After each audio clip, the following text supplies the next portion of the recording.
So do you remember when you first heard that boats go over the curve of the water? Yes or no? Yeah, I've heard that before. But Okay. we've already established that the horizon is apparent. Okay. So with So it that doesn't really being said, matter. when a boat on the first picture is behind the water like that, do you truly believe that it's because it's so far away, it's on the curving of the earth downwards? Yes or no? Teapot, Eh. dude, you just missed something crucial right there. He said we already established that the horizon is an apparent place where the Earth meets the sky. So, Uh-huh. how did you get your radius But that's measurement? where'd you get it? Where'd you get All we see is apparent. right. His own argument is now going to kick him in his ass because now where does your radius come from?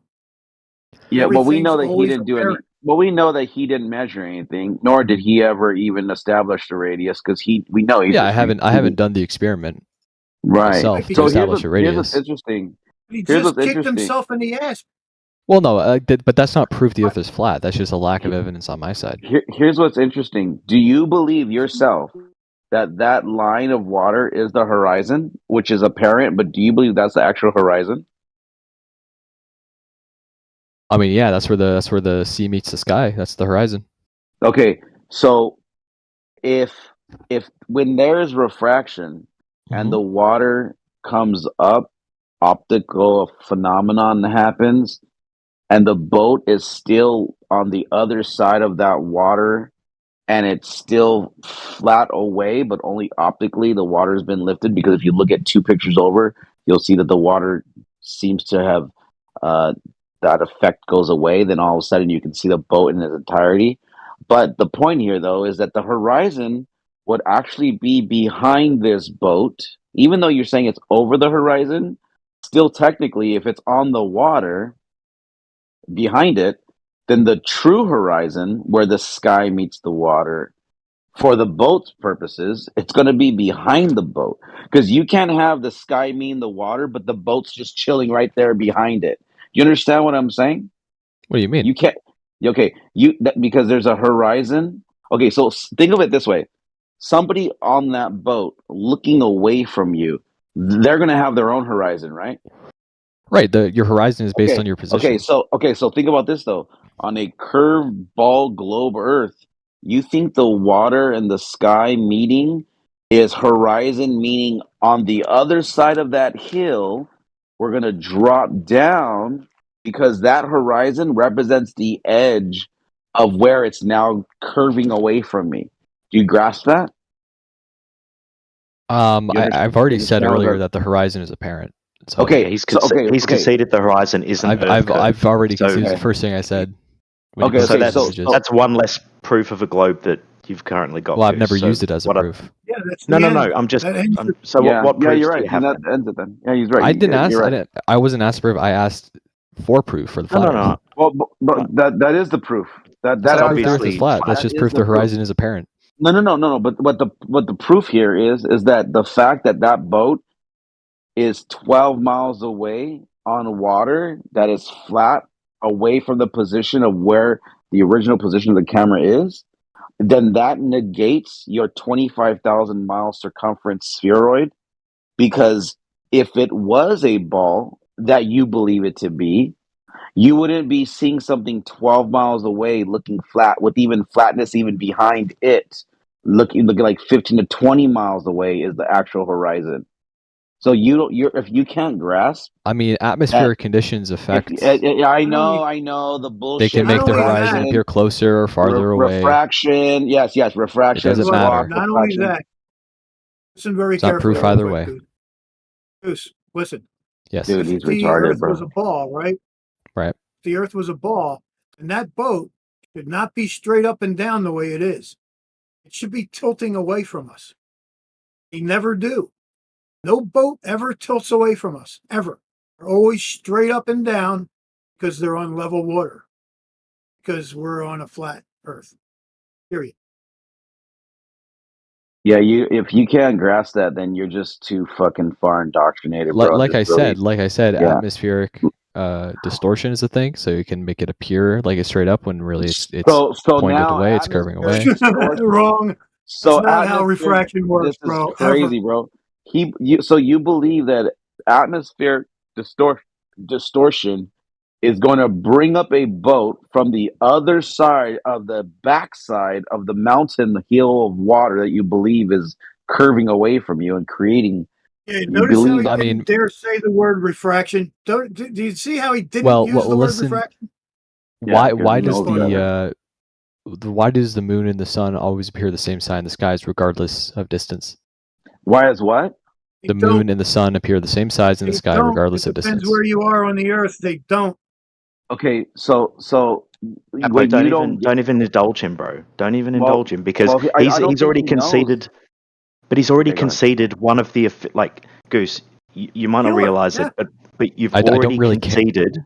You've I've already conceded it that because one I of don't care for arguing it. But you're Thank on you, dude. you're on a flat Earth I have debate no argument. server. I don't understand. I don't wanna asked for proof debate. for a flat Earth. That's what I asked No, for. Yeah, but you've already conceded before we've even started talking about our proofs. You've conceded that one of the definitive ball proofs in heliocentrism, which is in the official paradigm, you've already conceded that that's not in fact true. So you're already starting to debunk the official paradigm I can't. before we've even started talking about any of our proofs. Okay, then keep going. Maybe you'll convert me. Fuck. No. At the moment, you're doing a good job of doing it yourself. You're debunking yourself. You've got no Earth I curve on. haven't. I never used it as an argument for a low Earth though. So I'm not No, debunking you've admitted myself. it's You an didn't apparent realize you were position, so kicking it's not yourself in the ass. geometric. It's not Earth curve. Sure. So that's good. Yeah. Okay. Sure. And the second you take away your geometric horizon, then you're no longer on that ball because technically you would have to have. Let me put it this way: if you're standing in the front of the house and I'm standing in the back of the house, can you see me? No, right? Because the house is between us, right? Yeah. So let's say you're on a hill, okay, where there's a slope, and you're standing on one side of the hill, and I'm standing on the other side of the hill. Can you see my legs if you could just see my eyes? Yes or no? No, right? Because the way you're seeing it, the way there's an obstruction, and you can't see over that hill to see my legs or my feet. Can't do it. But what you believe when you're saying, "Oh, there's atmospheric, disruption," that what you're saying is that the air is going and the way light bends in density of the air, then what you're saying is that it's going to lift me up on one side of the hill and allow you to see my feet.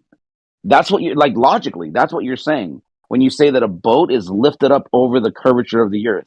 Just put yourself on a fucking hill and your buddy on the other side of it, and just realize, dude, I can't fucking see your body. All I can see is your head if you walked far enough away from them. Right. And then you'll realize, oh fuck, I can't see you. But to say to boldly claim, oh well, refraction is going to make me see all of him. Well, if the air is right and if the temperature is right, no, dude, that's fucking. If the light refracts, so that the light from his legs meets my eyes, then yeah, I'd be able to see him. But it'll never. It doesn't, dude. Light doesn't fucking let you see around corners, bro. That's like some. Come on, bro. You can't see around corners now. You can't hide behind a car and you just fucking look to your left and then you can see who's right behind it because light's refracting. Like that's the bullshit lie. That's the story. They're trying to tell you, oh, well, what, you think we don't live in a world with refraction? Yeah, we do actually have refraction, but we understand that refraction is an optical phenomenon that does happen, but it doesn't allow you to see a fucking around the corner, bro. Can light bend? Yes, the light. Okay, so that's if light the can way bend, you guys say. yeah, not the way you think it bends, but it does. What do you mean by the way I think it bends? Light can water bend? Can water Yeah, bend? this dude's a troll. I know some water benders, but I don't know. I don't know if water. No, Goose, stop lying. No, just tell him no, bro. Can water bend? Yeah. I think so. Yeah. How? That's an What do you open mean? question, and you have to be more specific because I can bend water. So Gravity. I could literally make a video right now and post it of me bending water. So that's not good. If you have a 10 miles of flat water, how you will call that? Well, it's not flat. There's a curve. But if you have a 10 miles of flat water, how will you call that? What do you mean? If you see the 10 miles of flat water, how you will call that surface? Water. How will call that surface? Curved. If you see the flat surface 10 miles, you will call it curved. Yes. I mean, you can do experiments to show that the further You will call how you will call the curved surface when you see curved? Yeah. How you will call the curved surface if you see curved surface? So if it just looks flat, does that mean it is flat? Okay. How will it look if it's curved? Curved. Yeah, curved. Curving. If it looks flat and it's curving, how it will look if it's curving? Curved. That means there is no possibility for flat. I mean, if it's flat, it's flat. You can Okay. you can test it out. That means if we have 10 miles of flat surface, we can call that flat. Yeah, if you can prove it's flat. Okay, great. We have that. Sure. We have that.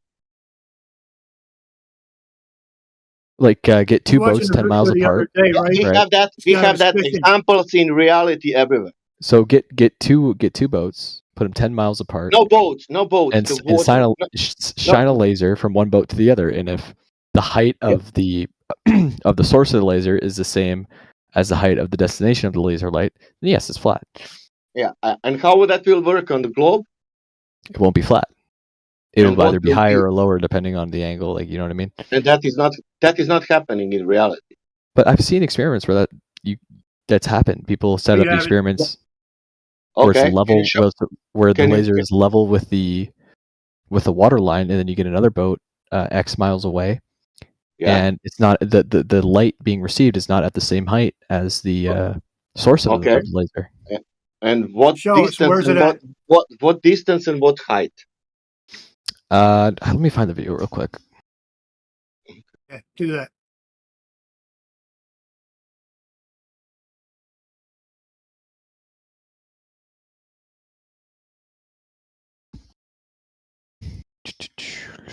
I've been saying that if you can find a hill, just a gradual hill, not like a real steep hill, just a hill.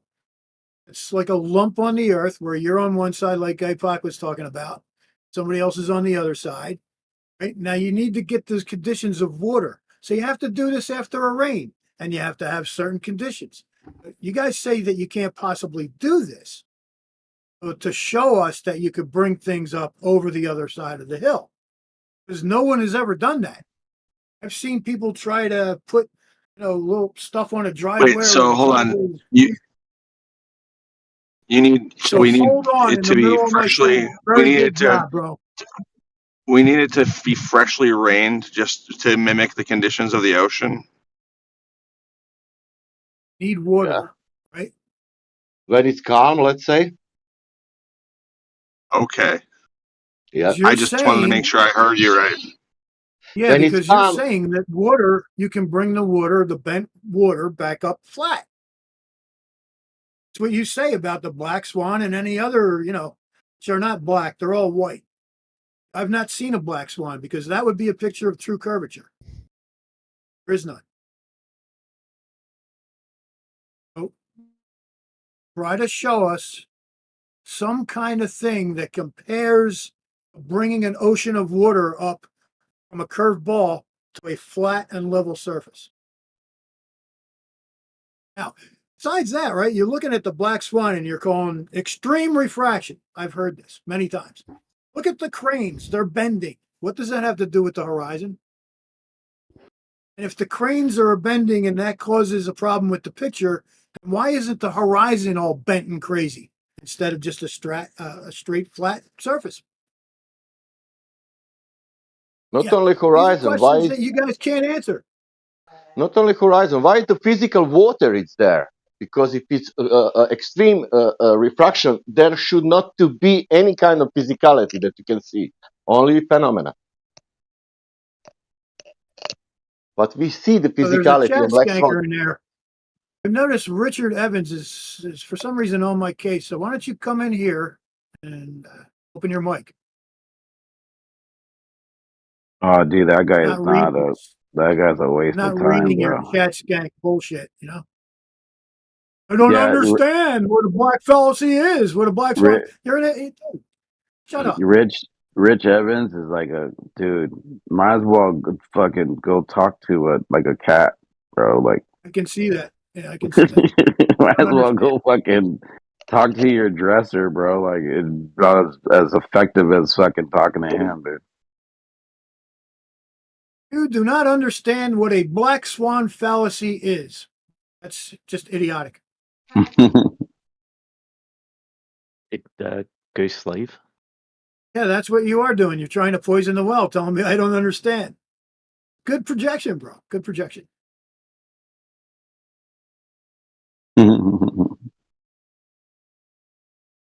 What fallacy is he talking about?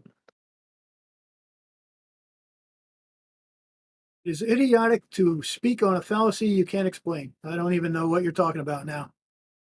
What's the fallacy? I'm not going to try. I'm not going to go back in there and read it. he's saying the black swan fallacy. Did they make a definition of that? Like, did the Webster's fucking dictionary come up with a new fallacy called black swan? No, it was Bev. It was Bev who called that a fallacy. Bev started the fallacious black swan. No, Bev is a fucking dumbass, bro. Yeah, he's beyond a dumbass. He's a cult leader and a liar. But still, no proof of a globe is the reality. Not when you come in like an asshole and say, "Hey, where's your proof of the flat Earth?" It's all around you. We've shown you thousands of proofs. Hello, dumb people. How's it going? Look, we got a troll. Hello, Fuck you all. Fuck you all. 25 people. Fuck you. Afternoon. There you go. Good going, Doomer. Good going. You know to swear. Okay. You're roboting, Christian. Yeah, you're roboting. Robot. Can you to curve the earth? Sorry. You're good now. Say that all again. We missed you. Or we missed what you said. You were roboting. You gotta fix your satellite, Sasha. No, I'm saying if you swear better, maybe water will start to curve. You need to swear. You need to use better swearing. You know? Fuck you, it's not enough. Wow. Like this. Fucking level, why you don't want to curve?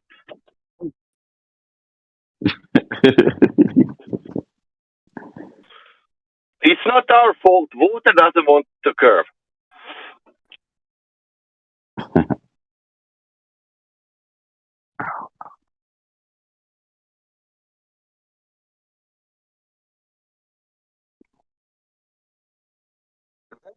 Your example of drop over distance, he said that he will find that one example.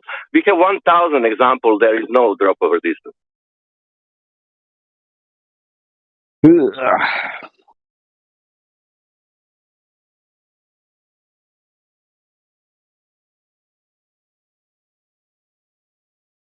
Brenda will come in here and say, "Is there any proof of a flat Earth?" It's like a robot thing. So they're all meat puppets. That's my new word.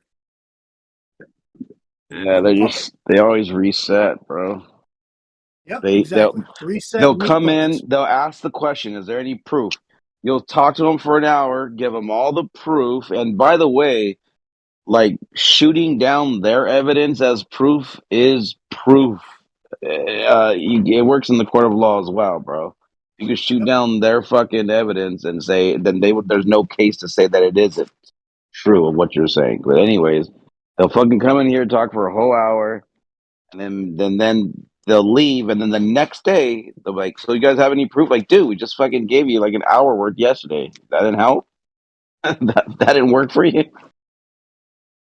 It's just constant, bro. Constant resets. And I think they waste time. They take away time from like Rich new people Evans is learning. a fucking Bevite, aren't you? Rich Evans is a Bevite. You know how I could tell what he just wrote? The Earth is flat because I haven't seen Earth curve. Is a fallacy. Yeah, that's Bev talking. Tell me I'm wrong. Come in here and tell me I'm wrong. I don't know if he's a Bev lover. You can tell by the way people talk where they're associated. It's exactly what Bev would say. Earth is not flat. And he would give you the fallacy. Saying it's not a curve, because if it's not curved, it doesn't necessarily have to be flat, is what he's saying, right? So the opposite I thought Rich of curved was a Glober, though. He's a Bevite. He's not a Glober. Yeah, he's a Bevite, no doubt.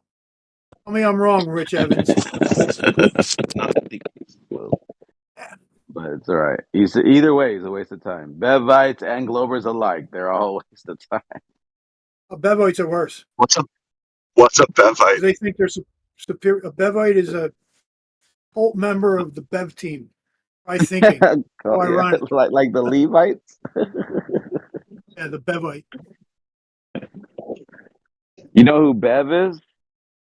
What's a Bev? Yeah, no, I don't. Bev is. You might be better off not. Yeah, Bev is a Glober that pretends to be a flat earther, but not really. Oh, it's okay, got it. He's a writer. I read a book. His book, Bev's book. Did anybody read Bev's book? No, I didn't know he wrote a book. It's only 4 words. 2 sentences. The earth is earth and water is water. That's his book. Funny. He is it called? People, the water is it's very, very wet, and it's liquid, and earth it's a land, and that's not water. Did you know that, people? Yeah. You didn't know, now you will learn something. Right. There's earth. Can't argue with that. Rich Evans said, I don't know why that would change anything. Yeah, it changes everything. Once you understand that we're talking to a Bevite, it changes everything. You know you're a dishonest piece of shit.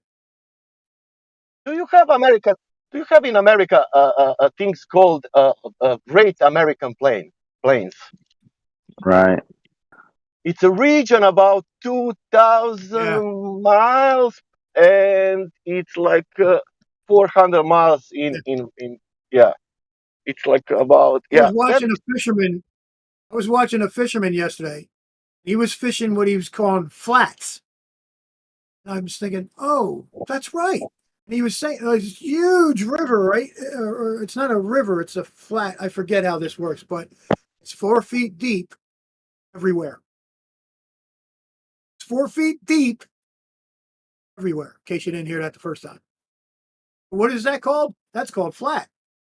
That's why they're called flats. Yeah. And this guy, I don't know what he believes. He's a great fisherman. I don't know what he believes. I don't even know if he thinks about anything other than flat water. Like when he's doing his fishing, it's all flat. You know, all that fields of corn and they're all flat, You can call it a flat because they are fields, valleys. Yeah, don't be scared about flat Earth. Flat Earth existed even before, 2015. Oh boy, so now he's posting a video. This is Goose. I guess he left. So now he leaves us with this stupid video. How I guess this guy's going to explain the black swan away. Teaching flat earther learns a lesson about refraction. This dude's an idiot. You can tell right away. Refraction does not work the way they say it works. Okay? I'm going to say it again. Refraction does not work the way they say it works. It helps you see less of what you're looking at, not more. It doesn't make curves into flat, straight lines, ever. Never. That's not how refraction works. Yeah, why always all example of a refraction they are claiming there is a refraction? Why always it's showing the flat surface? There is never curved. Good Is question. it refraction? Refraction is it's doing in this way. That's hiding the curve in a flat way. Yeah. You've probably heard it said before that their claim is that refraction allows you to see further the closer you are to the surface, and you don't see as far the higher you get off the surface. But the guy said, it is insane. The guy said in the beginning, how you know that flat surface is flat? He said it could be curving. Okay, how do you know it's curving when it curves? Okay, that means there is no possibility to be flat, because if it's flat, it could be curving.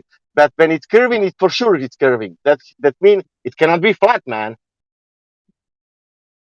Because when it's flat, then it's curving, and when it's curving, then it's curving. When is possibility for flat? It's a special kind of mind to continue after years and years to defend this insanity. There you go. There's refraction. Does it help you see more of the person or less? Less. Always less. Look at that water.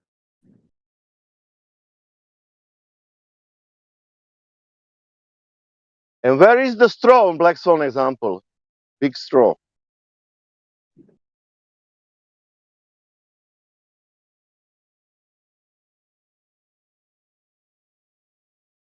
That means object it's refracting, not horizon itself. Yeah, they don't let you, refraction doesn't let you see 20 miles further than you're supposed to. Like, get the fuck out of here, bro. It's crazy. I don't know why, dude. How many years do we have to do this? I don't know. What am I doing here? Yeah, that's why I take enormous breaks. Come back to it when I see, like, is this really these same people are still saying Earth's a globe? How do you do it? Yeah, I mean, that's why it's cool for new people to learn. Like, if they have genuine questions, like obviously there's indoctrination to break through and like chip it at to like get them to realize logically and like just using their brain. Like, look, this is the way it works. This is what we've been told. This is the lie. Here's the truth. This is why. I like those type of conversations more than like dealing with fucking trolls and people throwing in the wrenches, stuff like that. Saying words with nothing, no backup, nothing.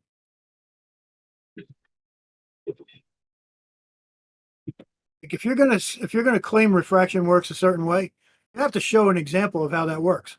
So you say that to a glober and they say the black swan. It's like, you got to be kidding me, right? You need somebody to walk up behind you and smack you in the back of the head a little bit because your brains are loose. Something ain't right there. Continue to believe this crap year after year after year. I don't know how you do it. I really don't. It takes delusion in the strongest possible way. Oh, it's not. What we were showing earlier, like you were showing a guy that the camera is obviously concaving, going two different ways. There it's flat, there it's ball, there it's concave. He's going, no. Oh, no. He's saying no. He's denying what he's looking at. And he switched it all to, oh, that's the wrong video. And he's just trying to get out of it any way he could. Then, they do. That's what they do. Sense. Isn't it crazy? We all learned it was a globe in school. Zero verifiable proof, yet everyone still buys it. It blows my mind. It was a strong indoctrination. I had it. Like, I didn't start defending anything, but I did. I just dismissed it. Well, think of it this way, too. Dismissed it. Well, Harp, think of it this way, too. When you don't know something, right? Like let's say you go to a job. You don't know anything about the job, right? You just got the job. And then someone tells you, hey, this is how we do it. This is how it's done. This is the reality here. You just believe them because they're telling you this is what is. So that's kind of like, it's like almost like a human, just as a knee-jerk reaction. Okay, you tell me this is what it is. This is what it is. I believe you. Why would you have to lie to me? You're trusting this person not to be lying to you. So when you go to school as a kid and they're like, you see this ball right here that we're never going to verify for you? This is what we live on. And you're like, oh, okay, cool. All right. I know no better, so I guess that's what I live on because you're telling me this is what I live on. And that's the beginning of the indoctrination. When you're going to a job and they're telling you these things, they're telling you so you can then physically do these things and see how it turns out. So if they're lying to you and you start doing what they're lying to you about, you're going to fuck up and you're going to get fired. Right. Then you can steer people wrong. It has to be reality. When I started learning carpentry, it was just amazing. Amazing what I found out and what I learned. So yeah, I believed every single thing they told me. Then and guess what? Kicked in. And guess then what? You have a building common sense. And guess what? And if they would have told you that level means curved, you would have believed them because you didn't know what level meant. But then if someone came down the road and said, dude, what are you talking about? Levels, dude, levels flat, bro. Like levels horizontal or vertical. Then you're like, well, no, I learned it to be curved. That's the fucking shit we're dealing with. I never saw a curved level, so exactly. I wouldn't have believed that. No, I would have said, wait a minute, the levels are straight. Exactly. We know that every level you we're fucking not building come across, curves unless we're building curves. Yeah. Mm-hmm. Exactly. Yeah, it is what it is, I guess. Any Glovers in here that have questions or like want to present evidence of a globe? I would never presume to present evidence of a globe. I would suggest that the Earth isn't flat. That's a really weak position for the dominant consensus to have. That's hilarious. It's actually not funny at all to understand how goddamn stupid people are. It's not funny because we got 90% of this Earth are dumbasses. Oh yeah. I mean, what I thought when I would come into these debate rooms, I thought it would just be Globers showing videos of themselves proving the Earth is curving at the said rate, and I thought flat earthers would just be a complete mockery. And I come in here and it's the Globers going, well, you can't prove Earth is flat. That's all I'm hearing. Like, they're not bringing their I would say proof. what I would say.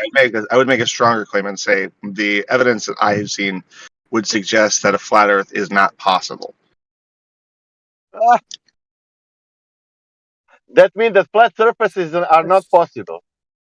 That is absolutely delusional. That's not what I said. That is beyond delusional. We have flat surfaces in reality. That is not possible. Yeah, we do have flat surfaces in reality.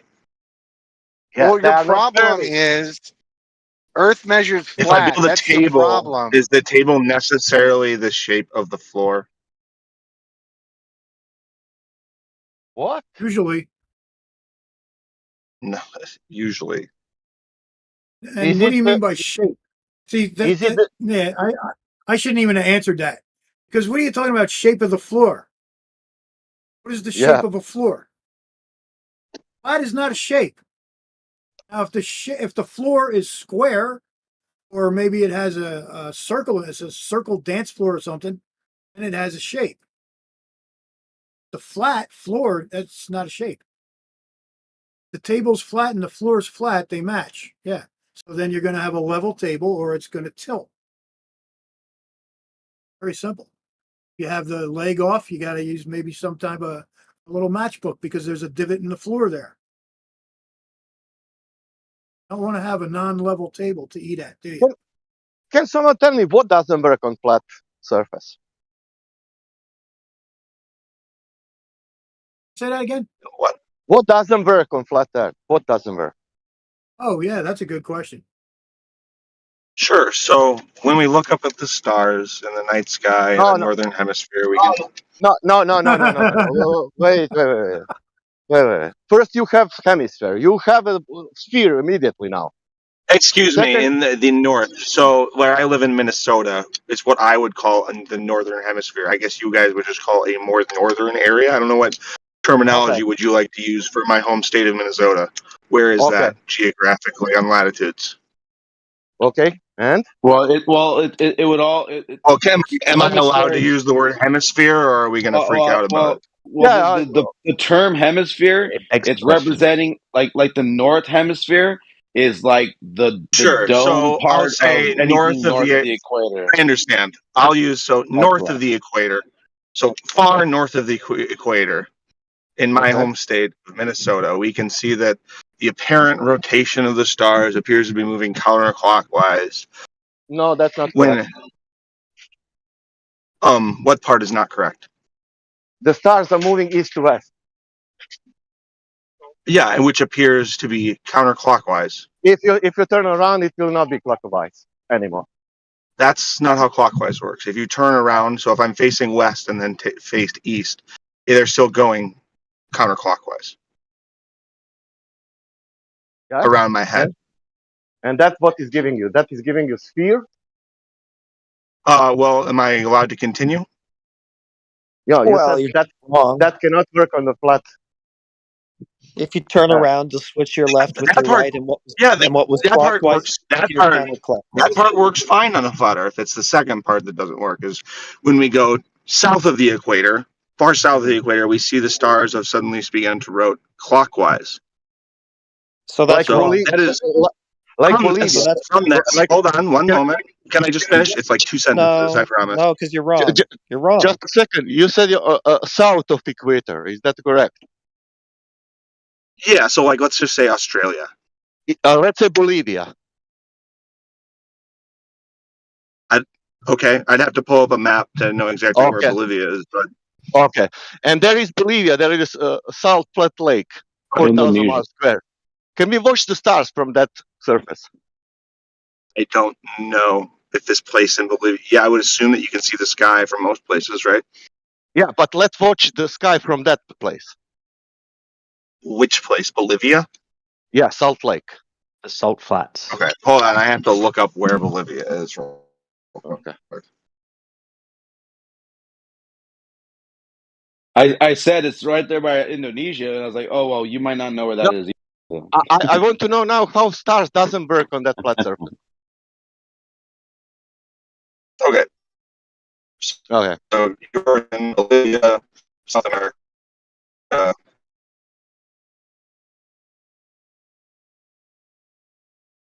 Holy shit. Slow. It's on the South American continent, right? Like whereabouts in the South America is it? It matters. Hello? Yeah, it matters because there is a flat surface. We will watch stars now. Right. From there. Wait, hold on. It's west of yeah, so it's Brazil. just in South look America. At Brazil. Yeah, look at Brazil and west. Okay, I see it. So pretty close to the equator, but yeah, okay, cool. So it's south of the equator. What's up? So we can look at stars from here. What about them? Yeah, we watch the stars, and now you will tell me how that changes the surface. Oh, it changes the surface? Well, the apparent movement of the stars suddenly changes the other way. That means that how would that be possible on a flat surface? But you are on a flat surface. It's South Flat Lake. You said that cannot work on flat surface. That means that the stars will do something, and that surface will be curved. No, it suggests that you are viewing the stars from a flipped 180 perspective from when you were in the north. I'm telling you now, you're in Bolivia, you're on South Flat, you're watching the stars, and now you look the surface. So when I look at the stars, I'm going to see them going clockwise instead of counterclockwise, like I was in Minnesota. Yeah, what is going on with the surface when you're doing that? He's also just wrong about what's happening in the sky. I suppose it's under your foot. I am not wrong about that. Yes, you are, dude. I just posted a video from the so-called northern hemisphere, and depending which way you point the camera, it's going to show either clock or counterclockwise rotation or movement. Doesn't matter where you are, you just turn around. Like you said at first, that is what happens. It's not like you cross the equator and then suddenly, oh, look, now they're all going clockwise. It's not what happens, dude. You just turn around. No. So we could demonstrate this in your own home without before you stars. repeat the same fucking thing again, watch what I posted, because I'll show you exactly what I just said. Hey, You're just let's wrong. calm it down a little. I've been very respectful to you. I would Yeah, ask okay, for the same in but you're return. also wasting our time, though, because you keep repeating the same wrong thing.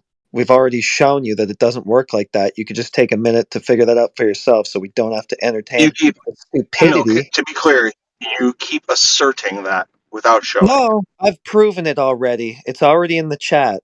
Depending which way you point the camera, so if you point it north, it's going to appear to be counterclockwise. You turn it around 180 and point it south, it don't matter where you are on Earth. It's going to appear to be clockwise, because all you did was switch the camera's left with its right, and that's what clock and counterclockwise are, relative directions, left to right or right to left. So watch what I posted so we don't have to waste our time all day on this stupidity. At least figure out a coherent premise to argue. A picture and then take a picture in a mirror and all the letters are backwards, right? It's like not a good use of time if we're just going to argue someone's incorrect premise all day.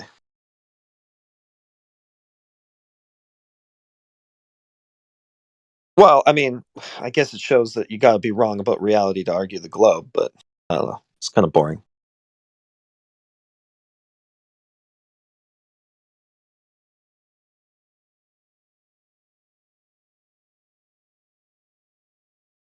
But see what they do though is like they come in with that argument, like that's their proof, right? Like this is why they believe it's a globe, because they believe the lie that he was saying. Like he's still stuck in it. Now I will admit, once upon a time, like when I was a glober too, I probably would have heard his argument and be like, yeah, that's because that's what it is. But again, when you start to learn the truth, you start to realize, oh shit, that's so wrong. It's like we were wrong. We were all wrong. Like it's fucking, we were all lied to. And then the truth comes out. But that's why he's a glober. Really is just get rid of the ego, open your mind. It's not about being smart either. I wanted to tell you that earlier when you said that's because he's smart. No, smart people can be dumb as fuck because if they have closed minds and not willing to listen, you can still be smart and be a dumbass. You know? Yeah, that's true. That's very true. I mean, Peter and Pete, I think they have, yeah, I know they have it. The guy says you can be smart and still be stupid or whatever, right? Right. And then did you hear me say that Adam Meakin proved you could get hydrogen and oxygen out of water? Steve was telling me this yesterday. No, I didn't know Adam that. Meakin proved that water is made of hydrogen and oxygen. I'm going to have to find this video. Wow. Because I know I'm going to just tear it to pieces. Sorry, I had to get out of my car.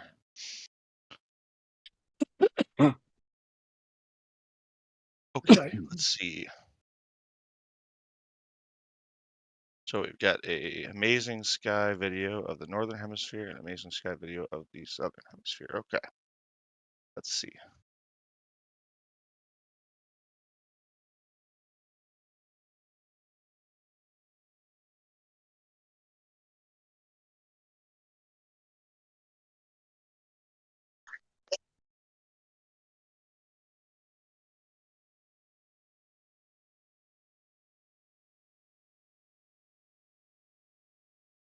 Yeah, I really think it's time to take the warning labels off of everything and just let the stupidity work itself out of the gene pool. But if we just taught people how to critically think, we could eliminate the stupidity. We're not taught how to critically think. That's the problem. We're taught how to memorize and repeat. We're taught what to think, not how to think. Yeah. Got this test coming up. I got to memorize it all. And if I have any questions of its validity, well, you'll fail. Yeah, that's right. And it's funny, it's like, go ahead. Every kid that was told we're living on a globe had to have that same thought in their mind. How are we staying on here? Because we all were in the playground with little, they call them roundabouts over in England. We called them, what the fuck did we call them? Whatever. You get on that. What is that thing called? Like not the merry-go-round, the metal thing. You get on and you start spinning each other until somebody gets hurt. Because you fly off. Well, how the fuck are we staying on the Earth doing 1,000 miles an hour? I think those are called merry-go-round. Possible. Yeah, I think they're called merry-go-rounds. All you got to do is just think about that first aspect. If you can believe that you're on a giant ball spinning 1,000 miles an hour without flying off it, they got you. Not 1,000 miles per hour, 66,000 miles per hour. No, not 66,000. A million. Yeah. No, not a million. Like you go out. There's 4 different speeds going on, guys. Yes. Just depends which one you want to bring up. 438. Oh yeah. Sorry, we forgot It's interesting. Yeah. Forgot the Milky Way. Yeah, no. I jumped up to the Milky Way because the Milky Way is I think 1.2 million, and then the sun dragging all the planets with it. Yeah. So the sun is not stationary. No. That's why even the heliocentric model is outdated. Like that's not even that's an outdated model. Well, it contradicts itself. Sure. I mean, if you're saying the sun is stationary and we fall back, that's not true. Because we're always moving. The whole goddamn thing's moving and spinning. In their paradigm, yeah. 1.5 miles an hour. It's all stupid. It's all stupid, and it collapses on the quantum level. So it's obviously it's just nonsensical. If I literally calculated the distance I've traveled without doing anything back in 2010, I believe it was. I think I had traveled 6 billion miles or something like that. Space. Yeah, you just got to figure how far everything moves in 1 year. Yeah, you went 6 billion miles, bro. That's a lot. Congrats. 6 billion, yeah. Right. Over or maybe decades. It was 600 million. It could have been 600 million. One of them. They're just outrageous numbers where we're not moving. That's the thing. We haven't traveled a mile. We haven't traveled an inch as far as I know. Right. How are earthquakes? How does earthquakes work on on Earth?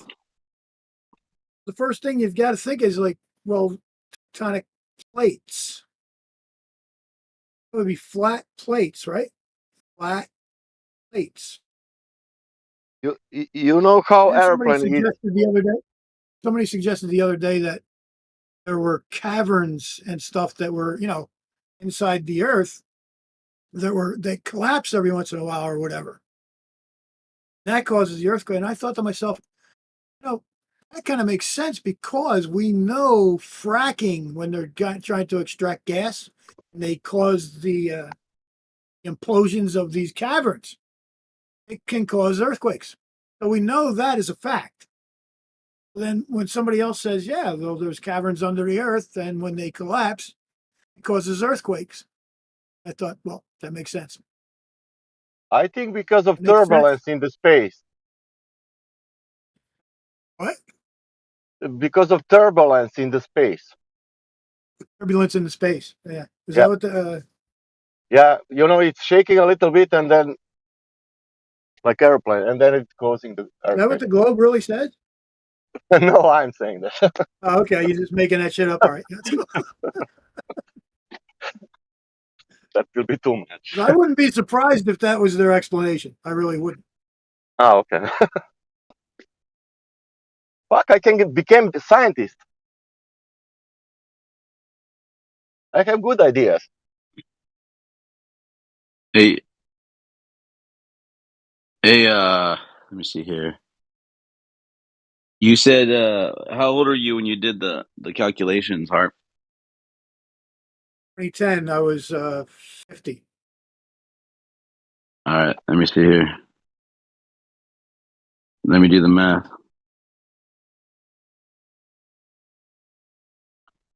That's a lot of fucking, remember, 1.5 million miles an hour. You have to multiply that by 24, and then you have Hold to on. multiply that by Wait, I'm doing the 365. math. Wait, yeah, you're fucking me up. Then you have to multiply it by 50. 1, 2, 3, 1, 2, 3, 1, 2, 3. That's 47 billion miles.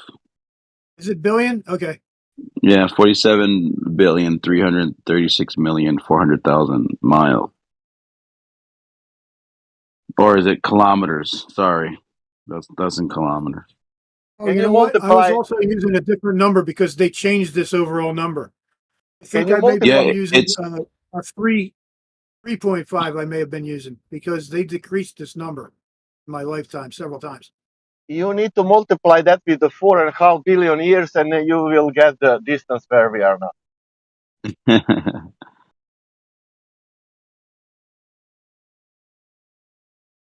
It's not funny. That's math.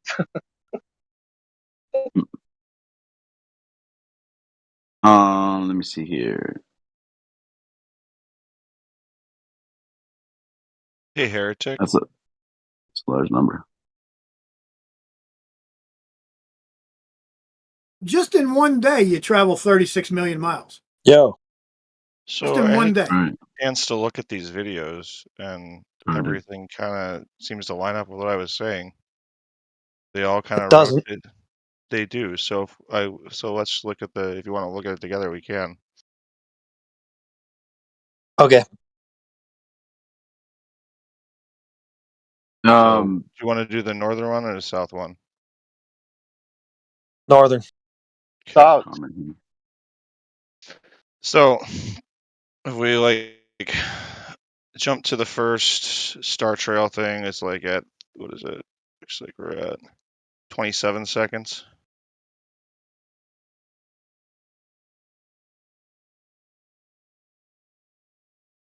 Are you with me? I don't.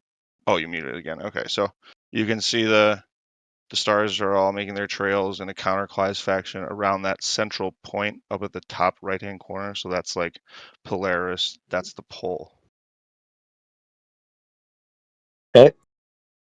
So then we jump to where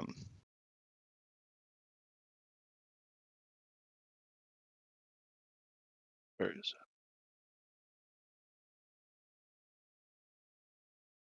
119. 119. Looking south, now they're going clockwise.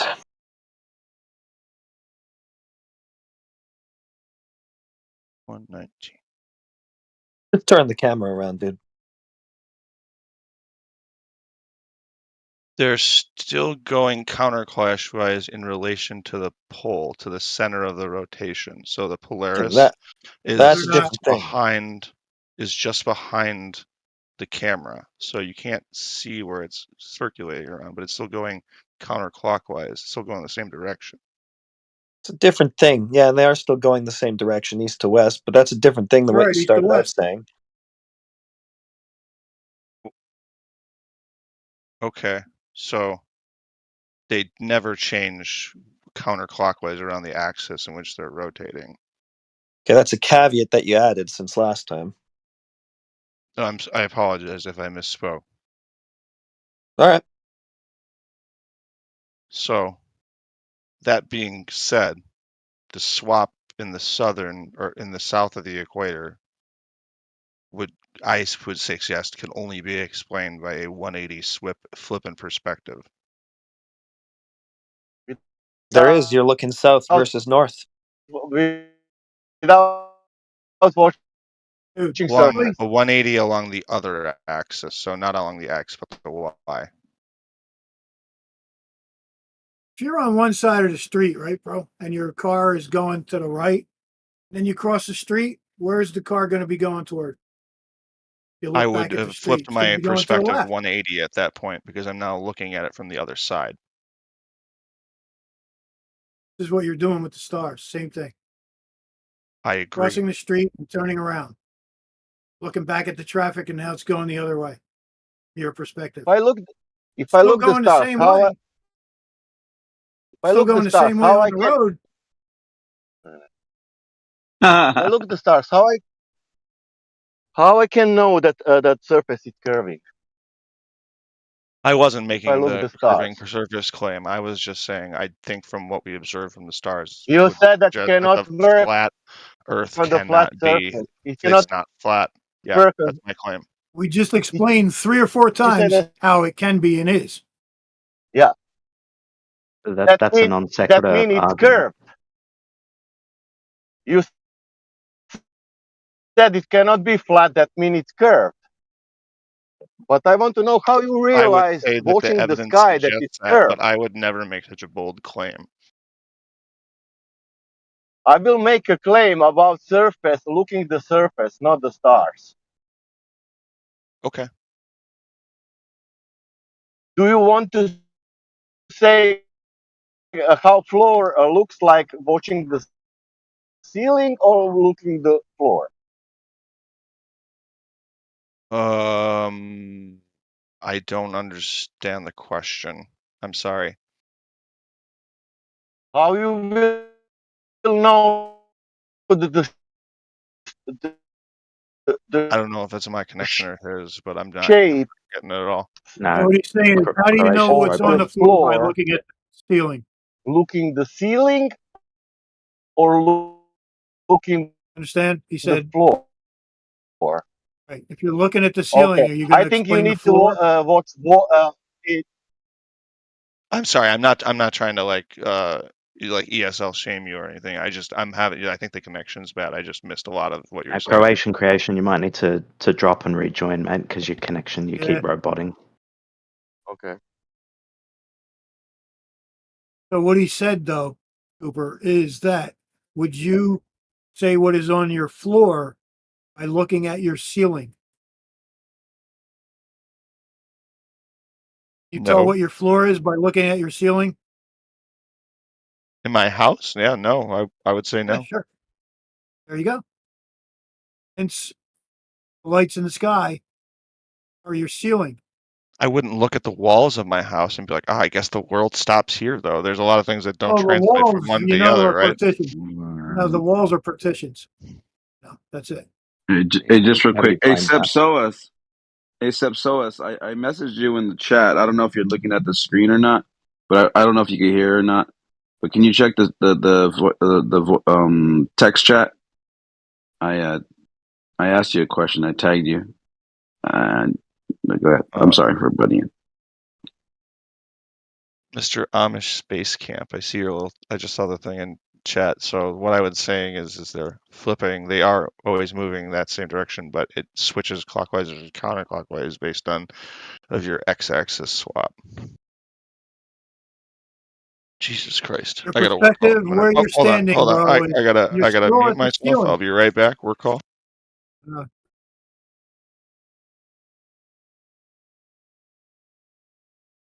Once again, like if you want to look at the sky and compare it to the Earth, you don't see anything but circles. So the Earth is a circle. That's it. Period. You're screwed. There are no spheres. No spheres. No spheres up there. No spheres down here. The Earth is not a sphere. I'm back, baby. What the Sigma?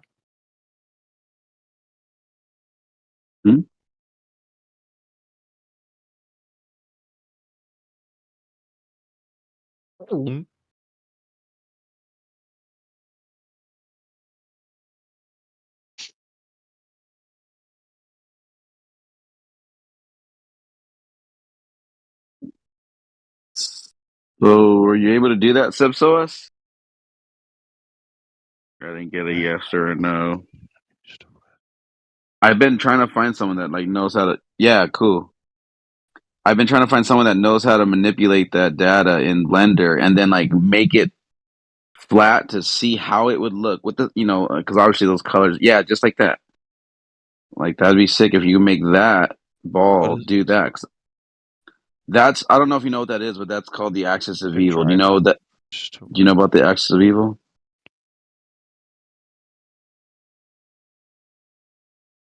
But yeah, if you could manipulate it the same way, that'd be sick, bro.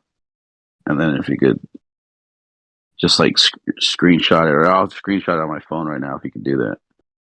I want to see how the colors line up if it was flattened out and brought out. Same thing like with Antarctica wrapping the Earth, and gives you the UN maps. The same thing. I want to see what that does with the colors, though.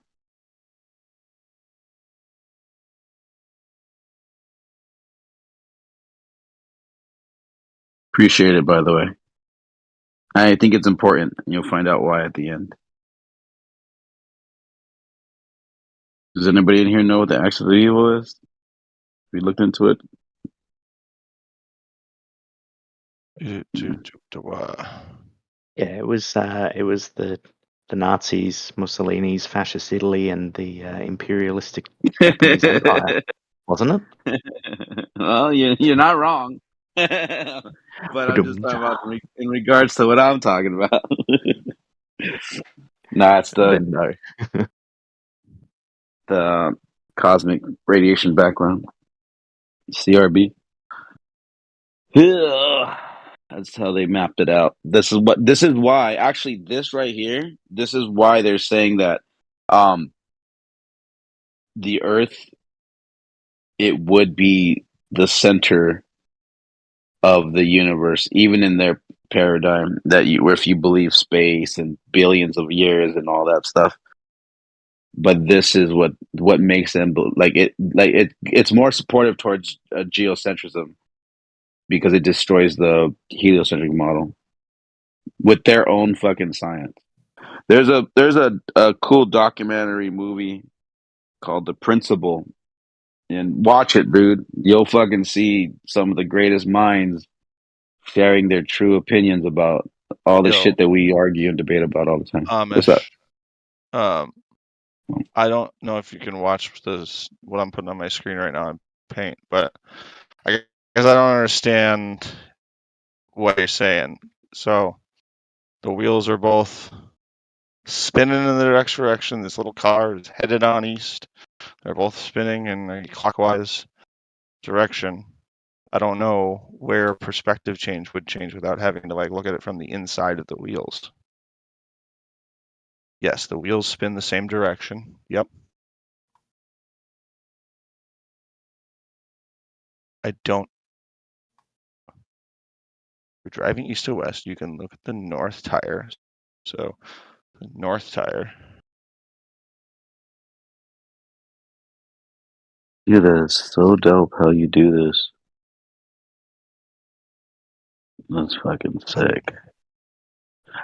Hey, bro, if you can't grasp how if you're on the axle looking at two tires, and you're fucking, oh, dude, you did it. That is awesome. Can you put it back? Yeah, here, let me screenshot that. Yeah, do it completely flat from above, from the North Pole, from the direct position above. What are you asking? Okay. Go out a little bit. He's talking to the other guy. Right there. Seps. Cool. Oh, okay. I screenshot it. Perfect. Thanks, Bubba. Dude, that's fucking dope. Okay. And actually, I think it's even a little bit off. No, are you able to bend it a little bit more? No. Not to get too distracted. Is that just with geometry nodes? I'm a Blender user. Steps. Can you turn it over? Some nodes. Can you turn it over? Did you see how you had it? You flattened it, and then no, the other way, the round one. That's really fucking. And can you flip it? Can you flip it upside down? Yeah, like that. yeah. Perfect. Thank you. Dude, that is dope. It's always the Blender users that are the power users. You know what I mean? Dude, yeah, look at that shit. That's fucking sick. Some of you probably don't care, but that's a cool geometry node setup. It was neat. Yeah. Sorry. Mute up. All right, thank you. So the point, what I was trying to get, what they did is they took measurements of the entire sky, from everywhere in all directions, and they came up with that, and they're saying that represents the cosmic background, behind the stars, in all directions in the paradigm of a globe Earth. But I wanted to flatten it out and see, because they're saying that though, even though like when they took these measurements, it still seems as though even the see how the blue, the red, the yellow, it still looks like it's mapping a center part. Like what are the odds that from our position that even when they examined every direction, it still made a sphere in their paradigm? Like when they take it, when they flatten it out, and then it was like when they put it together as a sphere, it made a sphere. Like it worked out perfectly in their sense. Just watch the movie The Principle. You'll see what I'm saying. You'll get what I'm saying. I don't think I'm explaining it good enough, but it's a really good movie. It's a documentary movie or whatever. Michikaku is in it. He's telling you that fucking they're completely wrong. 97% of their cosmology is wrong. It's all right. Anyways, it's a good movie. And no matter what they do, it looks like we're in the center. That's right? The Yeah, axis exactly. Of evil. So, yeah. So what was that telescope? What was that? The Hubble. It was Hubble said, no matter what we have to do, we can't be in the center. He attributed to being humble because that means we're special. We can't be special. Wow. Yeah. Even though all the evidence points to it. Even in the Goldilocks paradigm, we're special. Right. Because no other place out there is like us. So we're special, no matter how you look at it. So what I wanted to do, like, so for instance, so like what I had him do right now is like I wanted him to flatten it, because what I wanted to represent is, okay, well, if they took all these readings from the ball Earth and that represented like directly above from their position, then if you flattened it, then that would give you the swirling above us, you know, that field above us, and it gives it like, I'm just trying to make it like, you know, according to how everything's going around us, above us on a flat plane. And that's why I had them create that, because then you can see here, I'll post it in the chat. Now you can see, well, all they did was just measure from the ground looking up, and this is what they came up with. Oh, 1 sec. Oh, go ahead. I'm sorry. Keep going. No, I'm just putting like that. It makes sense, because if you look at the winds and the storm system, like the like what is it called? I forgot what they called it, but it represents it the same manner, bro. Like with the sun and the moon go around. Yeah, the jet stream, the heat signatures. That's what I'm looking for.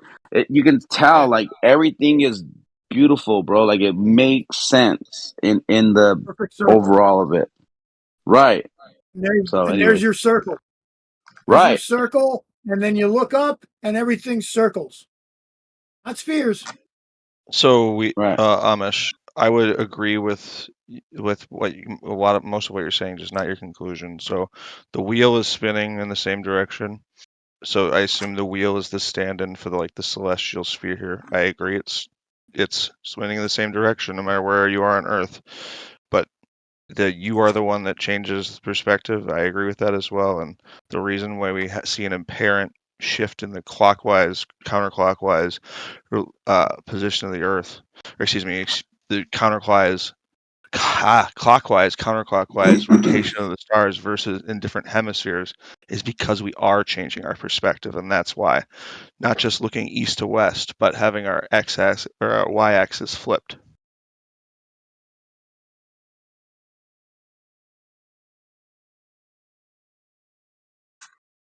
I'm not trying to prove a globe. I'm just saying the Earth isn't flat, and this might indicate this could be a good piece of evidence that it's a globe. That means we will never check the surface and to realize if it's really curving or if it's really flat. If I told you I had a study that said just that, what would you tell me? That means that surface is curving because it cannot work on the flat surface these stars what are showing. Is that correct? What? The stars are showing that cannot work on the flat surface. Is that correct? Yes, the stars show us that the Earth can't be flat. That means the surface is curving. There's at least two sides to it. Is it curving or not? I don't know. I think there's evidence to suggest that, but I don't have proof of that. It's definitely not curving, mate. Okay. Everything will be nice if that starts showing also in reality that surface is curved, then you will get all results. Okay, stars are doing this, you have the curved surface, everything is correct, and everything is great, and you have a sphere. It's pathetic to tell somebody that the stars are measuring curvature. It's absolutely insane. I never did that. I would agree. It's probably not a good tactic. He said that doesn't work on the flat Earth. Yeah, I said that. Yeah. Have you been on the flat Earth to prove that it doesn't work on the flat Earth? What? Which flat Earth did you try and disprove it on? I proved it on this current Earth that I'm standing on. Yeah, so how do you know it doesn't work on a flat Earth? Where did you try it out on a flat Earth? Oh, just through logical deduction, you know. Yeah, so which flat Earth did you use? Any Earth that is flat. And where's that? Well, there's one in the chat. Where? Apocryphon. Isn't that like a flat? Or isn't that a flat Earth? Yes. Or a representation of a flat Earth? Yeah, you could say that. It wouldn't work on that. What? Why not? Because why are the stars switching rotation direction? Excuse me, switching their apparent creation directions from counterclockwise to clockwise? I thought you just went over that. You didn't understand how something, if you're looking in one direction and it's going from your right shoulder to your left shoulder, if you turn around, now it's going from your left shoulder to your right shoulder. Please tell me we're not talking about that. Please tell me we're not talking about that thing. Yep, still talking about it. Ridiculous, right? Are we still talking about this now in 2024? Yes, apparently. Oh my gosh. This was his proof. It was his proof of why it's a globe. No, this is my proof of why it's not flat. Oh yeah. And why these people still doesn't believe that it's a globe? What is their point? What's rotations of lights in the sky got to do with proving the shape of what you're standing on? Come on, mate. We're not. You sound like a child. I've set pretty clear guidelines on how I choose to interact on here. If you're gonna talk down to me and be a jerk, I'm just gonna leave. Yeah, I think you should leave. I think you should leave, Nate. I think you should go and do some research. Stop coming in here acting like a goat, right? When you're not. Okay. Right? Again, it's always good to talk to you. Yeah, man. he's looking for an out. His tone policing, yeah, he always does that. Looks for an out after he's made a fool of himself. It's too easy to understand when you are in between two railroads, and you understand that those railroads are just flat and level, and you see the two trains are passing next to you in the same way. So both trains are going from we shouldn't even have to explain this, mate. Yeah, you shouldn't have. We shouldn't have to explain that. It's just normal and easy to understand. But I don't know why it's difficult for Globers. Is it just? It's not difficult. They come here acting the goat, just getting us to talk a load of shite about what we don't need to talk about, wasting our time, wasting our time. But according to the server, we need these trolls because of the 24/7 YouTube. Who may be listening, realizing just how incredibly insane trying to defend the globe is. So I accepted that, even though I don't like it anymore. But we can just talk to a troll. Well, somebody could just give a brief explanation and overview of that now, just in a few sentences, what the guy's sort of suggesting, and to the audience, and explain how pathetic it is. And I'm sure they've already picked up with the railway track situation and crossing over the road and watching cars, move from left to right and then right to left. It's the same thing. It's just idiotic. These people coming in thinking that's the proof of a globe. They're in a psychological dilemma, obviously.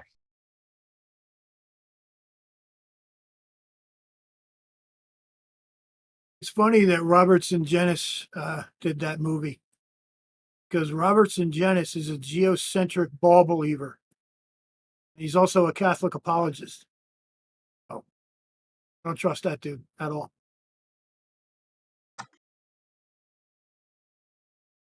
I think I don't know. I thinking this little thing, but I think it's being pushed like these other narratives, so this convex and concave Earth and hollow Earth. I think sooner or later, there's at the moment the heliocentric models in play. I think further down the line, and all these little ideas, it'll just be like a religion. Well, it is a religion, but it'll just be like, oh, you're a flat earther, or you're a concaver, or you're a glober, because you believe that, and that's how it'll just be. People just accept that there's a glober, there's a flat earther, there's a concaver, a convexer, a hollow earther, and whatever else the fucking is. But that's how it's becoming. Hold on, because I have a problem with one of those. We have no hollowness. I have a problem with them all, mate, except for the flat earth. No, just the one. The one. When you say hollow earth, there is not hollowness in the earth. You don't know exactly about caverns in the deep that are hollow. But I don't know. But I don't know about it. You know what I mean? That's a weird argument. That one. Yeah. Because we know there's a lot of hollow in the earth. You know that. Oh, wait. Do we? The point is, I think caverns down there. Like, can you swim in the ocean, go into certain parts underwater, and then come back out, and you're in caverns? Yes, we have proof of these things. So saying there's no hollow to the earth is kind of goofy. Now, if you're saying there's leprechauns and all that kind of shit, you're kind of reaching, or whatever might be down there, elves or the underworld. Then it's a whole new thing. Right? We don't know that that's not true either. Hey. When you get inside the earth, you don't know what's there. Yeah, I totally agree with you, mate. What I'm trying to say is, so you should just leave that out of the rest of the earths. Yeah, I'm not suggesting it, mate.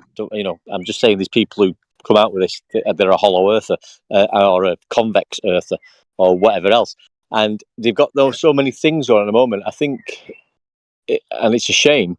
I think it's going to become like it's just going to be acceptable that you're in one of these religious groups of what you think, and it'll be no longer a fight or trying to prove anything. It'll just be like, oh, he's a flat earther, he's a hollow earther, he's a fucking convex earther, and that's how it'll be.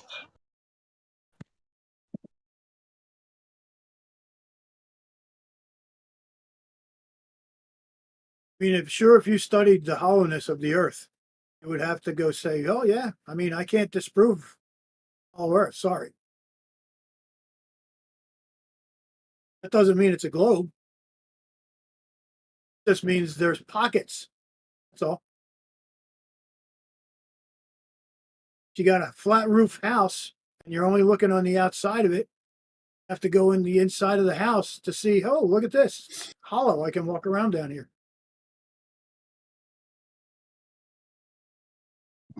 Always found that to be a very bad argument. Sorry. Anybody who says there's a hollow earth, I kind of agree. To agree,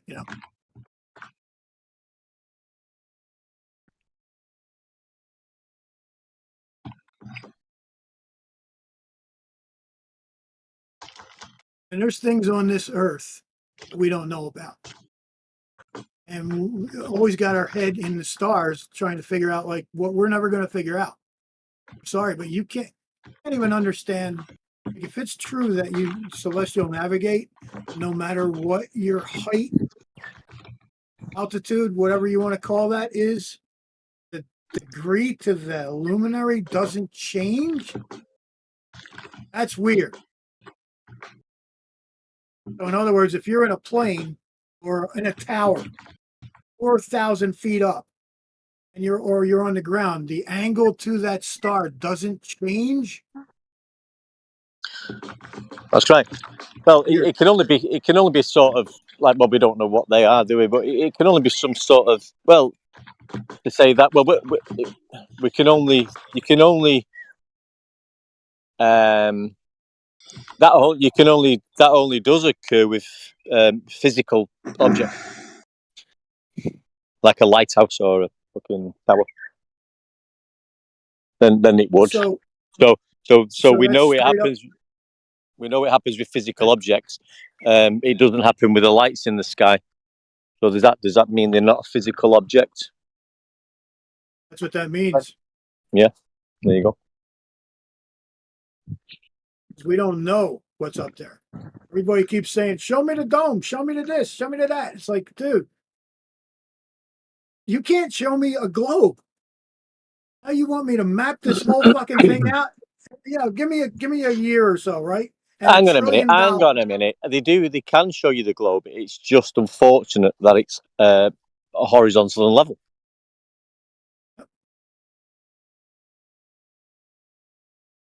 The globe is horizontal and level.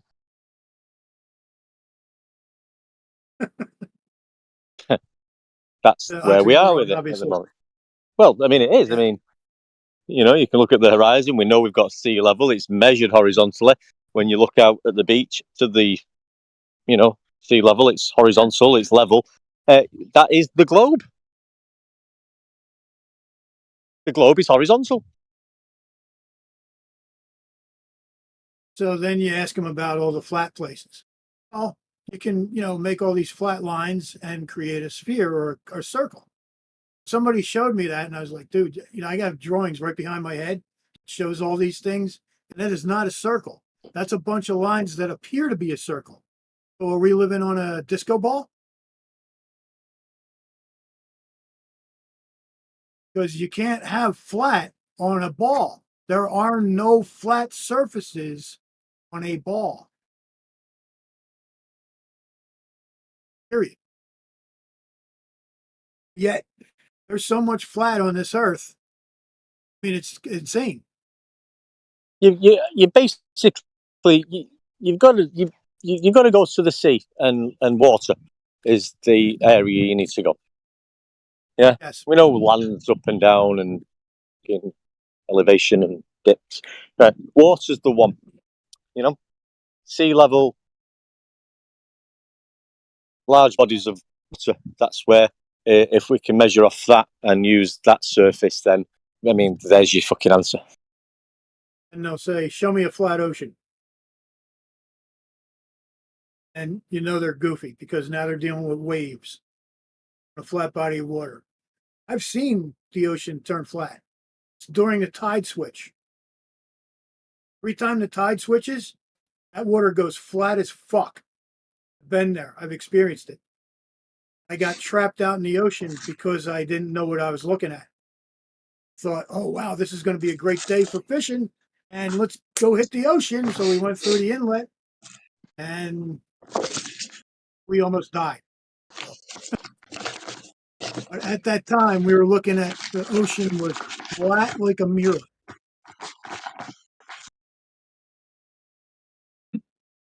I didn't have any idea how small this earth was. I'm telling you, and I'll say this like probably 1,000 more times. I used to think it was just so huge when I was out fishing on the water. I didn't think anything about it. This is what you expect to see on a giant ball, Wasn't that giant. Then everything changed. That's what really did it for me. When I got the curvature math, I was like, oh, we got a problem, man, because I've been out on the ocean. I'm telling you, 11 miles where we used to go for this one hole on the ocean. You could see the beach without a camera or binoculars. See it. I mean, surely in a boat you can. You must have an instrument that tells you that you can, like a mileometer. You've got a mileometer in a boat, haven't you? Have you, or something like that? What? Yeah. So if you set off from the shoreline and just keep fucking going in your boat, how do you know how many miles you've gone? Because when you make logs and then you use latitude, longitude, and you can tell. Yeah, but I mean, is it log like in your, yeah, but you know, like what can I say? It's like in your car. I'm not sure if there's I don't think there's like a little gear that turns that has like an odometer. I mean, I'm sure it'll give you how long your engines run, but I don't think there's an odometer. I mean, I guess you could try something like in your car. something like that. You could try to make something like that, but right? it wouldn't be accurate. You know what a log is? You know what a captain's log is? Fishing boats keep pretty extremely accurate logs. You're going to talk over me or let me explain?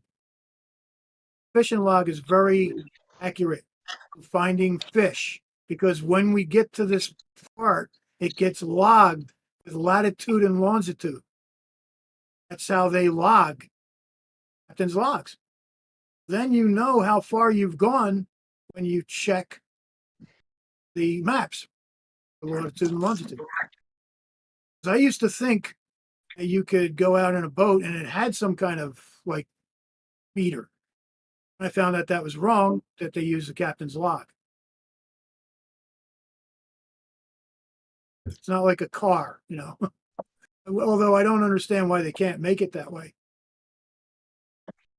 Yeah, I've been on a couple of trips out off of Ocean City, and they know right where they're going within a probably 50-foot accuracy, I bet, because they put you right on top of these wrecks. The wrecks where all these fish are going to be, and they go to the same damn spot every time. Exactly, and they know exactly where they're at and how far they are out because of how long it takes. Also, with the speed they're going, you can use that as well. Yeah, but all I'm saying is for something like I was just thinking of it for Joe Simpleton. If if you've got a little dinghy or a fucking canoe or something, or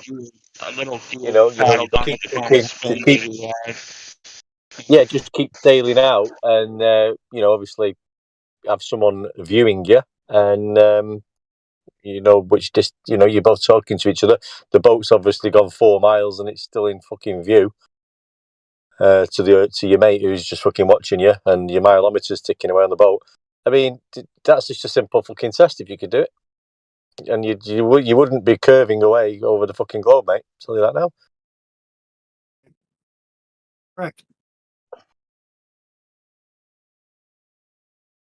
all flat measurements. I mean, when you're dealing with navigation in any way, it's all flat measurements. Period. Whether you're using a sextant or whether you're just using latitude, longitude, all flat. Yeah, well, that's how you got the distance to the equator was fucking elevation angles from Polaris at 90 degrees until it gets to 0 degrees. There's your equator line. You have it.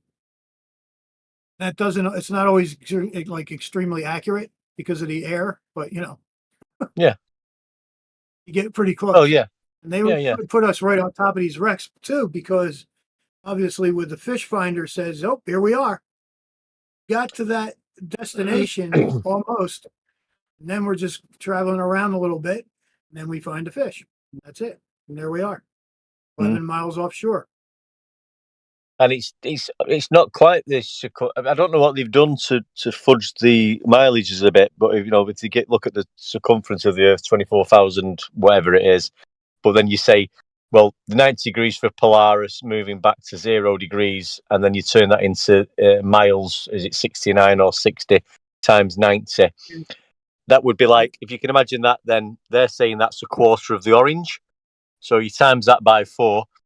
And that gives you the circumference. That's what they do, but it's actually a flat Earth measurement. Yes, it's just so, but that's just a quarter of their orange segment. But then whatever that distance is in mileage, once you've worked out the 90 times 69 or whatever it is, it's almost there with the circumference of the Earth. It's not quite there, so I don't know why it's not. I don't know what you can only do 180. You can't do 360. Unless you go inside of a circle and call it, whatever you want to call it. If you're measuring everything is only going to go from 0 to 0, like 180. That's it. Yeah, that's what I'm saying. So from what I'm saying is that from 90 degrees Polaris moving back till it appears to get on the horizon to 0, and then you times that by is it 69 or 60, whatever. That gives you nautical 60. Yeah. So that gives you 6,000. That gives you 6,000 and odd miles. Now, if you imagine they're pretending it's a globe, if you imagine that as a quarter segment of the orange and times it by 4, 6, 12, 18, 20, that adds up to the circumference of Earth. Then, what they're telling you. Yeah, if you use math, right? Then you have to add a fictitious circle. Yes. Yeah, but it's measured from fucking. It's just they just copied fictitious circle. You're pegging the question. Yeah, exactly. But I don't know why it doesn't quite add up to the exact circumference. It's slightly out, so I don't know what happened there. And you can't measure off a curve. You can't measure angles off a curve. You can't do it. No. I mean, what I'm saying is the flat Earth elevation angle measurement from Polaris to the equator gives you a distance in mileage. They've just times that by 4 and turned it into a circle. But right. that actual mileage from the 90 degree to 0 degree, if you times it by 4 and pretend it's a circle, it doesn't actually come up with the same figure of the circumference. It's very close, but it's not quite there. So I don't know whether they just made it different to confuse you or they've accounted for something. But and that's like time zones. You just reminded me about time zones. So, and I saw this on Geonism, because he was saying, I took Google Map and I took all these time zones, I put them together, and they only equal 20,000. What the hell was it? It was short. Well short of the globe. Well, Brian Logic talks about it on FED. I mean, when you look at time zone, he's described it, and I don't know the ins and outs of it. He's described it, if you're looking at the continent size, what they're telling you, like America and Australia, I think one of them continents has got 4 time zones and the other's got 2. Right. And it's more or less the same, supposedly the same landmass, So why would you have 4 in one and 2 in the other?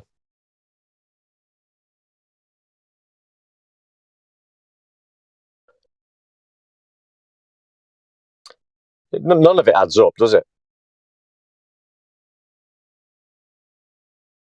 Yeah, that's what it was. So instead of 24,901, it was 20,000. So it was short 1,901 miles. And I was looking, going, what the fuck? And I checked it out, and I was like, the son of a bitch. About that. What do you mean? Say that again, because that's very similar to what I was just saying about the elevation angle from Polaris to the equator times 4.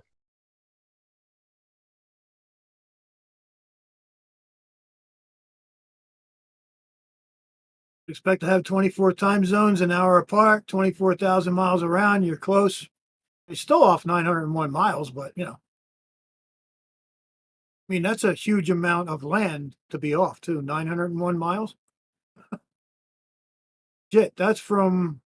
Well, what I'm trying to say from, is, Massachusetts. That's from like Maine to Florida. You know what I mean? That's a huge difference. But what I'm trying to get to is, why didn't they just keep the circumference as in the 90 degree from Polaris to 0 degrees times 4?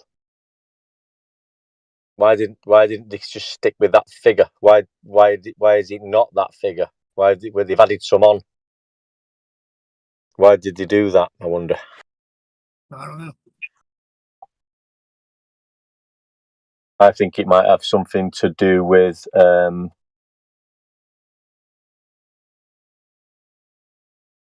they've used, and knowing them, not that I know them, but knowing how these things work and the numbers they use, and it's like the 1.22 times the observers. That's got a link to the Rayleigh criteria, as in distances. You can see that's tied in with that. Yeah.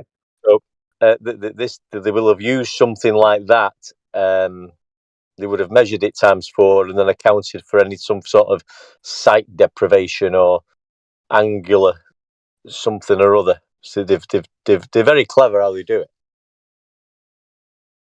Yeah, they hijack reality. See what they do constantly. Hijack reality, say, oh no, you're not seeing that far because it's a globe. They don't teach you perspective. Matter of fact, didn't they call it perspective in the beginning? For how many years? They still might be doing it here and there. You know what I mean? Perspective, it's just objective, period. Cannot measure an apparent place. So anybody who thinks they have the radius down, and all that. It's not. Well, somebody did it. It's physical. Somebody did it is what they have to go to. Somebody did it. No, nobody ever did it. It's physical. It just appears apparently.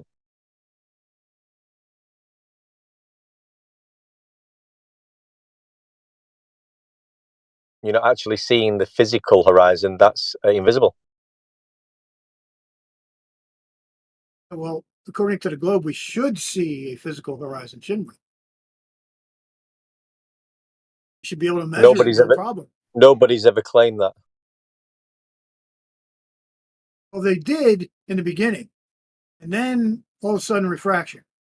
And then they just destroyed themselves. This is the rebuttals you get when this is what I'm saying. I'm just acting as a glober. They'll say nobody's ever claimed that, and nobody's ever claimed the horizon is physical. This is what they do now. They talk absolute nonsense. They're making their own models up now. They absolutely did claim it was physical in the beginning of this debate. They were showing us things where they were hijacking perspective and claiming curve. That's what they were doing. I remember. Believe me, I remember well. I remember somebody told me in 2016 that a sextant could only be used on a globe. I have never heard of a sextant, so I looked it up and I was like, oh, really? All straight lines. That's weird. Something that shows you all straight lines can only work on a globe? That doesn't even make sense. Yeah, but we know we're using straight angles and elevation angles, mate, but it's got nothing to do with the surface of Earth. What you're talking about? This is what you're dealing with. I was told things like, don't reproduce, don't recreate, you should jump off a window or building and die. That's their comeback. Don't have kids. Jump out of a window. Prove gravity's not real. Yeah, okay. I mean, come on, mate. I mean, the proof they're giving you is apparently a 2,000-year-old proof from a Greek guy with a stick. Come on, Is that all we've got? Where are all the globes? I want to know how it's measured now. I want to know where all the globes were when everybody knew it was a globe. The oldest globe we have is 1492 when Columbus sailed the ocean blue. Before that, nothing. So 2,000-year-old globes should exist. Yeah, they get the Eratosthenes story mixed up. I mean, Eratosthenes was only his mission really was Pythagoras had presumed the moon looked spherical, so and the other lights in the sky appear spherical apparently or circular. So we must be a sphere. We must be living on a spherical ball. We have to be because that's the way it is, as we can see in the sky. So why would we be any different than that? So therefore, Eratosthenes, I'm presuming the Earth is a sphere. If it was a sphere, please go and do some mathematics and come back to me and tell me if it was a sphere, what would the circumference be? And that's all he did by using elevation angle measurements from a flat fucking surface of Earth. And then he turned it, and the kid that got on his bike. You ever see that one? The dumbass with the orange shirt and the orange, and he's using the orange as a sphere, and he travels down an 85-mile road, flat as fuck, turns it into a curve. So I put on his video, I said, why didn't you just do the math for the flat road that you just traveled? That doesn't even make sense. And removed. I'll be back. I got to go outside for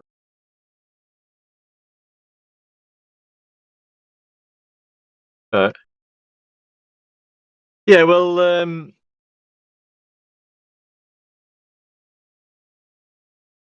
John did it, didn't he? You know, from John did it on Nathan's show. He measured his kitchen and using the same method as Eratosthenes, using the flat tiled floor and an elevation angle to the light in the center of his kitchen and the distance away from that light where he took his shadow angle and divided it by 360 and then times it by whatever, and he came up with a circumference for his kitchen. He turned his kitchen into a globe using the same method Eratosthenes did.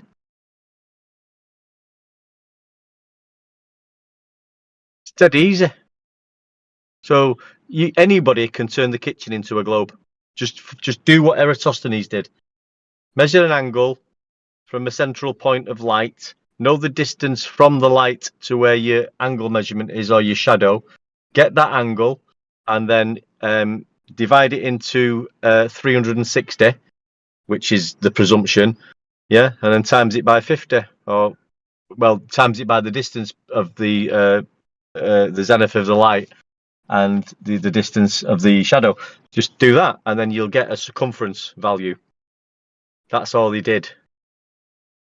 So it's flat measurements and then some mathematics thrown on top to come up with a globe Earth. That's all he did.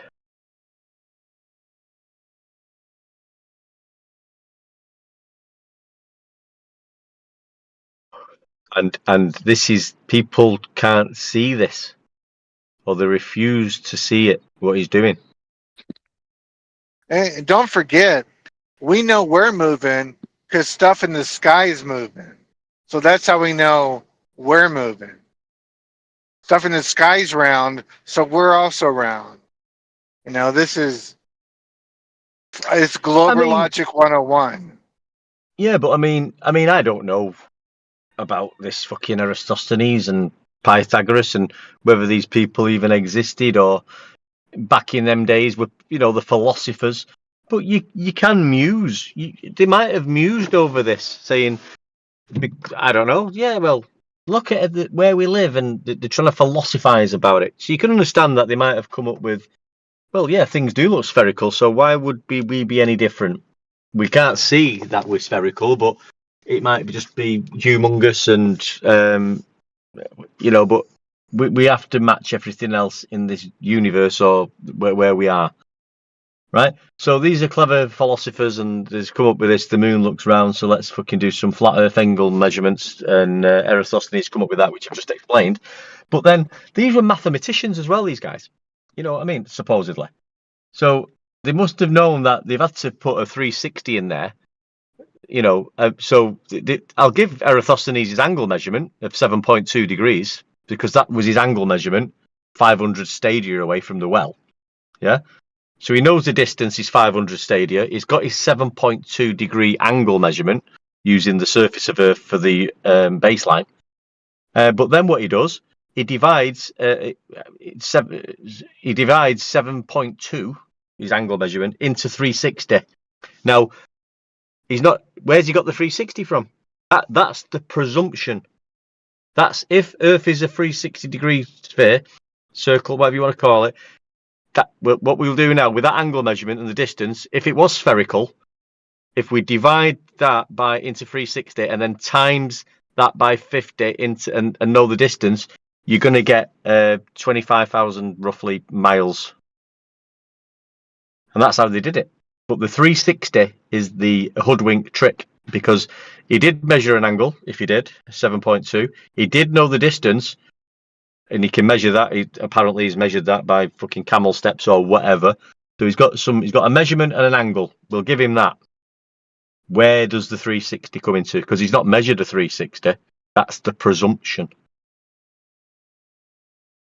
Right. That's the presumption. So without the presumption, you can't have the circumference. He's had to use 360 degrees in his mathematical calculation. And he's not measured 360 degrees. He's only measured a 7.2 degree angle and the distance of 500 stadia between 2 points. That's all they did. Fucking a retard could work it out.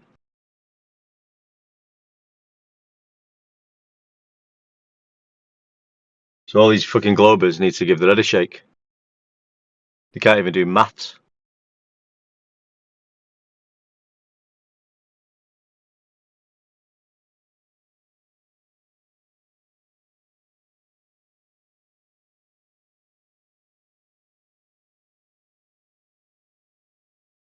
So basically their argument is, if you assume it's a sphere, it's a sphere.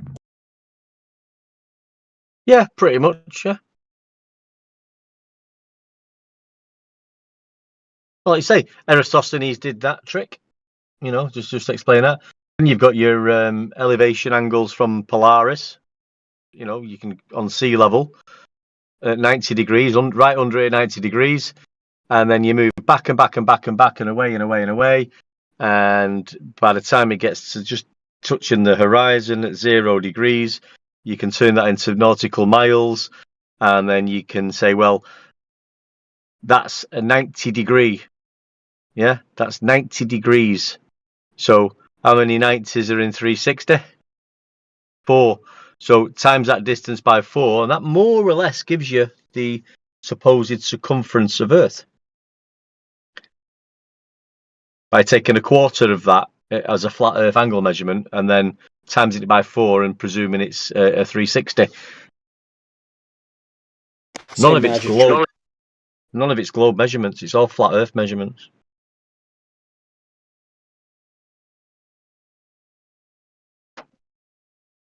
And it's the reason it's all flat Earth measurements is because we live on a flat Earth.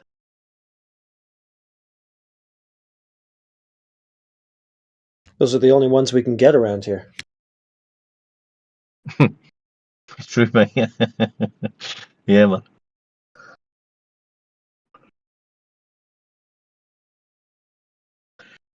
Really been hoodwinked.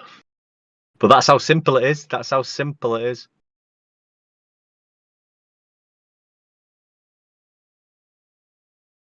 You know, that's all you've got. Eratosthenes, 2,000-year-old Al-Biruni, he used the ground and elevation angles and heights of mountains and depression dip angle. It's all angles and flat and horizontal and level. And then do some presuming then after that. We've got these measurements and angles and dip angles and depression angles, and we just divide that into 360 and we can work out if the Earth was a globe, that's what the circumference would be. If it was a globe, that's what it would be. But I've not measured a globe. All I've done is measure a flat elevation angle using the surface of Earth. But that doesn't matter. That's irrelevant. We live on a globe. Pathetic. People need to give their head a shake and wake up.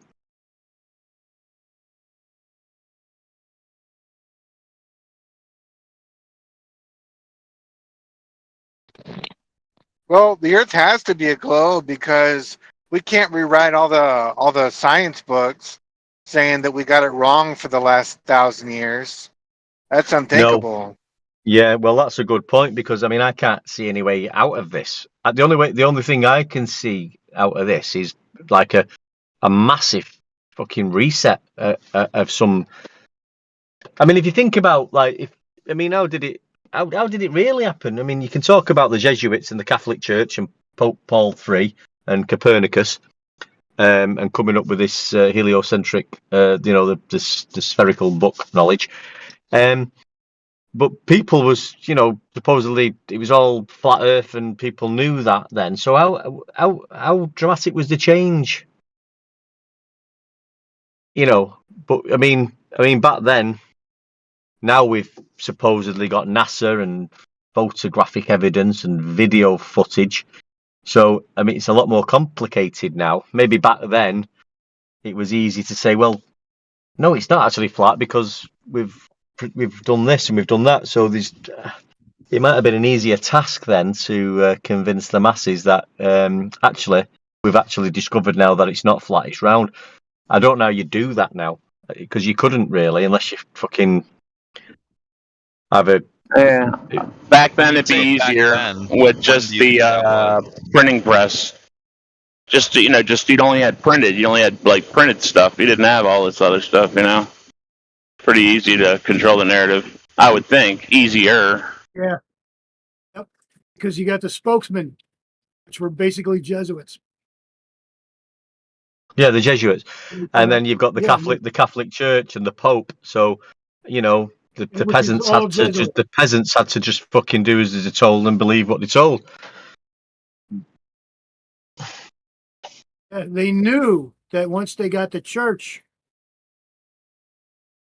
whether they had to fight the church for any time or whatever, but once they got the mother church involved, now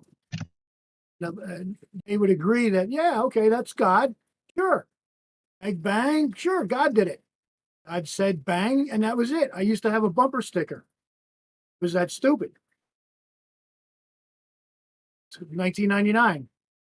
I'd said bang, and that was it.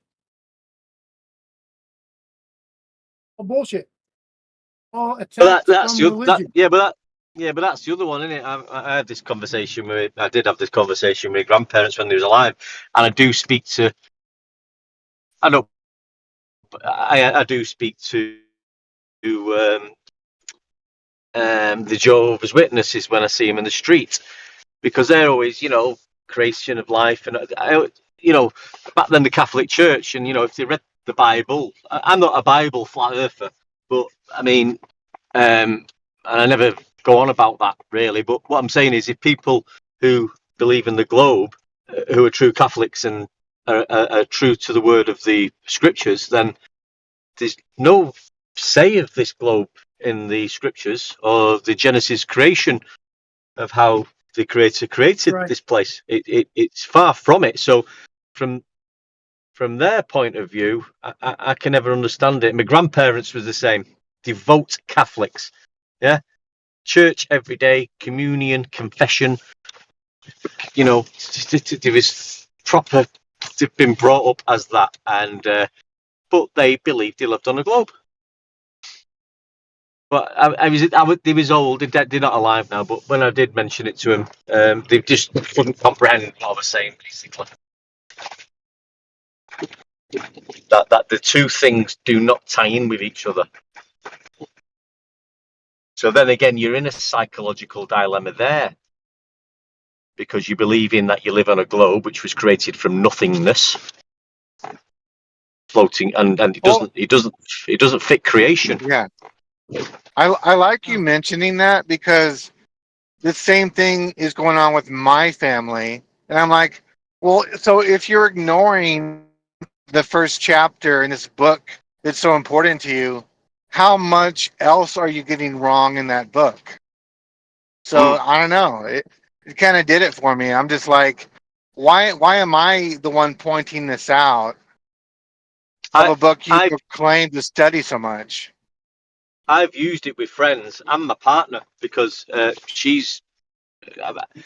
don't talk about it much. We've had arguments about it, but she's not really into the subject, and we've just agreed to disagree and things like that. But what I'm saying is, if I get into a situation sometimes where I'm talking to somebody, and they say, "Why are you flat earth?" If you're getting into a bit of a thingy, I'll just say, "Well, because I believe in the Creator, and when I read the scriptures, that's what it tells me." No, that stops all the elevation angle bullshit fighting and everything else. So you can just use that as, if I'm not, as I say, I'm not a Bible flat earther at all.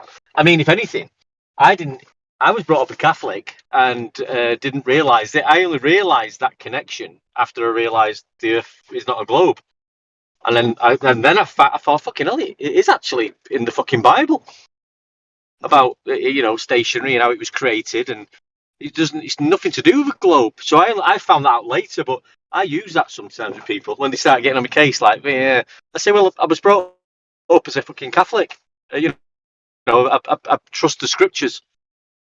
Genesis, the creation model, the creation story. That's where I am with it. It doesn't create. It mentions nothing of a globe, and it was created. It wasn't a mistake. It wasn't a big bang situation out of nothingness. So that's where I am with it. It's my religious faith.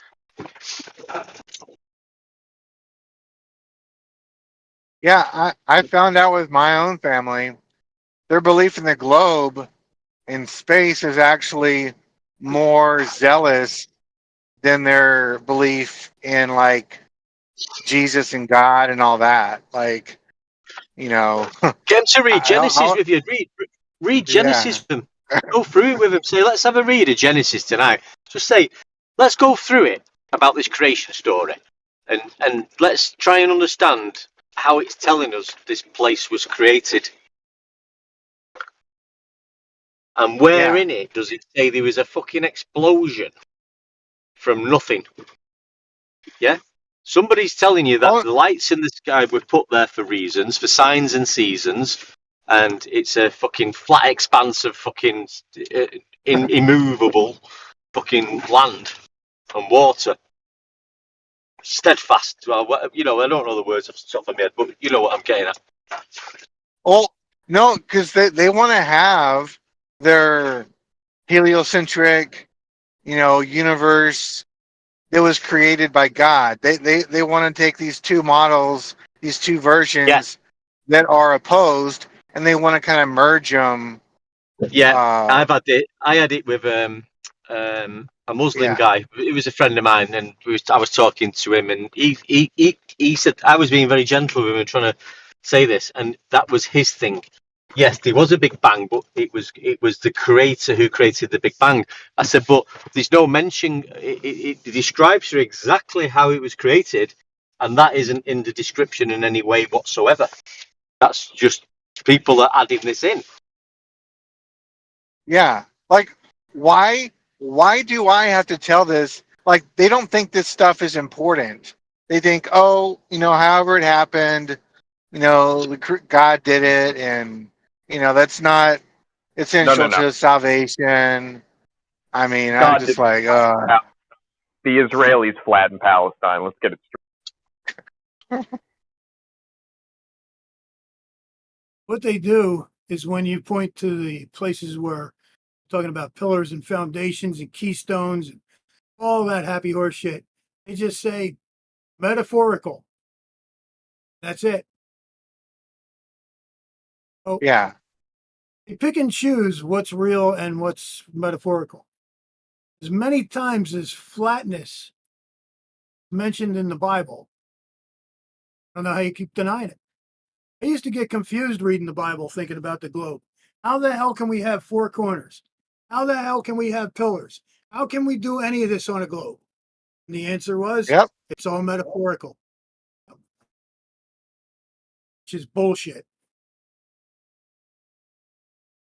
Once again, I see no proof that we believed or anybody believed 2,500 years that we live on a spinning water ball, especially when there's no evidence whatsoever of any kind of drawings or sphere statues or anything for 1492. And coincidentally, right. Well, yeah. Well, they went geocentric first, then they went globe. So I think that's how it went. I believe you're right. Yeah, we were geocentric, so we were in the center, and then heliocentric. You know, sun god worship. That's all it is. Yep. And it was primarily because you got these guys, you know, stuck in these buildings with telescopes looking at the sky, and then they, you know, spend like all day in there, and then they come out. Now, this is what reality is. Here's what we live on. And they're looking at the sky all day. It's like, okay.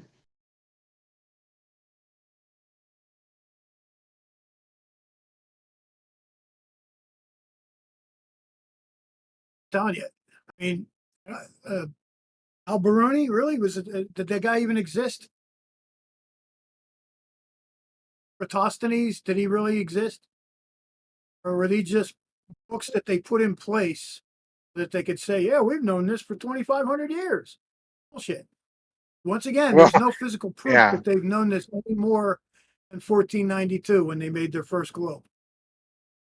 Right. You would expect to see globes all over the place. Drawings, statues, everything. None. None.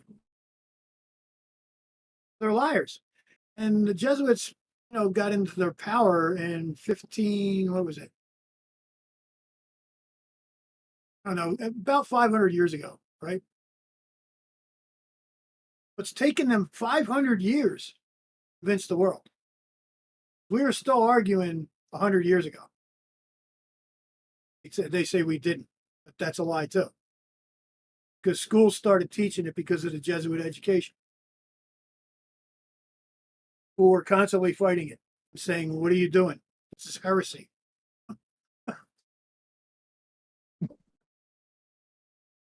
Very powerful people that you're dealing with, so they can convince you. And they have they don't look at it as like, I got to do this in my lifetime. No, I don't care if they live and die, because that's their reason for living and dying. Jesuits, particularly, especially, their cause is for the future of their predecessor and their predecessor, and it's just a insanity how you can be so devoted, give your own life, bullshit, serve the mother church.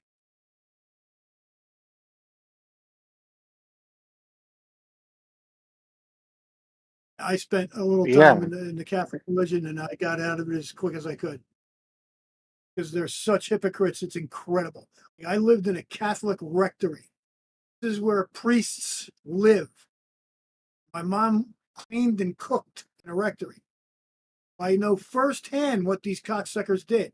They never tried to molest me. That was cool. That was good.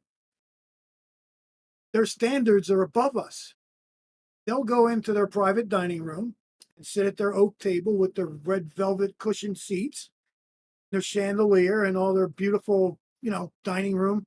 And we eat lobster, right? And shrimp. As we eat fish sticks, French fries. You know how that works? I thought they were supposed to be servants, not have servants. That's reality. I was there. I saw it. I was 8 years old. I was there. Well, I have to agree with you. I think a lot of people that are, I guess, men of the cloth, they think they're above the masses they are over. I mean, politicians are the same way. Yep. That's right. Power. As soon as you get power, change. That's why we shouldn't have power over anyone. We should never have that, because it corrupts you. And you say money corrupts it, but it's absolute power that corrupts the shit right out of you. I'm not saying I'd be any different if I got that kind of power, because I think I would. Like, I could say, you know what, I get $1 billion and people are going to frickin' feel a good thing because of my $1 billion, because I ain't going to stick it in the fucking bank. I'm going to distribute it to people who need it. But then you don't know, because I didn't get that $1 billion, did I? I don't know how I would be affected. Well, it's easy to say, I would never do that. And it's easy to say, we can go back into the Garden of Eden, and what the hell did you have to eat that fruit for? Well, you don't know. You weren't there. Right? You don't know. Yeah. You can always judge people very easily. Why the hell did you do that? I don't know. Put yourself in my position and try to figure it out.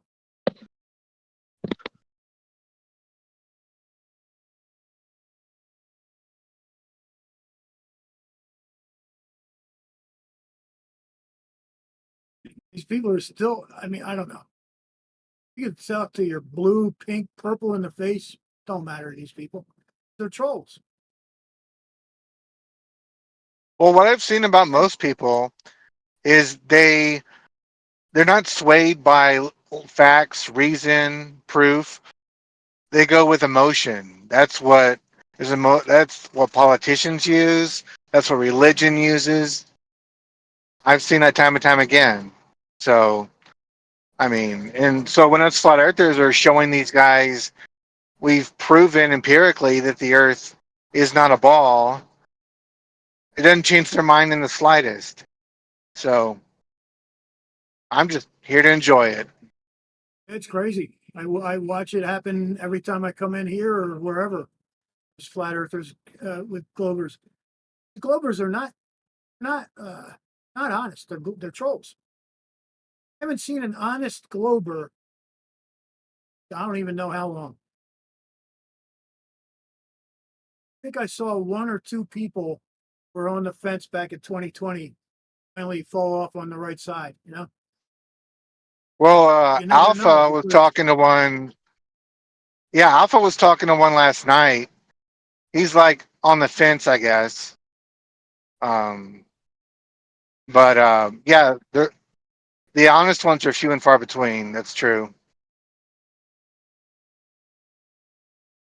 I don't know how you can be on the fence. I mean, look at the evidence. The evidence turns to proof. I think it was Nathan Oakley said, evidence is proof. And I was like, no, it's not.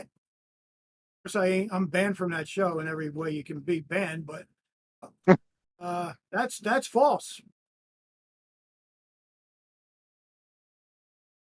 Evidence is not proof. Go ahead and look it up. And then you could say, well, yeah, it's synonymous. Yeah, and then go look up synonymous. You're going to find out evidence is not proof. Enough evidence become proof.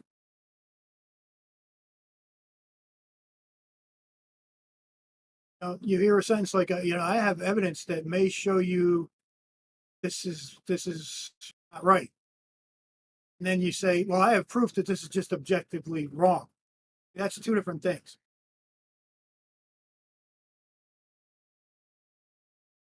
Kind of wished I would have been there going, no, Nathan, you're wrong. He would have had to concede.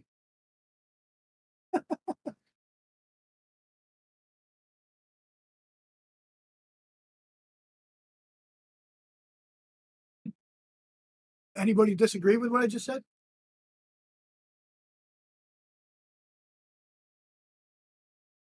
Yeah.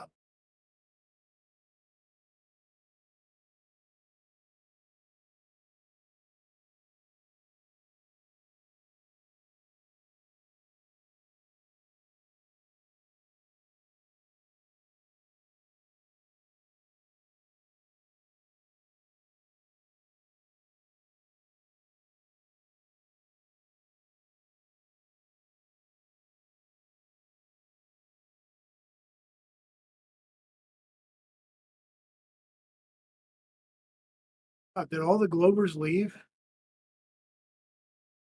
Cooper's made a re-entry. Just as I'm back, baby.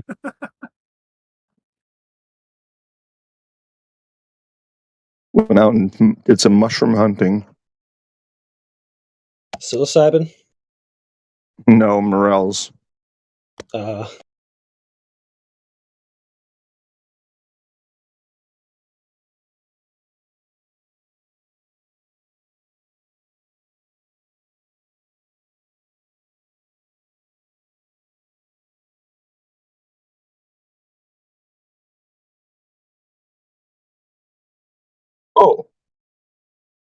This stream is interesting.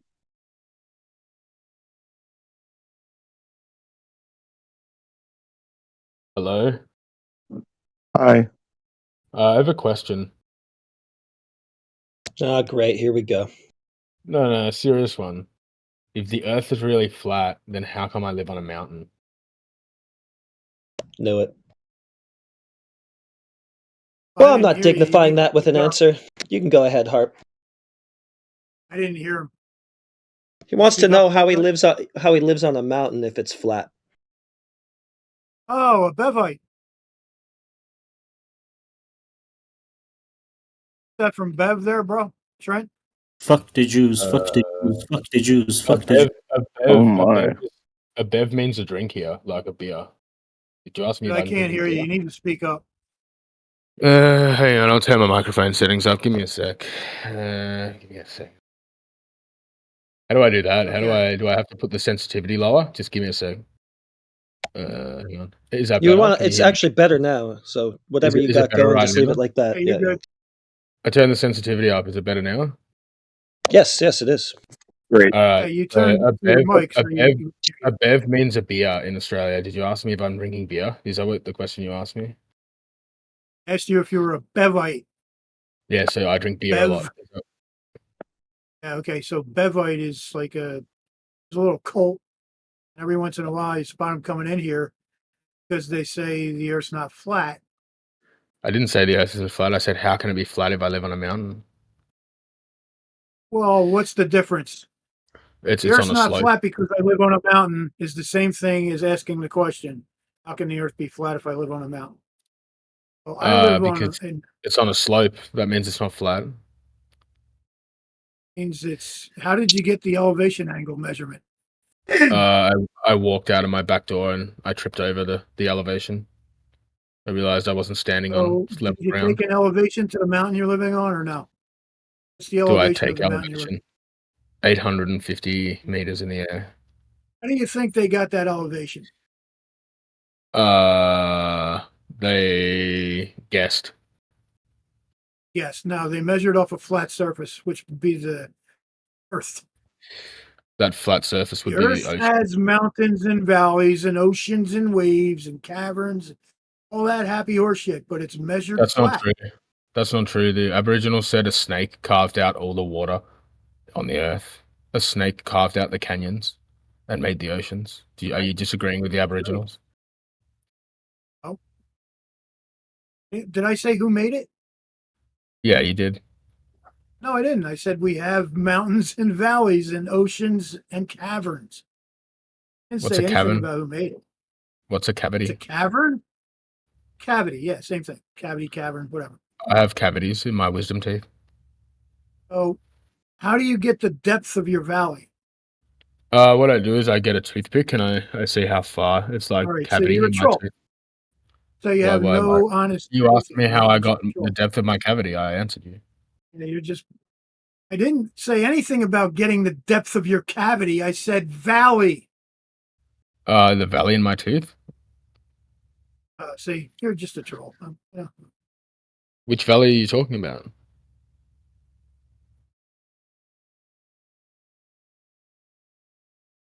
Next. Right, and that's how you deal with trolls. You just disengage, mute them, and get rid of them. Nothing serious, nothing Mr. honest, just a troll. Amish, are you there? Okay.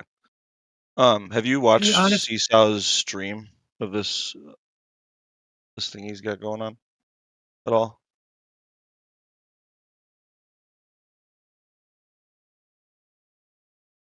Or Heretic, I guess we were talking about this too.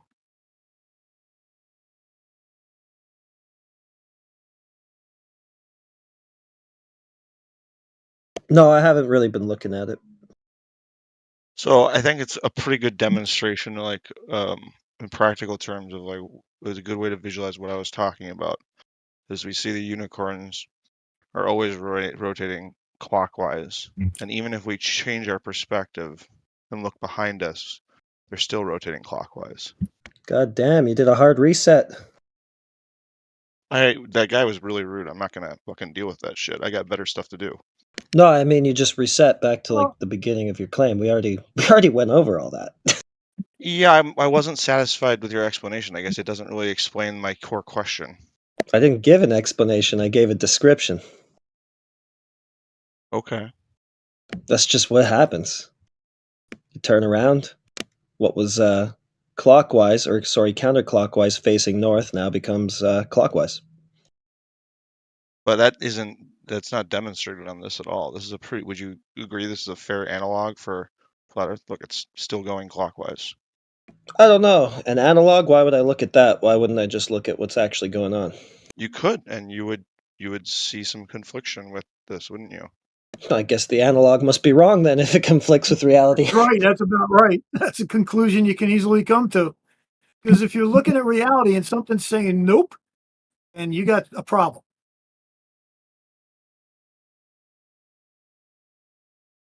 I mean, you said this at the beginning, And then you're like, okay, all right. And then you kind of seem to concede on the turning around thing, but you're like, there's two like apparent axes of rotation, right? Well, and so that's sort of a different thing, and you might have something a little better with that, but now you've done a reset, so. Well, no, I wasn't sure the best way to like make my point. I feel like this like demonstration in the stream though does it really well of what I'm talking about. The stars or the unicorns are always rotating clockwise.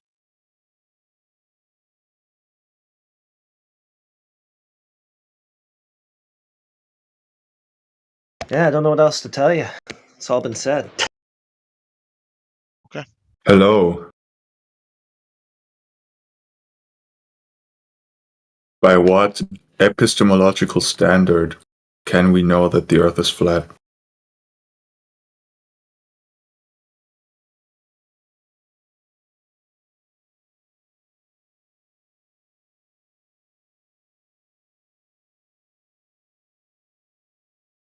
Repeat your question. Sorry? Can you repeat your question? Oh, yeah. So, like, by what epistemology can we know that the Earth is flat? Are we just using empiricism? What are we using? Reality. Well, oh, yeah. Okay. Observation of the real things that are real.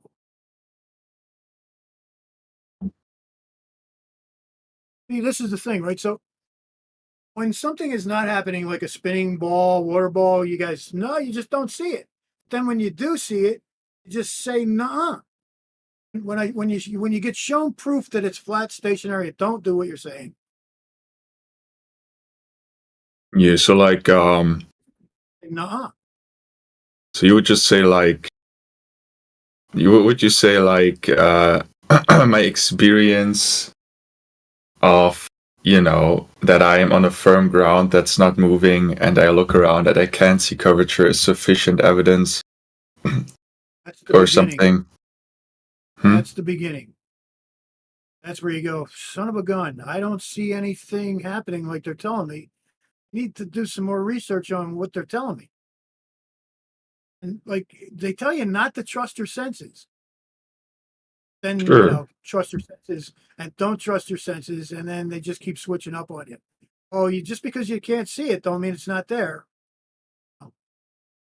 Just because you do see it, we can explain it with refraction. It's just a load of crap. Do you believe in the Bible? That's a difficult question. I understand some of the things that it's written in there are true. A lot of the Bible that disagree with because it conflicts itself. Studying the Bible is an insane venture. Let me tell you that. If you do it for 10 or 15 years, you understand what I'm talking about. You kind of start to lose your mind. You're being real. If you're questioning yourself, reading what you're reading, and also questioning what you've been taught about what you're now reading. A lot of people get a lot of crap out of the Bible that doesn't exist in the Bible. All right. Okay. Oh yeah, it's a complicated thing to go to the Bible. Well, yeah, well, I was asking because I take the Bible as my, you know, primary source of any, anything that I hold to be true, and so I would be curious if you're like gonna, you know, show scripture or something, but there's scriptures everywhere. It says pillars and foundations. You know, the circle of the earth means circle and not ball. Expanse. You know, I mean, seriously, reading the Bible, you don't get that it's flat. Keystone, cornerstone, pillars, foundations, unshakable, you know, shit like that. If you hold true to the Bible, dude, you should be a flat earther. Sorry. yeah, perhaps. My only I mean, if you want to hold to globe Earth, then you know these verses usually say like or as, meaning like it's a metaphor, it's a description. It says like a veil or something like that, or like a dome or things like that. As far as I've read, like a tent but stretched out. Yeah, the expanse. yeah, so it's like a like, it's not literal. You like know what I mean? Tent. Okay, so think about this. Like a tent. What's like a tent? Tent, right? So you look at a tent, and there's all kinds of different forms of tents. Back then, I think they were talking about a flat tent because they used skins and stuff to make their tents. They were pretty much flat as far as I remember. So then you do nowadays have dome-shaped tents. So the meaning is there's an expanse there, and it's covered, and it separates the waters above and the waters below. Mm-hmm. Well, how does air do that? Are you going to go to clouds? Maybe you'll go to clouds, because that's in the expanse. Sometimes the firmament is not explained as just an expanse. Be under it, in it, and over it. Mm-hmm.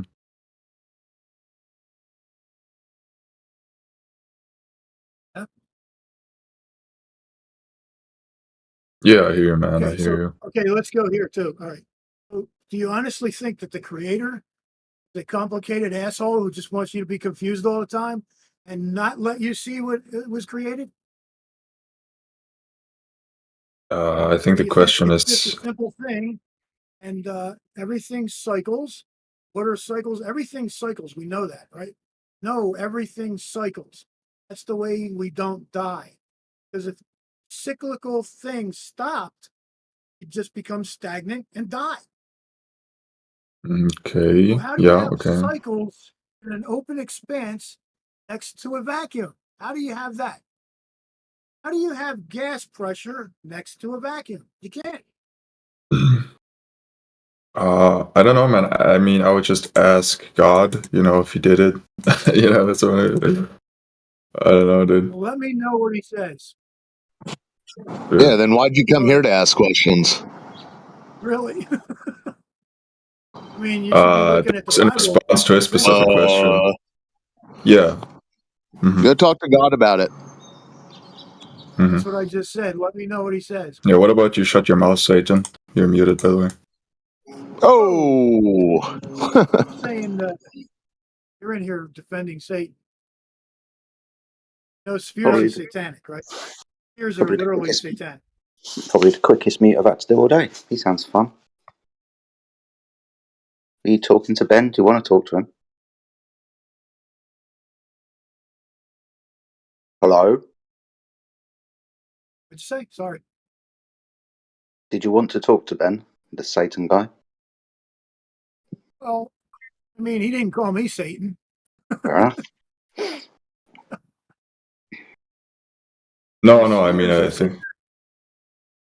Yeah, I mean, that guy was just totally bad faith, like demonic, so whatever. But, no. Rejection noted. No, man, I hear you, dude. I hear you, but, like, I'll see, bro.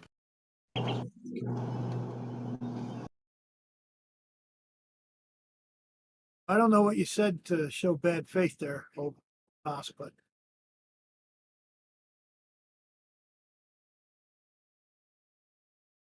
no, that's probably what they did too. They used. I say I don't know how they actually convinced everybody we're living on a spinning water ball. I'm sure it had a lot to do with God, because the church did. The church convinced everybody. He's stuck in that realm right there. People that go to other churches and say, "Yeah, I'm Christian," and it's called a personal relationship with Jesus Christ. You know how little they know about where that all came from? I think you know nothing about where all that comes from.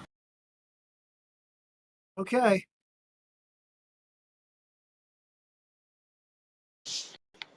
You could enlighten us, I guess. Everyone can read the revelation of God and come to his conclusion himself. I'm not here to debate Christianity. There you go. You brought it up. Yeah, you said the Bible was your thing, man. You Yeah, go by. Yeah. Okay. And I think the Bible is pretty cringe sometimes. I don't know. Have you read it all? I'm not a huge fan of the Bible, to be honest. Have you read it all? I'm sorry? Have you read it all? Yes, I've read the Bible cover to cover. Really? What was your favorite book? My favorite book? I don't really have a favorite. I mean, why would I need a What favorite? was most cringe? Really cringe? I guess the cringe Generally, parts when are I hear like, someone say, this is something weird. Like- The Bible, name your favorite book. Like, I don't know. I don't have a favorite. I'm atheist, so I don't really. here's the thing, right? That's cringe, bro. When I hear somebody say, I've read the Bible cover to cover, that means they don't know shit about it. I don't. Yeah, how do you not believe in some? Yeah, dude, how do you not believe in something? What? Because I like researching things before I form. God cut his internet connection. Interesting. I think I like having opinions, but informed. So I read the Bible to get an informed opinion on it, and then decided it's gay and stupid. What information led you to that conclusion? There were some moral claims in the Bible that I thought were like kind of immoral in my opinion. Like what? So not really like historical claims, because putting the historical claims to the side, like, because Christians always like explain it away by saying, well, it's a metaphor or it was a miracle or something like that. Like, I can't disprove that. But if you just talk about like the moral things, like things about like slavery and how to treat women and how to treat gay people, that alone is like pretty fucking gross to me. So the Bible is not gay, therefore it's gay. Yeah. Turning the other cheek. Yeah. Not a huge fan of it. Well, that's like one thing. That's good, I guess. That's like one thing that's not like cringe. Yeah, I think there are some things in the Bible that are good. Like, obviously, I'm a huge fan of the part. You said the whole Bible was cringe. No, I said the Bible was cringe. Yeah, there you go. Cover to cover, I didn't right? say, like, literally every word. Like, I'm sure there's like some. Literally, figuratively, what is it? Literally, you read the Bible cover to cover, or figuratively? I literally read the Bible cover to cover. Figuratively, dude. You got the Cliff Notes? What did you get from it? I don't have Cliff Notes. What did you no. get from Wait, it? am I being trolled? Oh, I gotta be trolled. No, he's not being serious. No, I should ignore him. How many times have you read it cover to cover? Once. Just once. You know, how many times do I need to read it to understand? So you know nothing about the Bible. What do I not know about the Bible? So you have a source for that claim? Do you have a source for that claim? Source? Think you can read it from cover to cover one time and know what it says? I do know what it says because I read it. Okay, so when does the Age of Grace start? I'm sorry? When does the Age of Grace start? I don't know that, sorry. Well, you should. It's in the Bible. I'm not sure why I would need to know that to. That's called dispensationalism. It's rightly divided, the book, and who's speaking to who at what time. Why are you talking through me? Go ahead, buddy. Thanks. I really appreciate you letting me talk. Go ahead. Come on. Say it. Come on, say it. When we're talking about the Age of Grace, then you would understand that that's in the Bible and when it begins. I'm asking you just a very simple question about when that begins. If you've read the Bible, you should know. I've read the Bible once, and I think I have formed a pretty informed opinion on why the parts of the Bible are not appealing to me, not good. I don't think I'm a scholar on like literally everything the Bible says, because that would involve a lot of investment of my time. But to say that like anything, wait, now you're the one interrupting. That's crazy. I'm agreeing with you. No, you're still doing it. So I'm agreeing with you. Oh, good. Yes, cool. in the background. So we both agree that like it's kind of stupid to say that you have to know everything about a thing to form an opinion on it. That's good. Well, it does. So let me ask you this question: in Matthew, Mark, Luke, and John, who's Jesus talking to? Is he talking to Christians or is he talking to Jews? I don't know that passage, but I'm going to guess Jews. He was passage. I gave you 4 books: Matthew, Mark, Luke, and John. Wait. This is actually really confusing for me, because we just agreed that you don't have to know everything about a thing to form an opinion on it, and that you're still quizzing me on the thing. So I'm not really sure where you're going with this. Well, I'm trying to figure out what you know about the Bible. I'm going to tell you that the things that I've learned. Let's concede that my Bible, the information on the Bible, is minimal. I don't know as much as I could know, but I know a little bit. But the little bit that I do know is enough to make me hate the Bible. Now, if you can convince me that the things that I thought I knew were wrong, so you took breaks while you were reading it cover to cover. Yeah, I took some breaks sometimes. So what? Yeah, sounds like it. Which little bit did you know, which gives you the moral background? Which little bit? I don't understand the question. You said you know a little bit. What little bit do you know? I know what it says about gay people and women and stuff. Why does it say that? Why does it say that about gay Why people? or what? Why? Why does it say about gay people? I assume because people? the writers of the Bible were pretty homophobic.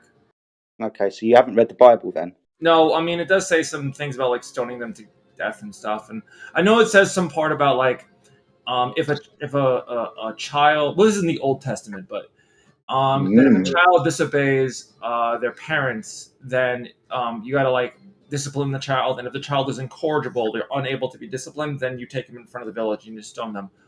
I think it's bad. Jesus didn't really like. Well, I mean, he did say don't kill people. Like he did say like something about don't stone the prostitute. Let he who's without sin cast the first stone, which I guess you could interpret as anti-death penalty. But he didn't really go farther enough to say that being gay is a thing. This guy. He's just fucking lost, isn't he, poor guy? Maybe read it again. You need to explain to me what I said is wrong. You're all over the place, mate. You need to explain what I said is wrong. I need you to. You're all over. You can't explain why I said is wrong. You're all over. Well, you went from comparing Iran to stoning. You imbecile. So what's happening is you just have an arbitrary atheist standpoint. You just think whatever you want to think. You just don't like what God says, and you just have your arbitrary. Can you explain why I said is wrong? You can't. Silence. There's silence. They just say, you don't get it, and they don't explain how I don't get it. Well, you brought up God, and then you went to stoning, you imbecile. You've been given Notes version. Yeah, you've been given a Cliff Notes version by some pseudo-atheists. You're breaking up. I can't understand you at all. I'm sorry. I said you've been given a Cliff Notes version interpretation by some pseudo-intellectual atheist. No, it's a part of the Bible that I read. Obviously, I'm not going to recite for you the entire passage because I don't remember it. I only read it once, and it was like a decade ago. But the part that I said is an accurate representation of what it said. Am I wrong when I said the Bible says stone gay people? Yes or no? The Bible says a lot of things. You run in the context. Okay. What would be a context in which it is good to stone gay people? In context, we're already talking about old Bible, Old Testament theology, right? So not new. So not the new covenant, which is why I asked you when the Age of Grace started. I don't know think what the Age of Grace is. I don't think it matters. I'm not going to answer the question. You don't even think that it matters. You don't think that the Age of Grace. Because we both already agreed you would need to know everything about the Bible to form an opinion on it, and you have not demonstrated why what I said is wrong. Because it's Old Testament, it's not New Testament. It's Old Covenant, not New Covenant. Do you think the Old Testament has any value whatsoever, or should be completely disregarded? It has value, but you need to know. What value does it have? Okay, can I answer the question in my own words, or are you going to be a cunt and keep talking through me? Come on, go ahead, buddy. Answer it. No, I'm not going to do anything that you tell me. You can't answer it? That's crazy. You can't answer the question. It's not that he can't answer it. I was it's that you're being a jackass. He just can't answer. He's a coward. He could answer it, but you're being a colossal douchebag, dude. You're a little scared of debate. It's fine. You're scared. It's fine. I'm not scared of you, little fucking prick. You're just being an obnoxious little fucking wanker at the moment. Oh, you've gone. Goodbye. Yeah, nobody wants to talk to him. You can unmute his own damn self. He's a senior mod. Well, you can fuck off then.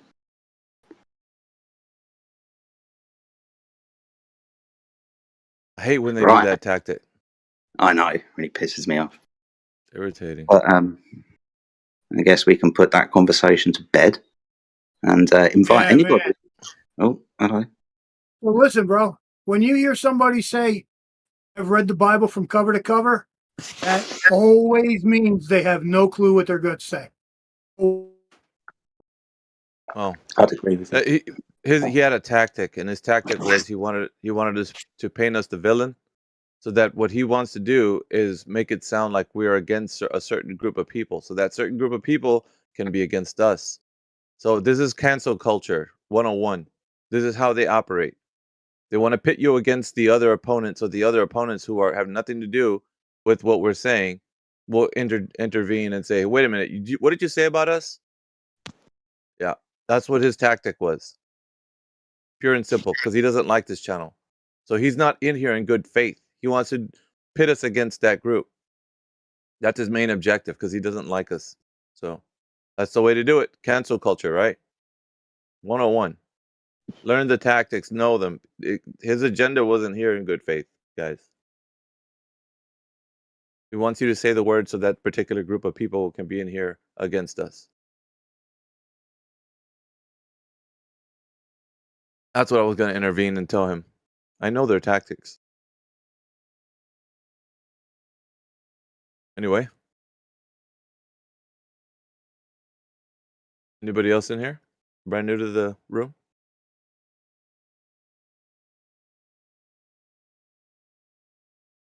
Same guys, huh? There's me talking to you. I'm still muted. Yep, same guys, man. Hope you're doing well today, though, brother. Yeah, I had a good rest. We're up in the wee hours of the morning. Yeah, well, you was up late last night, weren't you? Yeah, I usually am though, because I work nights. So you got work today? Maybe not. They haven't called me. So. Oh, watch out, Globers. Alpha Veritas is doing a double shift. Yeah, it was pretty fun yesterday. But I always have fun, so. We had a guy that came in here last night, Can You Felix? And he's basically, I guess you could say, on the fence, or he's in between. He doesn't really know too much. Jekyll was asking him about gas pressure without a container, because Jekyll tries to declare that you can't use that argument because there's no way that you know there's a container there. So he's trying to get that new guy who didn't really know much. And the new guy was like, well, I'm not claiming anything. So he got him on his heels. It's people that don't know the argument that they get him. I really didn't want to intervene because I wanted to actually see how far that guy actually could withstand. Sometimes you have to do that. See what they know, so the other opponent actually can quiz them. And if they're not able to get through it, then that means that their knowledge isn't sufficient to support the claim. Mm. You can just tell. What is the amount of sufficient knowledge to defend a claim? The ability to articulate your point in such a way that you can make it clear that you know what you're talking about. Wait, so the amount required in order to substantiate a claim is just to say it clearly and that it's understandable? Substantiation is the key here. Keyword, substantiation. Can you substantiate that claim? Yes or no? I didn't make a claim. I asked a question. I know that. He's pointing it out. Oh my God. Can you not follow a conversation, Rich? Rich Evans he gets lost, dude. You have to hold his hand, Jedi. No, I just got here. Calm down. No, you I just got here, so it takes me a few minutes to understand words. Fuck off. He's not at our. Someone come into your temple and kill all your younglings, Jedi? You seem really angry. I don't suffer fools gladly, mate. Let's put it like that. And there's a lot of them there, and I'm talking to one. But the Bible tells you to answer a fool according to his folly. That's lovely. No, it doesn't. It says answer a fool according to his folly. And then what happens after that? Did you read the rest of it? I don't see how this changes what. Go look it up.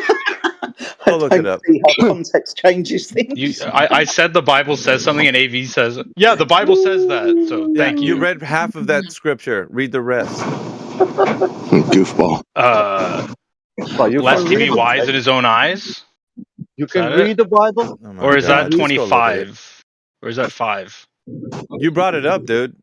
Do not answer a fool according to his folly, or he will be wise in his own eyes. Answer a fool according to his folly. Oh, what was it? What book was 26, 4 and 5, Proverbs. Oh, see, it sounds like Proverbs, doesn't it? But yeah.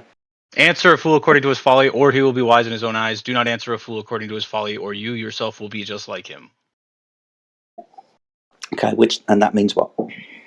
That means that there's a contradiction within the Bible, as it does not have an affirmative position. So are you acknowledging that you're a fool and we should just ignore you, Rich Evans? But then you'd be going against the Bible. Is that how that's applying? Yeah, well, Mr. T says pity the fool.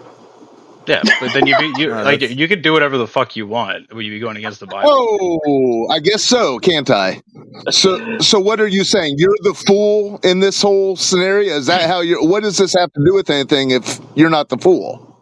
Are you saying regardless of whether or not I'm a fool, the Bible still contains that contradiction. Okay, so are you saying by engaging with you that we are equal the fool that you are? Or I'm engaging with fools. Trying to make you less wise in your own eyes. Well, then you would be a fool both ways. I don't know what this is proving. Well, you're a fool. How would you? Yeah, and you just conceded that you were one too. So let's just be fools together. No, I was asking if that's what you're implying. Then spit it out. I did. It's a contradiction. Well, okay. No, so you're the fool. Did you read it? Hold on. Did you go read the scripture, Proverbs 26? I just read it. What did it say? Do not answer a fool according to his folly, or you yourself will be just like him. Answer a fool according to his folly, or he will be wise in his own eyes. Here, let me copy it, put it in the text for everyone. Dude. So what is this is saying? The biblical position is to both do not answer a fool according to his folly, and to answer a fool according to his folly, which is a contradiction.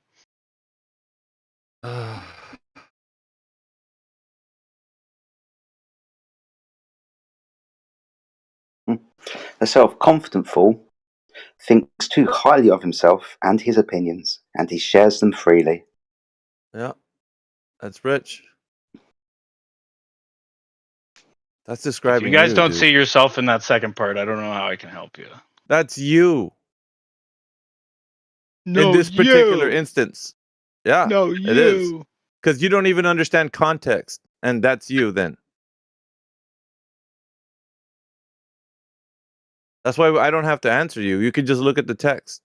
If you think that you're wise in your own eyes and you got it right, I don't have to answer you. But you, since you think that you want an answer because you think there's a contradiction.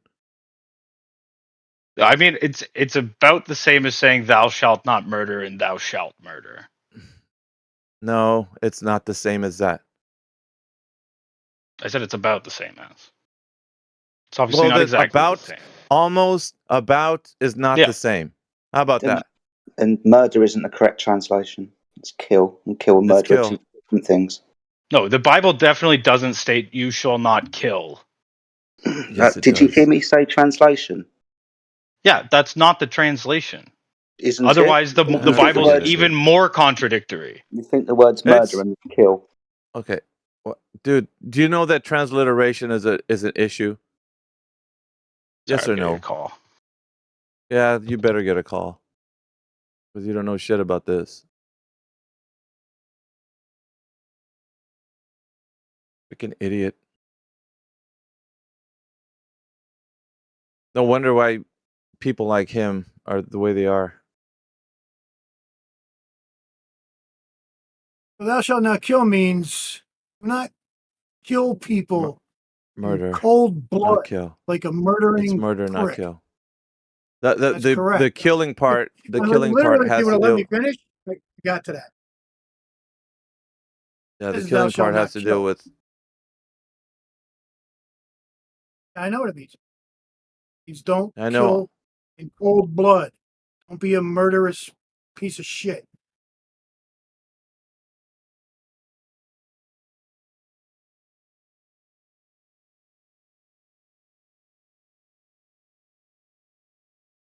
What if you didn't read the Bible and the water doesn't curve? What then?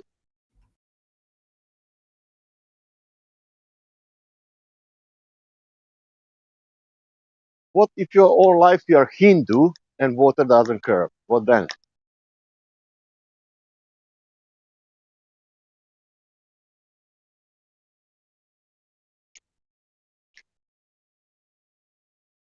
I don't know who that's to, Sasha. Yeah, it's speaking about anybody. They think that we are like that we are all Christians and that we are proving the flat Earth with the Bible. No, that's not it. He's just misinterpreting some passage in the Bible. That's all. Okay. He's an ignorant wretch. That's fine. You can be that.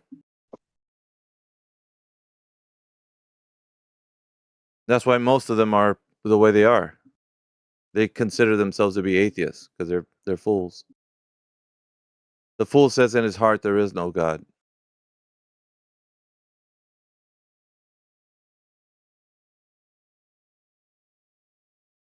It's just the way it is.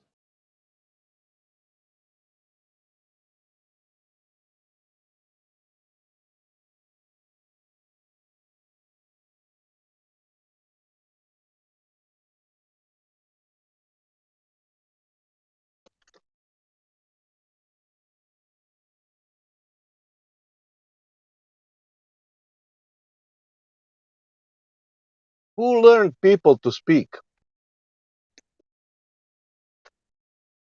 All right, I got a couple minutes left on my break. Yeah, we don't give a shit about your break or you. You mean before your break? That's funny to hear someone who cares so much about what the Bible says acts so differently than Jesus. I do care. I do care because when people misrepresent it, they sound like dumbasses, like you. Good one. Well, it's not good, but it is correct.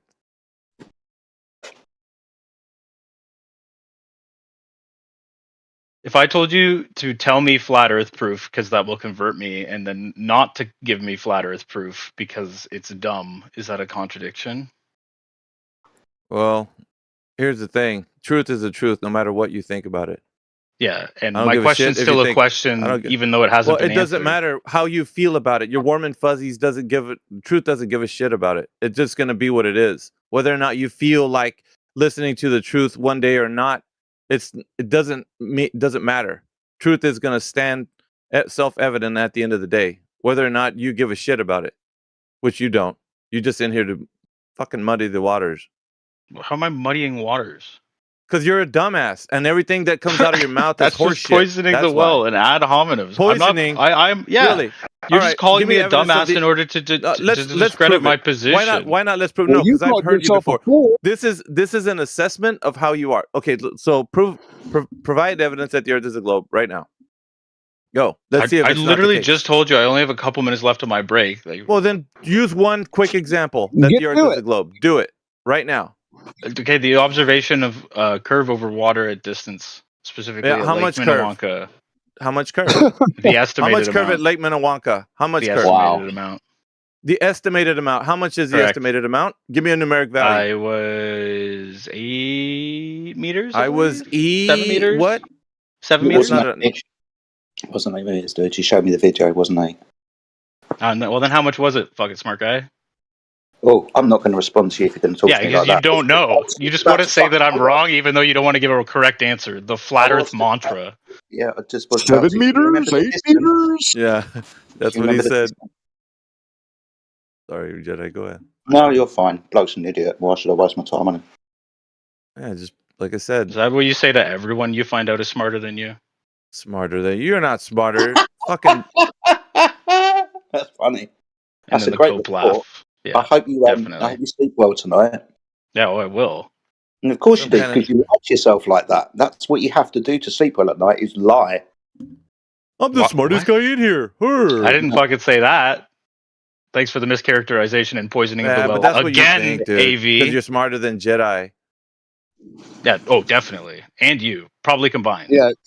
Give us some more details of your vague observations. It's all in the video. In the watch minutes it if you want. your break over. comes to an Toodaloo. Goofball. Did he show you the video, Old Hossford, or did he show you the video? He pretended like he uses kilometers instead of miles, and feet instead of meters, totally. Oh my god. What was the drop over distance measurement? He didn't give that, did he? It's 8, 7. It was what was expected. That's what he's like. Duh. Let's listen to McToon a lot. Fight the flat Earth. They do that all the time. Exactly what we predict. Yeah. It's just there. Duh. It's right there in front of your eyes. Yeah. How much is there? Well, obviously, what's ever required. That's what's there. Duh. What do you mean? You can't be more vague than that shit. Fuck.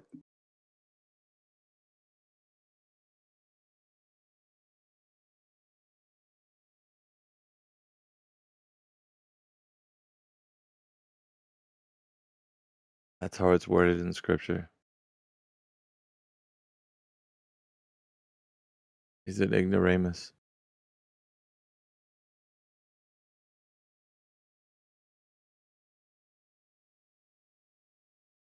That's why people have to explain things to people like Rich Evans. He's a dumbass. If he could understand context, then he'd be able to understand what the meaning of that is. But since he doesn't, everything's a contradiction in his mind.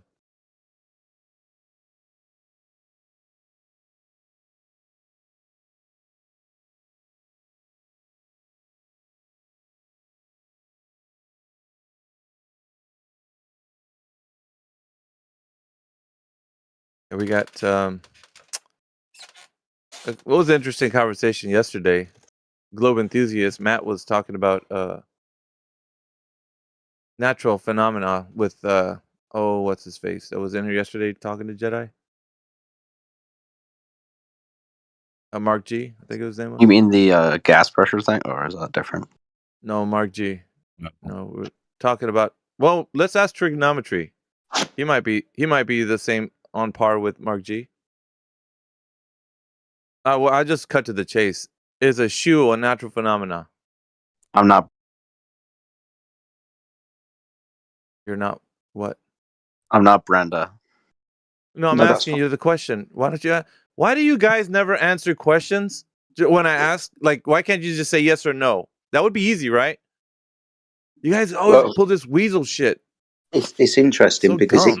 it isn't just Brenda that says this now, which is why we're asking this question to see if anybody else apart from Brenda also says this. We're building up a list of people who say that a shoe's a naturally occurring phenomena. So just very quickly, my friend, do you think a shoe's a naturally occurring phenomena? No. Awesome stuff. So you would be in contention with, people like Brenda, Mark G, and who else was it yesterday? Dogs are gods. Dogs are gods. That was it. So dogs are gods. Mark G and Brenda all think that a shoe is a naturally occurring phenomenon. That's weird. All right, yeah. So just because somebody thinks the Earth is a globe doesn't mean they're smart, right?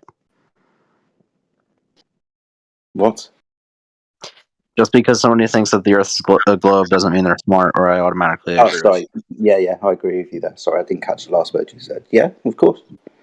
That's on both sides of the argument. It just absolutely doesn't mean anything. First of all, being smart is not a good thing to say when you're talking about these things, because you can be smart and be a dumb fuck at the same time. You have to have a critical mind, be able to critically think, not just memorize shit, because that's the definition of smart. Yeah, knowledge and intelligence are two different. It goes back further and actually stems from the word hurt, H-U-R-T. Smart. It's smarts, Mom. Yeah.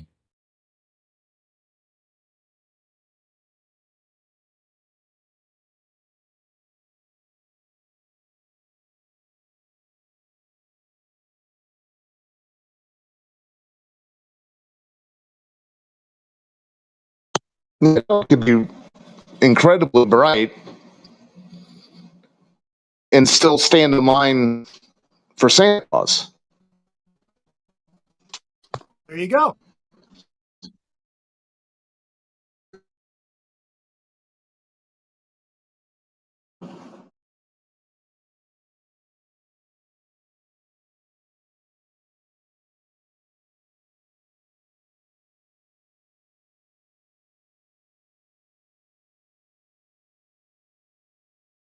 Rich Evans is obviously working hard because his break's finished, but he's typing up and down in the chat room like there's no tomorrow.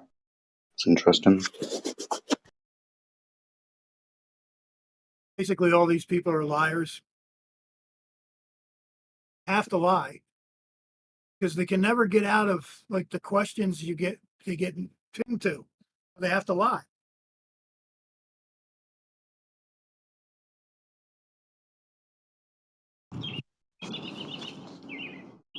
Yeah, a lot of smart people have been conditioned by the echo chamber. I mean, there's probably,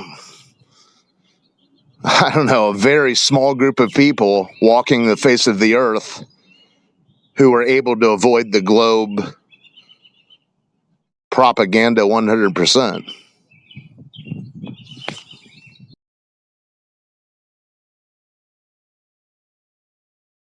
And that would be like undiscovered indigenous tribes that we haven't found yet.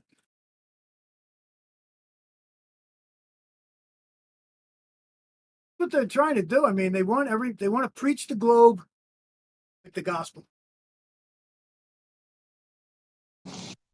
Well, yeah, I mean, you can hear the more and more academic hoops these people have, so-called academic hoops they've jumped through, the more religious they sound nowadays. It's pretty wild that they don't hear it. I guess they weren't around to hear, I don't know. But they sound, I know they have a big problem with the Bible, but they're the ones who sound like the Bible beaters at this point. And for them not to hear it, that just shows how they want to say, oh, echo chamber. Well, they're the ones that have been conditioned and they're still standing in line for Santa Claus. So yeah, it's not a intelligence. It's just I mean, at a certain point, yeah, there's some really gullible people out there who can, bust out a math problem without a pen and paper. Right. I don't know. It's crossing the next threshold of gullibility, I guess. I always used to point to Sheldon and the boys in the Big Bang Theory, the TV show, because they can, write all these calculations when it comes to going outside and like driving a car. They don't know how to do it. They don't know what being sarcastic is. I mean, Sheldon is just dumbest motherfucker walking the face of the earth, and he's got the superiority complex, and he thinks he knows everything. I've studied how to put these shelves together, but give him the shelf and have him put it together. Ain't gonna happen. I've had bosses come in, and I told my guys that this guy has a carpenter's handbook in his briefcase because he's not a carpenter. I don't know how he got this job of being the foreman, and he's my boss now, but I'm telling you right now, we're going to find out sooner or later. Of course, we did. I opened his briefcase when he was up in the ceiling. I didn't know he was right above me. And there was a carpenter's handbook.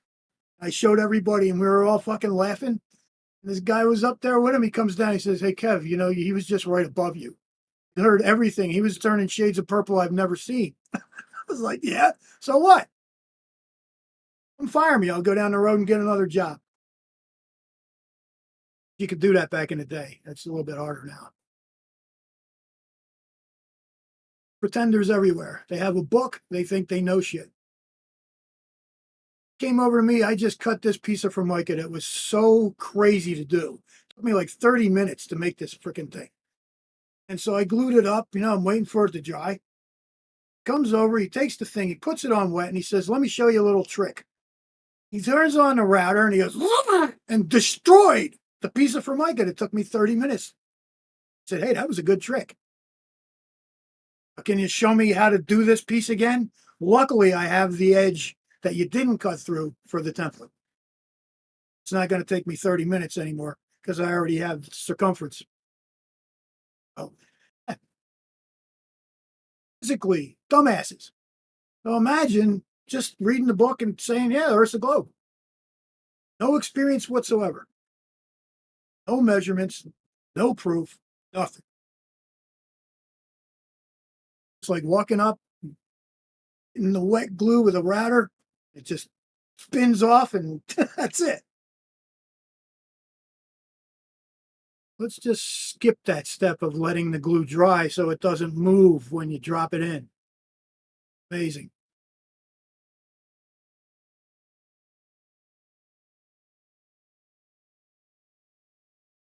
Seen McToon always trying to show you this proof where he has a lake. He's measuring across the lake and then he's measuring the other way. Doesn't realize the air is in the way.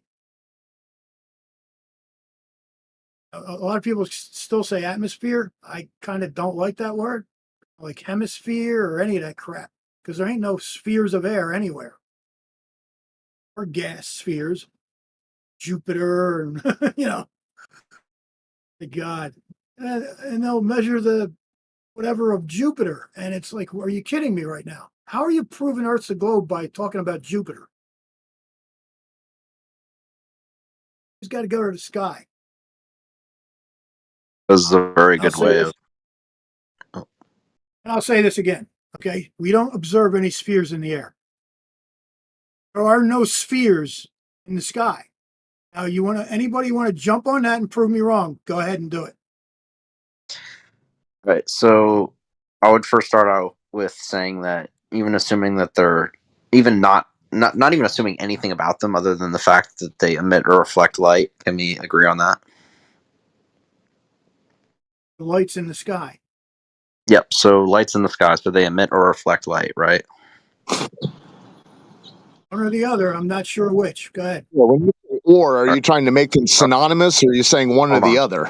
Hold on. All right. I don't need white knights in here. I've heard you do this again. I've heard you do this before, where you use emit in place of reflect.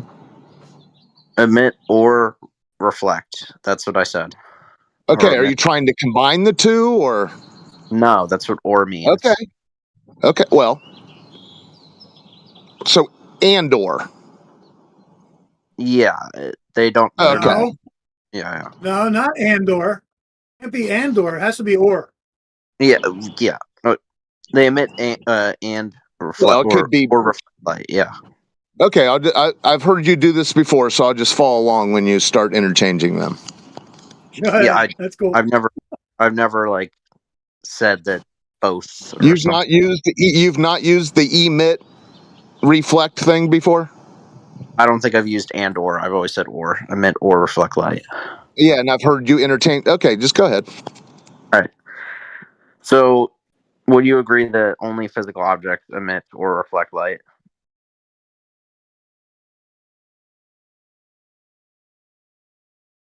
Of course. Yeah, I think I said a long time ago to that. Yeah. So then So then the lights in the sky are physical objects. Or reflections. Not necessarily, no. It's either or, right? It's or. So if they're emitting light, they may be physical. No, they are physical. No, they are physical. No, they may not be, though. All right. So, do you have a demonstration of a physical object emitting a non-physical object emitting light? No, I don't. I don't know what the stars are, or the lights in the sky are. So I don't know how they work.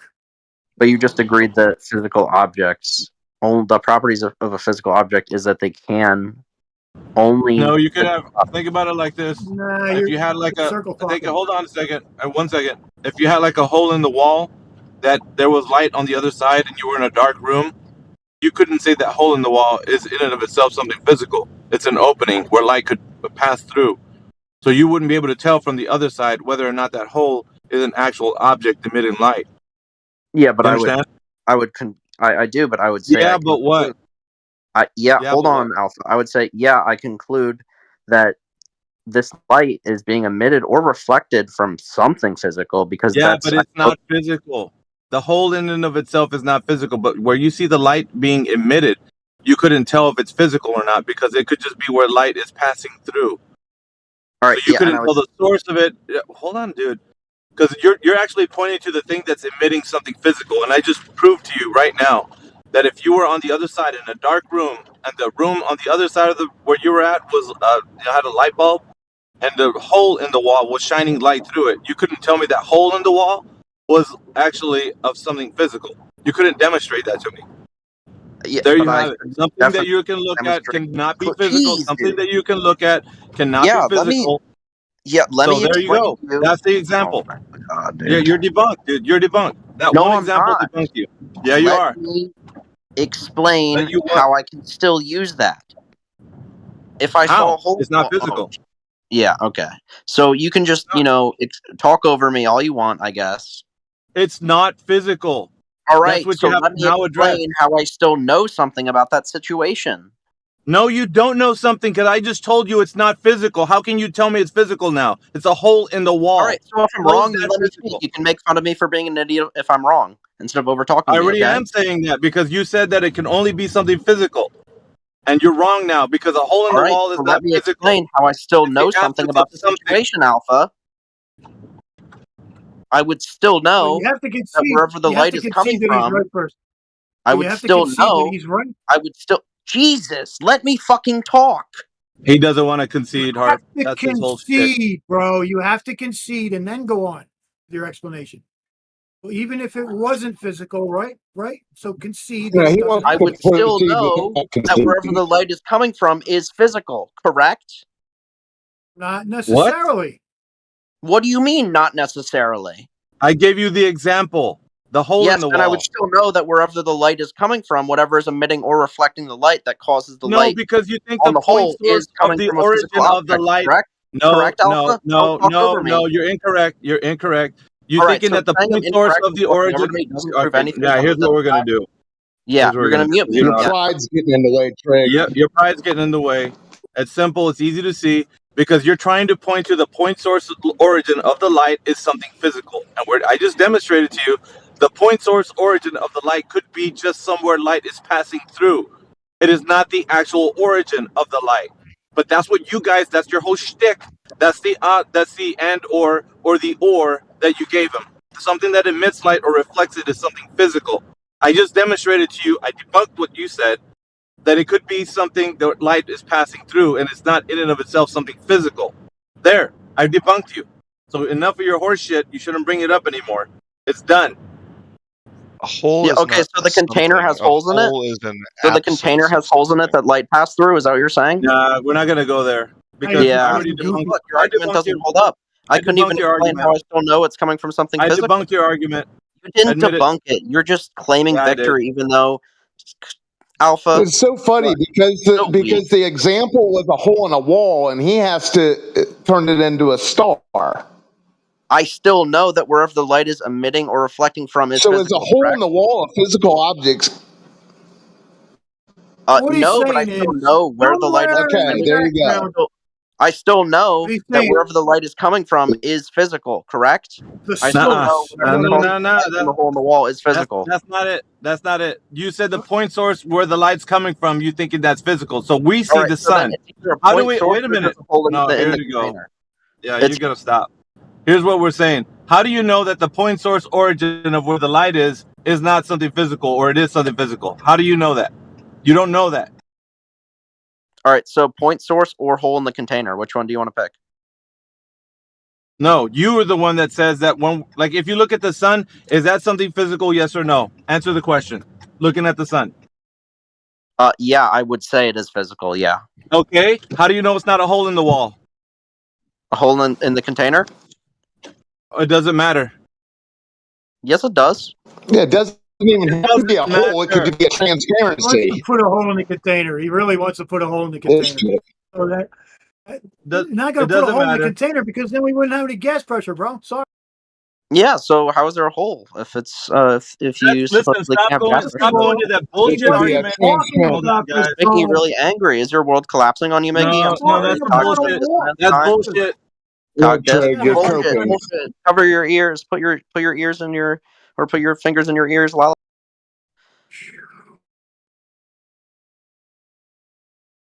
He was talking about a wall Here's- with a hole in it. Yeah. He's not talking about My a dome or a physical. Yeah, he wants to put it in a light know, where I he know can what he's actually make doing. an argument. It's stupid. No, he's I debunked his argument and he's just mad about it.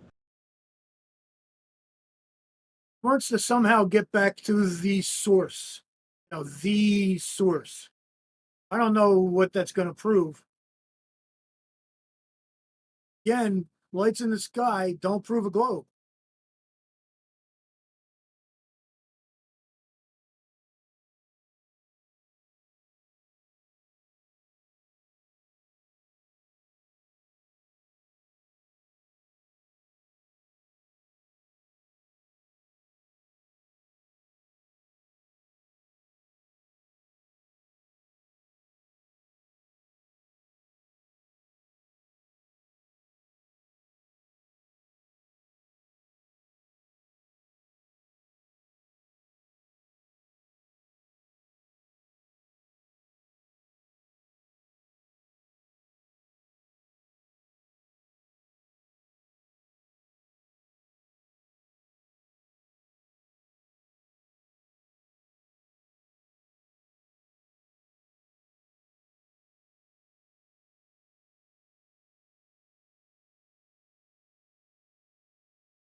Interesting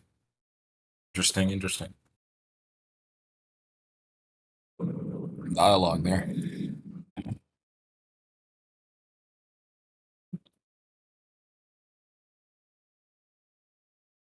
Can't use brain or think with their brain. For example, they claim in their paradigm that the sun during the Selenian eclipse, the real position of the sun is just below the horizon, and we can see the sun over above the horizon during the Selenian eclipse. So they claim refraction. So it means that the thing that we see above the horizon, it's not the actual physical sun. It's just an image of the sun being refracted up toward above the horizon. And the real position of the sun is just below that curvature, below the horizon. So they claim those things, being able to see light which is not the physical thing itself that is projecting that light, but it's just a projection in the air or in a medium. So they claim that, but when you explain that to them, that the sun can be something else than a physical object in the sky, but they can't understand that. They can't understand or think that, oh, maybe it can the source of the light can be other somewhere else, and what we see just the refraction of that object be appearing there, and the real object is somewhere else. No, who knows? Like that sun behind the curvature. But they don't think. I was stupefied when I they was. refract the Selenian eclipse and refraction. They don't. I mean, refraction is their answer now. See, it used to be gravity. Gravity's still their answer, but refraction now is like their gold bar. Actually, fool's gold.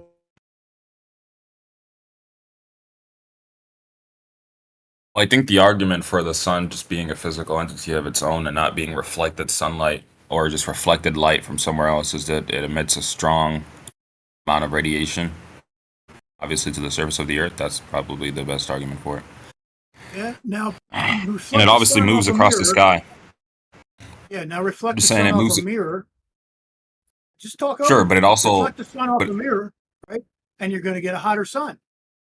Right? Yeah. Yeah. Sure, you can say that. And then put it through. I'm just saying. Through a magnifying glass. What happens? All right. I can just continue with my point. But on the flat Earth paradigm, I think it's less sensical for the sun to be reflected light off somewhere else because the sun is also moving across the sky. So you'd have to say that the sun is moving across the sky but carrying that reflected light from somewhere else. That makes kind of no sense. Yeah, let me make an argument. So hold on, Matt. Let me make an argument for something that you guys don't ever put into account. What if the point source of the light is not an actual something physical, but an opening, probably to another portal or dimension? Just thinking of it in that way, something you haven't quantified. What if it's that? It's just an opening, and it's letting light pass through, and you think it's an actual point source origin? Have you thought of that? In that case, then what we think is a point source of origin wouldn't be a point source of origin, but the light would still be physical from an actual point Well, source. that wasn't the point though. The point was that the thing emitting the light or reflecting it is physical. Has to be physical. No, light itself must be coming from something physical, right? But if Yeah, you want there to you say go. that That's what I'm saying. Light Yeah. itself has to be Yeah, coming no, I from know. something physical. But If the you're thing saying that you're seeing, what we think, yeah, go ahead. yeah, You're what you're saying, looking at. How do you know that light has to be coming from something physical? Because we have flashlights and shit? We Because that's comparing how our we viewed stuff it. that's That's how it's always man-made been to the on Earth. That's sky how that it's we always have been on no Earth, dude. idea what it really is? Yeah, what is light, Matt? What is light? Photons. I mean, that's the only way Yeah, we've how ever do you seen know? it on Earth. Yeah, but how do you know That's the that? only way we've ever How do seen you it. know? How do you know that? Come on, dude. Light I'm isn't asking photons? you the Come on. question. Answer it. How do you know that? Because you sound confident in saying that it is. How do you know that? It is. Do your research on How it. do you know? Do you want me to How give do you a you? No, citation? I want you to tell me how you know that it is physical. It's a bold claim. Oh, light? Oh, light is physical? Yeah. Yeah. It's the only way we've ever seen light on Earth. Is That's through the it coming only from a way physical is not source. an answer. That's the only way we've ever seen light is not an It answer. I is. want you to depict to me how it's physical. How light is physical. Light emits Yes. radiation. Anything that emits radiation is therefore physical. Okay, so Coming you're from just physical. saying that it is. You're not describing how light in and of itself is physical, are you? I just told you what it is. No, you said radiation, therefore light is physical. That's a correlation Yeah, at best. light emits radiation. Yeah, but you you're don't saying that because radiation is emitted, therefore light in and of itself is physical. Yes. You're giving You it can't physical have properties. What? alpha. You can't have something emitting radiation or emitting light to you without it coming from a physical source. That's impossible. How do you know that? If any How of do you you know guys were to that? demonstrate How it, do you know that? you'd be fine with it. How do you know Because that? we've never experienced that. That's not how light or Well, radiation works. I'm asking how you know that, not because we've never experienced it. That's a negative. I'm asking how That's exactly you're why I claiming the know that, positive. because it's never been experienced ever. That's how light Yeah. works. So it's never been Neither experienced, has therefore the you're making a horizon bold claim curve. that it is.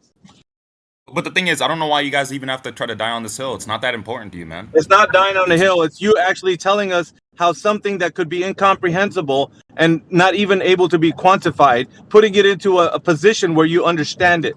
Nobody understands what light is. Even the top physicists can't understand what light is. And you are a person that's saying that you know what it is. You don't know what it All I'm is. saying is that it must come from a physical source. Is That's what lightning everyone talks about. physical?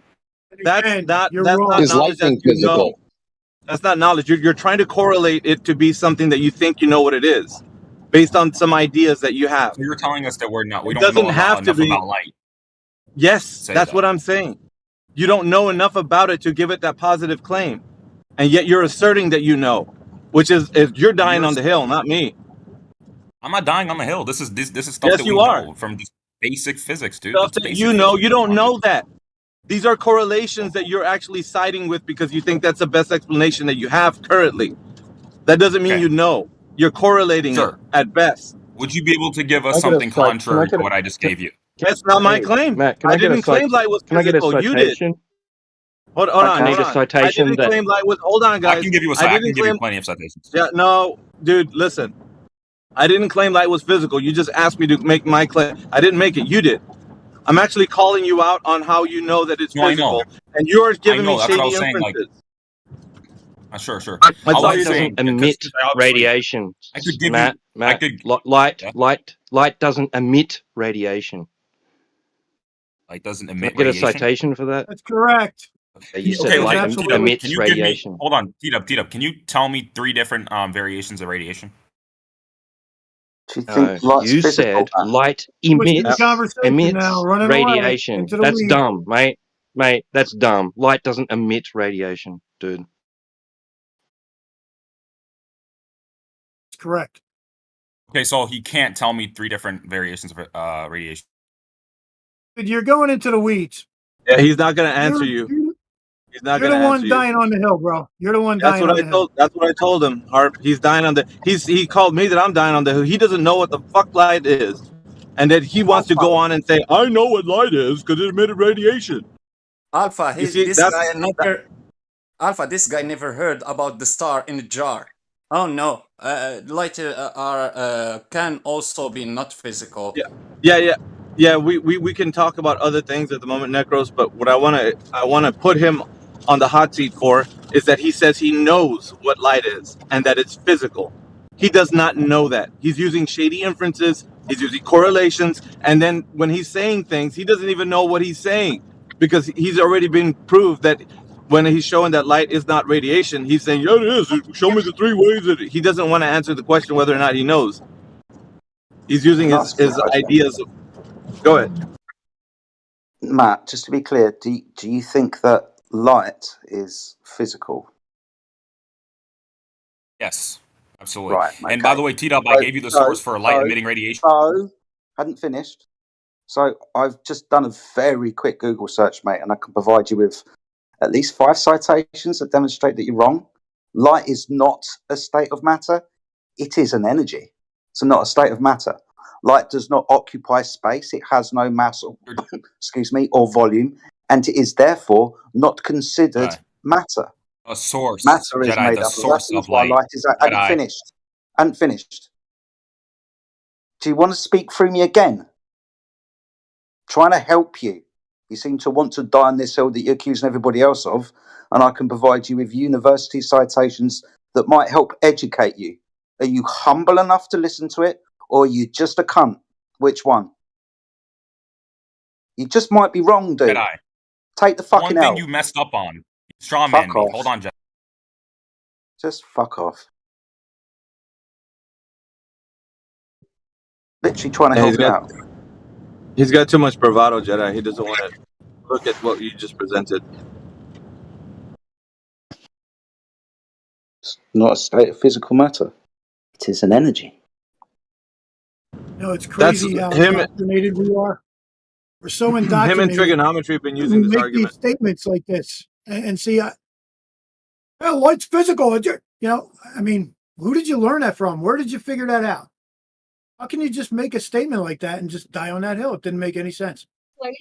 And if light is physical, then what? Then water curves. Indeed. The conclusion is simple. People close the server.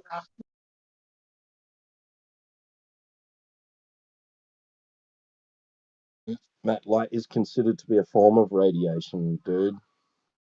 Radiation isn't coming from the light, it is the light. Jeez.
It's a quiet room today. I was just reading some of his little citation. He's talking about protons and electrons and this and that and the other bullshit. Come on, man. These people think they know what the fucking sun is.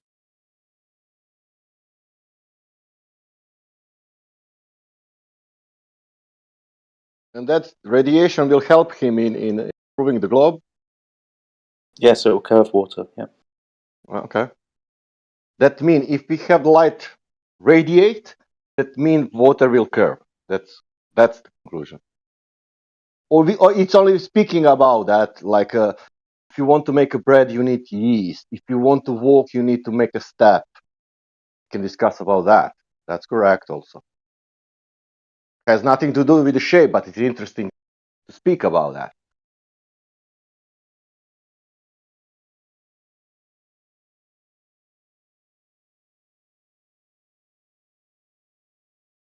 If you're in car and car doesn't move, you don't move. If you're a car and you're moving with the car, then you're moving. Earth is a globe. I respond to T-Dub, or am I going to be muted before I can respond to anybody? Yeah, but it wasn't me that muted you. It wasn't me that muted you, was it? That's fine, Jedi. I did. That's fine, Jedi. Okay, that's fine. T-Dub, so you wanted the source for light emitting radiation. I gave it to you. Radiation is a form of energy that moves in form like particles or wavelengths, whatever, etc., and energy. So I gave you the source for it up top. If you want me to post it again, I will. So I was actually right about that. I don't know where you got that from. Because you said light was physical. Oh, so the one thing you messed up on is light comes from a physical source. That's really what I was insinuating. Yeah, I mean, I could hop into like physical. This is why I asked you to be clear, which is why I tried to state what you said before I read what I read, and that's what you said, dude. You didn't bring up anything up about the source. I asked you, do you think light is physical? I was trying to say that. Dude, I asked you, is light physical, and you said yes. So I then demonstrated that you were incorrect about that, which is fucking news to me as well.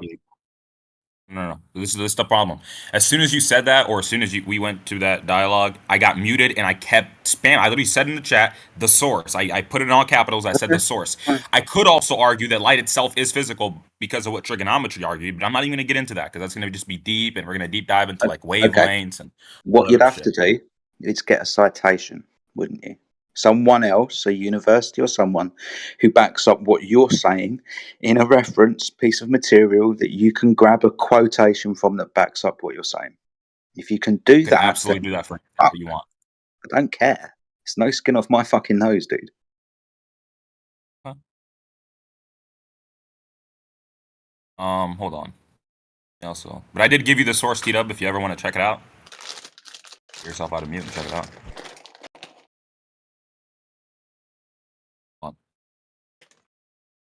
When these people start talking with their conventions about molecules and protons and neutrons and all this other horse shit, they can't prove any of it.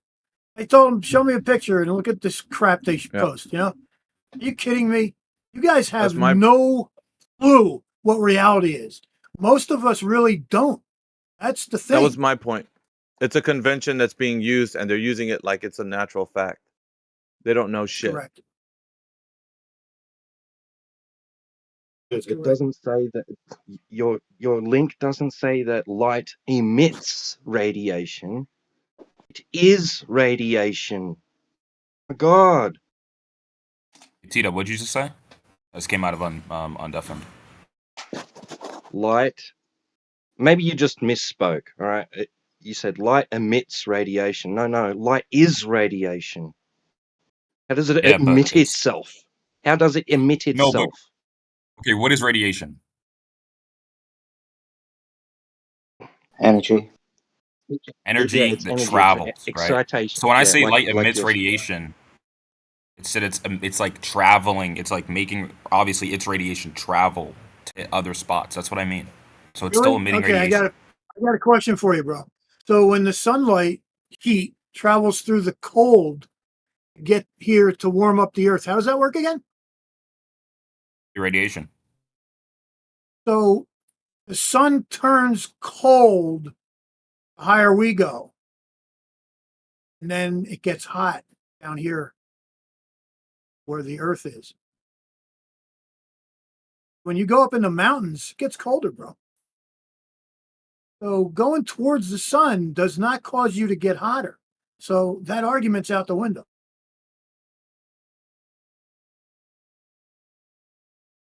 Again, we have no clue what the sun is. None. And everybody who thinks they do is a raging idiot.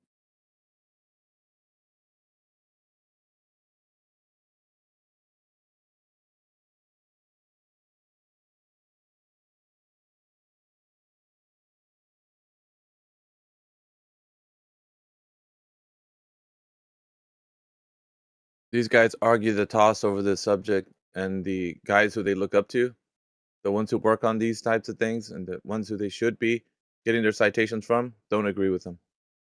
They never make these claims.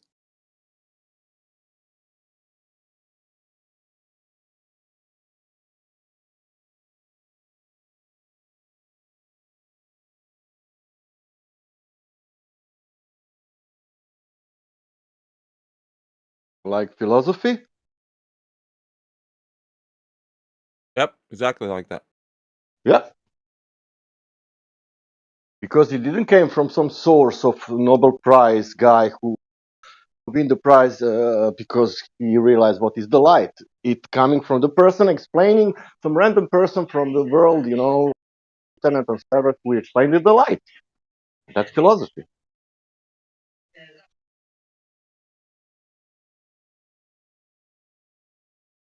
People are just saying words.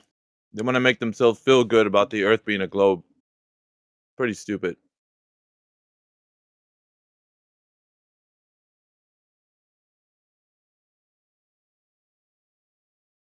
I can't understand what is worth dying on the hill. Taking yourself out. Looking like a fucking idiot. Trying to explain things you know you can't explain. Yep. At the core root of all of it, like as you pointed out, they're just conventions. They're abstracts. And it's in the realm of philosophy. Yet these idiots that come in here, they think they know what they're saying. You you peel it all the way back, and you're going to get back to the philosophy. Somebody just thought it was a great guess at what could be the case. And they have models and shit to look at. There's no way they know what's really going on. Yep, that's right. Aristotle just looked at the, eclipse and went, Earth's a sphere. Declared it. Must be a sphere. Declaration. Claim. Not just a claim. He declared it. That's he sounded like Matt Nuclear. The way Matt Nuclear speaks. Oh, it must be. Really? It must be? Why must it be? Because you say so? Yeah. Has to be physical. Yeah, really? Why? Can you show me an example where it's not? Wow. So you have to replace the shit you just disproved. You don't have to replace it. All you have to do is disprove it and then on. And that's what science should be all about. Used to be all about. You got an argument, you look it over. You go, wait a minute, this ain't no good. Got to start again. Can't do any of that because they're killing everybody on the hill. These guys are coming in here and dying on the hill. Oh no, I would never argue such insanity. These guys do. I don't know how to do it.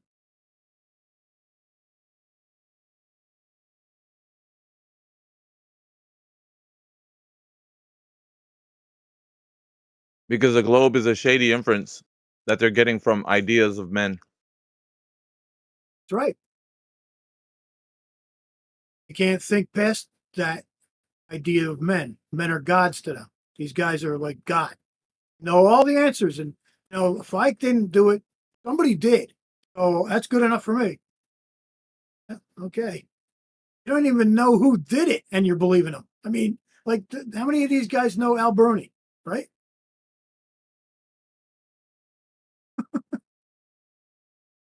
Probably hardly anybody, actually. Yeah, that's right. Most of them don't even know how to say Eratosthenes.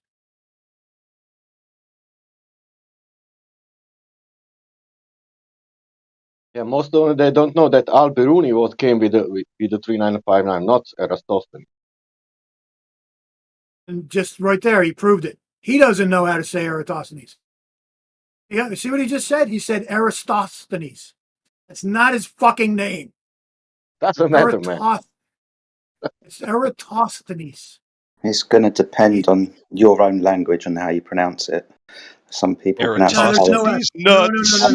No, literally There's no S. No problem. No worries. Enjoy your ignorance. Eratosthenes, no S. Not Aristophanes, it's Eratosthenes. Some people pronounce it Aristophanes, depending on your language. Don't get caught up in pronunciations, man. It makes you look like a dickhead.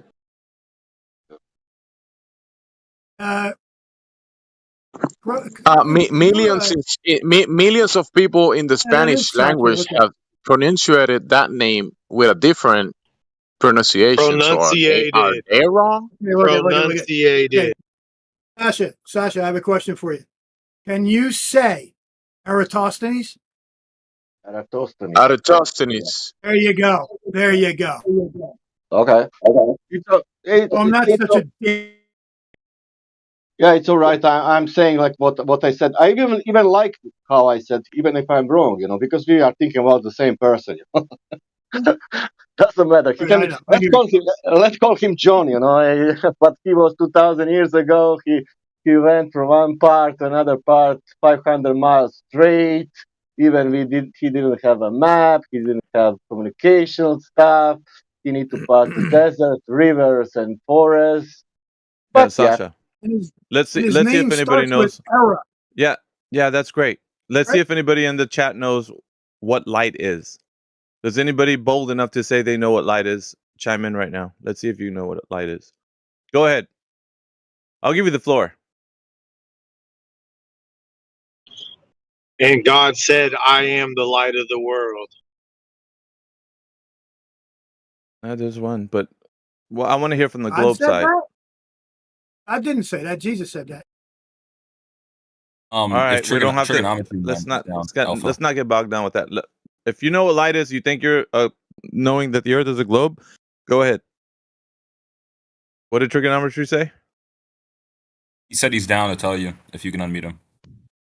Let's see what he got. Go. I know what light is. Light is the light are photons, which are in the electromagnetic spectrum, right? Are characterized by being in the electromagnetic spectrum.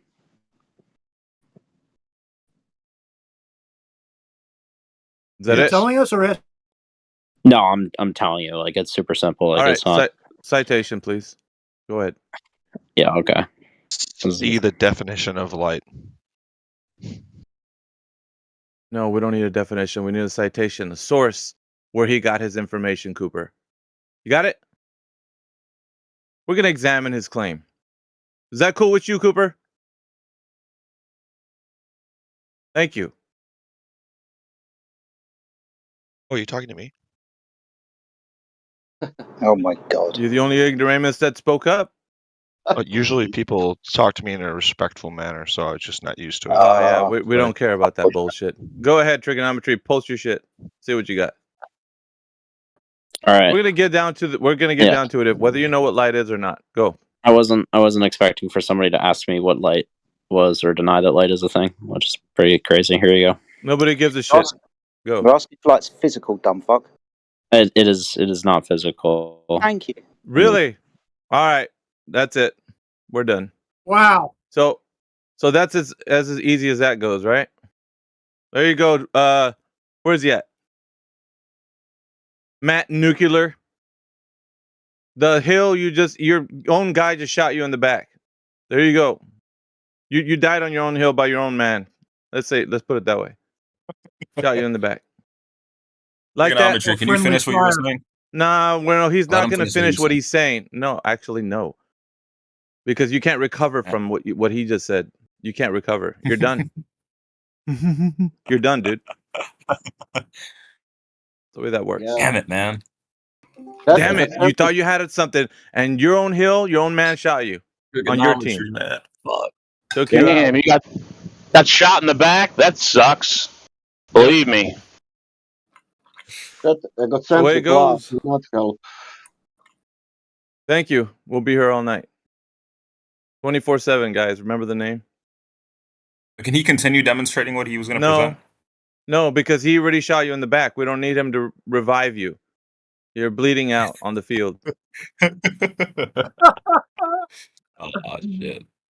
Left for dead. That's it, dude.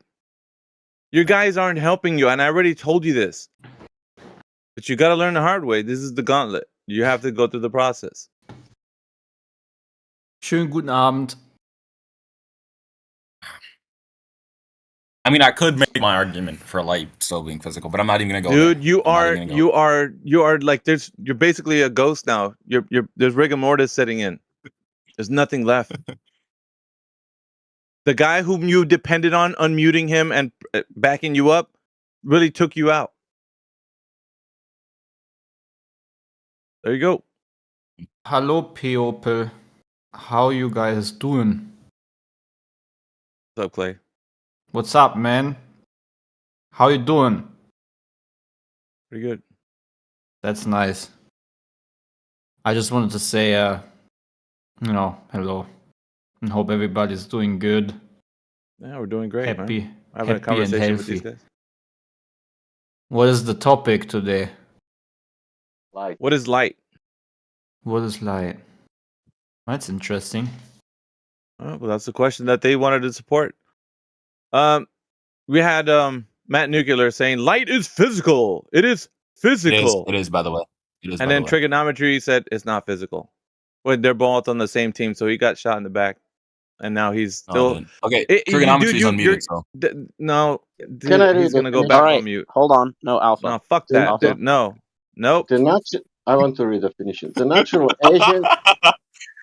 The light is natural agent that stimulates sight and makes things visible, like horizon, for example. You can see the example of horizon 10 miles, and if you see the physical water, that means that you have a light showing you the physicality of the surface.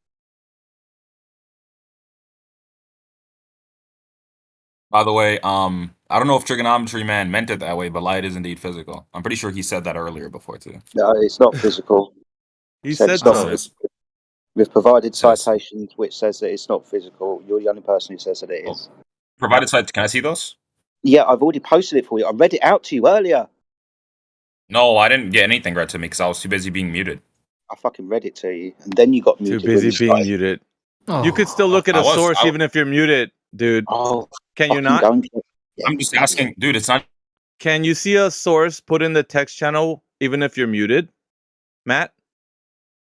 Answer. Yeah, but as soon as I was muted, okay, yeah. So then all you gotta do is look at the information he presented. He'll do it again. Just go look at it. It's best that you look at his information before you open up your pile. I am trying to find it. Where is it in here? He's gonna. You just want me to post it again? I've found 5 now, which describe light as not a state of matter, not physical. And while we're arguing about this, I don't know.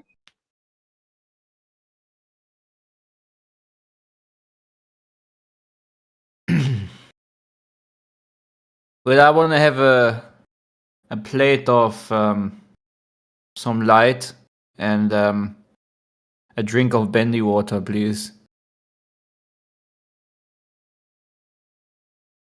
Spherical water.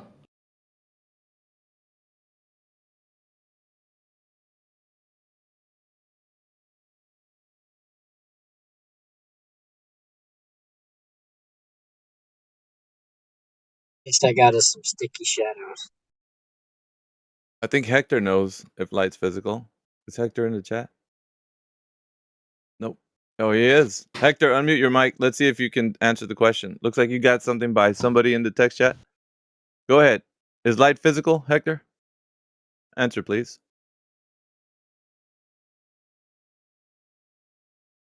Yes. Okay. Citation. We don't want somebody saying it. We want it proven. Television.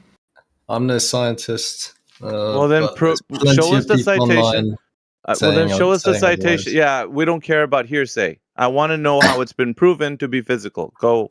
Well, go ask the guy with the PhD. Do you have a physics PhD? Probably not. It doesn't matter. It's not my claim, Hector. It's your claim.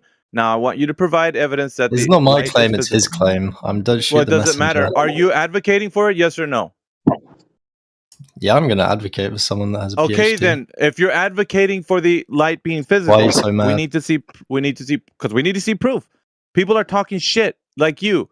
Where's the proof that it's physical? Show us the proof.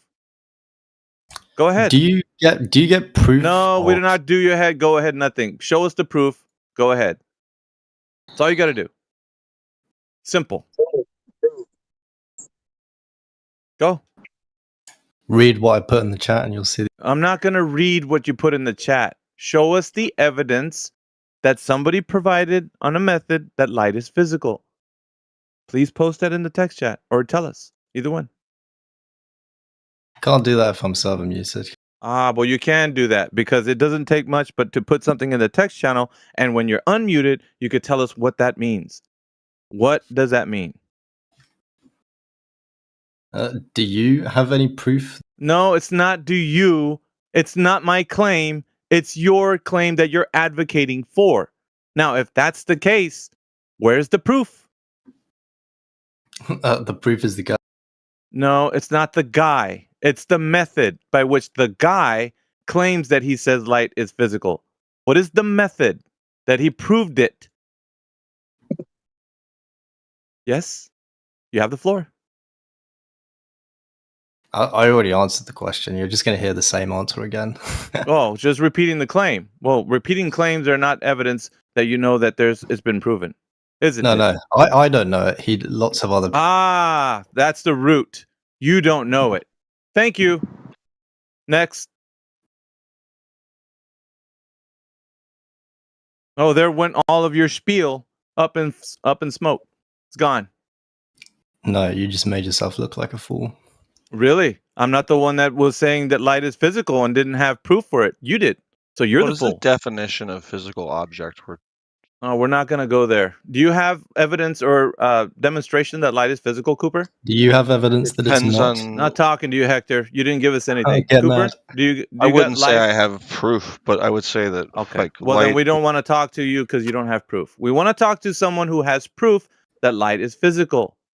If you have light is physical proof, please put that in the text or tell us how you know the method has been demonstrated. Go ahead. You guys have the floor. I want you to do it with proof. Don't just say because you have. If you just mute us 5 seconds. Yeah, but if you're not sticking to the topic, you'll get muted. All you gotta do is stick to the topic, dude. Give us the proof. We'll listen. I will. You got nothing else but words, then of course we don't want to hear people. This is what the question's all about. It's framed around you guys knowing. It's framed around you guys knowing that you have proof that light is physical. Where's the proof? Method, please.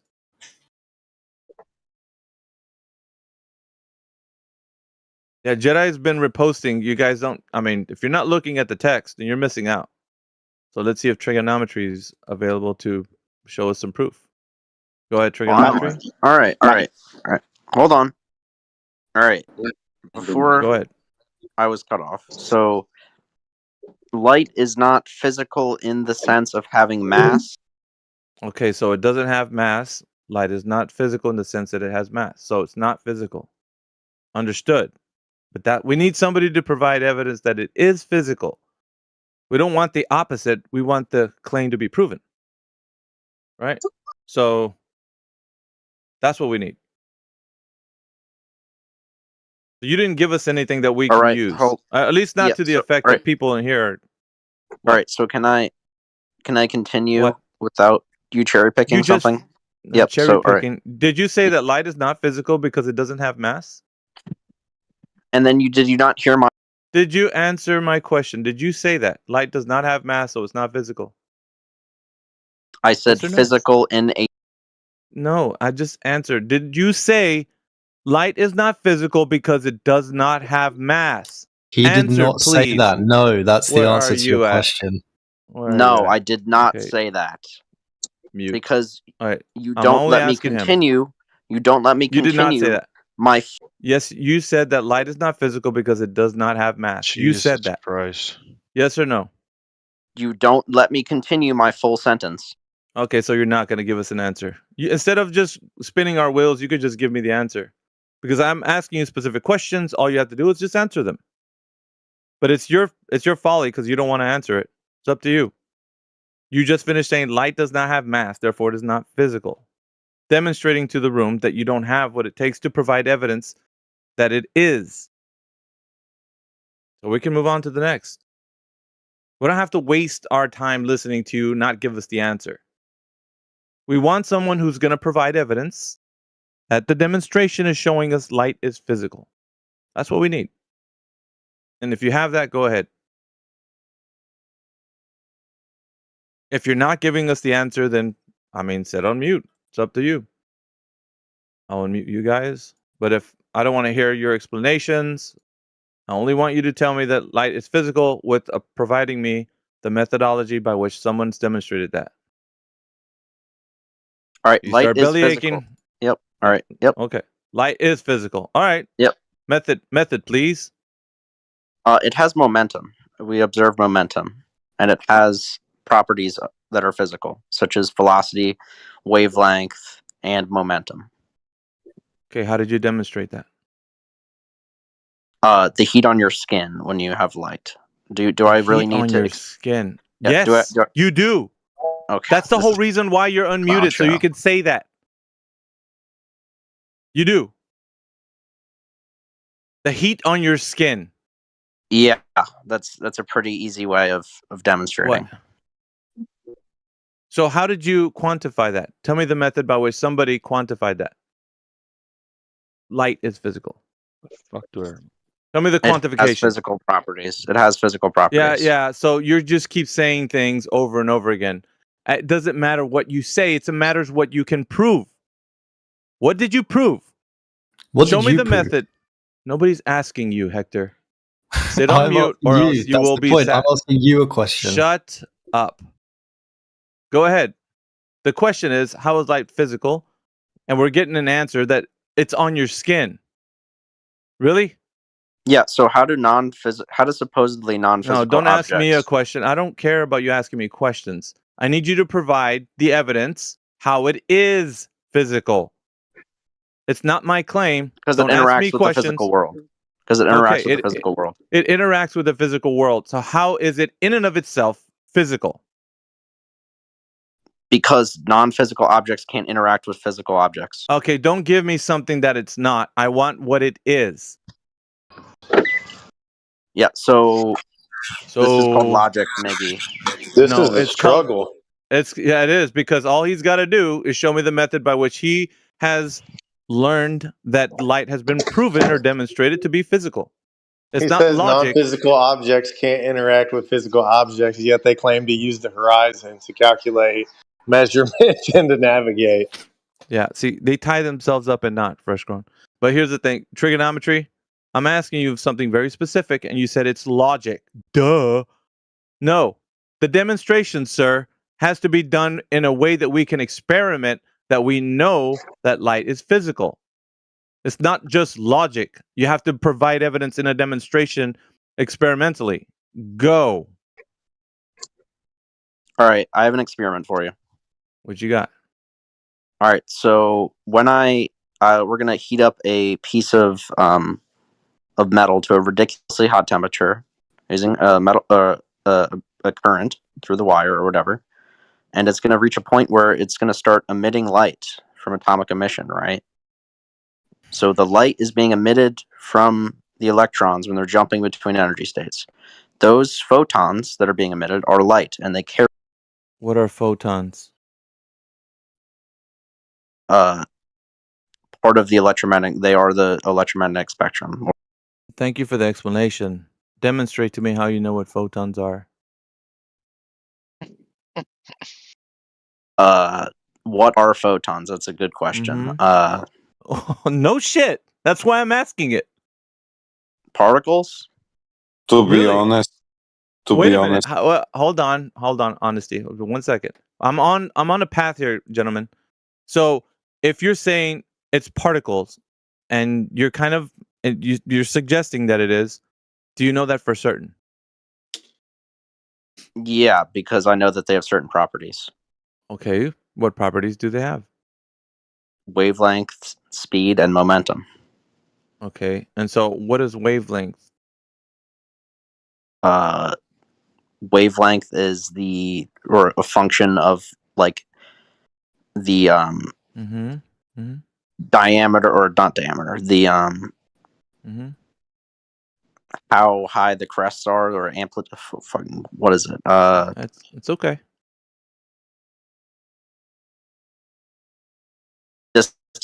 Distance between two adjacent crests. Yeah. Distance between two adjacent crests. How do we know that that's the case? using like emission spectroscopy and stuff for wavelengths, determining wavelength of light. Okay, how do we determine that? I'm not a chemist, so I don't really Okay, know so you exactly. don't know. I mean, Yeah, so you don't know. That's fine. you can measure using The whole thing, spectroscopes, but yeah, the whole thing that I'm saying is getting down. I'm drilling down to the base root, right? How much you can actually determine that you know with demonstration, and it comes down to where you're not a chemist. We know that. Okay, it's obvious because you're not able to articulate your point. Therefore, your base knowledge on this leans on someone else telling you what it is, but in no way can you demonstrate it, or at least know the demonstration that has been provided, that has been extrapolated to say that light is a photon, for it to be something physical that you say is interacting with the physical natural world. Which is why I wanted to go down this path of logic, because it's going to lead us to whether you know or not what you're saying is true or not. So at this current junction, you don't have that knowledge to support the claim that you know that light is what you say it is, for it to be something physical. I just demonstrated that. I took you down the path and you walked it. Now you understand. You're not a chemist. Simple. Today I was so today I got scared actually. What? I got terrified today. Yeah, does Today this have was something to do with the conversation, sir? no Sorry. well it has to do with flat Earth, right? Yeah, but we're talking with people that are saying that light is physical. It's very important that people either It's know or they don't know. metaphysical. Yeah, but we're not speaking to that at the moment. Just hold on for a second, Dart. So what we got to do is we got to figure out whether or not these guys who think the Earth is a globe know or not if light is physical. And it seems like when we drill down to the very foundation of their knowledge, they're not a chemist. They can't get to the point where they understand whether it is or not. That's fine. The demonstration would support whether it is or not, but we don't have that. They're not a chemist. They don't know. And that's where it should lie, that they don't know. Instead of being very confident in saying that light is physical, I could demonstrate to you that the person saying it does not know in any case. What do you mean by That's it. physical, though? No, it's not what I mean. Nuh-uh.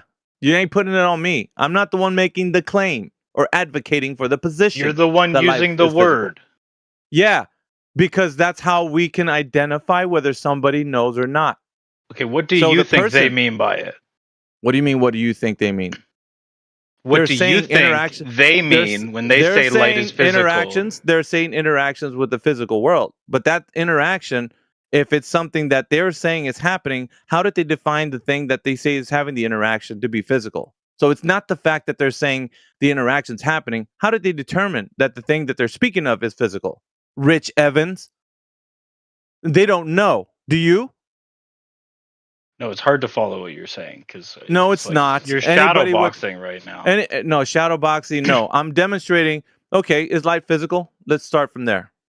Rich I would Evans. assume so. Yeah. You would assume. We're not going on assumptions. We're going on demonstrations in the physical and natural world. It's assumed under my position. No, we're not. We're not assuming. No, we're not assuming here. I know you're. Wait, nothing. We're not assuming. You either know or not. This forum is open for people who make the claim that they know that light is physical. The floor will be theirs, and we'll find out if they know, not assumptions. We're not going to speak to people who assume things. We want to talk to people who know things. And you don't know because you're assuming. So you don't even have to get into it with you. You're just assuming. We don't want to talk to you. I'm unmuting you, but we don't want to speak to you. We want to speak to the guy who says, I know light is physical. That's the guy I want to speak to, not you. Okay, so next, is there somebody that knows that light is physical? I'm speaking to you directly. And we're going to drill down to the very foundation of your knowledge, all the way down. Be brave if you think you're brave enough. Take the challenge. Take the challenge. I think Jedi. No time for clarification. He is looking for someone who makes that claim. Yeah, I am. I really am. Because what's happening here, and Jedi can talk anytime he wants to. This is his forum. But what I'm saying, though, is people in here are making a bold claim about knowledge of light. And they cannot substantiate it And it's demonstrated. Wait, who made that claim about light in this room? No one is talking to you and we're going to catch you up. If you weren't here, then rewind the VOD and go look at it. How about that, Rich? We're not here to, it's not catering to you. You rewind the VOD if you want to know.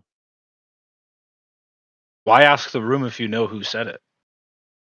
Rewind the VOD. Nobody's here going to catch you up on things just because you missed it. Well, do you know if light's physical, Rich? Or He said just talking to talk?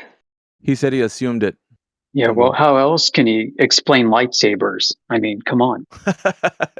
Yeah. No, he said he assumed it, which is, I told him, I don't want to speak to somebody that assumes. If you are a guy in here who says, I know light's physical, okay, you got the floor. We're going to find out whether you know or not that light is physical. We're going to go all the way down. What do you mean by no, though? I'm not talking to you, Rich. Sit down. But it's in your question for the room. Shut up. You're the dumbest person in here. Demonstrate it. Now, if you say that you know that light is physical, go ahead and chime in. Like I said, I will find out if you know or not. Trust me. We're going to go down to the base root of your knowledge. And you're either going to know or not that there's a method by which you understand light is physical. Take the challenge, guys. It's up to you.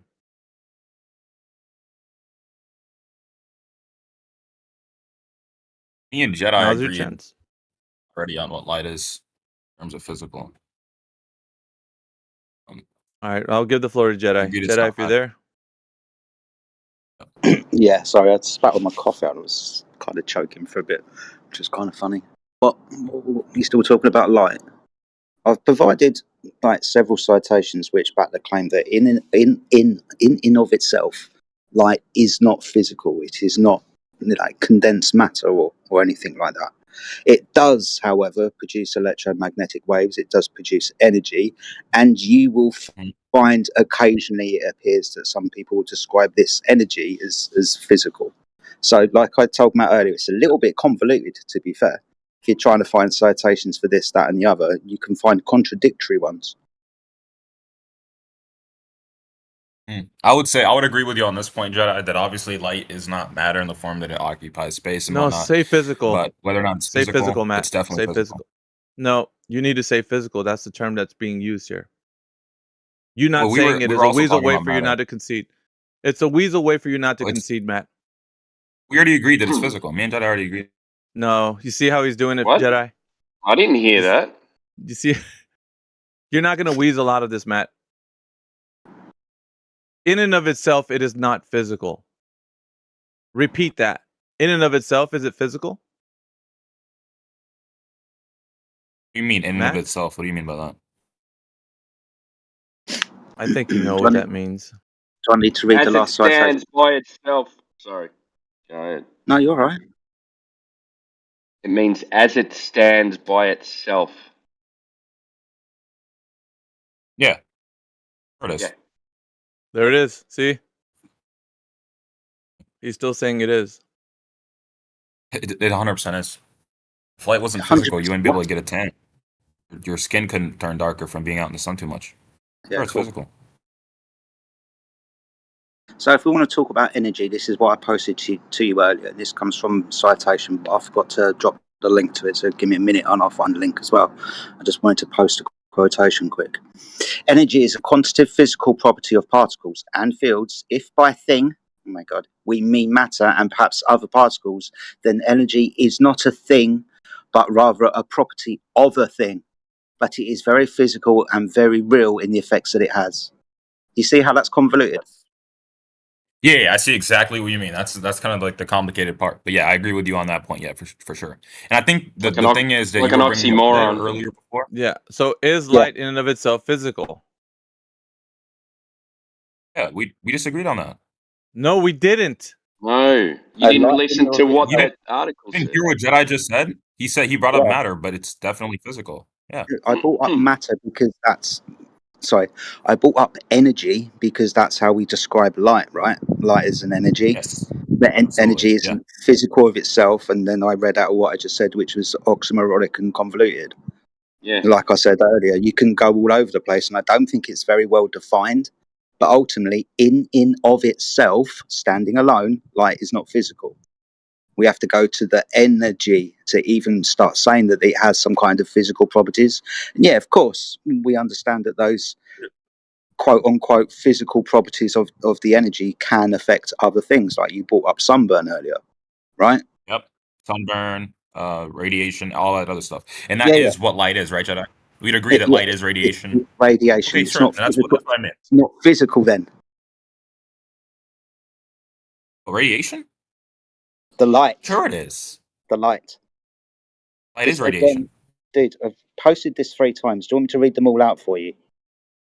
No, you don't have to read it all out. We understand. I'm pretty sure we are. I thought we were already in agreement, Jedi. It is physical, just not we were as well. distance. We just keep inserting this word physical into the light bit, which I disagree with. Jedi, if you're going to sit here and say that radiation and energy is not physical, then people would be able to get affected by it. Dude. I didn't say that. I was reading out the citation, which was, as we agreed, convoluted. You agreed to that? Okay. Yeah, convoluted for sure. Cool. What's convoluted mean, Matt? You understand what I'm saying, right? I mean that it's not direct. It's not like a direct.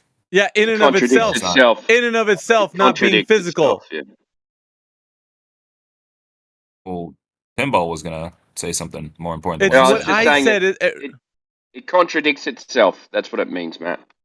Yeah, sort of. There's contradictory statements about it, but and I would agree that it's physical.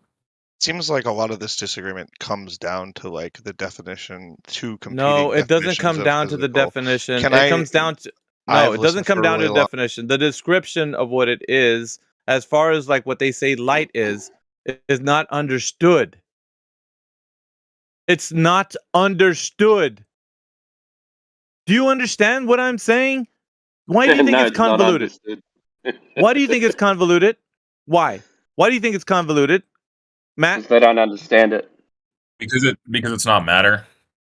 Say. They don't understand it. Okay, don't be sitting here saying we don't understand light now. Come on, dude. What the fuck do you don't understand by convoluted? Okay, so if somebody's telling you that it has the properties of matter, but in and of itself it's not matter, then what are they saying? They don't understand it. No, what they're saying is that it's energy, but it's this is what we have to deal with, man. Yeah, you could describe it. A particle or a wave. But I could actually describe radiation as being an interaction between light and matter, because without one you don't have the other, because we only experience radiation when light is in contact with matter. Mm-hmm. This is the thing, though. It's not understood. The answer is convoluted. And so they don't even get to say they know what light is. Because in and of itself, it doesn't have the physical properties, yet it interacts with the physical and natural world. And they can't square that. So they give a convoluted answer to what it is. This is the issue Matt we're been having. Through the definition of physical? Let me unmute him.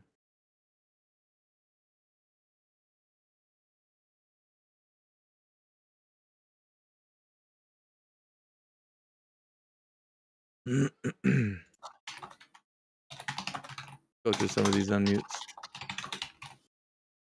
All right. Well, nobody knows what light is. Everybody thinks that they can give it a definition based on what they think, and no one knows because it's convoluted. In and of itself, it is not physical, but it acts with the physical and natural world. That doesn't even make any fucking sense. Excite it doesn't make sense. So that they vibrate and move. Am I the one that defined it, Matt? You understood that the answer was convoluted. You agreed with Jedi. Yeah, I agree. I get it. And now that you're just like, that doesn't make sense. Yeah, because he posted a contradictory source and they said it's not matter. Contradictory source? Wait a minute. Time out. Contradictory source? What do you mean? It's contradicted exactly what I posted. The answer is convoluted within science, dumbass. Everybody's saying it's not that. Convoluted. Yes. Okay, Alpha. The thing is with you is because you don't want it to be defined. You don't want anything to be defined. You want everything to be convoluted. It's not. You don't want to ever get anywhere with it. Oh, really? That's my okay. So it's just my bias. I don't want it. I don't want us to come to terms with saying light's physical. Yeah, I'm just not agreeing. 100% your bias. What do you mean? How do you get somewhere if it's not defined? You know where this all came from too? This came from. No, we're not going to talk to you. I unmuted you, but I just wanted you to be unmuted. That's all. Okay.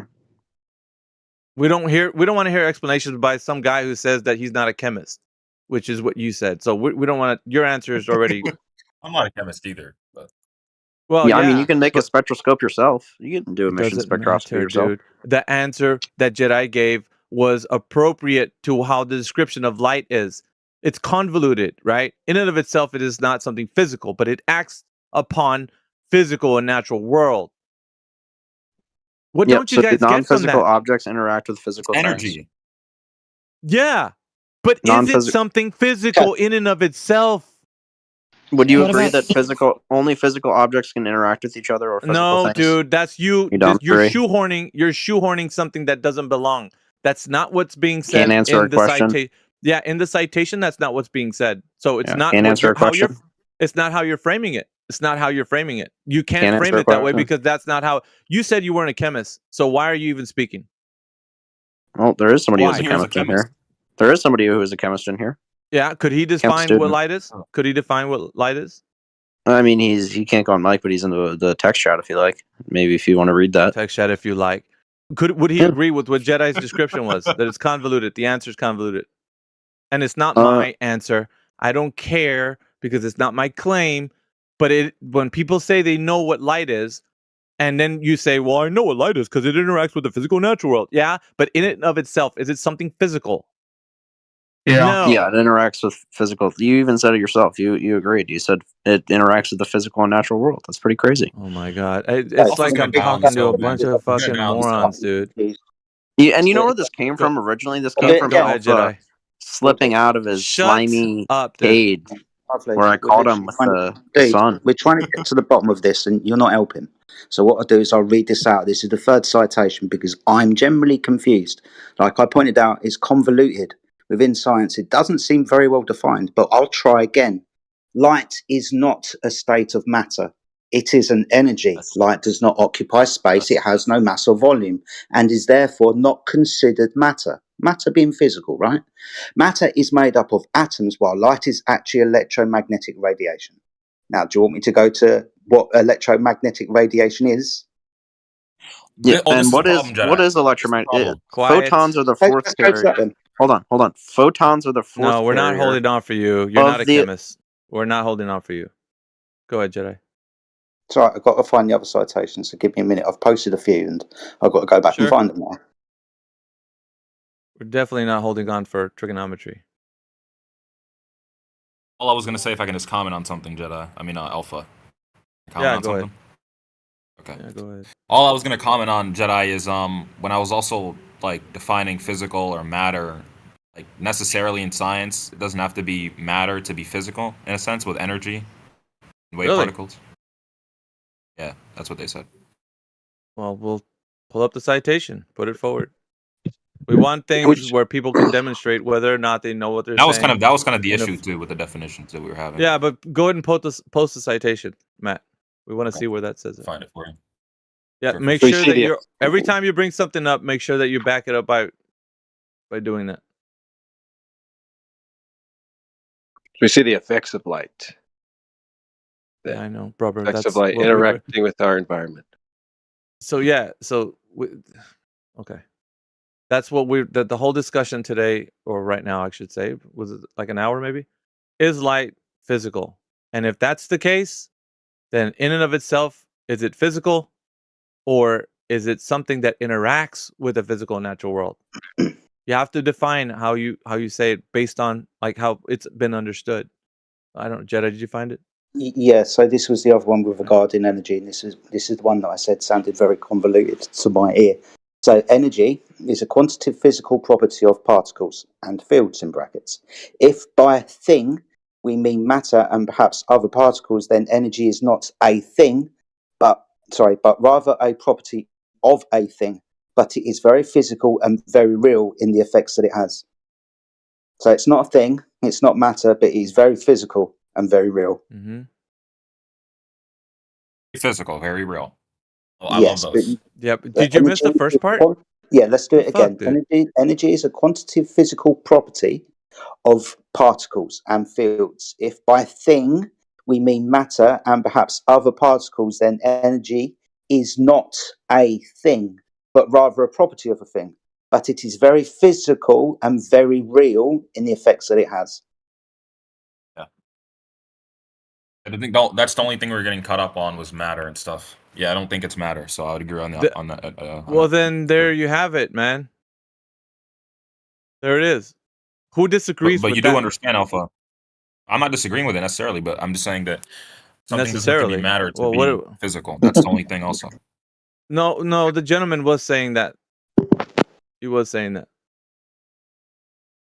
This is what's understood about it. That's why nobody knows what it is, because in and of itself is not a thing. You can't quantify it as a thing to call it something physical, because that's not how they're categorizing it. What don't you guys get about that? Yeah, it has like these physical attributes, but in and of itself, it's not something physical. Yes? Can you prove that?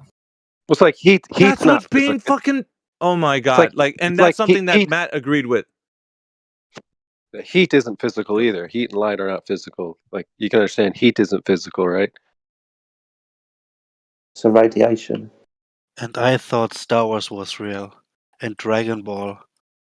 Oh my! You shattered my worldview, just like Christmas. But the conversation right now is focused on this because people are off into the weeds making a claim about it being something in and of itself, a thing, and it's not a thing. It has attributes of something. But that's why people don't understand what it is. They're trying to quantify it and they're not able to. It's in a category all by itself. It is already demonstrated. It prove can be it. affecting You're the asking physical everyone and else to natural. prove their claim. Prove Yeah. your own claim. Because everybody understands it to be interactions with the physical and natural world, but they can't quantify the exact thing, what it is. It is not able to be zeroed in on and say, I understand. I see this one particular piece of matter, and it is light. You can't do that with light. And you've tested this in your own experiment. Nobody can tell you what it is in and of itself, bro. Nobody can. Listen, Nobody check this out, can. right? As much as they know, this is what they write at the end. In summary, while we've made significant progress in understanding light, which I doubt they really have, it remains a captivating and ever-evolving field of study. That means they don't know what the fuck it is. Yep. End of story. And we knew that coming into this. We knew that.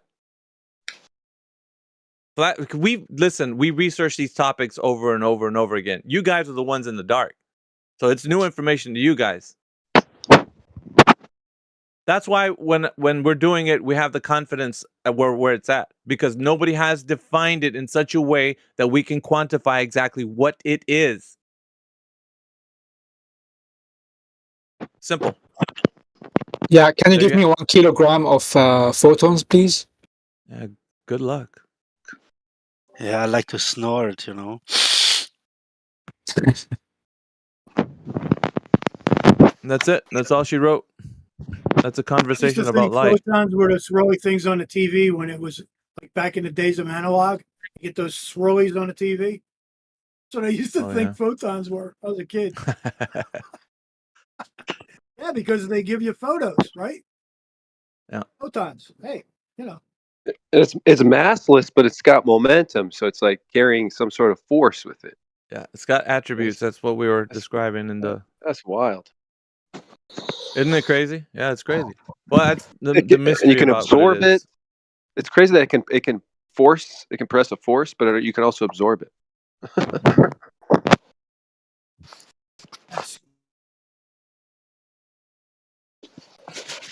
So, are we in agreement, Matt? At least with this understanding, we should be. What? I don't know, man. It's definitely a thing. That's all I'm saying. No, it's not a thing. It's been demonstrated to you that it's not a thing, bro. It has attributes. I have light from the sun hitting my room right now, dude. Definitely a thing. Why do we have to go over this again? You just agreed with Jedi that you don't have understood to, what he dude. said. Now you're going back we can on agree it. to disagree, dude. We can No, agree it's to disagree. not that. No, then you're just wrong. This isn't agree to disagree position. You're just wrong because you can't understand what it is. You can't give it its profound definition. You're only given these attributes of what you think it is because of how it interacts with the physical and natural world. But you can't say how you know what it is as it's a thing. Nobody can. Yeah, it's not matter. That's for sure. Well, then how is it a thing? Because it doesn't need to be matter to be a thing necessarily. Energy Really? doesn't need to be matter. Yeah, that's a thing. What does it mean to That's what have matter? When something has matter, it becomes something, right? When something doesn't have matter, when something doesn't have matter, what is it? Something without matter. Is it a thing? If it's energy, yeah. No. Radiation, Answer yeah. my question. Is something without matter a thing? Yes. Okay, can be. describe that. Well, Depending on what describe we're that. talking about. Like energy. Again, I'm telling you, we don't need to die on this hill, dude. It's fine. We can just leave it alone. It's you. You're the one dying on the hill because everybody else understands that the answer is very convoluted. They can't square what it is. I agree with you. But this is the thing, dude. I can never concede to something that physically interacts with other matter not being that's something. your feelings. I can't say that, dude. Those are your feelings, Matt. Nobody cares about that. It's not able to be quantified, and that's all that matters. The quantification of what it is not able to be done. It can't be squared. So no one can actually say, I know what light is. The moment you do, you're in a category error because everyone is saying, well, the moment I think it interacts with the physical and natural world, problem is I'm not able to define what it actually is as a thing. Jedi just defined light. He did define Jedi. You defined light, right? Oh my God. Again. You don't need to do it again, but I'm saying you did define light, right? Obviously. It's not physical, is it? Can we move on from this topic? No. Let's just move on, dude. If you don't like something, you can fuck off to another room, dude. Yeah, go to another room if you don't like it. It's important because this is how we're talking about attributes of the physical and natural world. This I deals understand with it's important, everything. but the same points are being repeated by Why both do you think sides. that's the case, Hector? Why? I don't need to know why. It's just no one enjoys listening to that. So make an executive there's decision. other rooms that you can go to. Go to them. Go ahead, Jedi. The point needs to be the demonstration that no one knows what light is. And Matt's not getting it. He thinks he knows what light is. It's been demonstrated that no one in the room knows what light is. Yep. No, it's not. We're not going to stop with this shit. This thing, you're going to need to be pounded into the dirt, dude. Oh my God. Until this incoherent fucking oblivion. conversation is so boring, guys. Like, Then go to another room. And go somewhere else. He actually just left as soon as you said that. Shit, Good. Man. Good. I'm gonna go get some spaghetti and just eat, man. Listen to this shit. That is If something you you think could about actually do. Go ahead, Fox. No, I was just saying it's a good opportunity to go and reflect upon the conversation. Get something to eat. Chew it over in your mind. Yeah, what's important here is that no one knows what light is because in and of itself is not a thing, but it has the interactions with the physical and natural world. So that's what makes it so mysterious. Sure. Amen. So maybe I missed this. You're right. So it was brought up, light. Fox, we can't hear you. You're just going to carry on. Robot. We can't hear you, Fox. Robot. Is this any better? Slightly. Try and Can you guys hear me? Yeah, just about. Try again.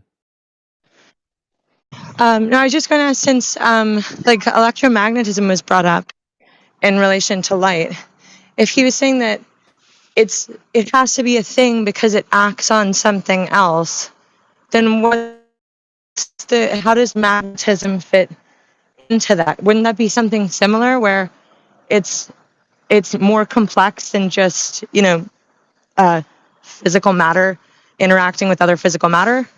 It's a field. It's a magnetic field, yeah. Right. I was just wondering if it falls into if it's falling into the same category, if it's the same type of Yeah, it falls. I might have missed something earlier on this. So. It all falls into the electromagnetic spectrum. Everything that we're talking about, if you're talking about magnetism and we were talking about light, it all fits into that spectrum. That's what I thought, and I was just, I don't know, maybe I had missed something in what he was saying, but I would think that it's not like, in my mind, it's not like light is so unique in terms of how it functions in that vein, like, because I feel like magnets is a pretty easy analog in terms of something that's not operating similarly, but it affects with the physical natural world. Yeah, so but I mean, there's ways to quantify magnetism, right?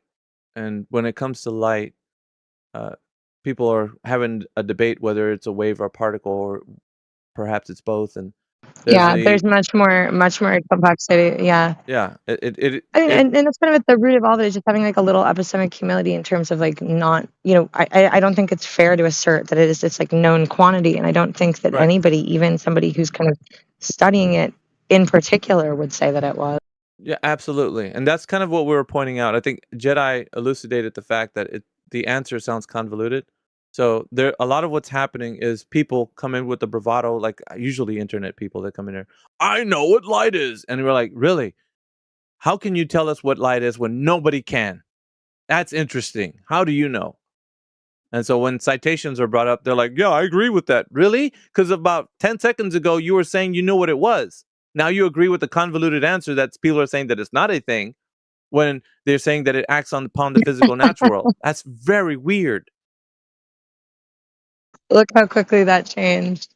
Man, it does. We should shed some light on this subject. How ignorant are we of the light? And what is it not showing us? No, the question was whether or not you could actually quantify what it is. And the thing is, you can do so in such a way that you can see the interactions between the physical natural world and light. But the problem is, when you try to describe what it is as in and of itself, you're not able to do that. So it becomes the mystery. A wave, a particle, perhaps both. Isn't that almost what's important in a sense? I feel like you can still say a whole bunch about how light interacts with various things.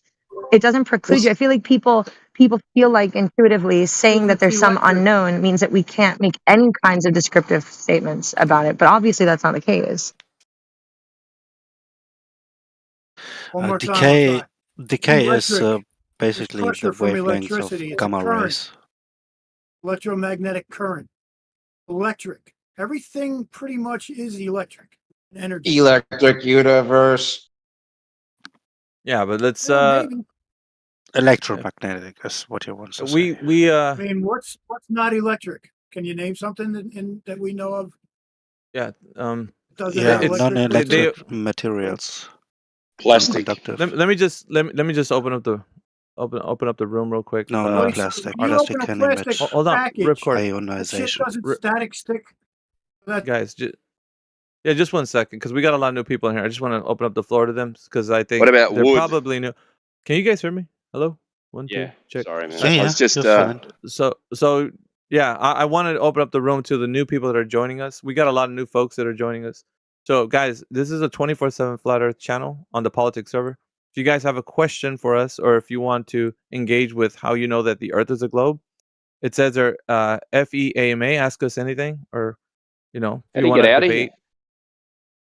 Yeah, if you want to debate the Earth being a globe topic, you can do so by providing some evidence. So if you're brand new, please open up your mics. We'd like to hear from you. I'm going to start unmuting people, as I do when we reset the room. Would I be able to ask a question? Sure. Go ahead. Ask your question. I'm curious to know. I'm not too well read up on the debate of flat Earth versus, but I'm curious to know what is the main claim that flat Earth scientists have to their theory. Why did you put scientist into your sentence? You think the shape of an object is a scientific question? Well, I'd assume the people interested in it are interested in science. So yeah, we're definitely interested in science. But do you think that the shape of an object is a scientific question? I I mean, I suppose that part no, but maybe the method in finding the answer would involve a lot of science. Good answer. The method, yes, I would agree that there's lots of practical things that you can do to figure out the shape of an object, which would correspond with, say, the scientific method. But it isn't science in of itself. The shape of an object's mathematical and geometric question, isn't it? But the main three claims, I would guess, is the Earth is measured to lay horizontally, as in there is no measured curvature. There is no measured movement to the Earth, whether spinning on its axis, when we beg the question that it is a ball, or in orbital velocity around the Sun. And there is no physical demonstration that you can have gas pressure without a container, which kind of puts the whole vacuum of space thing to bed. So those are three main physical claims. Interesting, thank you. No worries. Well, listen, bro, you joined this server 2 years ago and you don't know what it's about? Oh, yeah, no. All right. So, sorry I caught you in that little lie, but that's what I do. What is there like is there a response that heliocentric believers believe, because that was a well put response to what he asked, but I'm wondering if there's one in return where heliocentrists go, well, I believe this and this and this, the core of Earth, like just as, because I don't know if they have that same response. We'll let Hector You know what I mean? think about it, because I think it's to get a perspective from somebody that joins our channel. Hector, what do you think about what Robert just said?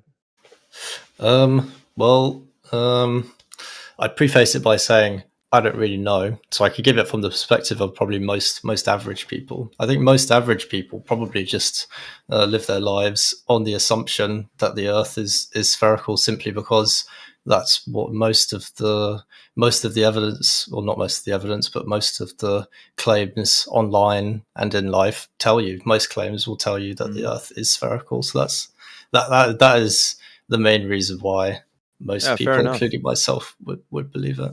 Yeah, fair enough. Build a consensus. Well, it's got a lot to do with just like what you've learned when you were growing up. And when was the last time you remember having a discussion about what the Earth is, Hector, that you can remember? Other than today, probably not for more than 10 years ago. Really? Well, that's interesting. But do you hear things being announced? Do you hear things being announced every day that how spherical the Earth is, or a globe, or do you think the vernacular is always speaking to the Earth being a globe, or just it being how can I say it? Like it being pushed on you that the Earth is such a globe, or we're going to space, or like how many times do you hear a day that that's the case? Like reaffirming. Well, yeah, I suppose it being reaffirmed very often. I wouldn't say you often see people making the direct claim that the Earth is spherical, but you do often see, photos, videos, etc., which will show the Earth to be spherical. Yeah, that's probably the main thing. I mean, you don't often see people just claiming that the Earth is spherical. I think like the debate of flat Earth isn't that prominent. You don't often see or hear people debating this, which is why I joined today, because I actually hadn't noticed this channel before. Yeah, it gets heated, man. So I'm just gonna say, as you might have heard. So yeah, and rightly so, because people's paradigms are being challenged. So we want to get to the root of the issue, whether somebody knows something or not, and we're always drilling down to the foundation. We gotta know how you know what you know. Does that make sense? That's the reason why we're a bit aggressive. We want to know, where did you learn that? How do you know that? What studies have shown this? What demonstrations do you have? What experiments have you done? All these questions are valid if we're going to ascertain the information, whether or not you have the primary knowledge of what you have. Does that make sense? Yeah, that's very reasonable. Right. And so scientific inquiry is the key, right? We have to know the physical and natural world in such a way, I would say intimately, if we're going to know the answers to the questions that we have. So I would say, maybe if this is the first time here, you ask some questions, but then, kind of listen to a couple of sessions, keep us on like a podcast, and then perhaps you might get a question answered that you were thinking of. But most certainly, it is one of those arenas where we want people to be heard clearly, and the answers have to be either intellectually answered. Like if you're saying, I know something, and you're just saying, well, here's my source, and you show us a picture of like a spherical Earth, from NASA, and you say, there it is, Earth's a globe. That's just not going to do, right? We have to know by what in nature can you describe by your own experience that the Earth is that way. And it's also important that you can articulate your points. So we're not just going to take somebody who's like, dude, Earth's such a globe, man. Like, yeah, that's what everybody else thinks too. Good on you. But we want to know how you can tell us in a way that you can describe it being that way. So, and hopefully that intrigues you, but definitely does intrigue a lot of people that keep coming back. So. Oh, I want to talk. Oh, you want to talk? Yeah, I want to talk to Harp again before I got interrupted by Alpha. Why would you want to do that? There's an interruption. How about a little 1 minute mute? Oh. You didn't have to, but you did want to go there. See, the thing is, when you're given the floor, you could just talk to somebody and say, "Hey, look, let's discuss this." But when you interject and say that, you're actually asking for it. You don't have to. Just be honest, dude. The interactions we have in here are for people that are really curious about things, not to prove a point because their bravado is so much so that you have to prove things. That was me interjecting and making a comment about Harp, not him. But did you want to say something to Harp, Cooper? No, I do not want to say anything to Harp. So, yeah, if you guys have any questions, you're brand new. Once again, if you're listening on YouTube, welcome. You can ask the questions in here. You're given the floor. If you have evidence that the Earth is a globe, we want you to bring your best evidence. Yeah, go ahead. Sorry, can you hear me okay? Yeah, I can hear you. Okay. Cyrese, is that your name? Yes. Yes, go ahead. Do you have a question for us, or do you want to? Yes, I have a question. How do you explain gravity? I'm Interesting. Curious. Yeah, I could. Sorry. You go on. I interrupted you. I study like physics, and I'm like the really high level of physics. It's mostly just bullshit. Like everybody like knows it's kind of a like improvement scheme because we just prove shit, which is like nobody cares about some theoretical particle. Like we just polish the data anyway. But I think like the fundamental stuff like you learn in school, I believe it's like valid. All right. Okay. How does gravity require Earth being a ball? That's what I want to ask you. And because when we have a huge, when we like, gravity. Okay. No, I think you lagged out there, Cyrese. Sorry. Like we didn't hear the last like 30 seconds because somebody asked you a question, but in the middle of that you actually cut out. So sorry. You might want to. My bad. You might want to repeat what you said. So basically, if we expect gravity to exist, and gravity means that every like mass molecule, like in the microscopic world, that atoms like attract each other, then we would expect that they over time naturally become a shape which is like the best surface to volume, right? So we would expect them to be a sphere, right? If we expected gravity, no, not really. Go ahead. Why? I haven't seen this demonstrated or even theorized thoroughly. In fact, the only simulation I've seen of gravity that forms masses together, it ends up clumping them. And this is after using special modeling glue, if you want to call it that, in order to make the molecules more sticky to gravity. So, I mean, in simulations I've seen of this theory, it doesn't actually form into spheres. Do you believe in gravity? Sorry, I didn't want to interrupt. I mean, I have no problem with gravity fundamentally. I mean, I drop a pencil right in a vacuum, and the pencil hits the floor of the vacuum. So, the issue I have is how this is construed to be proof of a ball that we live on. Because if it is, then it means you have to prove that the gravity is pulling inward in a radial fashion to the center of a ball, which means gravity's equipotential at every point on the surface of the ball is not going to be parallel. They were really good question. Like I had the same question when I started studying. So just like get some some word straight, because it may be possible that we to use two different words for the same words for different thing. So basically, do you expect that everything in the universe tries to get to the lowest energy state possible?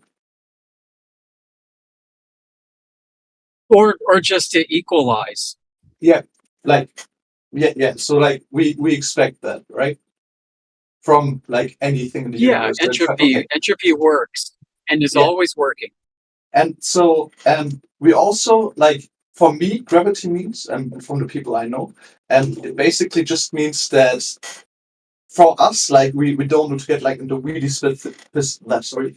specific things, which part of the which part of the atom actually is responsible for the gravity. But just for us means gravity that atoms try to get close to each other, right? That they attract each other, right? Like mass attracts mass, right? So gas doesn't do that. So is gravity not entropic for you, or is gravity entropic or negatively entropic? There is, what do you mean negatively entropic? Because the problem I have, you bring up atoms, and atoms you claim have a propensity to attract to one another due to their mass. But the mass of atoms of gas don't do that. They disperse and move away from each other, which is the opposite of what gravity supposedly does to mass. That's a great point. And the problem is that we have multiple forces acting on the same object, right? Imagine you push a car in one direction, but the car is driving actively in the other direction. The car would still would drive in the direction it's pushing, because its force is greater than the force you're pushing it with. So basically what I want to say, if there are multiple forces acting on one object, the stronger forces will force the object to move in one direction. And in gas molecule, we have multiple forces acting upon those molecules. But that was a great point. So two questions that go into one. First, how do you measure gravity apart from all the other things acting on gas? And secondly, how is gravity being thought of if it's a force? Because Einstein says it's not, right? It's a feature of reference frames. Yes, it's not a true force. And I have a question, do we have to, I don't think it would be beneficial to discuss gravity, because I'm just a grad student. It's really complex topic. Okay, you brought it up, sir. I mean, I'm just rolling with you. You brought up gravity as if it's a globe proof, and I'm trying to show the audience that it's not. No, but I thought you accepted gravity. It's not a proof of the globe. I mean, gravity's not a globe proof. Is my greater point. No, I'm trying to. I thought that you agreed that gravity exists, and that gravity just means that I have no. Yeah. Each other. Yeah. So gravity so listen exists, carefully. Right? I have no problem with there being a proposal for a mechanism that causes things to go up and down, particularly like a pencil being dropped in a vacuum chamber. Okay. The issue I have is that this is not a globe proof. It's not even gravity. It's not a proof of the globe. I mean, you haven't been able to at least articulate how it could be. I don't try to prove the globe. I just try to understand your point. Yeah. Okay. Well, gravity's not a force, and it's not proof of the globe. So it's open for any flat earther to believe in, as far as I care. Sure, you can believe in anything you want. It's valid. Yeah. Right? I mean, Einstein's relativity requires belief. Yeah, sure. It's I gotta be honest with you. Most of high level physics, it's nonsense, man. It doesn't matter. It's just it's really pathetic. But what is gravity for you? Yeah, I know aerospace engineers who got through 4 years of RPI and Embry-Riddle without having to use gravity at all. At least Einstein's version.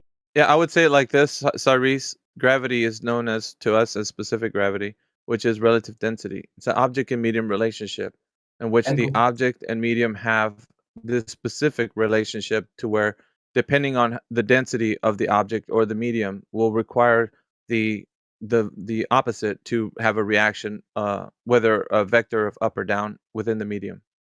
Okay. And also depending on what you're talking about, gases move omnidirectionally. So there's a lot to be considered when we have the object and medium relationship. Why would a gas try to why would density force any object to go anywhere? I've got a question that's related. Why would you think gravity can cause the heat compression of gas? The heat compression of gas? What do you mean? I'm not a native speaker. Do you mean that hot gas goes up? No, like gravity by its definition is supposed to compress gas, which would create friction and cause it to heat up. Yes. I mean, when we would have a piece of no, I don't think it would. Do you mean when we What's have an isochoric compression of? Imagine you have a body and you apply a constant force on it, on every part of the body equally. One part wouldn't get more force than the other. When you have one canister of gas, that would just be there because the force is acting on it equally.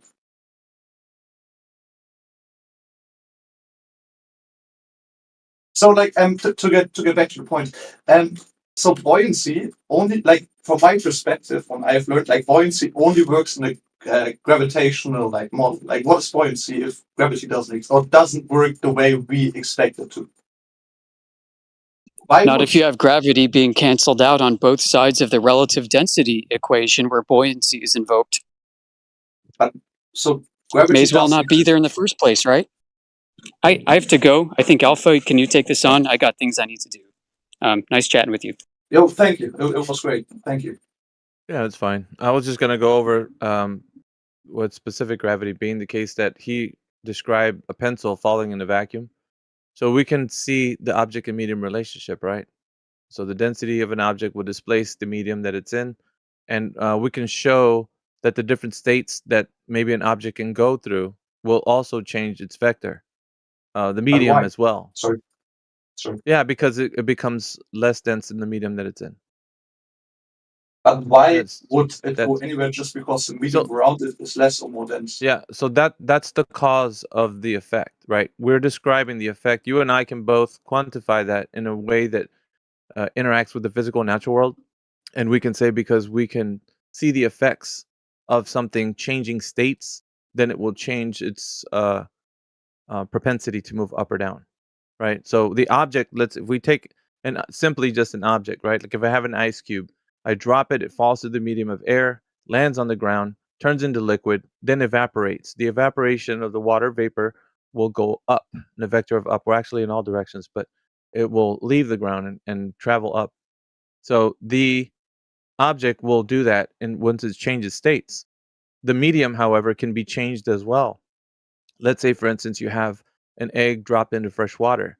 Well, the egg will sink to the bottom of that fresh water. Once you start adding salt to the medium of water, the egg will rise. That's because you've changed the states of the medium. So the medium in this particular example was changed, and therefore the egg rose. But it didn't do so because gravity was acting upon it. It did so because the object and medium relationship changed. So you could quantify this. You can add a little bit of salt, add some more, until you start to see that reaction. So this is what happens in the physical and natural world. We see these reactions happening between object and medium relationship that can be quantified. So it all has to deal with relative density. So it helps us understand how we can quantify the effect. Now, the cause of why things do the things they do, that's the law. We see it happening, and the interactions that give things the propensity to move in that direction, that is unknown by everyone. And like you said, it could get to like a bit of high level theories, but at some point they're not understood in any way to be something we can quantify in the physical and natural world. So that's the answer. So we have a cause and an effect, right? The cause is something that can be theorized and maybe not be scientifically proven, but the effect can be. We can quantify that all day long. We can give an average rate of fall. We can talk about different objects, different mediums, interchange them, see the effects that a different medium has on an object, and we can do some fun science with that. But outside of that, we don't know what gives it the propensity to move in the direction it does. There is explanations, right? Theories as to why things occur, but that's all they are. And correlation is not causation. That's true. That's valid. Like when you say you don't know, that's like true. That's the same what we like say at some level. We just say like we don't know, and that's like honest. I respect that. That's honest, right? Intellectually, Yeah. like we're all in the same. We're all in the same place, we're all just trying to figure this out, right? I mean, I would say. Like, right. I mean, it's valid. Like obviously, like I'm a grandson, so like I mean, I believe in the things I've learned. Like it's valid. Like yours are valid too. Like I see why you believe what you believe. Well, it's not a belief, because when we start interacting with these things, it goes outside of the realm of belief because we can quantify them, which means that I know what made that egg rise because I added more salt to the water. Yeah, so it's but not a belief anymore. Gravitational model, right? Like Yeah, you could say it's because the salt molecule displays more and has like a high density, right? Yeah, you're talking about the cause of the propensity to move up in the vector. But what I'm saying is the cause for the egg to rise in that specific medium was because I added more salt to it. I mean, that's true. Right. The thing is, like, the only thing which I would slightly disagree with maybe like to really define buoyancy, because without gravitation, you say you don't know, and that's like honest. But like, I believe gravitation and buoyancy only works in a gravitational model to some extent. I don't know. Maybe I should like read more about it. Yeah, I think that would be best, and to have a more firm-footed answer, because it does get into some really abstract things, right? That we can't quantify in any physical, natural means. You mean we can't quantify buoyancy? Or no, the bending and warping of space-time. I mean, we can. Okay, not. I mean, we can. So you believe that space bends? No, I don't believe that space bends. That's the example of what I gave you that could not be quantified, in a sense of saying that these abstracts or conventions that are used in, let's say, science to give a meaning to the cause of an effect. Does that make sense? Okay, Or thank do you? I think I know what you try to say. Okay.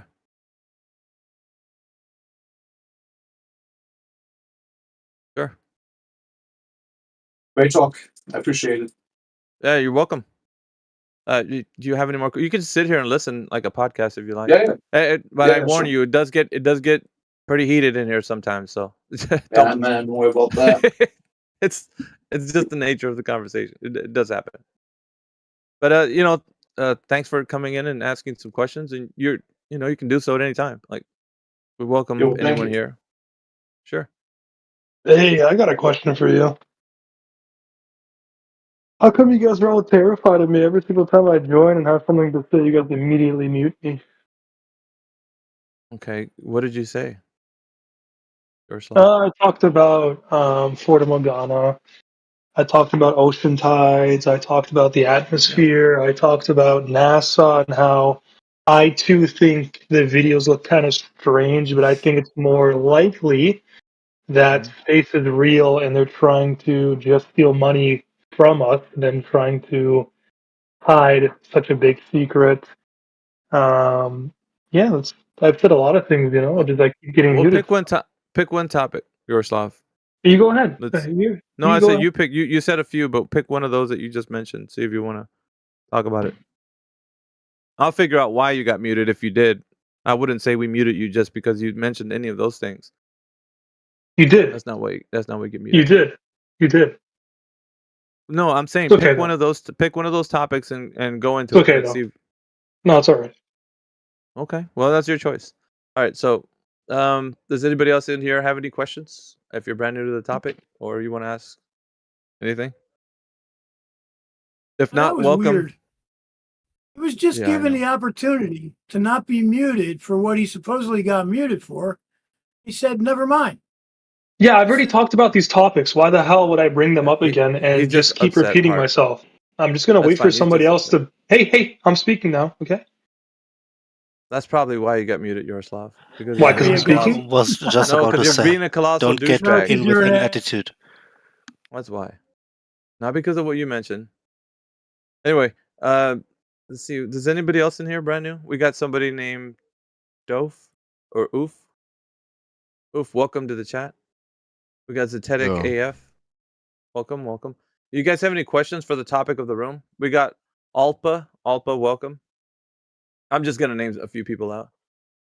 If you're brand new to this room, go ahead and say what's up. If you want to know anything that we're talking about in here, as far as the shape of the Earth conversation, go ahead. I'm brand new. Okay. Zetetic, what's up, man?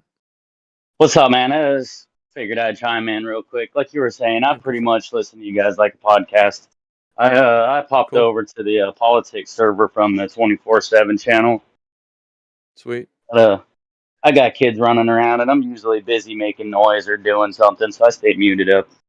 Hey, glad you could be here, man. A part of this, and everyone who comes in here is a part of like keeping this channel like number one, and we are. Right. So it's provocative. It's a interesting topic, and we get a lot of people that cowboy up and want to answer some questions. But usually when it comes to the Earth being a globe, they don't know why it is, so you just believe that it is. So. Oh, for sure. Yeah, I mean, I've been following you guys. I've been listening quietly in the background for maybe 2 years now. Yeah, appreciate your support, brother. That's all I gotta say. Yeah, no problem, man. I'm gonna mute back up. Yeah, thanks, man. And if you ever wanted to come in here and discuss with these guys when the kiddos are sleeping or something, man, you're welcome to do that too. Well, dude, I didn't even find the politics server until just recently, and then I couldn't get any permissions to get into this room, and then like someone just a mod must have seen me or seen my question posted and moved me up to level 2, and I was like, oh sweet, I can get in now, so I hopped in. All right, we got Trigo no Mennonite Man of Mystery. He's the man of mystery, man of the hour. Welcome. I just seen him in here, so just shouting him out. He's a busy man, but if you give him some time, he'll undo your paradigm of the Earth being a globe. Logically, that is. So yeah, welcome, bro. Yeah, is anybody else in here? Olpa, if you have a question. It looks like you're playing Warcraft though. Who else? Hey, Hector's in here, brand new. Welcome. That's some new people, guys. Shout out to the 24/7 crowd. You guys are awesome. We had a conversation earlier about light. That was pretty interesting. What is light?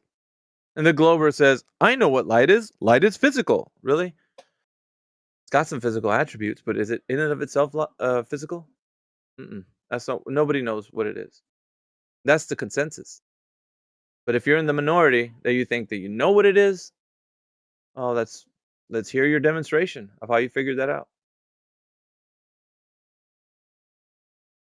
Anyway, that was the previous topic. We can come off to say, does anybody have any evidence in 2024 that the Earth is a curving surface? I mean, if nobody sorry, I just want to why do you think it's like flat? I can see why you don't believe it's round, because you need evidence to believe it, and why do you think it's flat? Okay, the horizontal plane of reference in which we all talk about is the reason why we know that it's flat. All of creation points to the fact that in its equilibrium state, the Earth is flat and level on its surface. So let's give you an example of what I mean. If you were to put a little mound of dirt on top of a table, right, as a test, and you have a bowl of water, if you were to shake the table, what happens to the water is it looks like really wavy, all the little ripples that happen to it, and the dirt becomes leveled out. It starts to level out because you're shaking the table, right? So when you leave the table alone, what happens is you have a pretty flat amount of dirt on there, and then the water, once it settles, it becomes flat on its surface. So nature tends towards the horizontal plane of reference, which is flat. So even though we have elevation change, even though we have waves on water, when at rest, all of nature tends towards the equilibrium state of a horizontal plane of reference. So the horizontal plane that you and I are on right now, this realm that we exist in, is flat by all intents and purposes. That's what all of nature is referencing, the horizontal plane. So that is flat Earth right there. It's not that the Earth in and of itself is that. It's that all of nature tends towards that equilibrium state of the horizontal plane that we reference. Can you That makes explain the table reference again? I don't think I Sure. really got it. So when in motion, things are moving around, right? But Yes. they're trying to find their equilibrium state. So Yes. the water is in motion; it ripples on the surface, and the dirt in of itself is from a mound form is shooken to like a more flat and level, right? So Yes. once you leave everything alone and now it's static again, what happens is the water finds its rest, that there is no motion. The surface, because of surface tension, creates that flat surface on the water surface. And we have the dirt being shooken into a flattened out level surface as well. So all of nature tends towards this. I mean, if you wouldn't use a table, but like a really big globe or anything else for that matter, then we would like be in that reference frame, right? Right. So like, What do you don't mean? you like propose the solution in your like premise? Solution to what? When you say like if we do X, Y, and Z like on a flat surface, then it behaves like it's on a like flat surface. Yeah, we reference. Yeah, so all of what we do references the horizontal plane. So the horizontal plane that you and I are on I'll give you an example. Our vestibular system, our eyes work like gyroscopes, right? Our ears, the inner ear has like a liquid in the fluid in our inner ear helps us keep balance. What are we balancing to? And what are the eyes being gyroscopic? What are they referencing? Everything references this horizontal plane. It is like the way we understand when we know we're right side up or upside down. We are understanding that we can gain knowledge by the physical and natural world, demonstrating to us that the horizontal plane that we operate on is indeed the true reference frame that we are all on. Am I making any sense? Or Yes, but like okay. just because we perceive it as something doesn't mean that it is that something, right? Interesting. So, would there be any way that you could demonstrate, other than what I've told you right now, Oh boy. that the When Earth you is? sorry. Go ahead. When you take, I don't know, when you take acid, for example, the world looks different than it actually is. Taking acid? For example, that means that your Yeah. mind is able to Okay. like perceive Yeah. things. So you're that are not like- drawing a caveat to what I'm saying. You're making another argument, right? This is No, not what I said. I'm So saying let's that. say you're not in a normal sober mind state, right? That is taking what I said out of context. Now you're making another argument. For if you're not in a sober mind state, could you tell if the Earth is a horizontal plane that we reference? Is that I right? thought your question is like if I can give you an example that our mind is able to perceive things that are wrong. No, that's not the question. What the thing that I'm saying is the world that you and I live on, Cyrus, is able to be understood as a horizontal plane that we reference. So Yeah, but you if haven't given any proof for this. Yes, I just told you. I gave him an Your example. perspective on I gave being him balanced according to your plane isn't giving proof that the plane is flat throughout. Really. So when Yeah. planes, when actual planes are flying above the surface of the Earth, what are they referencing? Bro, he just gave you an example. I'm If I asking take you a question, acid, Yaroslav. No, we're not okay, taking that's not how that acid. works. That's We're not how not this works. taking acid. Listen, That's we're not how not this taking works. acid. Okay, I guys, don't get steamrolled. I don't get steamrolled like you do. Yeah. Okay. Can I give you another example, maybe? Can I give Yeah, you let's, like? Cyrus, real quick. If we're not taking acid, let's not take acid Okay, for yeah, this sure. example. Good- Okay. good idea. So what I asked him, 1 second, sir. What I asked him was very important, right? So when you're in an airplane and you're a pilot, what are you referencing when you're up there? And the North Pole, probably. I don't know. No, I'm not a not the miracle north, engineer. not the North Pole. So we reference the Earth. I'll give you the answer because it's simple. We reference the Earth as a horizontal plane. As we're doing our practical use, traveling over the Earth, we reference the Earth as a horizontal plane. Now that can be understood with all the tools being used to navigate, right? So he's using gyroscopic compasses to keep a level flight. Things that we can reference hold rigidity in space, right? What are they holding rigidity in space to? That's the important question. What are they holding it to? Is it a globe Earth that they're holding it to? Is it a flat Earth that they're holding it to? And I would venture to say to you, right? I would actually submit to you that they are referencing the horizontal plane when they're up in the plane actually flying over the Earth. And they understand this because there's their handbook when they're flying that they treat the Earth as if it's a horizontal plane. for practical purposes, right? That's how they do their day-to-day job. They don't think of the Earth as a globe and negotiating over curvature. No. They travel the Earth as if it were a flat and stationary Earth. So that, for all intents and purposes, we're already using the Earth as if it were a horizontal plane. So that's what we're referencing, right? So we could say spirit levels or anything that you use that holds rigidity, right, has a reference to the horizontal plane. Everything, all things that hold level. So if you take water in any kind of container and you manipulate the container in any direction, the surface of that water will always remain flat and level to the horizontal plane that you are standing on.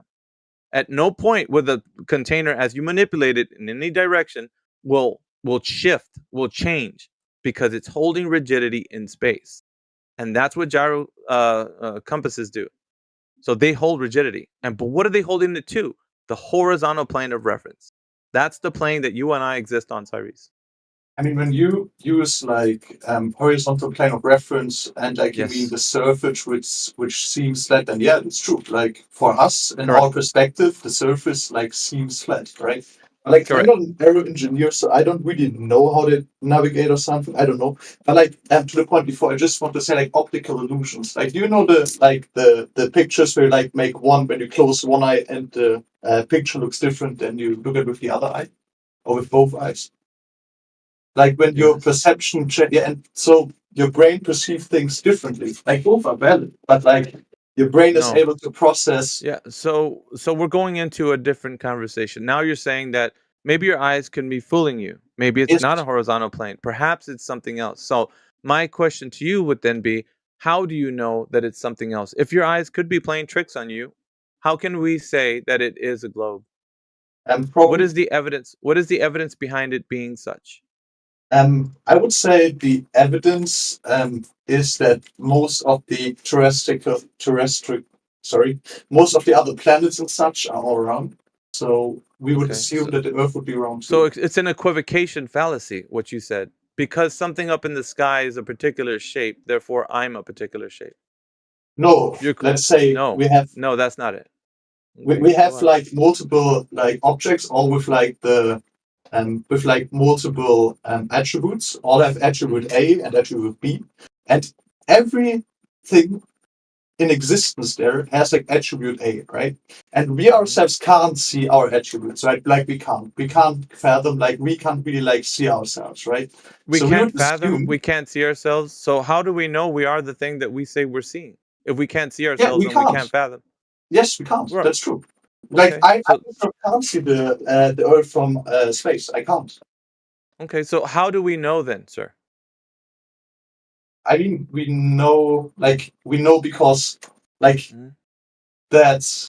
Are you asking me why we know that the Earth is round? I don't know. Like I think I can't really convince you that the Earth is round, but I would say personally that like when we look at the sky and we see every other terrestrial object, like every moon and such, being round, then we would assume that we as a terrestrial object would also be round, because every object we saw was round. Cyrus, I have to say, isn't that making an assumption that we are a celestial body as well? Yes, yes, that's a presumption. Okay. Well, you know, What from do you mean the by round? first-hand experience, I would say there's no way to detect what you're saying. First-hand experience. So I don't know that information. I could assume that's the case based on, you know, shady inferences, right? But we don't have the first-hand experience that that's the case, which is what you agree with. What do you mean that other bodies are round, that we ourselves are a body? Like, yeah. What How do you know kind that? of information? That other. Well, okay, so it's like I said, it's an equivocation fallacy. You're saying I look at things in the sky and all the things I see in the sky are this way. Why are we not that thing too? Right? No, I mean, it would be like we have 10 that's like what you are doing with the bucket, right? Like you see 20 buckets of water behaving one way and you assume that every bucket of water would behave that way. Yeah, but we don't know That's we're a not bucket of fallacy. water. In this example, all the buckets of water that you're using, one of the buckets of water is us. How do we know we're a bucket of water if we can't ever see ourselves, like you exclaimed earlier? There's no way that we can fathom or we can see ourselves that way. I mean, and you agreed it's an assumption. the definition. I don't know the English word. I'm sorry for that, but like terrestrial being. The other know the like an object in space. Like we are by definition object in space. Okay, right? so let's put it this way, right? Have you seen those things up in the sky look like what you live on right now? What do you Any mean attributes? look like? Any attributes that you see on the ground, like where you live here? Have you seen anything in the sky look similar to what you're living on here? To me on the ground. No, I can't. That wouldn't be possible because they're way too far away. But I can see that everything outside is like round, right? Yeah, that's an assumption, isn't it? Like you're saying that you're around like those things in the sky? I mean, the moon is round and the sun. No, that's fine. But what I'm saying is, are you saying that we're like that? The shape of what we are? Right, but is that an assumption? Yeah, like the assumption that like things fall down. No, the assumption. The assumption that things. It's not an assumption. If you drop something, it falls. It's not an assumption. It's an observation. Yeah, and there is also an observation that things are round, and we assume because. But your assumption of us. Listen, happen. Cyrus, you can see things in the sky looking like they're round, but the assumption is that we're round like those things. That's the assumption. When I drop something, it's not an assumption. It's an observation. It's an observation when I see things in the sky looking like they're round, but it's not. It's an assumption when I think we're like those things in the sky. That's the assumption. Okay, it's not an assumption to see something fall. Okay, you're right. But like when you say you will drop something in 1 minute, do you expect it to fall? No, you're adding an addendum to what the example was for you to say that something's falling. You're changing this. This is what is known as moving the goalpost. No, you're I'm now changing the argument. You're changing the argument to fit some kind of example that you want to make it sound like you can use your assumption. It's useful, and it's not. Alpha, in this really case, try it's to not. be in good faith here. I'm sorry if So am I. didn't seem like it. I'm being in good faith. Okay, so I was trying to like understand what you mean by observation, because I say that things fall down and you say no, that's an observation. I say yeah, but if you say that you will do something in the future, for example, I have a pen right here in front of my desk. So when I drop it, do you expect it to fall? Our observation of a pen falling have always been such that whenever I let go of a pen in the medium of air, it falls to the ground. So you expect it to fall? Yeah, and That's in this current state, yes. Okay, so it falls. Okay, so I look at the night, or like other people look at the night sky, and they see round objects all around, everywhere. Yeah. Okay, so all of these round objects, there are objects which are not round, but they have really little mass compared to us, right? They have really little mass. Yeah, how do you know that? Yeah, well, hold on. There's a lot of baked-in assumptions there, Cyrus. You're baking in a lot of assumptions in your example. You can't bake. You're baking in the assumption that you know they're objects. You're baking in the assumption that you know they're something that you can objectify as spherical. Like you're baking in assumptions. You haven't been there to test any of the things that you're saying. So as you continue forward with your example, you're baking in assumptions. It's like a layer cake of assumptions on top of what your example is. The moon is an object. It's not up to me to listen. It's not my claim. I didn't make a claim about the moon. If you're saying that it's something, I'm asking how you know it's that thing, and you're not able to give me a way to demonstrate that it is what you're saying. Isn't that true? That say something is an object is, I think it's an idiom, right? It's a claim. It's like saying something is something. Object just means thing. It's a thing. How do you know it's a thing and it's not metaphysical? How do you know it's not something that just is an image or something? You haven't there's no way that you can you're able to validate that. So how can you validate? Yes. How can you validate it? I don't know. The tides. That's the problem, sir. That's the reason why. That's the answer that I needed from you, is I don't know.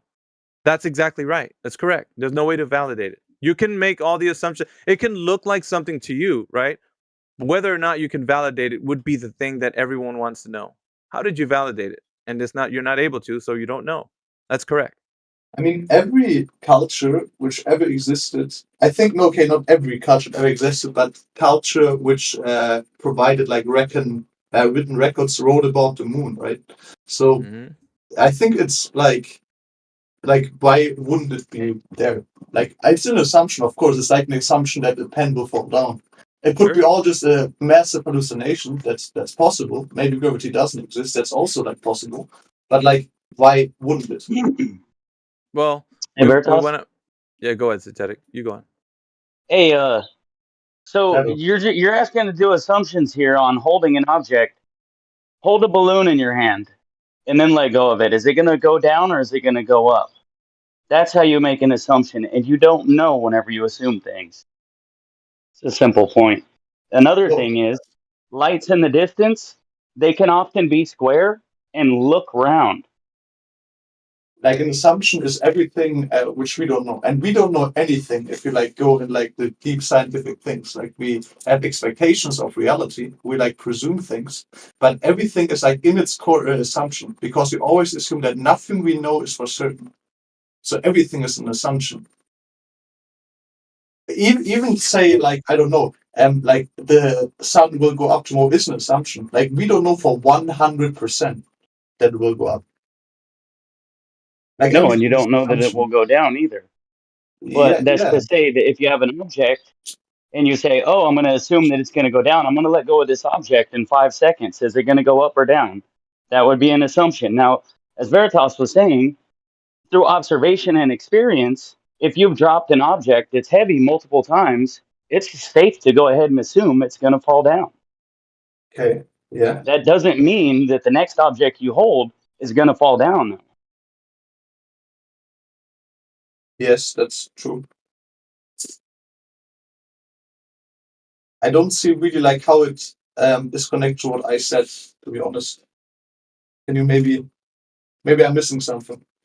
You see an object in the sky and you assume that it's round, first of all. Okay. Now, I just told you, you could see a light very far away. Like, so I fix motorcycles. In the 90s, they made a lot of motorcycles with square lights. They're square. They're approaching you from maybe a mile away. They look round. You could assume that it's round till it gets to you and you see that it's square. Then you know it's not square. Your assumption would be incorrect. Now, if you see lights in the sky, you assume that they're round, that doesn't mean that they're spheres. You assume that too.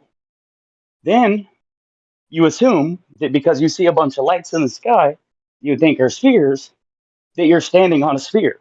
It's a bunch of assumptions stacked upon each other. Yes, I mean they probably look round to you because they are round. Like the light they throw at you, it should be round because of the like how light behaves. It's like basically like a wave to some extent, so it should look round to you.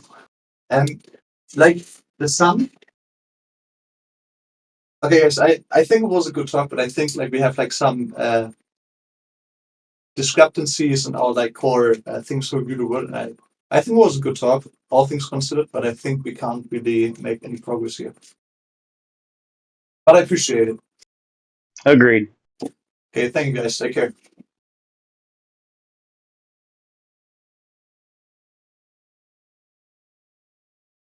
Sorry, I didn't mean to make it in so quick, Veritas. I just figured there's a couple of quick ways to point out the assumptions.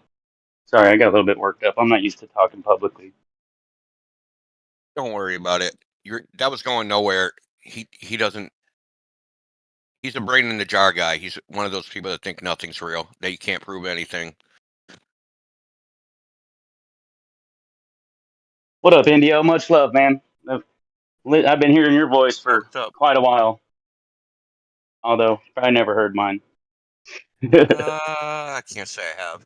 Sound new. I'm always around. I think I heard your voice in the other server, right? You've talked in there, haven't you? Just always around. briefly. Wouldn't you just be working? Just briefly. Some of these guys, they think, because when he said, well, you could drop something, you don't know 100%, you're assuming it's going to fall. Like, kind of not assuming it. Yeah. I mean, really, if you, oh, go ahead. I was just going to say, the assumption would be that it wouldn't fall after every time you let something go, it's falling to the ground, with the exception of something, a balloon, right? So it would be weird to assume that it wouldn't fall. Yes. But just because it would be weird to assume that doesn't mean that it's not possible. And I think that that's kind of where he was getting stuck, was that first of all he assumed that all the lights that he sees in quote unquote space are round. And then I was kind of just telling him, whenever you see light far off, you can't tell what shape it is as just a point, so you're just assuming the shape of it. And then to further assume that round light that you don't know that is actually round is actually a sphere is a whole nother assumption, you know. And then to assume that those lights are the same as the light we see and call the sun, that's another assumption. And to say that those lights and those spherical things are the same as the sphere we're quote unquote standing on, when the Earth doesn't even put off light like that in their own paradigm. What's up, buddy?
Pretty silent in here. We gotta start up some beef.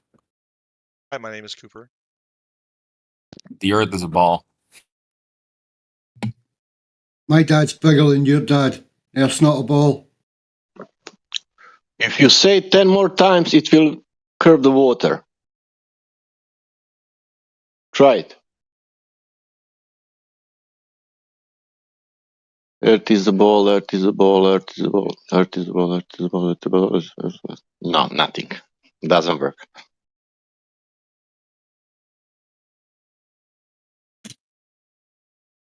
Unfortunate.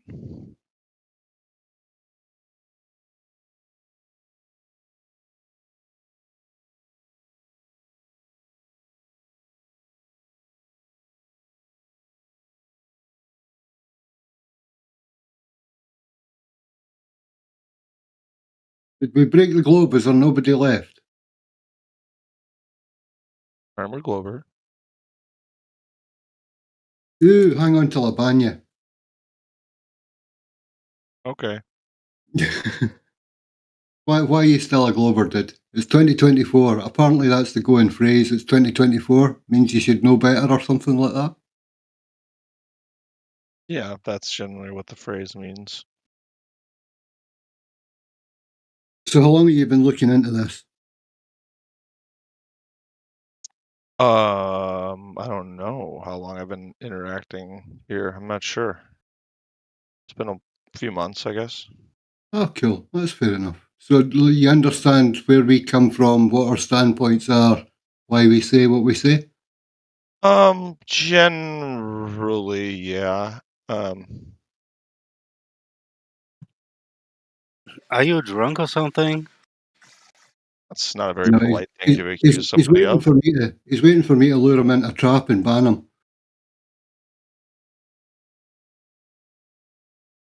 Day drunk Glovers are the best.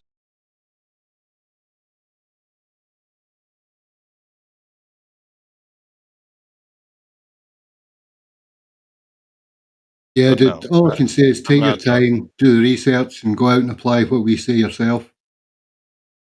Something's going on. Earth doesn't curve like we're told. Something weird going on.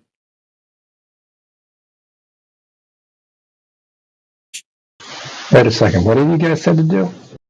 I keep waiting for you guys to tell me what to do, and you never do. Listen better, Scott, and fix your mic. It's very, I don't know, you've got the gain up or something. You said go out and look at the Earth, and you see it's flat. Oh, I've done that. I don't see it flat. So now what do I do next? Well, if you don't see it flat, you must see it curving, so your view must be occluded where the Earth is supposed to curve. Can So I, why do you Scotty? see so far, Scott? I do see it curved. Scotty, I can give you advice. You see the curve, you don't see the flat. That means all these things what these people saying, it's a bullshit. That means you need to live your life, man. Why you are here? I'm working. I'm at work Yeah, right now. but why you asking stupid people to tell you what to do? Why I'm asking stupid people to tell me what to do? Yeah, you you guys can gonna be take that from him? That's not a Are very you really nice gonna allow him thing to call about you the 24 stupid? flat Earth community. Come on, so. guys. Don't let him No, call you stupid. I'm speaking in your name, Scotty. No, you said why you ask stupid people. I didn't call them stupid. You did. Oh, okay, It's not great. very nice, man. Don't call you Okay. people stupid. Okay. Hang on till I ban Sasha. Sorry, people, you are not stupid, you know. Okay. This is the first time that some glober thought that flat earthers are stupid. No, I didn't call you stupid. No, I'm saying this Not sentence. today. Did you hear what I said? Huh? What did I say? You said, go out and live my life. Don't be here No, the with last stupid sentence. people. No, the last sentence. What did I say? I might not have heard the very last sentence. Okay, that means doesn't matter. It really doesn't has nothing to do with the shape of the earth, but cool. But you are asking people from the server of 20% what you should to do. And I can tell you, you can do there and check if is there a geometrical horizon. And you said that you saw the curvature. That means you don't need to do anything else. You don't need to speak anymore.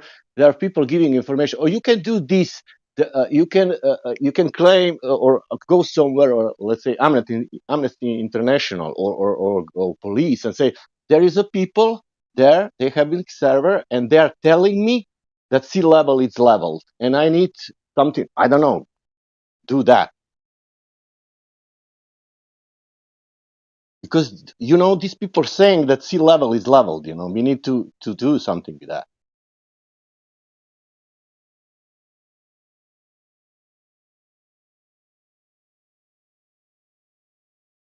If you saw the curve, you don't need to do nothing. It's all right, man. It's nobody cool. But if you want to do that, because that means that this is disinformation, because these people are saying that there is thing flat, leveled, and you said that you see the curvature. That means you need to do something, because they will achieve something, in this world, and then what will happen? What will happen if every of us start to think that sea level is level?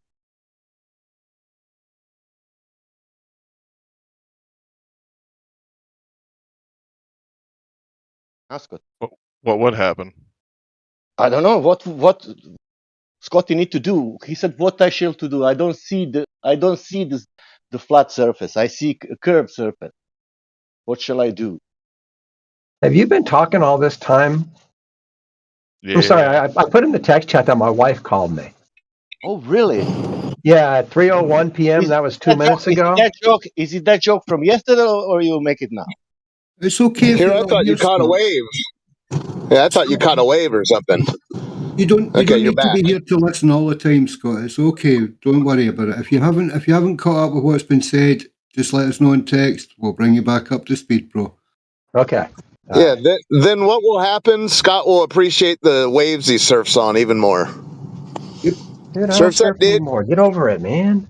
You get stuck on these things like you're golf on the moon.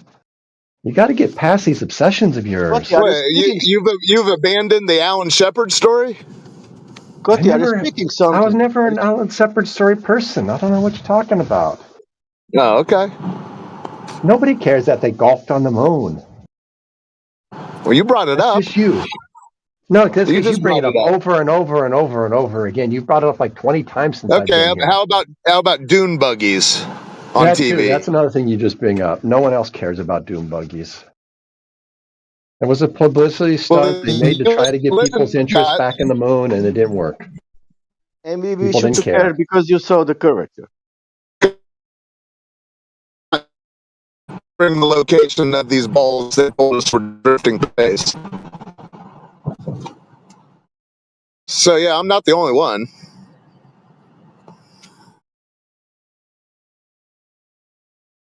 You're the only one here. Who cares about the golf or the dune buggies? The Alan Shepard story. To be Yeah, fair, I've never heard a globe. don't care about dune buggies. But I've never heard a glober here come and say, "I believe the Earth's a globe because I saw him drive a dune buggy on the moon." I've never heard anybody say that. The absurdity of the claim makes everyone drift away from it. I get it. Just nobody cares.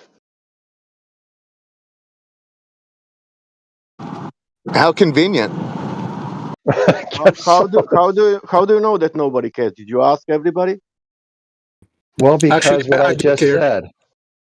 When I've never heard a glober say, "I believe that the Earth's a globe because I saw a dune buggy on the moon." Yeah, but they said some other shit. That's why I assume nobody cares. Yeah, they said other shit. They said other shit. This is correct. And they do care about that other shit. Yes. Yeah. So I'm just wondering why old Haas keeps bringing up stuff no one cares about. For example, rockets. One small step for man, one giant leap for mankind. You know rockets? Do we have? Yeah, I know rockets. Do we have rockets? We have one second. Yes. No, one second. That means one second, brothers. If we have rockets, Earth is spherical. That's correct. Excuse me. So this giant leap after 6 years, what's happening now? Have we been to the moon again? Manned mission? Do we have anything like colony, village, anything for man on the moon after 60 years? No, it was too No one expensive. cares. It was too expensive, and nobody. It lost interest. People lost interest in it. It lost public support. I haven't. No, actually, I haven't lost interest. Can you talk about yourself? Well, the American people had, and the American people are the ones funding it. Oh, really? Do we have any Americans people in here who are interested to go back to the moon, please? Not really. No. Yeah, no one I'd here be gives happy to pay graves fees up on the moon. Yeah. See, actually, we have people who care, Americans who care about going to the moon or having something on the moon. So, Well, can you that's not again enough. talk about yourself, please, brother? But we live in a democracy, and you have to be more than 50% of the people who care. At least the 50% Yeah, of the people who vote. Yeah, in democracy, one doesn't talk about the race. Yeah, Scott, the United States is a constitutional republic, bro. Yeah. It's a Republican. Chinese democracy, that's an Axl Rose album. It's a democratic republic. No, it's a constitutional republic. With And what do we vote for then? A democratic form of electing. Yeah, it's not a democracy, Scott. It's a democratic republic. Bro. Which is a form of a democracy. Democratically elected officials. It's a constitutional republic. That's what we call a democracy. When the politicians are elected, that's called a democracy. Who's we? You and Terry Gross? Me and everybody who talks about these matters. Yeah, and that highlights how lost you are. Oh, I'm the lost one. Yeah. We.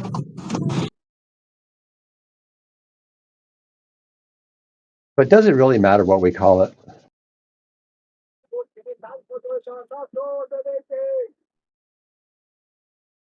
We know that every 2 years we elect our Congress folks, and that every 4 years we elect a president, and every 6 years we elect some senators. Yeah, and that group, and that incoming group doesn't just do a Mao Zedong. Yep. I know that's what you would like to see, but luckily we're not in that situation. Why do you have to do that? Why would you have to say what I would like to see? Why don't you just say what you would like to see, and then we can see if we agree on what we'd like to see. Keep calling it a democracy. Why do you need to assert what I want? Where'd that Actually, come from, Scott, you were asserting and talking about combative. Why so combative? Why a denialist? I'm a denialist of what? What I want? Your own words. I am not a denialist of my own words. Okay. You really need to look at this combative streak you have in you. You'll be fine, Scott. Your tone policing is a bore. Are you denying being a denialist? Yeah, sounds like. Well look played, into that. sir. Well played.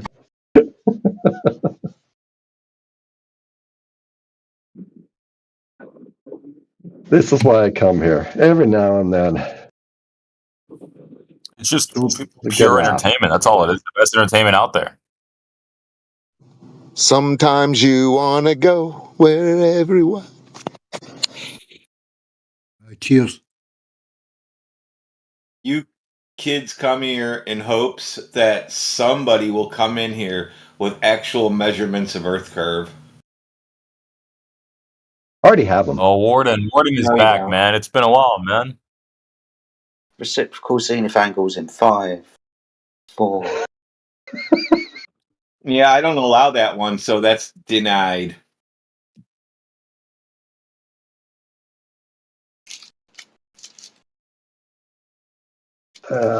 You're all on today.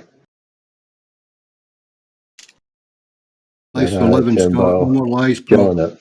Huh? Life's for living. No more lies, mate. I don't think I'm lying. No, I really you lied don't. too. You just don't see it yet. I know. I'm not as smart as you, I guess. No, it's not about being smart, Scott. It's nothing to do with being better than your fellow man, bro. It's about seeing reality, knowing reality, testing reality, and coming to terms with it. Well, I guess I'm not as in tune to denial. reality as you are then, right? Since Sorry? I don't see it. Does that mean I'm not as in tune to reality? Intuitive reality, did you say? In tune with reality, or in tune to reality. Yeah, but you have to go out and actually check it to know what your reality is. I have. See, I one just of don't the see what you problems you see. guys have is that You're you supposed shouldn't have ran around saying flat earthers are crazy and stupid, because now you'll never be able to admit it, because now you'll be stupid and crazy. So that's all your fault. I never said that. I don't care what anybody else said. In private, you did. You told your family and friends about all this weird shit, and now you're stuck. You think short of that, I would have been a flat earther by now? Easy. I guarantee you that is not the reason I'm not a flat earther.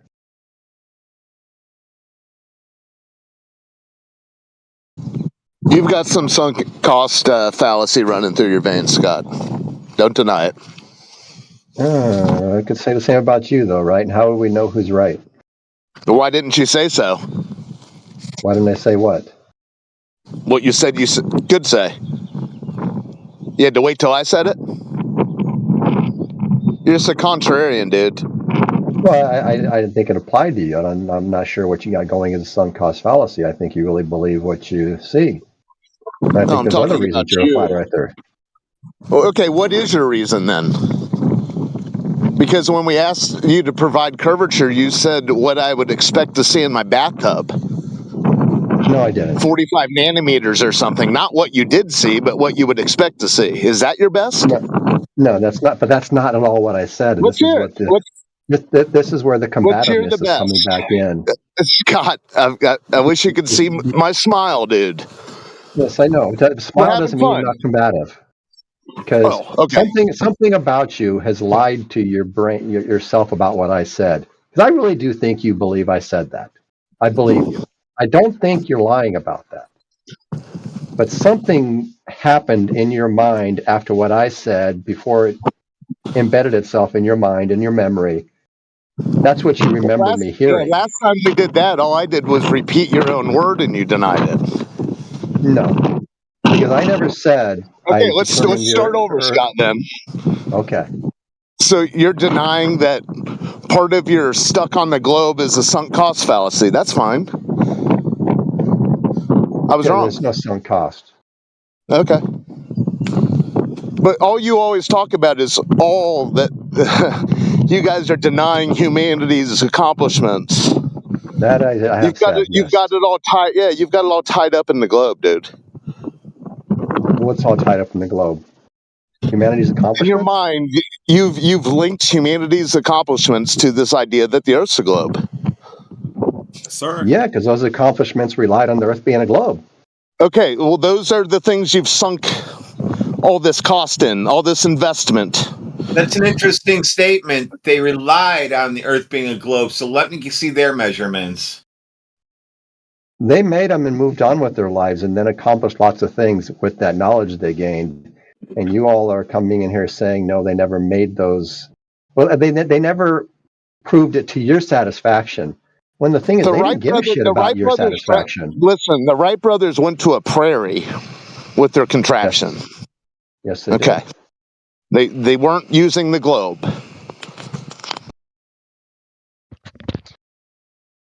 Okay, that's correct. But they did have some understanding of what gravity was.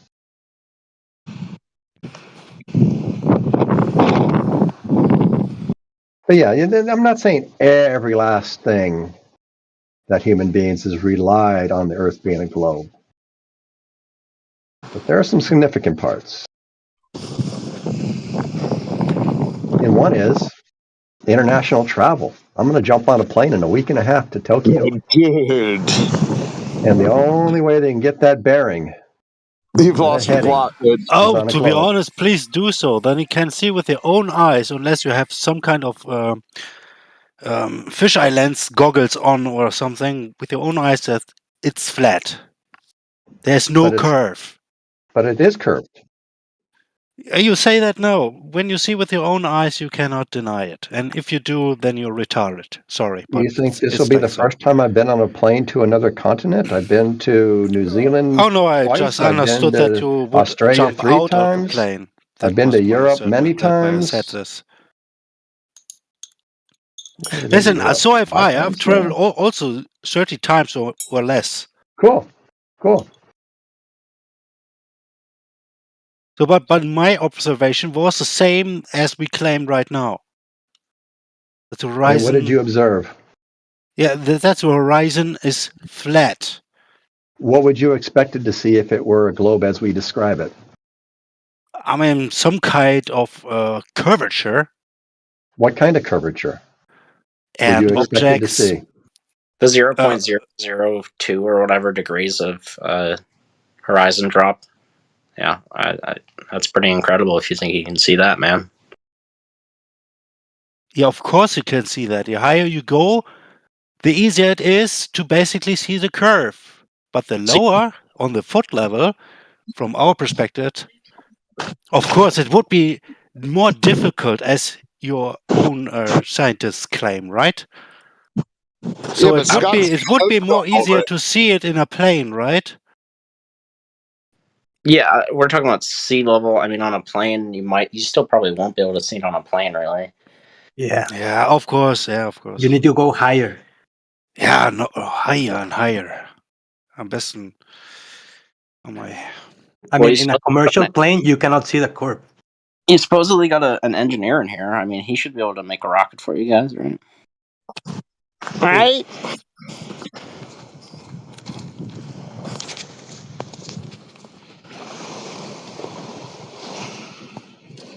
But everywhere I go, Ripcord, every time I've looked at the ocean, I've posted this little video I took by myself about 3 weeks ago, I think it was now, of the horizon curving all the way around me, 180 degrees. I was at Santa Cruz, which is a beach in California.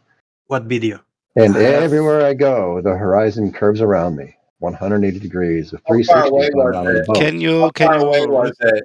Don't care. It curved. The point is it curved. You need to prove that by going and measuring the distance of at 0, measure how far out that is. Then at we'll say 15 degrees, just do every 15 degrees and measure how far out that is and see if you get a perfect circle. I don't care. That's a periphery of your vision, bro. What are you trying to say here? That's a circle of your vision. What are you on about?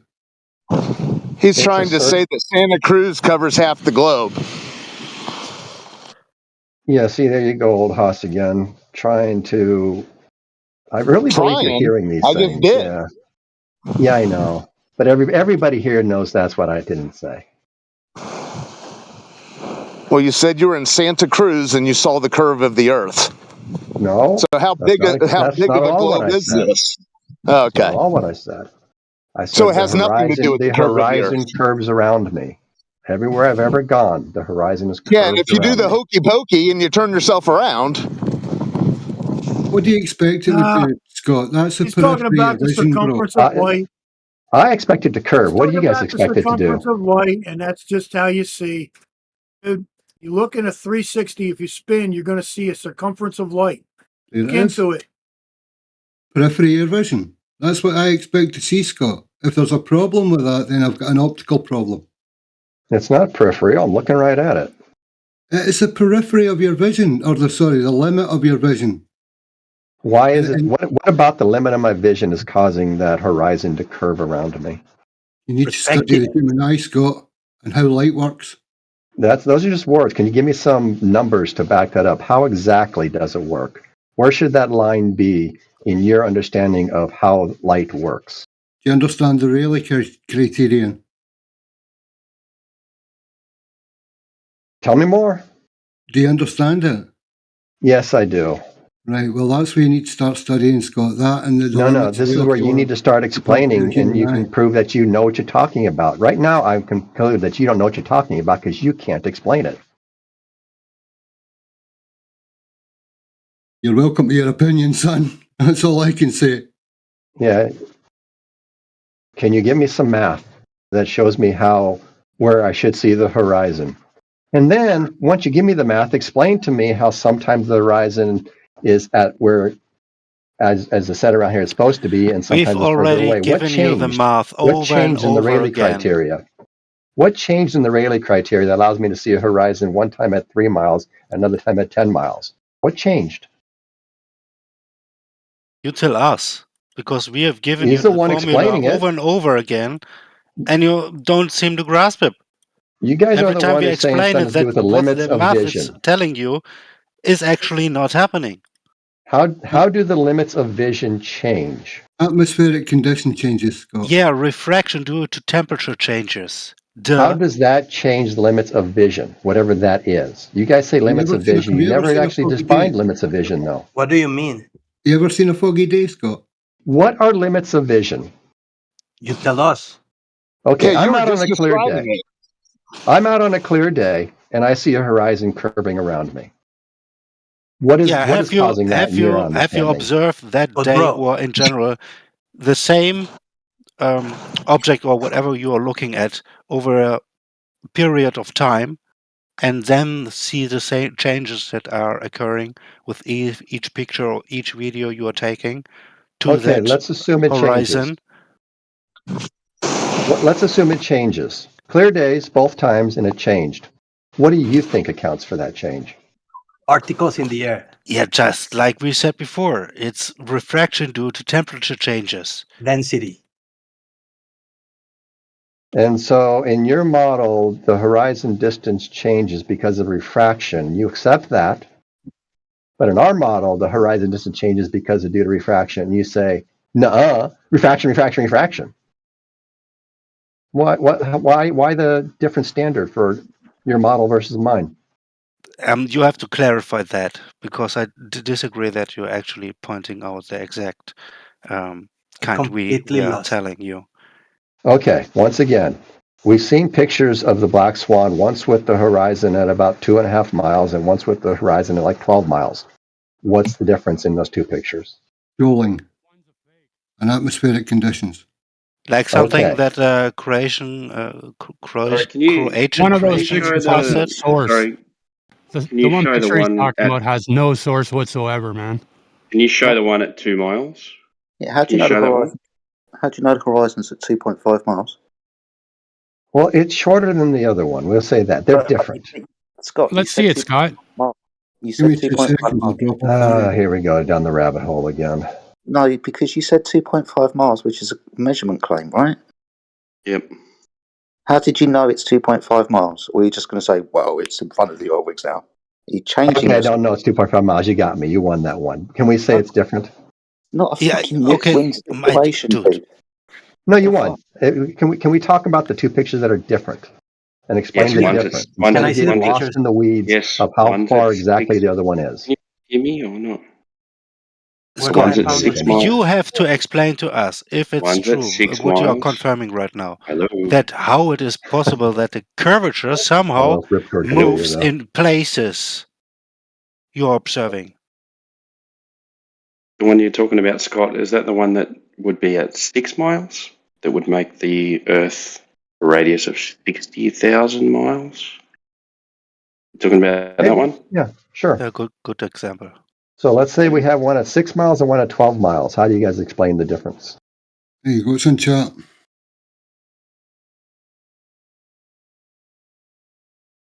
Ooh, atmospheric there it goes. conditions, Old dude Scott. posted it, yeah. And shoaling. Do you know what shoaling is, Scott? No, I don't. Well, then you need to go and research that, bro. What is shoaling? Why don't you just tell me? Basically, the running of the tides. Supposing the tide's coming in, right? Look at the picture on the right. Now, the tide's coming in, the water's high. According to the landmass underneath the water, the water's forced up as it approaches the landmass. Now, this can cause a rise in the body of water, depending on the tide, height, and time, and direction. It occludes your view. Also, atmospheric changes can alter what you're seeing. Yeah, and tides are not first included. of all, that shoaling thing, that's just nonsense. Look it up, Scott. I'm not lying to you, dude. Dude, Scott, really, you can't say it's nonsense. It's absolute has to be. Water has Why to does it rise. have Where to else? be? Where else is it going to go when it's moving like that? It rises, but it's not curving because of the rise. What? Yeah, we have high tides and low tides. We all know that, but the water's not curving any more during a high tide than it is during a low tide. The water's curving at the same rate during each tide. Simple. Show us horizon at 3 miles, man. So he answered my question. How far out is it at 0? How far did you say? It's 2.5 miles? How did you measure Don't that? care. It's different. Look, there's 2 pictures that old dude posted. Explain the differences. But don't you think that air density is an explanation because air acts as a lens? So if the atmospheric condition changes, obviously the photo is going to change. It's Okay, logical. we agree. How does that how does that work in your understanding of the Rayleigh criteria? And why do you guys use atmospheric differences to explain your differences and we can't for ours? Because it's not geometric. That doesn't explain why you can use atmospheric conditions in yours and we can't in ours. Scott, do you agree that something that it's obstructed? That your view is obstructed from the curve of the Earth? Yeah, run away from explaining the differences. I'm trying to explain it. Do you agree? You're not. Do you agree there's obstruction from the curve of the Earth? Yes, absolutely. So if light is being obstructed, how does it reach your eye? It's going over it by curving. That's what refraction means. If you can't means. see it, how does the light reach your eye? It refracts. It goes over the top of the obstruction. Yeah, I just don't get that, man. I've never seen anything that's obstructed come into my view, man. Wow. How do you know? That means If the you've seen it- military is wrong on line of sight. But I mean, a reflection, you can see a reflection even if you're not pointing the source directly at you. Yeah, well, we see a reflection, though, don't we? Reflection and refraction. But I'm talking about obstruction. But total obstruction or partial obstruction? Total obstruction, right? But I mean, if light is touching at an atmosphere, light can travel a bit longer through the medium. So what are you saying, though? It's not obstructed then? I mean, partially. So you can see behind corners and over hills? No. Only if it's partially blocked, not totally. Well, the Earth totally blocks it, doesn't it? No. Oh, no. Okay. Totally? Yeah, at a certain distance, it's totally blocked, dude. If you're in the center of the Earth, at the other side of the sun, maybe. Whatever. Center, oh my gosh. How do you find the center? How do you find it then? So you know where the center is. Of the sphere? Yeah. By assumption, yeah. You just assume.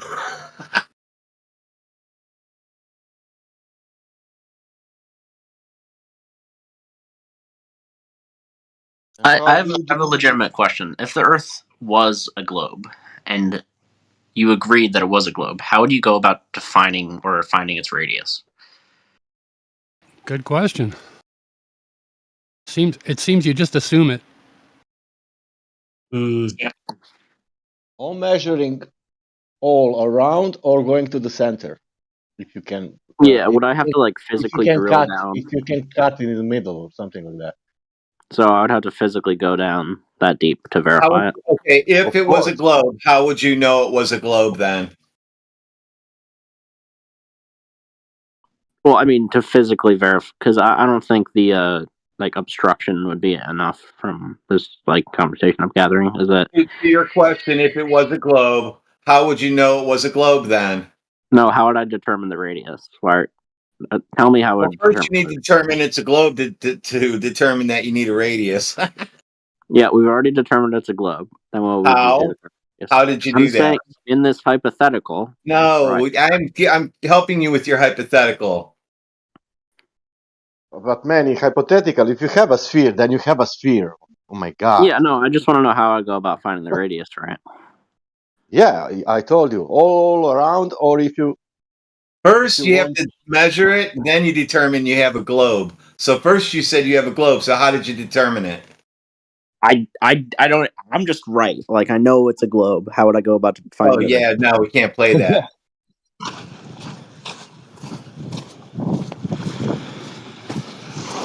Why? Why can't you play it? Because, you know, it wouldn't make any sense to be like, oh, you have to go down and drill to the earth. Because, yeah, you need the starting point. You have no starting point to work from.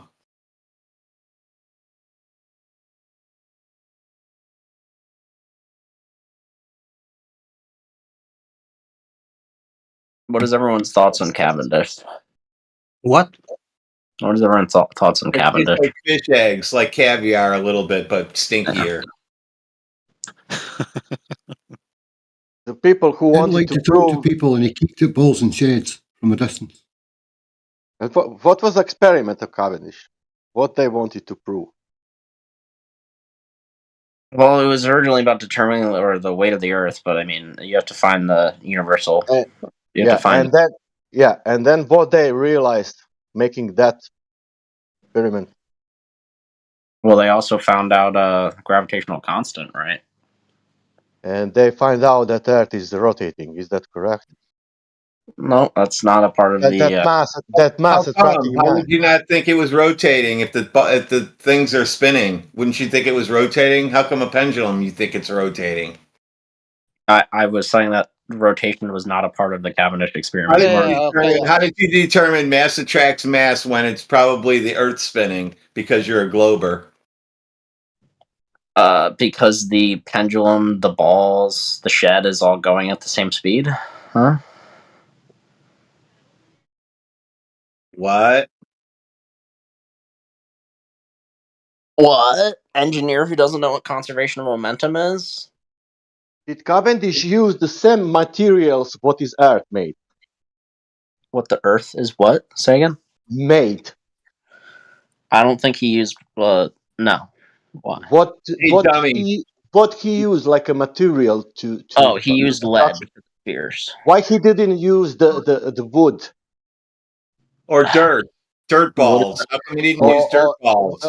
Why because he wood didn't isn't very. use some kind of dirt? Yeah, you're correct. Some kind of dirt, a bit of water, a little bit, and with the plants on. Why he didn't use that? Because and a little bit of atmosphere around also. Yeah, funny. Because that's Funny, not man. very. It's an example of mass attracting mass. Yeah, it's not an example of dirt attracting dirt, right? Okay. Why? So dirt doesn't attract dirt, correct? Is it wooden ball All right, mass? you know what I mean. Dirt being, it's not about dirt, it's about mass, period. So you want the densest thing possible, right? You want as much mass in one place. Dirt. The dirt has to be piled up. You could use dirt, but it would be. So what if we grind up some rocks so we can make a meatball size ball for your hand, meatball size? We'll put some rocks in there and some dirt and grass and little palm trees shooting off the sides, anything, little tiny ones, and we'll make a little tiny earth, and we'll make a bunch of those, and we'll hang them on strings. Now they should all come together, right? So I'm missing the point where this is related to Cavendish, right? Like, can we look at the experiment at least instead of asking me to put balls of dirt around each other? What is hypothesis in Cavendish experiment? That balls move sideways. First off, if he was trying to weigh the Earth, wouldn't he want to use Earth as an example instead of some fucking lead? Well, if you figure out that you're a horrible engineer, jeez, you don't even know what the gravitational constant is, do you? No, I don't use it. You never take Never a physics use it. class. Never ever use it at all. Yeah, never. because you never went to college because you never took a physics class. Dude, Before. Why you don't need it in electronics. Yeah. How do you use it in a practical way? How do you use G in a practical way? Yeah. Passive satellites, passive planets. Dude. Okay, You're great. fucking talking. Okay, so yeah, unicorns and little green gnomes. Yeah, keep on trying to obfuscate from the point of Cavendish. Keep on trying to obfuscate from the point of Cavendish. You don't have anything on it. What do you mean? So what was the point of the observation he was trying to make? Originally to measure the density of Earth, but you can also use it. How was he supposed to do that? Well, read it to me. I don't care about that part. It's about the actual part that matters. No, it's not. Dude. You're using something out of context then. What? Yeah, I'm using the part out of context where he found the value of G. Yeah, okay. Oh. What? How? Well, I'll have to explain to you what a torsion wire is because you probably don't know what that is either. You know. So you have a torsion wire. Answer. That's fine. No, I am. You have a torsion wire with a known spring constant, and you have two balls on on like a bar or the wood attached to the or the two. What was it? The two balls are attached to the torsion wire on a center beam, and then there's two stationary balls, and you measure the deflection of the smaller balls, and you can figure out the force that attracts them both by the deflection in the beam. What's the torsion wire for? So you can measure the force of gravity by how much it deflects. Wait a second. I thought he was trying to measure the weight of the Earth. What's the torsion bar for? So you can measure the force of gravity between the two spheres. Man. So why can't I just use fishing line and hang them? Because fishing line has a really high spring constant. I mean, if it has one at all, that's like reasonable for that experiment. It's probably absurdly high.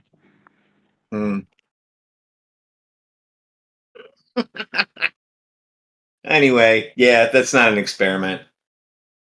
Yeah, laughing and saying not an experiment isn't. Not an experiment, dude. This is a joke. Not an experiment. Can you explain why it's not an experiment? Explain the experiment. I already did. Do you want me to explain it again? No, what's the hypothesis? It's fucking hanging things in a closet. Yeah, and it measured the force of gravity between the two spheres. So What's the hypothesis? What do you? It measured the force of gravity between the two spheres. What's the so it's a measurement, not an experiment. What caused the deflection and the? Oh, so now it's an experiment. Now we're testing cause and effect. So which one is it? Is it an experiment or is it a measurement? You can turn it into an experiment if you like, I guess. Okay, so you said you're measuring the force of gravity. I thought you were experimenting to test the force of gravity as being the cause. Which one is it? Well, you're not really figuring out what gravity is necessarily. You're just figuring out how much, or if there is a force that attracts two masses. You don't care about what causes or what is gravity.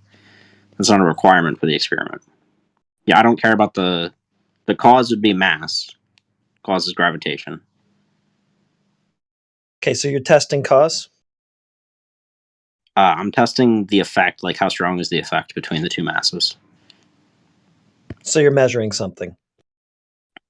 I could change the masses and how much they weigh and get different results. Keep on repeating that and get different results if it's consistent with what I would expect. Sounds like you've already concluded that gravity is the cause of the effect. So you're not actually testing cause and effect. You're just begging the question, then measuring it. All right, so I don't assume gravity at all. Then what is the force that is attracting these two spheres? It's your problem. What's the force that happens when they don't attract? Like when? When you say when it doesn't work, when all the people that do this and it's like 50-50, it's like flipping a coin. What about the people that it doesn't work for? What happened there? Yeah, so saying some people get it wrong, can I have a source for the people that got it wrong and how what experiment they did, how they did it and everything, or are you just going to say it? I'm just going to say it because it's true. I'm going to say it because it's true. Okay, well, the Earth is a globe because it's true. There you go.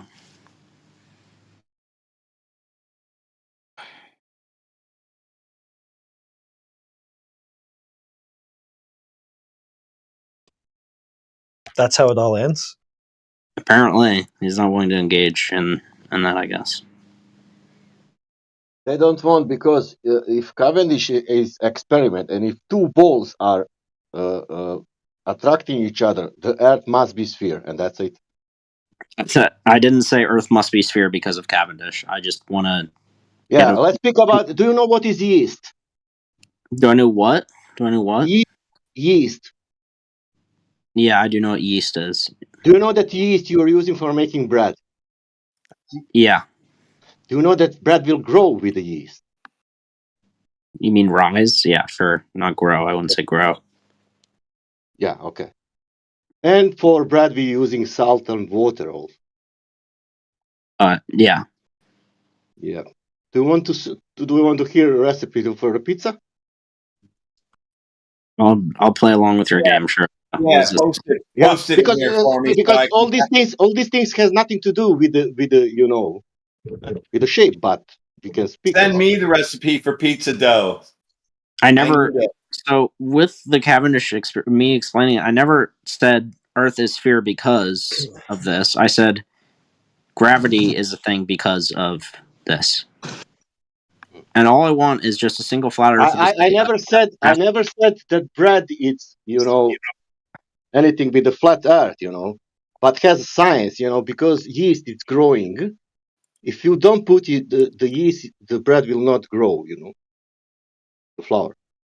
That's science.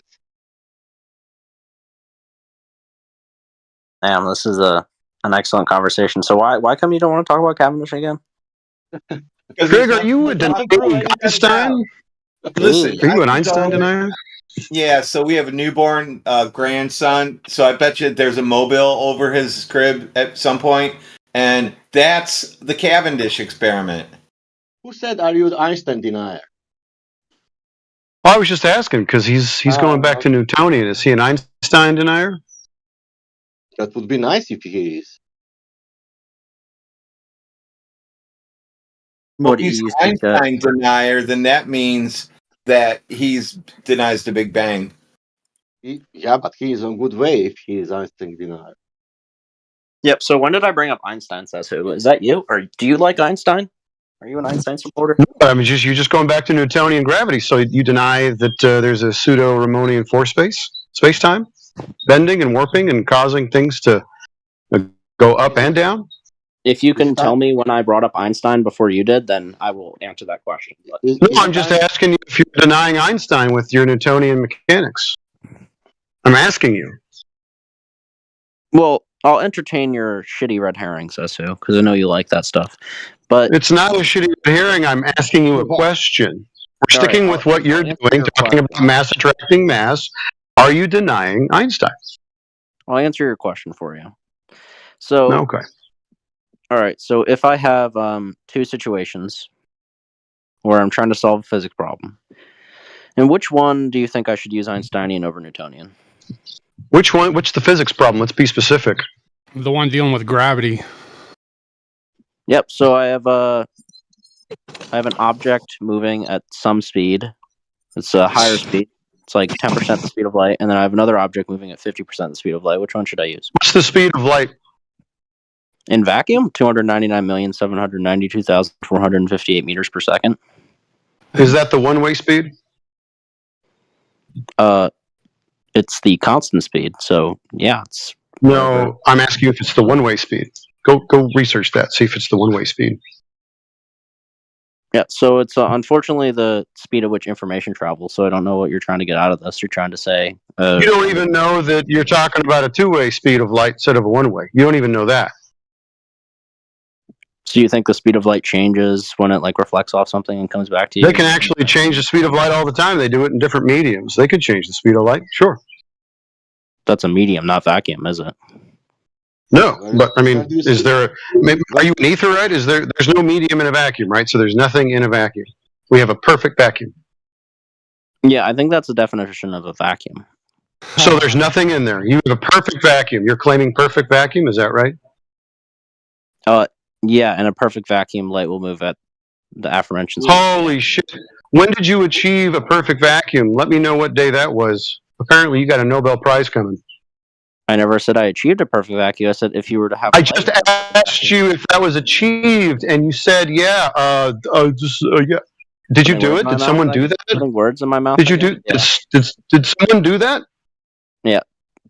Show me show me the VOD where I said they've achieved a perfect vacuum, because I would like. Okay, so they didn't achieve. So this is not in a perfect vacuum. I never said anyone achieved a perfect vacuum. Says who? You're very good at that. So this is a medium still. There's still gas in this vacuum chamber that you're talking about, right?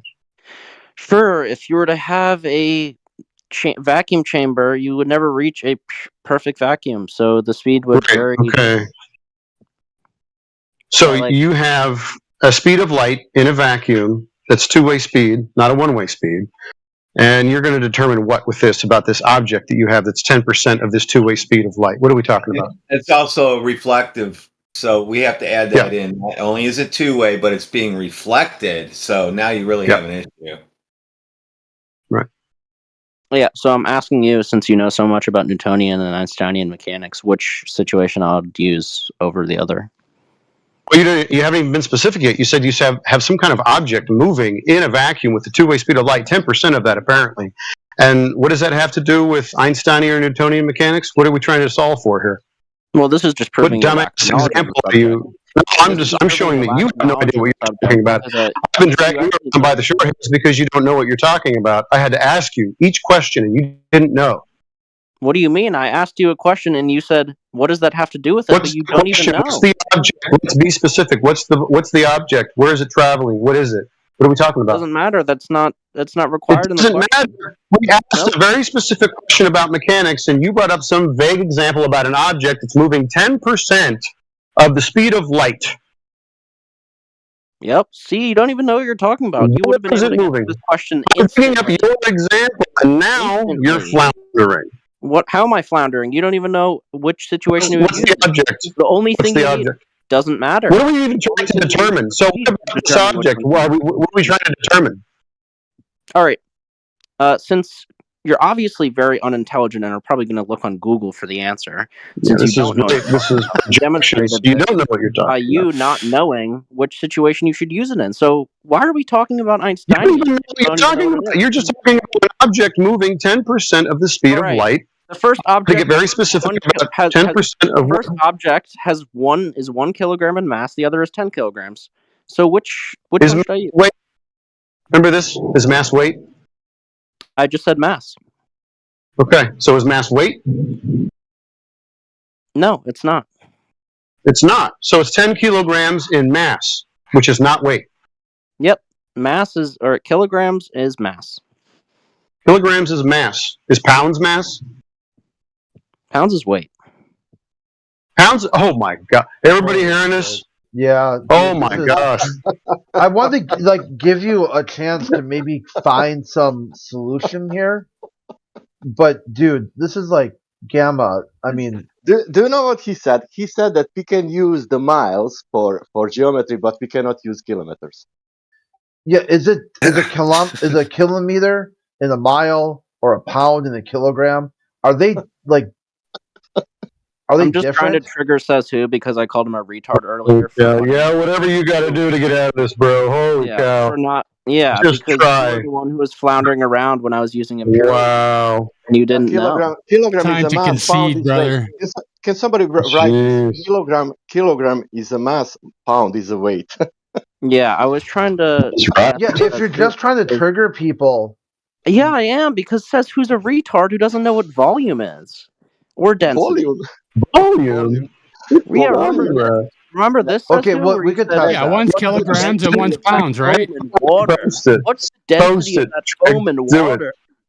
Right. What's the density of that foam in water? Yeah, right. So, does it change? Yes or no? No, density is irrespective of medium. Right. Exactly, right? Thank you. Now, does weight change depending on the medium? Yeah, because you have a buoyant force. Okay, good. Thank you very much. Now you concede. That's not conceding. You still haven't defined what density is. I already talked about it. It's compactness. And you called it mass and volume, right? Divided by volume? Right. Mass and volume. How do you what is mass? Says who? Well, yeah, I don't know. You tell me. Is it weight? Mass? No, you just define it as mass and volume. What's mass? Says who? No, mass divided by volume. No, you need to give me this definition of mass because you brought it up. Remember, this is your claim? You just claimed mass divided by volume. This was what you brought up. This is your equation that you brought up, right? Remember when we brought this up? Yeah, this is the equation that you brought. Now you're projecting. See, this is your favorite thing. When I point out that you're retarded, then it all of a sudden becomes my claim. Yeah, Didn't you say that mass divided by volume? You said density is mass divided by volume. That is weren't you the one that kept posting that particular formula?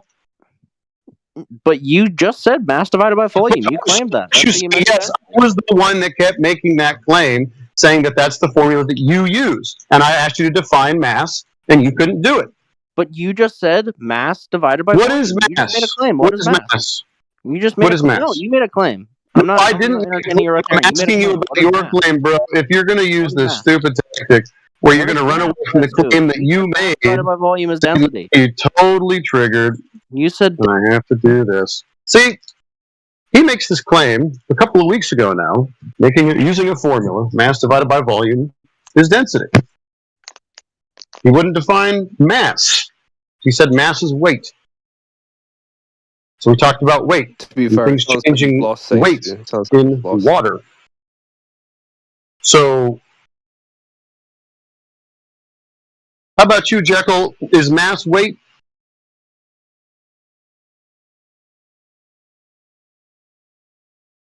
Mass.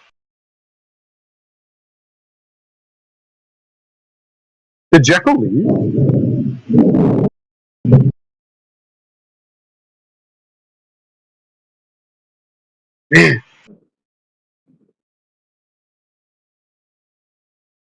Any other globe trolls want to define mass for me, please? Yeah, and the thing too, if you're trying to trigger someone, you can't tell them that's what you're doing.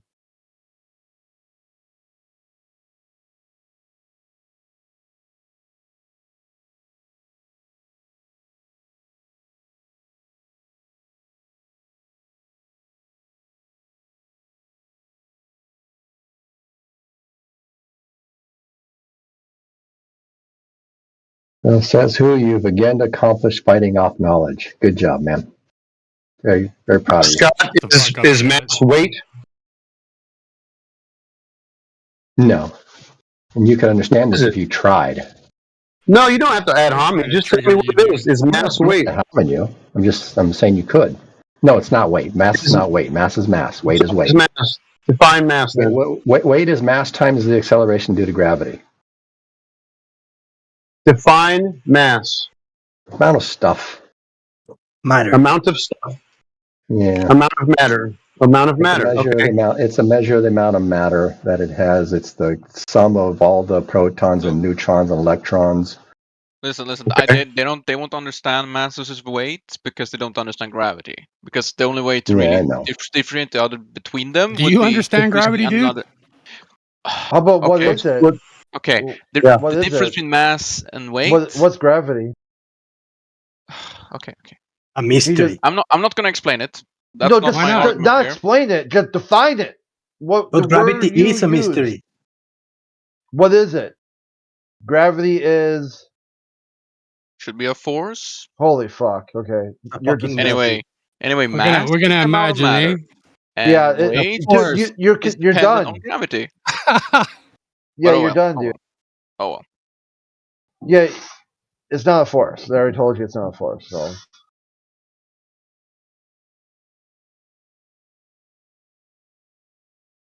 So you come in here and just say gravity and force are synonymous. It's like the same word.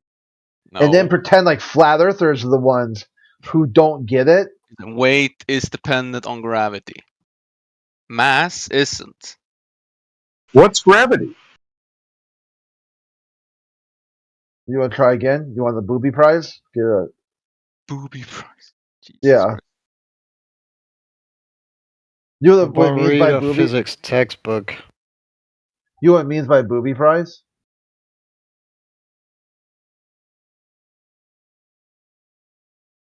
But I mean, science, even in science, gravity is like a mystery, right? Nobody knows. A big question mark. Yeah, it's a gravity. long, Yes, it's a weird, it's like a long-winded way of saying I don't know. Really long. It's a really long, boring way of just saying as a placeholder. And the scientific communicators work their damnedest, man. They've worked their peaches off trying to explain this to the populace because someone told them gravity was a force, and some reason that stuck. But nothing else in science seems to stick. All the other information these scientific communicators tell you, that yeah, you kind of treat it like a force, a pseudo force, but it's not a force, so don't call it a force. And then the low-educated globalist says, "Oh, you said force." Jeez, you wonder why these people block you on social media. The scientific communicators are like, who the hell is this person? Block.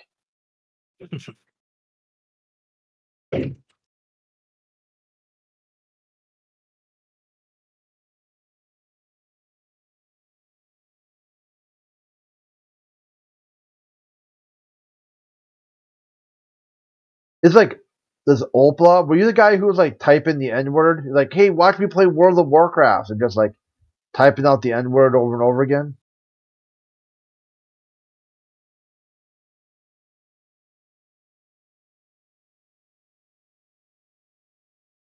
He must be busy doing something. All right.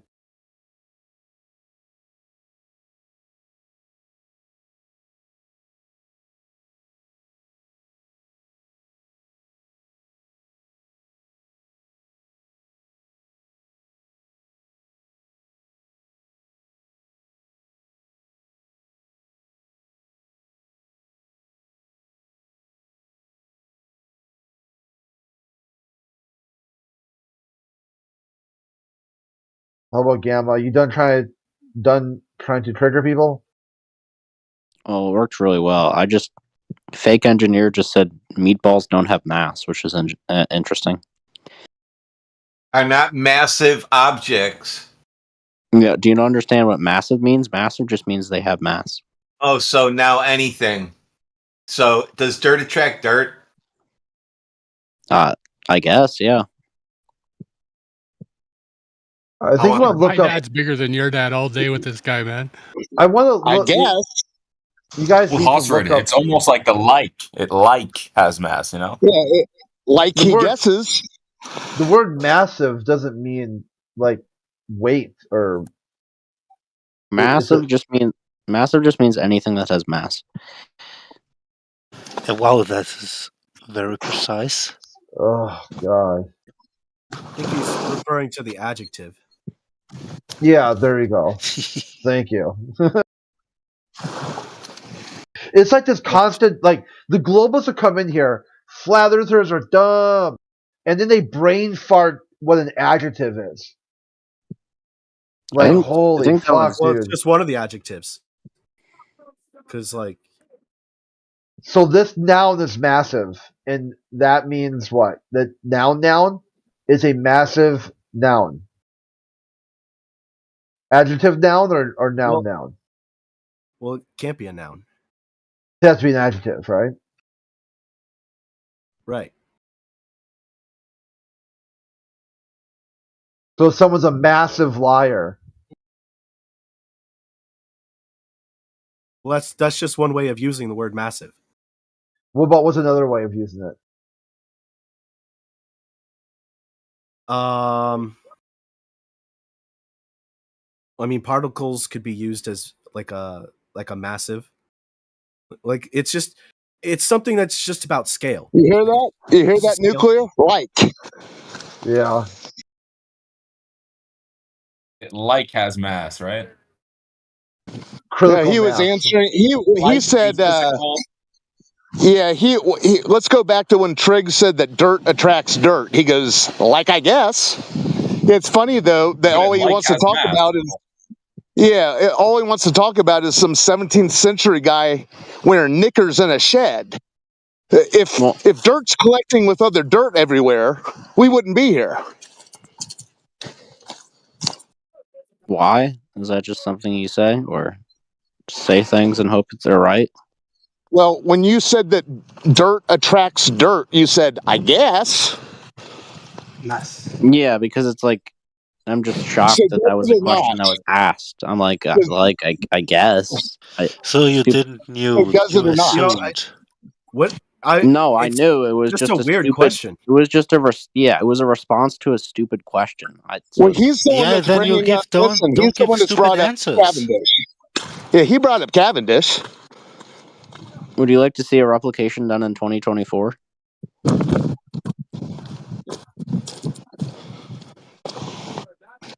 Is it in kilograms or pounds? Because if it's pounds, it ain't going to work, right? There's no mass. Yeah, I was trying to screw with you. Sister. It definitely worked. Yeah. So Look how they mad you are. explain it. They explain all the variables then in their experiment because you said it's an experiment. But did I say this one was an experiment? I mean, I guess it could be if you vary the masses and independent variables, but... Are we guessing again? Yeah, we want to see something else other than a modern day fancy lad in a shed. I don't care what year it is. Is there some force between the Make up your mind whether or not here in reality dirt is being attracted to other dirt.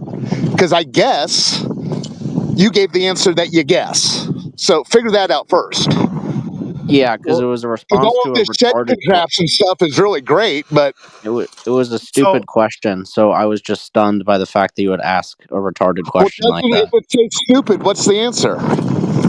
Yes, they will. Let's see it. Where have you seen dirt attracting other dirt? Yeah, what's the property determining that? Mass. They both have mass, so they would attract each Here we other. go again. He's talking about space. Has nothing to do with space, really. Well, in a vacuum. All right. According to that, I can go get some dirt, put it in my vacuum chamber, turn it on, and it should form into a ball. Are you referring to your dirt devil that you have in your closet? No more need for an excavator. Just get up a big pile of dirt and all the other dirt will join. Yeah, nice. Well, what he's really getting at is, yeah, they attract each other because they have mass, but it's like I guess. But it has to be in a vacuum, I heard. So Right. get my vacuum chamber. It's nice outside now. Dirt's all nice and dry. I'm not even going to use wet dirt because it'll just dry I mean, out technically, anyway. if you wait long enough, your room would clean itself, because the dirt is attracting itself, and you find somewhat of a ball somewhere. Where does it start attracting first? I mean, which ball gets bigger? How does that work? Well, it would be the most heaviest. So You guys really struggle with this, put a don't you? cat turd on the ground and see if that can collect the rest of the dust. Well, no, because on Earth it's under 1G. You'd have to do it in a 0G. I mean, maybe that explains why some people are gay. So I can go ahead and drop my vacuum chamber from the sky, and by the time it hits the bottom, I should have a meatball. Well, in no, there. you can't use a vacuum chamber because if you put something in a vacuum chamber, it's still going to be under gravity. When I mean vacuum, I mean the vacuum 0G. chamber. I'm going to drop the vacuum 0G. chamber from the moon. Okay, well, Then it's going to form into a meatball, right? If dirt is in your vacuum and it forms into a meatball? Well, there's got to be some kind of bugs in there, right? Bugs? What are you talking about? Yeah, there's got to be living organisms in that dirt, isn't there? Well, I don't think it would Well, survive. I'll use the dirt from my house where I know there's all kinds of bugs and shit in there. That's where my So plants you're talking about I'll taking use just my your regular dirt that I grow plants with outside. I'm going to put a little bit in a vacuum chamber. I'm going to drop it from the moon to the earth, and you're going to say that. Well, I'll have a GoPro in it too, and we're going to watch it form into a ball, right? Well, no, but you'll see things form into kind of a sphere, maybe. But because if it's inside a vacuum, it's going to bounce off of things. Not the bigger ones. Like you can't just put it in a chamber. You'd have to form into a ball. You have to let it go in open space. Are you saying it will not form into a ball then? Well, okay. The reason why it wouldn't is because you'd have particles and things bouncing off of the walls of the chamber and everything. You'd have to have it in an open out in space. You can't have anything touch it because. So it needs to be out in magical. Particles are really tiny. It needs to be out in magical space where nobody goes. Got it. Magical space. So I take it you don't believe in space. No, they don't believe in space. No. Space is fake. Right. Prove me wrong. Just like his engineering degree. Space is fake. Prove me wrong. You have an engineering degree? Engineering degree is funny. No, he doesn't. Okay, is that true, Warden? I mean, we could look at the Hubble telescope or the Hubble telescope. My God, you know what that is, right? He's all nervous now. Hubble? Yeah, your prayers are noted. Oh my God! The double bubble microscope. Oh my God! Old Ossard is fucking hilarious with this shit, man. Bubble Hubble? What are you talking Hubble about? bubble. I meant the Hubble Hubble telescope. Bubble telescope. Yeah, And that one. The Hubble bubble. that telescope arranged that telescope can arrange the natural law. You're saying? What's up? That telescope can arrange the natural law. No, it's just in geosynchronous orbit around Earth. Yeah, Like, the but reason why it was so what is with the natural law? Who stopped that? The natural law of what? Of the gas. The gas? That's what you breathe. Yeah. Yeah. What do you mean? What are you talking about? A natural law saying natural law saying not saying showing in every example because it's natural law that high pressure will go to low pressure always. Not according to the Earth. Not pressure's not going to low pressure. Not according to natural law. It's natural law. That means how Earth will break the natural law. Natural law. Okay, so we have the most pressure down here, right? So why isn't it going up to the top if that's the law you're talking about? What is not going on the top? Why isn't the high pressure going to low pressure? On here. It's going. It's going. No, it's not. Is he talking you about have more patterns? gas pressure when you increase in altitude? You don't. Yeah, you don't. You have less that pressure. throws out your little gas pressure container bullshit, doesn't it? Yeah, yeah. Where you have up in a globe model.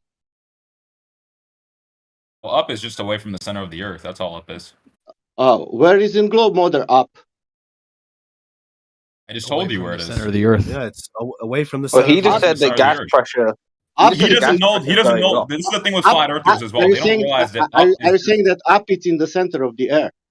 Wait, I mean, he just said gas pressure's going up, so I'd like him to demonstrate that, if he could. Yeah. It's a claim, right? The gas going up. I'm smoking cigarette now. Yeah. So you're saying it's going up as in a high in altitude? Or is it going up to, let's say, 65 miles? It's going in every direction. Yeah, so is it equalizing at 65 miles? I was not there. You was there? So you don't know. So you're just making it up, right? Do you know? Well, I mean, I have data. I don't know about you. You have data from what? Oh, I mean, you're the one making the claim. I don't know why you're trying to shift it onto me. You said it was going up. I'm not making the claim. I'm saying that if you have more space, the gas will go. Well, that's not what's so going on. You think Earth, where people report this telescope to be, you think there's going to be high pressure, right? No, it will be low pressure. Very low pressure. Why isn't the gas moving into that area? Is it no gas there? Who said that? You said it was always happens. The atmosphere equalizes. Because it's a near vacuum, right? That's why it's not going there.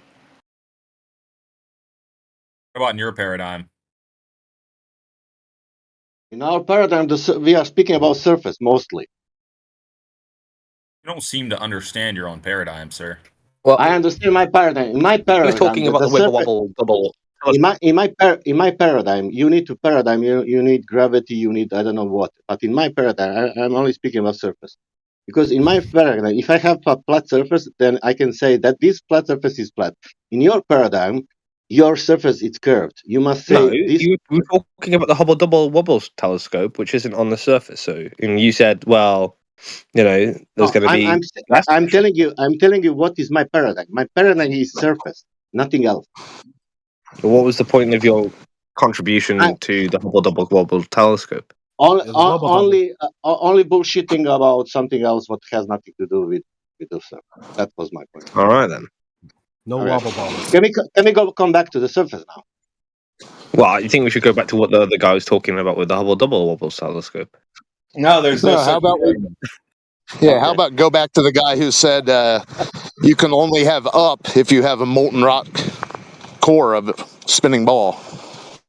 I guess choose the absurdity. Well, what would I you never consider said that down? either. I said up is away from the center of the Earth. That is true. Right. So So if you're asking what up is, what's down? Or to tell you, old Hossard, it's like away from the center of the Earth. Yeah, Right? okay, there you got it right now. Like you in your imagination. Yeah. Like. Did it. Jinx. Anyway, the Hubble telescope. Yeah, as soon as that got sent into geosynchronous orbit, we were able to see really high quality. Yeah, let's imagine again. No imagination needed. We could look at pictures that the Hubble telescope is taken. Great. And when we see that pictures from telescope, then what? Stare at the screen, everyone. Bigfoot for you. Does that sound like it's something that would be out of mankind's ability to do? Is to put a camera out in geosynchronous And orbit? what? Yeah, to orbit something, you need the fucking radius of the Earth. What is it, and how did you measure it? I mean, you guys believe in airplanes, right? He wants to skip that part. Airplanes don't orbit things. No, I know. I'm just. Yeah, No, you're trying to take this down a different avenue. Well, I see your game. Are airplanes flying over the surface? And how surface looks like when aeroplane flying over? So you guys don't believe in the International Space Station either? No, you're detouring the marathon. Is it There's International nothing Space Station? orbiting a ball in a vacuum. How do you like that? Is it International Space Station is orbiting around the surface? It's in a constant state of freefall. Is it going around the surface of the Earth? What's up? Is it going around the surface of Earth? Well, it's technically falling from the sky of Earth, but it's keeping a geosynchronous orbit. Yeah. And how the surface look like? Well, I would assume you could probably see the edges of it, but and how it look you like? You just have to take their word for it that it's an orbit, because you can't demonstrate an orbit. You just have to take their word for it.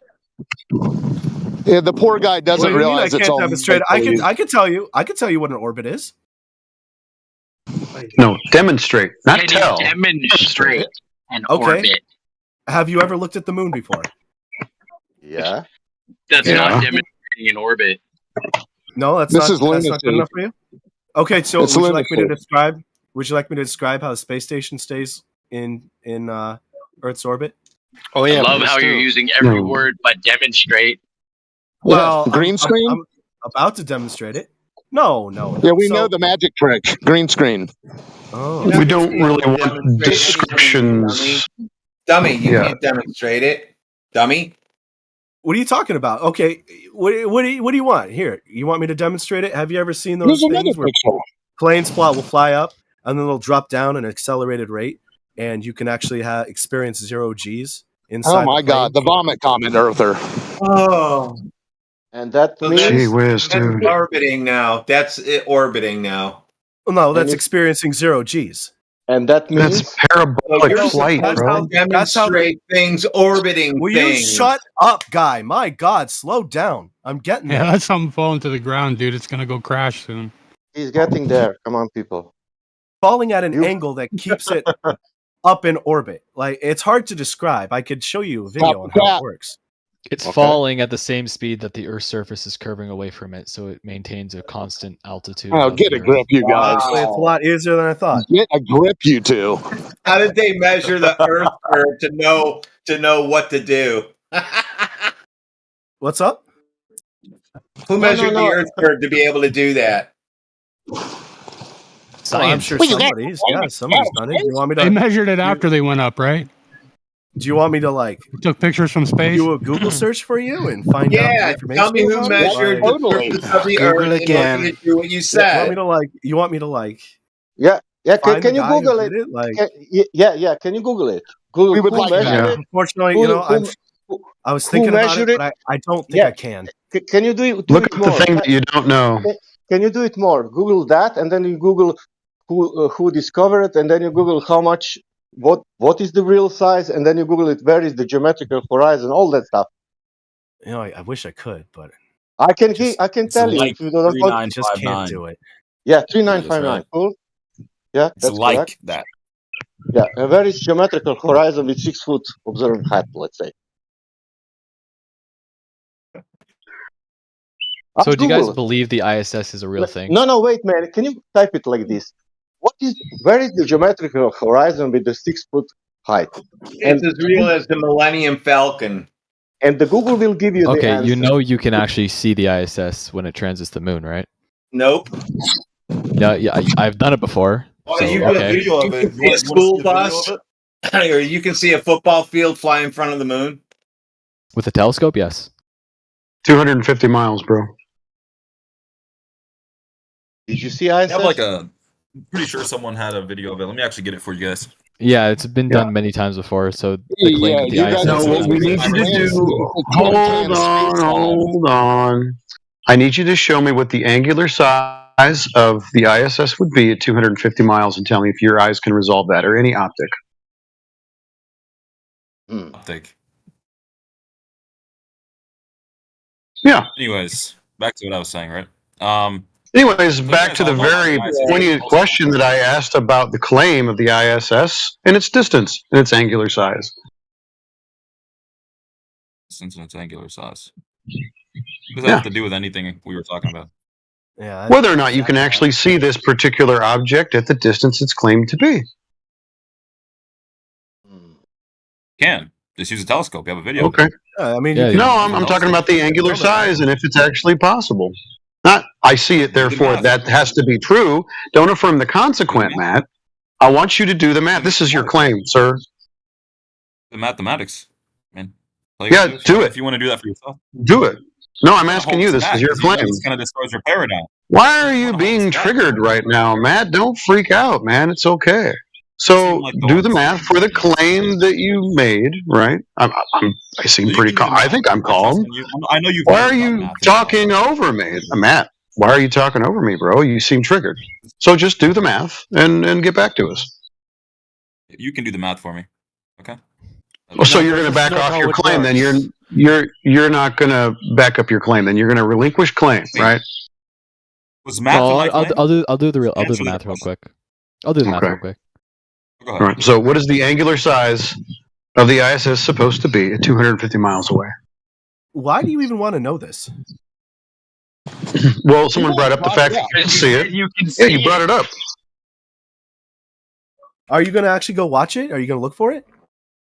I'm asking you what the angular size of the object would be. I don't want you to actually affirm the consequent. Do you know what affirm the consequent means? Yes, I know. I see ISS, therefore ISS exists. No, I want to see if you know how big it actually is at that distance and if it's resolvable. Affirming the consequent, that's just a tautology. If something exists, you can see it. If you see something, it exists. Unless you're saying it's a delusion, but not that people can see it, so it exists. No, it's at a claimed distance in a claimed medium or area, falling around the Earth apparently. So, he did. Oh, he did.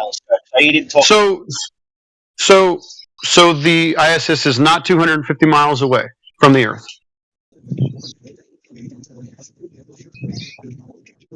That's where I believe it is, yes. Okay, great. So can we resolve this particular object as it's falling around a ball that is unmeasured, by the way, at its angular size at that distance? Of course we can. Of course we can. We have a video of it. Great. There's a claim. Of course we can. We see it. Therefore, it's there, right? Although the story is true because we see it, right? So if you pull the rabbit out of the hat, is it truly a magic trick? Did it magically? Oh wow, jeez, man, I'm triggering everybody today. Do you guys think you could calm down for half a second? You're talking through people for asking questions. Wow. You know, I'm pretty sure there's a website that tells you where the space station is. You could just look at it and then. Bro, you can even you're missing the point. He's a schizophrenic. Give him a break. Trust me, bro. Trust me. Wow. And now Matt's triggered again. I like how I have a trigger Matt. Like he always comes in and just kind of freaks out. Okay, so the angular resolution would be roughly, just using my own calculations, 0.014 degrees. I don't know what that is in arc seconds, but 0.014 degrees. Oh man, that's a bummer. Why is that a bummer? Is that a bummer? Well, maybe you should check out and see what the human eye can actually resolve in the angular He size of has things. no idea what 0.0. What is it? 0.02. It 0.02 is whoa, fellas. Start and laugh. Thank Do you. we 0.02 is what's resolvable. So this is under 0.02. Is that right? Do we have a technology known as telescopes? Okay. So 0.018 is what you said? 0.014. 14. Okay. So what particular and can you show me the math? Can you post it? What you did? Telescope. Yeah. So I took the size of the ISS in miles, which 0.059, and when the ISS is directly above the observer, you take half of the length of the ISS, and you use 250 as the adjacent of the triangle, and 0.0295, which is half of the length of the ISS as the height, and then you use inverse tan times the ratio of the height and the distance to the observer, and that gives you half the angular resolution. You multiply it by 2, and that gives you the full angular resolution. Why do you need triangulation if it's above you?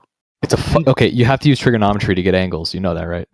And did you use a half a mile? Is that what I heard right? 0.5? No. 0.059. Oh, I see. What are the 3 points on your triangle? You said the adjacent. Where's the adjacent? The adjacent in the triangle from the observer is simply the 250 miles from the observer to the ISS when the ISS is directly above head. Okay, so you're actually using triangulation in order to determine the size of the object, the angular even though size. the object is in size already known, and you still need to measure it. The angular size, because the size is already known, but if you're just trying to calculate the angular size, you need to know the distance from the object to the observer, the actual size of the object, and then you can determine the angular size. Okay, so let's go into how big is it? With the angular resolution or the actual size? Actual size. It is roughly 0.059 miles. No, in meters. Or I'm using miles because most people here use imperial. Well, your trigger says who he doesn't like. If you want meters, it's roughly like 100 meters. A football field. That's 100 yards. Yeah, roughly 100 meters. I can't even see football fields from an airplane, but you can see fucking football fields at 250 miles away. I think you need to get your eyes checked if you can't see football with a fields telescope. From an airplane. yeah, actually, I don't think this is possible. What? Okay, well, I'm just letting you all know that I've seen the ISS. Yeah, but no. Through a telescope. Okay, you might see it in a distance, above you, but have you seen it actually being thrown or started into so-called space? Well, I saw it transit the moon through a telescope. No. Have you seen the ISS start from a rocket and then being coupled from the rocket? I don't think I've seen that. No. Yeah, you should. Because otherwise everything else is speculation, and unless you have that information confirmed, then it's still a lie. Okay, so just to be sure, you guys are all special needs, right? No, I'm going to ask you a question. When you saw the transit of the International Space Station against the moon, did you take a photograph? No, I just watched it through my telescope. I didn't really care to take a photograph. That happens really quickly, right? Very quickly, like less than half of a second. So how did you get the angular size of something that passed across your optic in less than a second? No, I'm just doing it now. Oh, you're doing it now? Based off of the... He didn't take a picture. It could have just been a fly because it was only half a second, he said. Well, I'll give him transit of something across the moon. I'm just trying to figure out of this very quick observation how he's getting the distance and angular size and actual size of it. Well, the distance and the size are given, and then with that, you can just calculate the angular size to compare it to your observations if you took more, in-depth observations, unlike what I did, which I was just trying to watch it. Okay, wait.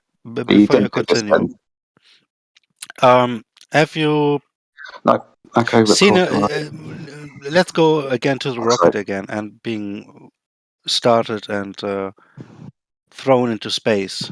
If it's 100 meters or 100 foot long, somewhat in a wingspan, right? So how do you think the rocket, how big the rocket has to be in order to carry those kinds of things, or has it been assembled in space? What do you think? From what I know, the ISS was assembled in space. Yeah, very convenient for me. Yeah, that's where they like to start.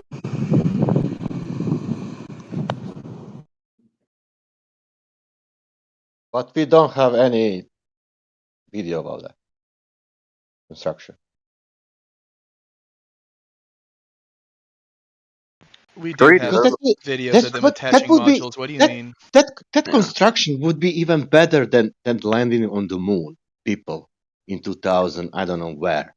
If we had that things that somebody built something in the space, that would be bigger even than landing on the moon. It would be a live stream constantly so people could watch it. They would have commercial advertising. They would have everything just to see that thing be assembled. Yeah. What? What?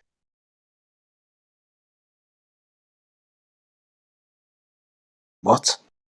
Like for example, we will make a tunnel under the Atlantic, but we will have no video, no data about any construction. But one day we will have tunnel. Where do you guys keep getting that? I find plenty of videos on YouTube of where they attach the modules. We even came up in the early 90s where they took pictures, like where they first had reportings of seeing the ISS and how it has doubled in size since it first got seen. Like, can you show me? Can you show that? Yeah, I can go back. Yeah. Okay. I can even go back there and find the news articles where people first said they No started. news articles. Can you find videos how the buildings, how they are building buildings, and then you have construction? Can you do the same thing with that things? Where they attach a module? I don't know. If these pyramids were to have been built by people, where's all the video of them building these pyramids? Video wasn't a technology back in those days. That's what they want you to think, Jedi. That's what they want you to think. Is that what they want us to think? I gotcha, man. I'm with you. Yep. Fucking hell. Yeah, this is from 2006. The ISS looks pretty different. Yeah. Transformers. Just to be clear, do we actually have imagery of the thing being put together? Well, we have images over here do. assembled, yeah. Take a look. From Earth, yeah. Oh, we even got Cool. videos of them attaching modules in this nice little compilation right here. So I don't know what people keep saying that we never have any videos of the construction. No, those are clearly fake. It's just pure cap. No, those are fake, man. Those are fake. Asking for the evidence. Those are fake until I see them putting each one of those rivets in. You guys are getting desperate. What we're asking.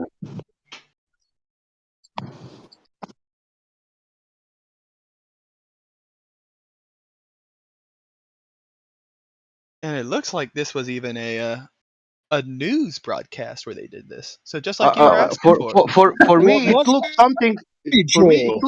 For me, it looks something, but it's finished, man. You know how buildings look like without bathroom, without You understand that the ISS is not a build right here all the way to completion project, right? No, it was put together in the It's kind of like gone in construction. They start with the base, they use it for a while, they build the next floor, they use those 2 floors for a while, they build the 3rd floor, and they just keep adding on to it over time. This isn't a Manhattan watch project. too much movies, man. My guy, I think. No, hold on. I think the one that watch too much movies is you. If you think that they're filming and broadcasting every little fucking nut. I watch movies. Did you watch movies about ISS? I will now ask you honestly. Did you see the string in ISS?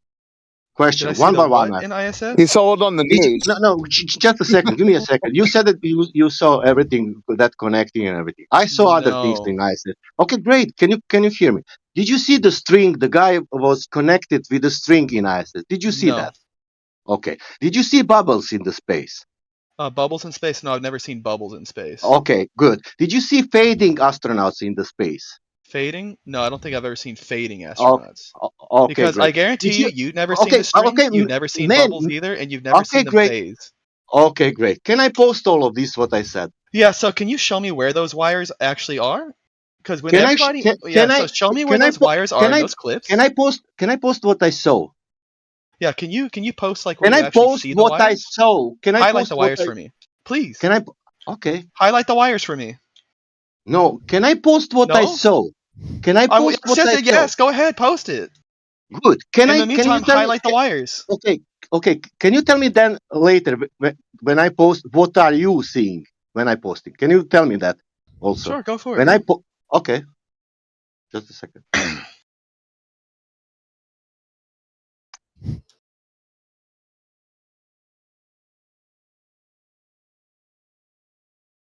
Give me a second. And I'll wait for you to highlight the strings. Because when we all watch it, we don't see the strings. We just assume that there are strings there, right? The question is this: Did you post the video where they are connecting ISS? Did you post that?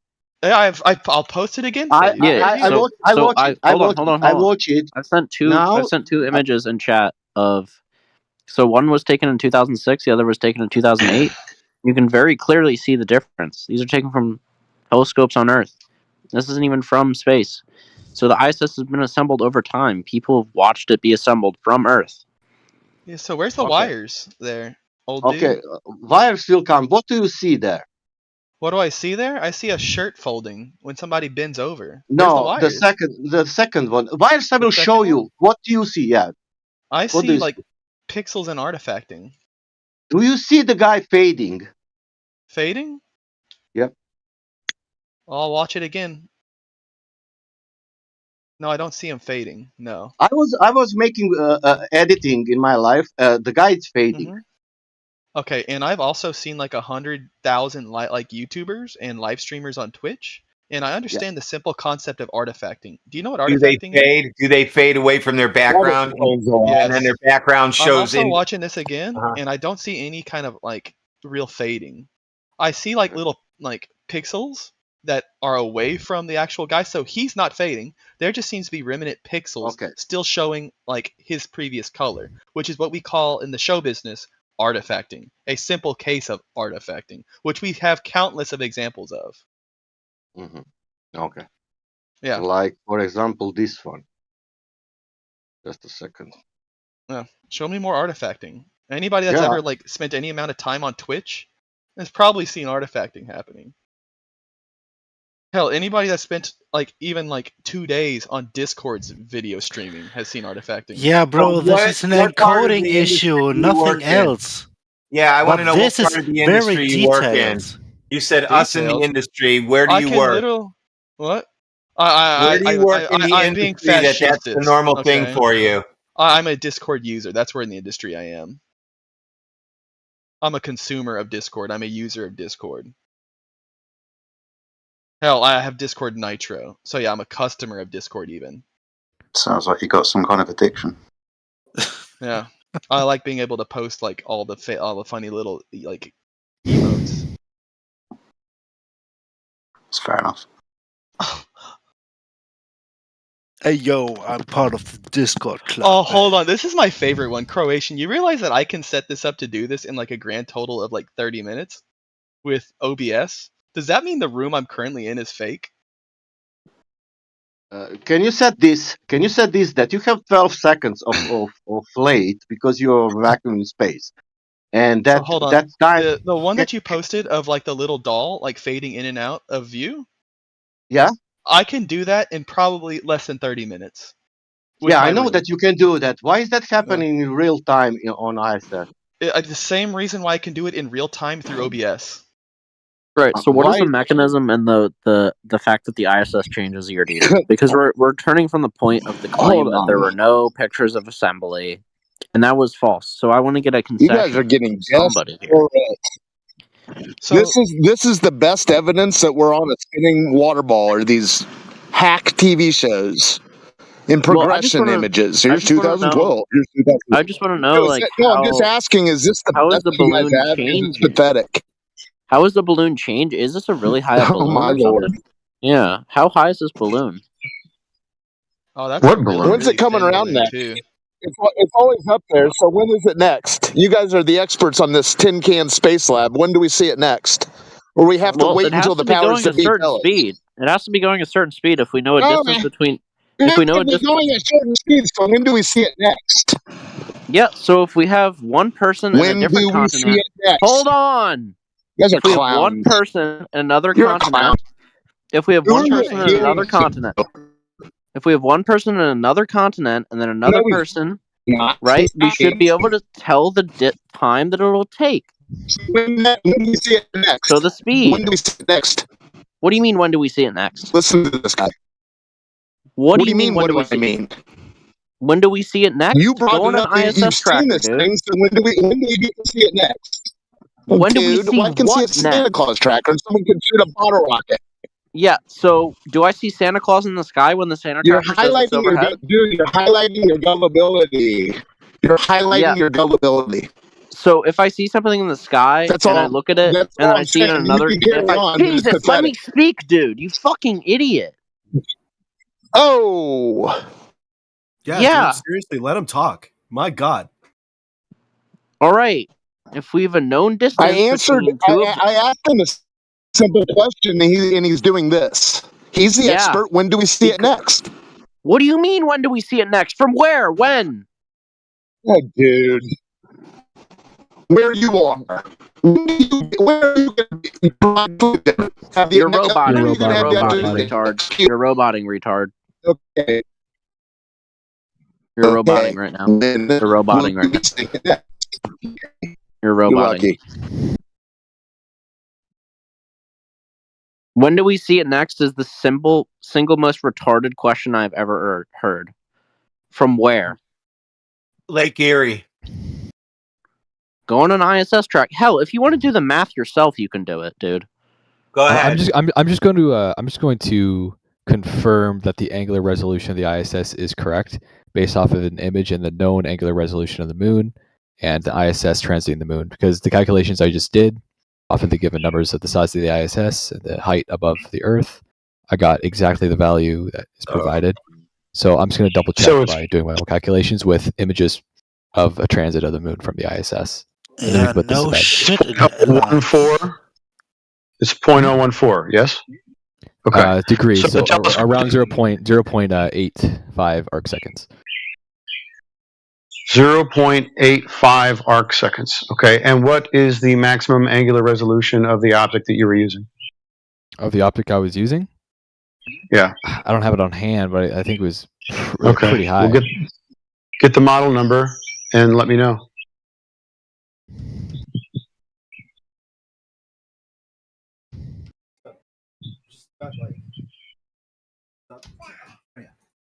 Here, I'm just spend some time with mommy, and then you come in. Go with daddy. Almost done. Someone's hot micing. So are you claiming that I didn't see the ISS?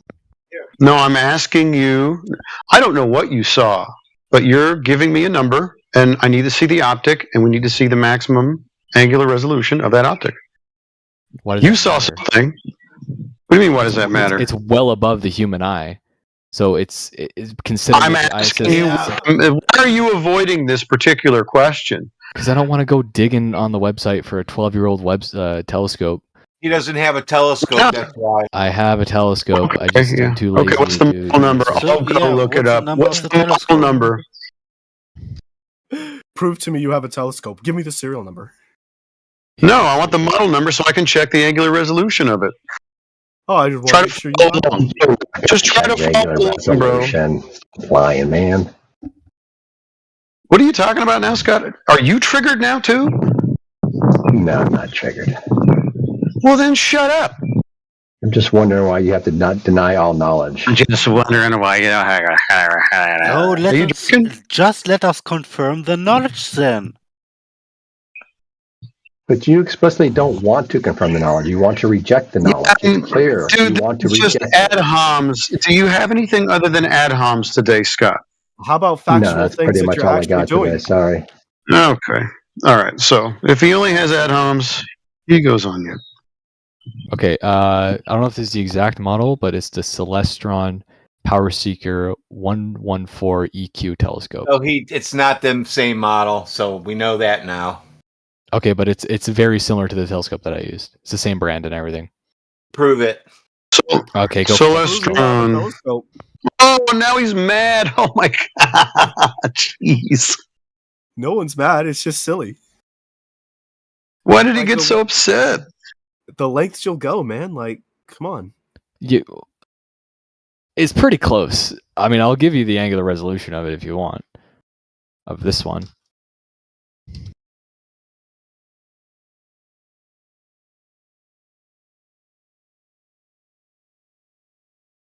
EQ.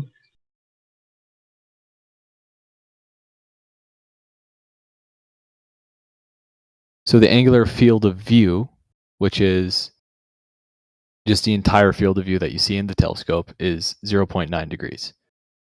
Not the smallest object you can see with the telescope, but the field of view. Yeah.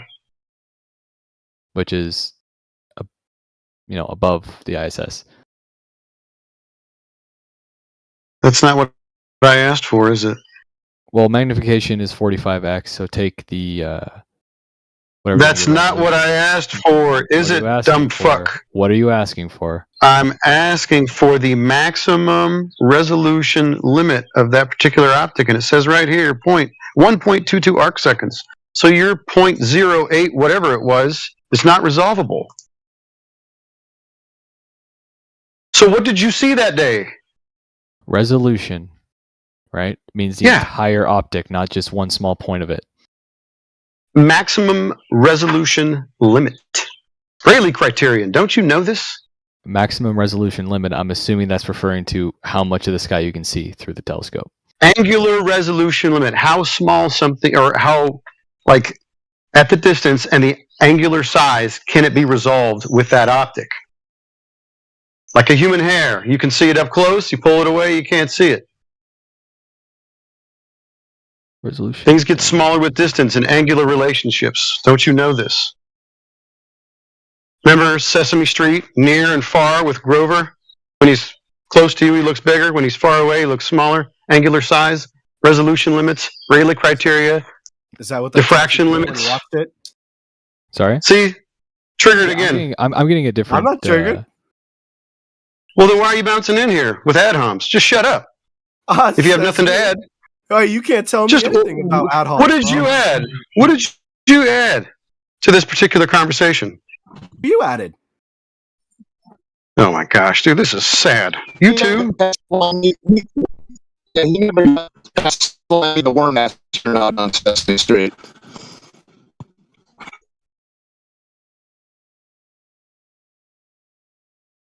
They're called mad. So the optic you use cannot resolve the ISS at the distance that it's claimed to be. So what did you see that day then? I saw the ISS. What is the ISS? The International Space Station. And what is it and where is it? It's orbiting the Earth. Orbiting the Earth. And what is the Earth? Is it a big ball? Yes, it's a globe. And how would you know that? Because the science backs it up. What science, since we're talking about geometry, dumb ass? Oh, there you go. There's another one. I don't know why you're astronomy. Astronomy has to do with geometry. So, astronomy. Actually, this is a science. Does. So tell me, please, if you can, what is the size of Jupiter, and how can you verify it? I'm not a fucking astronomer, buddy. Don't ask me. Well, then why did you bring it up, saying it was science? Use your telescope and measure it like you did the ISS. I don't know how to measure Jupiter like I did the ISS. Okay. So also, I think Jupiter's too far away to you live on a ball, and this is science. So what experiment did you conduct to prove that the Earth is a ball? What's the natural phenomena in this particular experiment? Oh, fucking time zones, lunar and solar eclipses, the path of... Those are not natural phenomena, bro. Navigational... An eclipse? So an eclipse is going to tell you what the Earth is? How so? I'm just saying it works on a globe model. It works on a globe. What does? Everything. Wait, an eclipse is not a everything. natural phenomena? What? Every natural phenomenon we observe in nature works on the globe model. The seasons, the time it does? zones, show me. The movement of the celestial bodies. Where's this globe model at? Can you show me the globe model? real quick? Is it scientific? Is this a scientific model? Go down to your closest school department store, find a globe, and just take a big old look at it. The one that says not for educational purposes, that one, the piece of fucking furniture, that's the one you're talking about? Just look at it. This is where we're at with you guys. He said, go buy a globe that's not for education and look at it. Wow. Well done. How does this globe tell me what the stars are doing in the sky? You said it's a model and it shows everything, and you included the stars. Well, I mainly mean the heliocentric model, which doesn't just include the Earth. So that's on the globe. The globe shows me everything. I can tell where Mars will be by looking at this stupid globe. No, probably not. So everything works on that globe model. Everything works on that globe model. Remember that. Let me rephrase. Let me just say the heliocentric model. Okay, show that to me. Which includes a globe Earth. Show it to me. Why? You said there's a heliocentric model. I want to see it.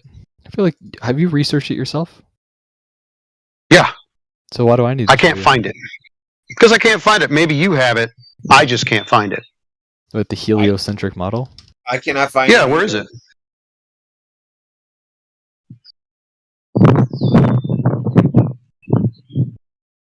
Man, it's all over the Google. How you can find it? It's in every book. It's in every educational system. It's easy to find. Yeah, just Google heliocentric model and just start researching. Yeah. The only problem is that's model. We cannot find that original thing that we can make a model. Because we are always making models. We have first original. We're living in it. We can't just recreate it. Yeah, but that model doesn't curve. That's the problem. The real model is curving. I agree with you, because every sphere that you take from the classroom, it's in every book and every software will show you the sphere. But in reality, that sphere doesn't curve. That's the problem. That original, Like, for example, you have Porsche, and now you make a model of Porsche, and you have a real Porsche. It has a motor inside of the Porsche, but you open the model of that model of the Porsche, and you see the motor of Peugeot inside.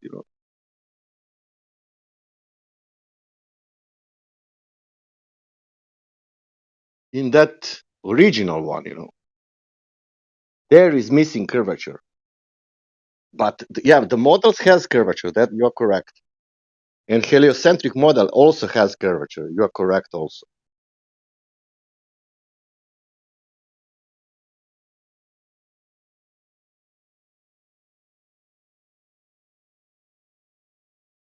But that's what you're saying, that we're standing on. That one has no curvature.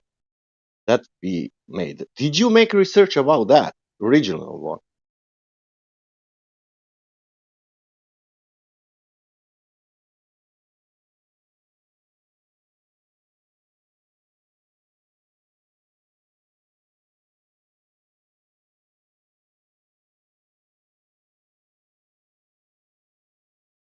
Original heliocentric model saying that geometrical horizon, it's on 1.22 miles in every location. Doesn't matter where you are. You can be in any country. But that is not correct. There is no such a thing like a 1.22 miles geometrical horizon.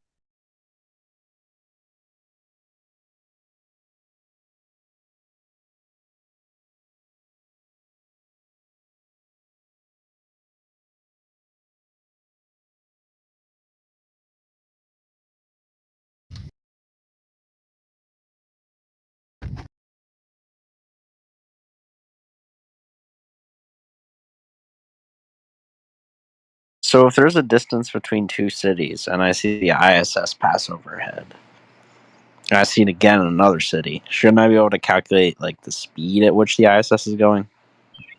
What's the ISS? It's an object. That's all we'll assume for now. Can you measure the surface? How high is it? Can you measure the surface between two cities? Meanwhile, the ISS flying over them. That's all. I don't need a height if I just have a time of flight between the two observers, right? Do you know how Do you know how speed works? It's distance over time. Do you know how surface Okay, works? so would you be taking an angular relationship? So this would involve some trigonometry, wouldn't it? Actually, not really. No. Oh, okay. So How it's just easier show to me how you would figure that out. How it is easier to determine the surface, be the measuring the surface or to measuring the speed of the something? I can only talk to so many people at once, so it just says so for now. So all you need to do is just, as soon as the ISS starts to leave from where you are overhead, so as soon as it passes overhead of you, you have a stopwatch, and first observer, as soon as it leaves overhead, they click the stopwatch, time starts. As soon as the other observer somewhere else on a known distance sees the ISS pass overhead, then they click the stopwatch or know the time, and they measure the difference between the time of the stopwatch and when the ISS was observed at the second observer. And then you get a distance and you get a time. And speed is distance over time. So you get a speed. That's fascinating. It is great. So you can do this for us then. Someone's done this. Had to have, because it's a pretty simple observation. Had to have. Oh, okay. Yeah. Well, get it for me. Oh, well, I just confirmed that everything I was talking about was right, so I don't need to talk. I just confirmed the angular resolution of the ISS is great. Which is? 0.85 arcminutes. Uh-huh. Good. So, unresolvable by the telescope you were using. Weird. Bullshit. I'm calling just straight cap on that. Show me the... Right, that's great. Oh, show me the link okay. where you got that from. No worries, man.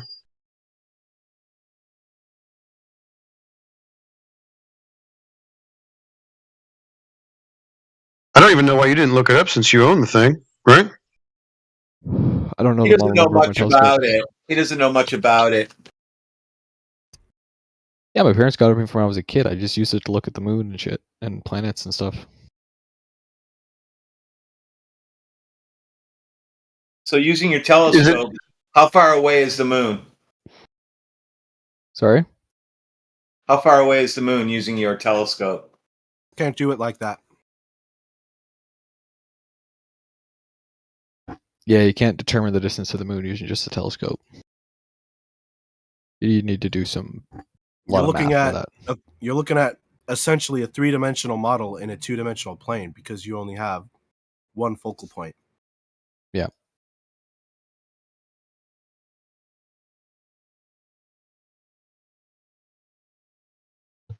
Well, that was easy.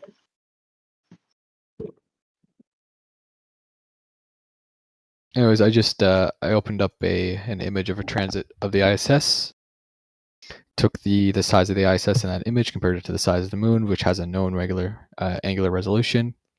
Calculated the angular resolution of the image of the ISS, compared it to my results, and I got the exact same answer. So, yeah. Wouldn't they have to know how big the moon is to have the known angular resolution?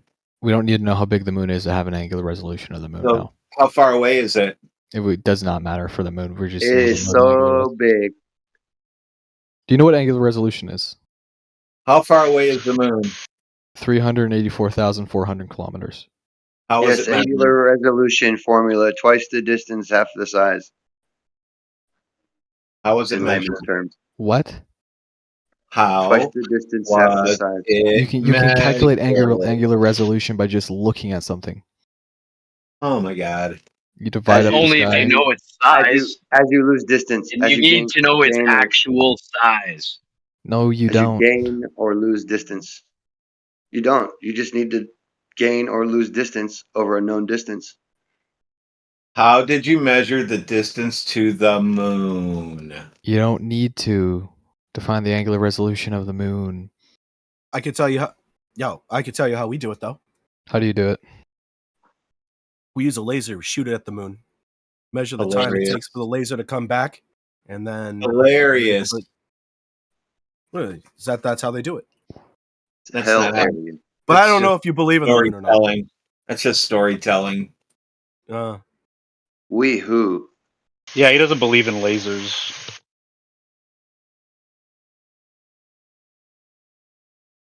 Well, that ends the whole conversation. What's up, guys? What up? Lasers. All I want is freaking sharks with freaking laser beams on their freaking heads. Is that so much to ask? Okay, so what did you say the resolution was? You said it was 1.22 arc seconds or 1.02 arc seconds because there's two numbers.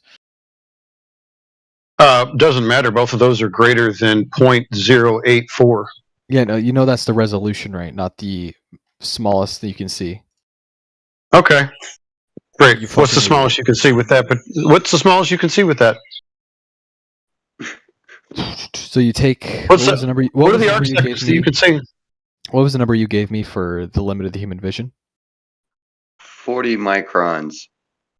No, it was an arc seconds or something. You gave me something in arc seconds. I believe it's 0.02. 0.02 arc seconds? Don't quote me on that. Who the fuck is that? It's Grim. And somebody's bird chirping in the background. It sounds nice, though. It's actually like a calming,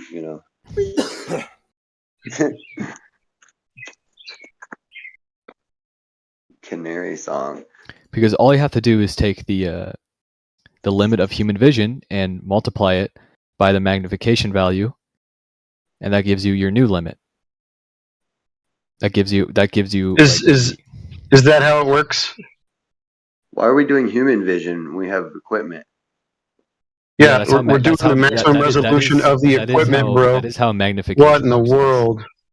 Oh my! Do you know what magnification is? Hey, it's Mr. Grimm. The jokes aren't always going to be funny, all right? But sometimes, if you know who it is, it's funnier than that. If you're thinking that the guy's an actual idiot, then it's not going to be funny. But if you know he already knows better and he's saying something funny, then relax. I never noticed it being that uptight in here. You guys are fighting with this guy? You realize that the only thing that a microscope or a telescope does is essentially, with as much light as possible, gather the resolution that you can of a distant object or very small object, but it doesn't bring it closer. It just magnifies. It's available light, resolution, angular resolution. That's it. Yeah, everything has an angular resolution limit, and it's 1.22. That's it. It's the Rayleigh criterion, man. Okay, so your optic. When you're looking through a microscope, right, at something really, really small, that's way smaller than the visible angular resolution. How come we're still able to see it? Tons of light. And I don't know. Actually, that's a good question. But it doesn't make anything bigger. It just makes it lots of lenses, lots of light. Makes it visible. It's the same concept with the telescope. Right.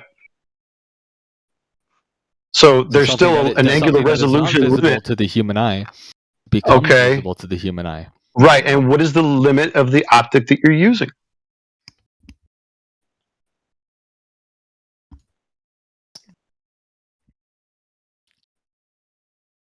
Because microscopes can't see atoms, right? Oh, here we go. Light gathering. There's certain things that we can't see. In the specification list, light gathering power, which is the thing we're referring to, pick up one compared photon. to the human eye, is 265 times the human eye. So the telescope is able to pick up 265 times more light.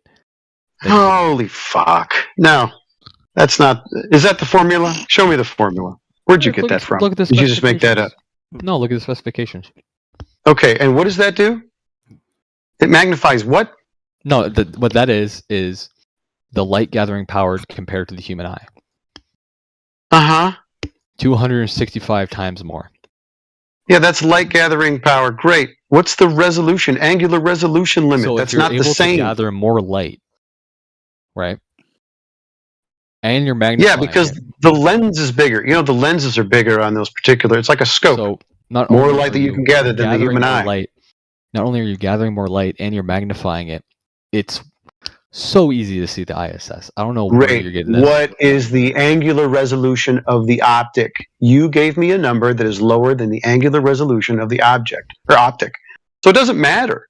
You can talk about lens sizes all day, magnification, blah, blah, blah. There's certain things that telescopes can't see at distance. There's certain things that microscopes can't see. There's a limit. Okay. It's angular size limit. I want you to think really quickly about this. Mars has a smaller angular resolution, right? You're going back into La La Land. You think Mars is a frickin' sphere floating out in the middle of space. We're just talking. You have a presupposed distance to it. What is Mars and how far away is it?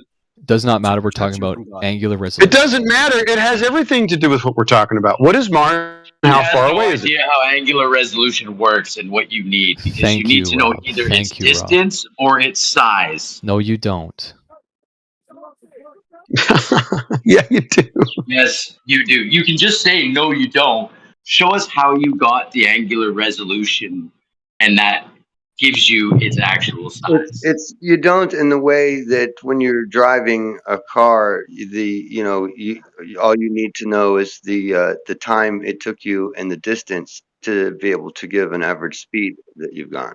So it's similar to that. So why are you guys giving him such a hard time? It's actually a. It's not the same at all. We're not talking about speed. We're talking about angular resolution. He's getting ready to. Right, but twice it's the thing. There's a formula, though, is what I'm trying to say. In the same way that there is for speed, distance, and time traveled, right? There's also that's what I'm trying to say. If you just let him get through it, Can you please source what the Rayleigh criterion is? Holy crap, dude! This whole time, you could have looked this up yourself. You want me to bring up? Yeah, I'll get you. No, Tard Force wants you to do it. He told him to ask that question to you, so they can look it up themselves. I've already looked it up. I just want him to read it. Then post it. No, he can do his own research. He's a big boy. Maybe he'll learn something. No need. There's a question asked, and you already have the answer, so there's no need to even move on with it. Well, what do you think it means?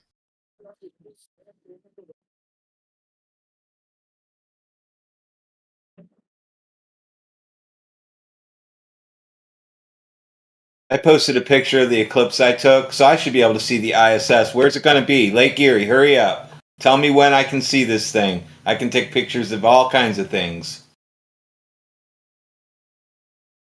Like Lake Erie or Erie? Or like Erie, Pennsylvania? An ISS tracker? What did I say? What did I say? You said Lake Erie. Yeah, so just pick anywhere on Lake Erie. Okay. I'm just gonna put in Erie, Pennsylvania. Nope. Just put in Lake Erie. You need to be specific about the All location. Right, pick the city of Cleveland then if you want to be more specific. Okay. Because that's on the lake exactly, so. And your first pet's name? Dave.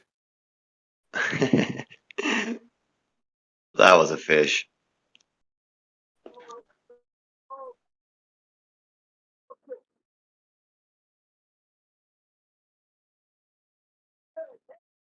All right. The next one will be. Well, you'll just be able to see the ISS. Will be Tuesday, May 7th at 3:08 a.m.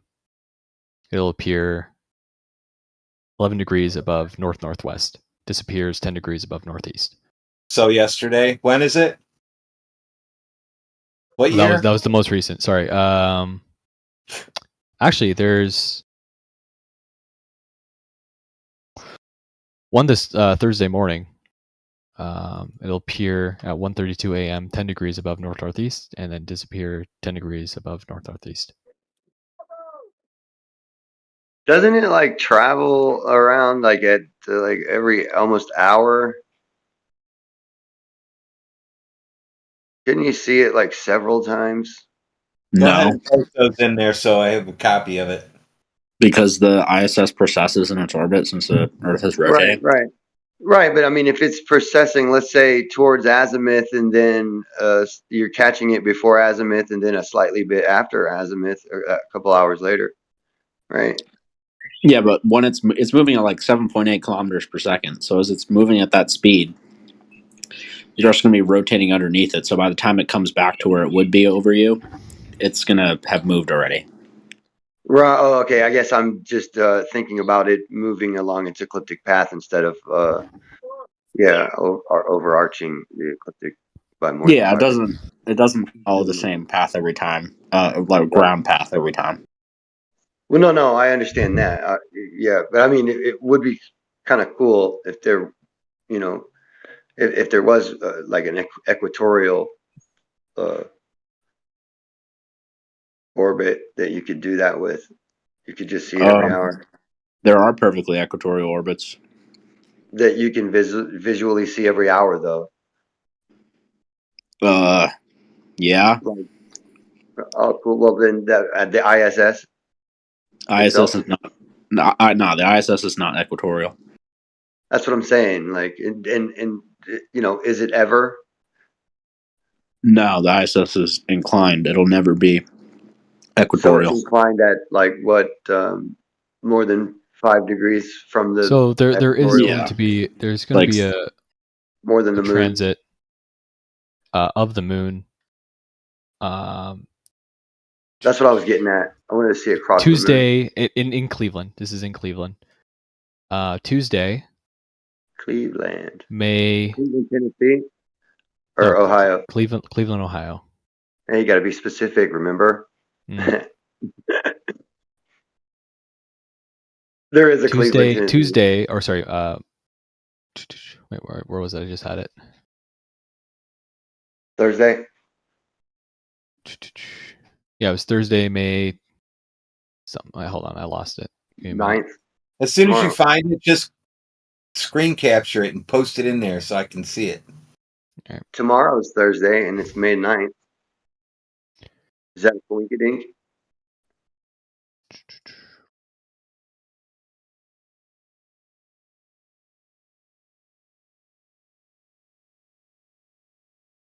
It's either 7 or 14 days away from that.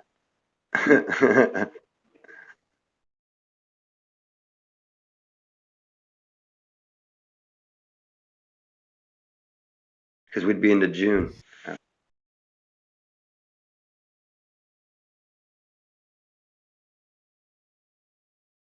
Just close some of the porn tabs, dude, and then you can find it.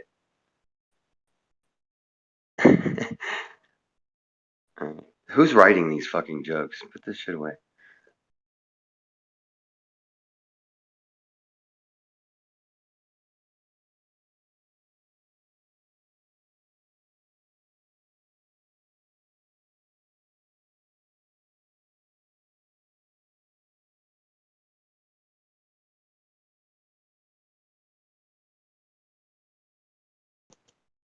Did that solar flare finally knock out our cellular system here?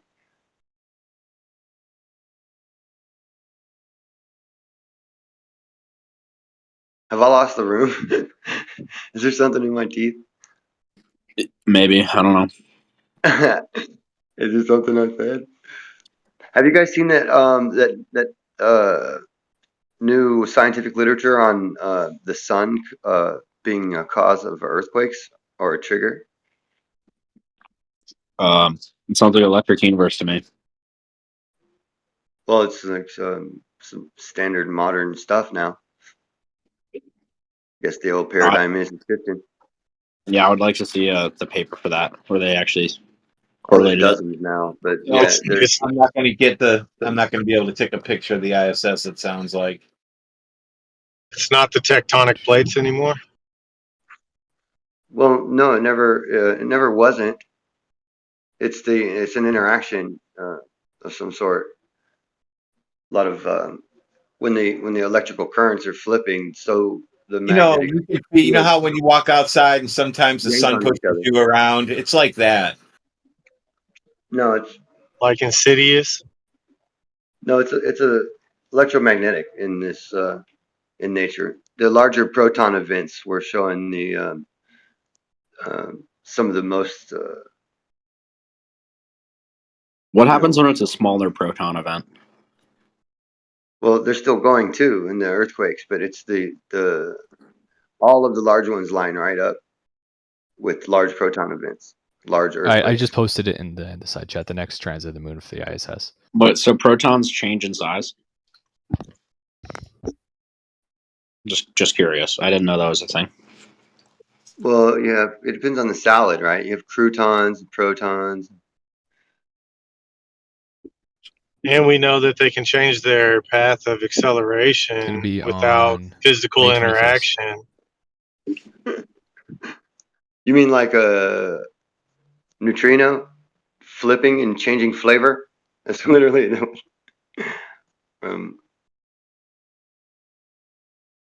Who's asking about the lunar transit of the ISS? Everyone. I think we were all interested at the that was time. Posted. It's posted. I just posted in the chat. That was fake engineer. Okay. Well, go out to Cleveland if you can, and prove me wrong.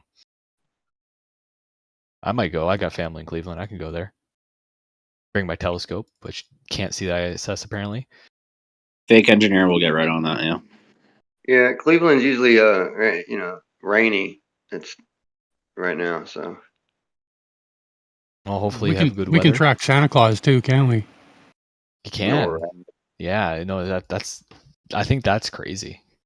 You know how we use it? We know how we do it? We use GPS. Oh, I thought it was the Doppler radar system.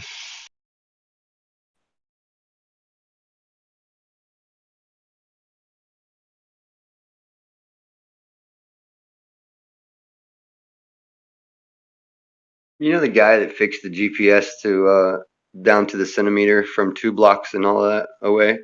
His name's Ron Hatch. He holds all these big patents and stuff, excuse me. And he did it by showing practicality of a principle of relativity, the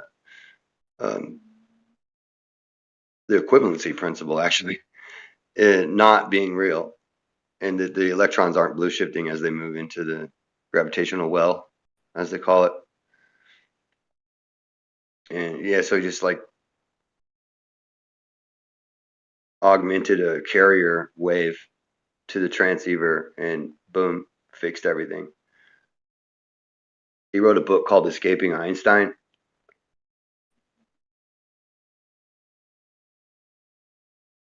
Right, back on the the ISS transit, right? Is anyone gonna go validate that?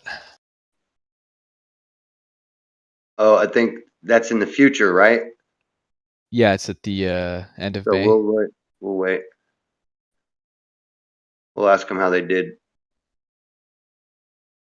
It's in 13 days. Yeah.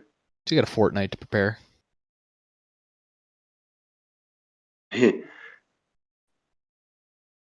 Never played that game. So can we just get a quick poll? Like, who believes the ISS exists? I do. Okay.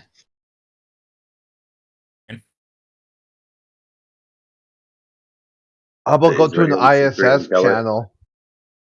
ISIS, Israeli Secret Intelligence Service. No, I mean, if you want to talk about the ISS, the International Fake Station, just go to an International Fake Station channel. Oh, are you saying fake? You don't believe? Are you saying fake station? Yeah, the fake station. do you don't believe the ISS exists? Yeah, if you want to talk about the ISS, go to an ISS channel. I'm sure there's tons of people. He's been shown videos, pictures of it as it was going by live, talking to people on Discord, and he's like, "No." What are you talking about? When did that happen? We were all watching it over at Jim Panda's. No, I never saw that. They never did that. This is some dude shows like. Oh yeah, that yellow, one dude did do it. I don't know. I thought you were there. I mean, no, like the yellow skid marks. He like some sort of radar blurp through the atmosphere or something. Oh, that too. That's a fucking pompous dude that was being an asshole about it. I'm talking about the other dude. He was just not doing it for any flat earthers or anything. I don't think there were many in the room. I thought you were in there. Usually, yeah, maybe. I don't know. But he was being real cool about it. And it was just playing. Oh yeah. No, yeah. I remember who you're talking about now. Oh crap, what was that guy's name? I can't remember for some reason. Yeah. He was like he's a pretty chill dude, and he has a bunch of telescope. He has like a whole setup, like an amateur, like a pretty expensive amateur setup. And I was kind of playing devil's advocate, you know, and arguing with him a little bit. His name's Seafoam. Oh yeah, the Seafoam. Yeah, I knew it would come to me. Like when I stopped thinking about it, it comes to me. Yeah, he swore to God I was a fucking. He was like, "You're a flat earther, right?" After we talked for about 40 minutes. Yeah, and their worldview is like anyone who's not like 100% in a settled science, no debate, then that makes you a flat earther. You're like the other. Yeah. Well, I was giving all kinds of excuses why. Well, what do you mean? I mean, the editing experiment. I mean, that could have been a multitude of different things. They didn't even know about the medium being in the way that they talk about being there now. And that very same medium would do exactly that thing that you're looking through, and we would call it Snell's law if you actually acknowledge the medium around the sun. There's no bending of space-time there. That's gaseous bending of light. And you can see it in the frickin',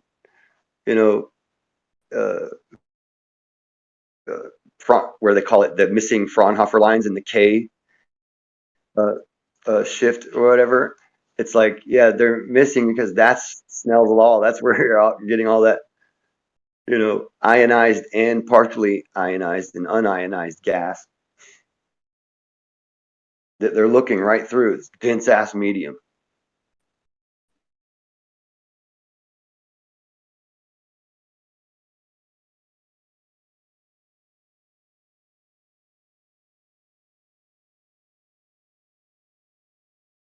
But yeah, no, it's definitely space-time curvature.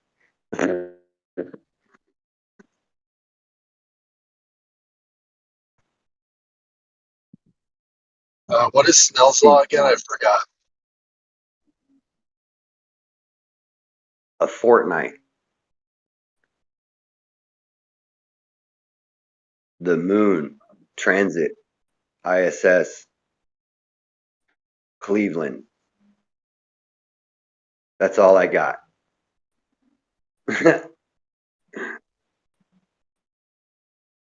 ISS. I just tattooed it real quick on my arm while I was. A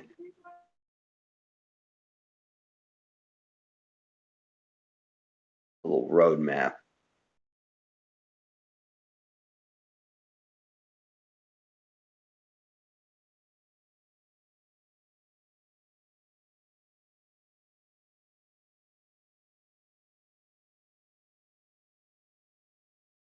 Does anybody know if the astronauts say they can see Earth curve from the ISS? Did you say astronauts? Astronauts, yeah. The astronaut. No, the astronaut. The astronaut. I thought I heard someone say actor not. Yeah, actor. It's either way. It's actor knots or it's astronaut. The actronauts. Yeah, I like that one the best. I don't know. I heard it before. I'm just waiting. I'm just waiting for another good one. Well, does anybody know the answer? Oh, I was so fucking hung up on the word, dude. I forgot the question. I'm just kidding. I don't know if they did or not. Okay. Whatever they tell you they did, they didn't do it. Okay, right off the bat, they said, "Hey, we did this thing." Yeah, no, you didn't. Well, you know how we always point out that Neil deGrasse Tyson says you shouldn't be able to see Earth curve from the ISS. Well, I was just watching a playlist of the astronauts assembling the ISS, and all of the shots of Earth show a curved Earth. Flat. Oh, they're all using those damn 180 field degree field of view cameras and shit. Those GoPros. Yeah. That's why you see them go concave and convex. Actually, I can use a narrow angle lens and see it as well. Complete straight narrow angle. But they don't. Close narrow, as in point lens. It'd be good if they did. Then we'd get a better idea of a rectilineal lens on there or something, But they don't for some weird reason. They never do. Yeah. I have never once seen it. I mean, we can go and look and Google it up right now and see if you find any rectilinear lens images from the ISS. I don't think they bring those types of lenses up there.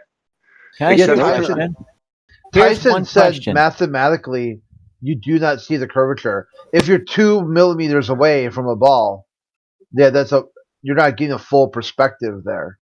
Except for we got a 25,000 mile an hour diameter ball. So we have no problem being a few hundred feet away and seeing the curve, or a few thousand miles away and see the curve. It's only a couple of hundred miles. Right? Contact Tyson. He'll block your ass too. And he's got a obviously, long list if you put yourself on a 24-inch diameter ball 3 micrometers from the surface, you're not going to see the curve. Because that'd be about the scale of us standing here on Earth. Because that would be about the scale of us standing here on Earth looking at the ball. We'd be about 3 micrometers tall in comparison to being on a 2-foot diameter ball. So micrometers. You just imagine that the ISS is of a human several thousand miles away. It's only 200 miles, 250 or 300 tops miles away. So I have no problem accepting the reality. Scalably, you're a couple of centimeters off of a basketball. Do you hear me? I said I have no problem chatting with people I have absolutely no belief in their belief system, but I do love talking to Crit because he's pretty damn cool. I do like Crit. I'm actually a baller, dude. You're right. Okay. And I'm just I thought you were gonna it was gonna go bad there for a second. Why would I shit on you? You're actually you're one of the few cool flat earthers. I'm arguing from fanaticalness or something. I'm actually a baller, dude. And so it's interesting. It's just your presupposition towards my position led you to that belief. Grim, he was talking about me, not you. I was talking to Crit. He was talking through me though. Exactly. Yeah. It was like saying, like, unlike you, I have a good time with Crit. I have a question, guys. I have a genuine concern about flat Earth. Nobody's stupid here. Are you concerned like a Karen?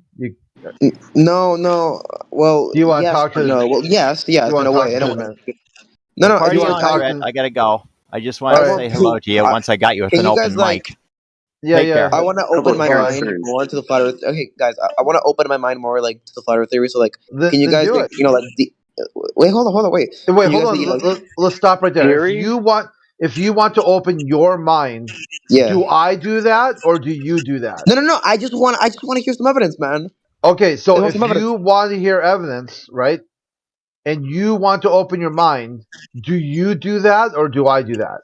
Holy shit, dude! Already, from the start, you're already, dude. Because you're in this category area where somehow I'm supposed to read your mind. Open your mind. Oh my god! Yeah. I just said I want to open my mind and then do it. Open it. Evidence. Okay, I'm opening it. Just give me. Okay, for fuck's sake, why are you guys so condescending? We haven't even started. You want me to do it because you're going down this path. You guys don't understand, your pathway. I'm not responsible for you to open your mind. Okay, if you want to open your mind, just do it already. Yeah, for fuck's sake, you guys are okay. Can you give me proof that the Earth is flat? It's evidence, proof. Yes. Hey, I do have a question for the Glober regarding the ISS. Wow. So there's a question on the table already. I'm not. Yeah, I just want to ask him before we leave the topic of the ISS. Does he believe you can see curves from the ISS, or the curve on the international space station? I've never seen video of it, so I can't really tell. I can't really give a guess. I don't know. So you're I don't know how far away. I don't know how far away is it. How I don't really know. You know. At least you're being honest. Yeah. I don't know. I haven't seen footage of it, so all footage that I've seen always shows curve, Yet Neil deGrasse Tyson says you shouldn't be able to see curve. So that is a bit of a problem, I would say. Curve, wait a minute. That he said, like, you shouldn't be able to see curve on the International Space Station? Yeah, it's not high enough to see He said curve, that? but Can you all can you send footage me, like, shows curve. can you send me a video, like, where he said that, please? Because I really want to, like, watch it. Okay. Yeah. Yeah, that's all I got. Go ahead. Yeah, Neil deGrasse Tyson is a really, like, I don't really, like, he said a lot about, like, wrong things about, like, the pyramids. How, like, the next thing built, like, tallest thing built after the pyramids was, like, the Eiffel Tower, like, which is false. It was, like, a cathedral in, like, England, so, like, he said a lot of false things about it, so, you know, Wait, it's like, so you're thinking he may be wrong, so you should be able to see curve? It's no, wait, it's like, I don't, like, go by Neil deGrasse Tyson, you know, like, Neil deGrasse Tyson isn't a god, like, oh, like, Neil deGrasse Tyson said otherwise, so therefore all of science is wrong, you know, I don't really, you know, that's not. Okay. I just, like, he said a lot of, like, bullshit things before, so I don't really, you know. It's weird. It's really weird that that's a name that pops up, but it's usually only a name inside, like, this debate realm. Most normies, You bring it up, but, like, you most bring it up, normies though. stumbling into this don't know that guy. Well, no. Okay, are Neil you gonna send deGrasse me a Tyson's video? your boy. Like, he was on the Are Joe you gonna send me Rogan a video? podcast. Are you gonna send me a video? Like, the video of him saying that? Yeah, it's pretty well known. I'm pretty surprised you don't Okay, know then about send it. me it. Okay, then send me it. He says that stuff is flat. Okay, just send me the video where he says that. Like, send me a clip. Like, you know how to clip, you know, like, videos? Like, you know, clip it and just send me it.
Are you gonna send me it? No? Okay.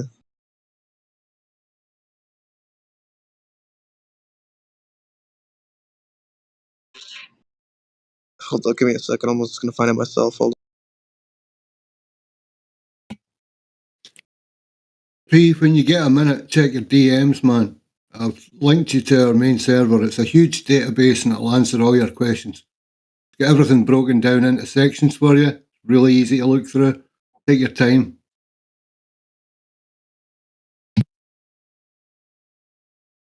And I posted the link to it. This is gonna be a fucking IP grabber, dude. Alright. Yeah, I'm clicking it. I'm joking. No, I'm just not high ranking enough for the link to show up like the other ones.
it doesn't say that he jumped off the International Space Station. He's talking about the guy who jumps from space, that. He didn't go to the International Space Station. He didn't jump from it. Felix Baumgartner, the Red Bull jump. Yeah, but that wasn't from the International Space Station though. He never said that. Oh, he was on the internet. He never said anything about the International Space Station. He said about the jump. It didn't they were closer than the International Space Station, to Earth. He never said anything about the International Space Station. So I don't know what you're talking about.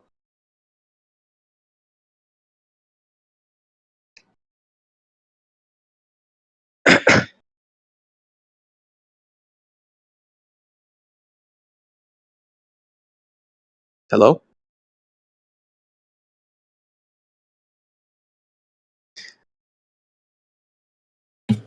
Yeah, we heard you. You're talking about the International Space Station. Yeah, he didn't jump from the International Space Station though. We know. So I don't know what you're talking about. I didn't say that. Oh, well, someone else said it. I don't. Who said that? I don't fucking know. He said. He said, and if he's trying to argue that we see curve at that height, Neil deGrasse Tyson explains how the camera lens make it so there's a curve. That's what he, said. So I don't. So why do in the pictures do we see curve? Well, because he explains it why. So I don't. But it's just crazy.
So I got some videos recently of Neil deGrasse also saying that Branson and Elon Musk, SpaceX, they're not going to space either. He's saying they're only a millimeter with SpaceX off of a classroom globe, and 2 dimes as far as like Branson and Bezos. So it's not very high at all. It's like ridiculously low. And he's like, I'm an astrophysicist.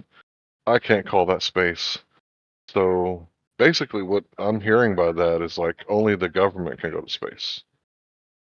So like NASA and maybe other governments of the world. So there basically is no private space travel. That's what I got out of what he said. Remember how sad Elon was when they interviewed him in his early years about how he reached out to NASA for funding support and he got denied, and he was like tearing up in the interview.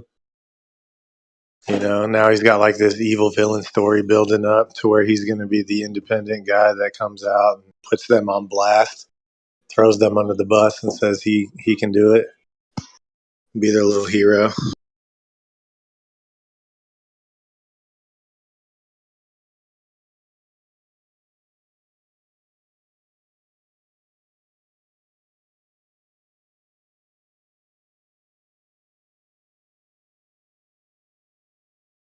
Yeah, I can never work out whether the leftist globe cocks like or hate Elon Musk. I can't work out if he's the good guy or the bad guy.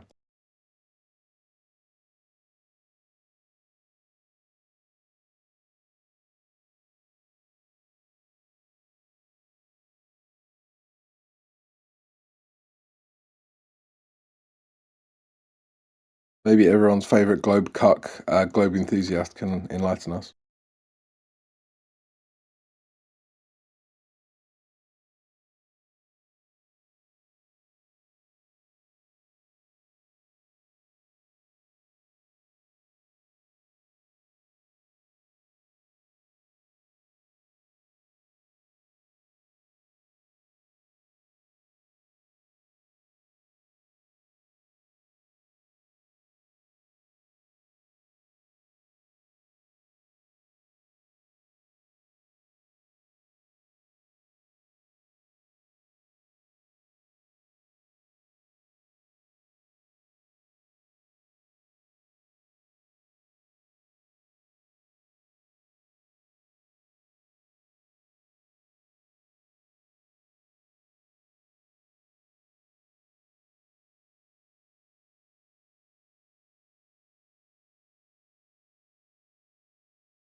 The Earth is a ball. So say at the TV, no one questions the TV. Oh, no one ever questions the TV. Was TV even around when you were a kid? Larry? Bro, I grew up playing Nintendo games. How old are you then? 42. Pretty old. Dude, Aren't you I like grew up 12 playing years old? Nintendo. I was born 2 days ago. I mean, give me a break, man. Oh shit. That explains why you have no testosterone. I think my voice is deeper than yours, but I don't think it is. You'd need to be older than 12 for that. 12-year-olds grow, man. How tall are you, Trigonomenomite? 6'1". Bro, I think I'm about like 6'1", 6'2", something like that. Okay. Right? Is Old Hossford here? Why does that? I don't know why it matters. It tends to only be short guys that obsess over height. I was just asking. Man, it would have been great if Old Hossford was here. It's hilarious. Short guys and females, right? Hmm.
Just NASA announced a big old project, $300 million to discover more about our climate, and they say why it's changing. And it's just funny that they have to leave Earth to figure out what's wrong with it. Oh, dare NASA. NASA, the company that's lying to everybody about the Earth's shape. Lying about exoplanets. It says most of what we shit, man. It says most of what we know about our changing planet is rooted in more than 60 years of NASA's Earth observations. And I'm thinking, okay, why do you need another 500 million for these 4 projects? You know, what will these teach you that the last 60 years haven't? And aren't there satellites already up there doing, like, did you just innovate something? You know, I'm looking more into it, but I'm just surprised they don't already have the technology up there or around there.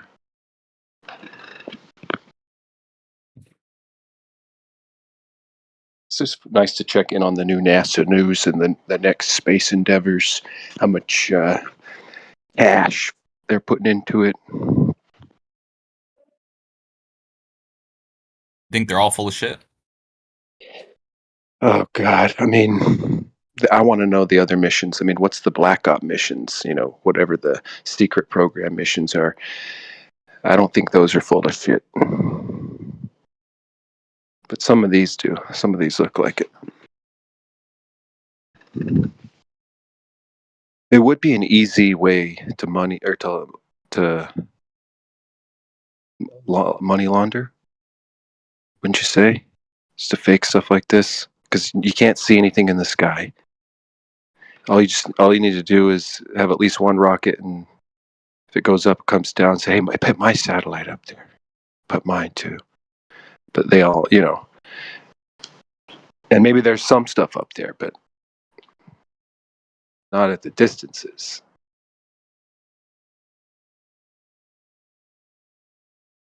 You don't think any of them are full of shit? You don't think there's a little tidbit of shit up there? I don't know, man. I don't think so. Every mission, they told the truth. Maybe. I hope so. I mean, how do you know? To know that they're full of shit, or to say they're full of shit, you have to have some evidence, right? Oh, I totally understand that. Isn't that a burden of proof for a person? I mean, not really. I'm just saying, if you're gonna say this is full of shit, this is fake, tell us why. I mean, unless you're gonna be agnostic about it and be like, I don't know if it's full of shit or not. And at that point, then you can say whatever you want, but you can't make claims. It's not a claim, right? The claim is they're going, right? This is full of shit is definitely a claim. This doesn't work. This is fake. That's not how That's a claim. Claims work. It's not a claim. Sorry, that's not how claims work. If you were to show me something and I was like, this is fake, it's not a claim. Yeah, the burden would be on me to prove it true. The burden would be on you. So it wouldn't be on the person claiming it's fake either, though. No, that's not how it works. The burden of proof is on the person making the claim. Okay, you're gonna have to give me you have 5 minutes to give me a citation for that. Then saying this is full of shit is not a claim. Any court case. Yeah, 5 minutes, dude. Yeah, 5 minutes. Just pull up any court case. If you read it, you're going to see that they say in the court case that the burden of proof relies on the state to prove beyond a shadow of a doubt that it's true. Oh yeah, but NASA's not a court case. It's not like they're trying to prove to you. Here, like, show me, I don't know, give me anything where some astronauts are going to you and being like, this is real, guys. Space is real. Everything's real. They're not trying to prove this to you. It's just like, here's some pictures, guys, that we took. It's not like they're, I don't know. It's not like we're trying to go out and prove it to you. Go on NASA's Instagram and people ask genuine questions, they get genuine answers from NASA. But anyone saying it's fake, they just don't respond to them. They're not trying to prove it to the people that don't believe it's real. It's not their goal.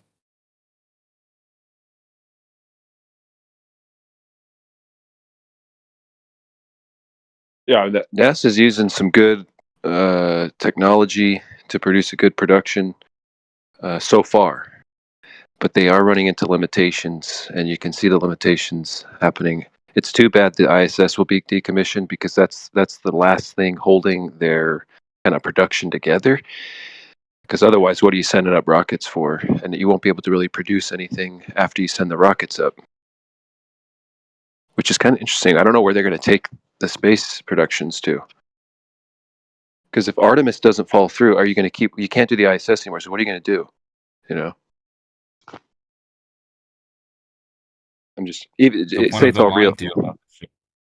What's the point of this big old lie? I think just like they hide aliens, it's too big. It's too big for all of us to handle. Something's big. Aliens. Okay, hold on. So first of all, how do you know whether or not aliens are real? That's just, come on, dude. I don't, but I'm saying if they were, they would have to know by now. I mean, I know Elon said he's been in space for a while, and he says there's not there. But you know, if there's videos of NASA even saying there, you know, there was stuff that they saw from their craft. There's pilots saying they've seen craft. You got Tucker Carlson. That doesn't really mean anything, but you know, stuff from the ocean. They gotta know something. You know, the people that have been monitoring the skies, at least. But they'd be sworn to secrecy not to say anything. You don't believe aliens exist, all right? Sure, you don't. You know, not like the Hollywood movies give us. I try to think outside of Hollywood what an alien would be, but really they've kind of given us the only interpretation of what that might be, and some, you know, books, comic books, and some paintings maybe. But usually Hollywood's the right. Wouldn't you say Hollywood's number one source? You don't believe that the Earth is contained? And well, you know what's interesting is it's contained in the globe model with a magnetic sphere. So there's an electromagnetic sphere containing a barrier. I'm talking about the flat Earth. Flat Earth. I don't know. I mean, the closest we can get to is weather balloons. I think for the amateurs. I did just see a rocket launch. It only went 12,000 feet for an amateur, which is incredible. You know, it's some October sky stuff. Right? Yeah, because of the lens. Definite lens. Well, yeah. I mean, at what point do you admit that there's some sort of curvature going on? I mean, you see the lens. Well, I mean, how much is the lens distorting the Earth? I mean, well, it is right when it takes off. So this one actually, you can see the lens distort the horizon as soon as it takes off. So you obviously know, okay, this is like a sturdy camera that they're going to need to use in case the thing blows up, falls, lands in some bush and some bear eats it and poops it out. You know, they need that kind of stuff. These things are durable. I get it, but it did show a horizon that curved, and it was because of the lens. Definitely, it was like no different than only because. Well, in this scenario, yes, there's been some weather balloon footage I've seen that, you know, you could trick the camera, but it's that you're thinking, is this bobbing? I mean, it's going from concave, convex, level, concave. You know, so it's kind of a the trick. Only time it goes concave is when like it's like spazzing out, right? When it's like falling down, or it's like. When it's stable, it's showing just curved. I don't see it. I don't see it as much as maybe. I don't know what you're saying, because it just looks like there's just more Earth. You just keep seeing more and more Earth the more you rise. And then I'm thinking, okay, I wish this weather balloon would stay there because I want to see this sunset. And my dream is for an amateur. And I don't know if it'll be me, but to get something so high where you don't see a sunset. It's just going to be impossible, though, I think. On a ball, you would eventually not see a sunset, but I guess with this angular momentum thing, it's hard to escape, right? Oh, man. I mean, altitude balloons at least at a decent distance, at least at 100,000 feet plus, we usually see curvature. I mean, it's usually what we see. Do you just really think that it's like, just think about everything, right? Do you really think everything is a lie? All of this other shit that we're learning about is a lie. Like, how do you explain meteorites?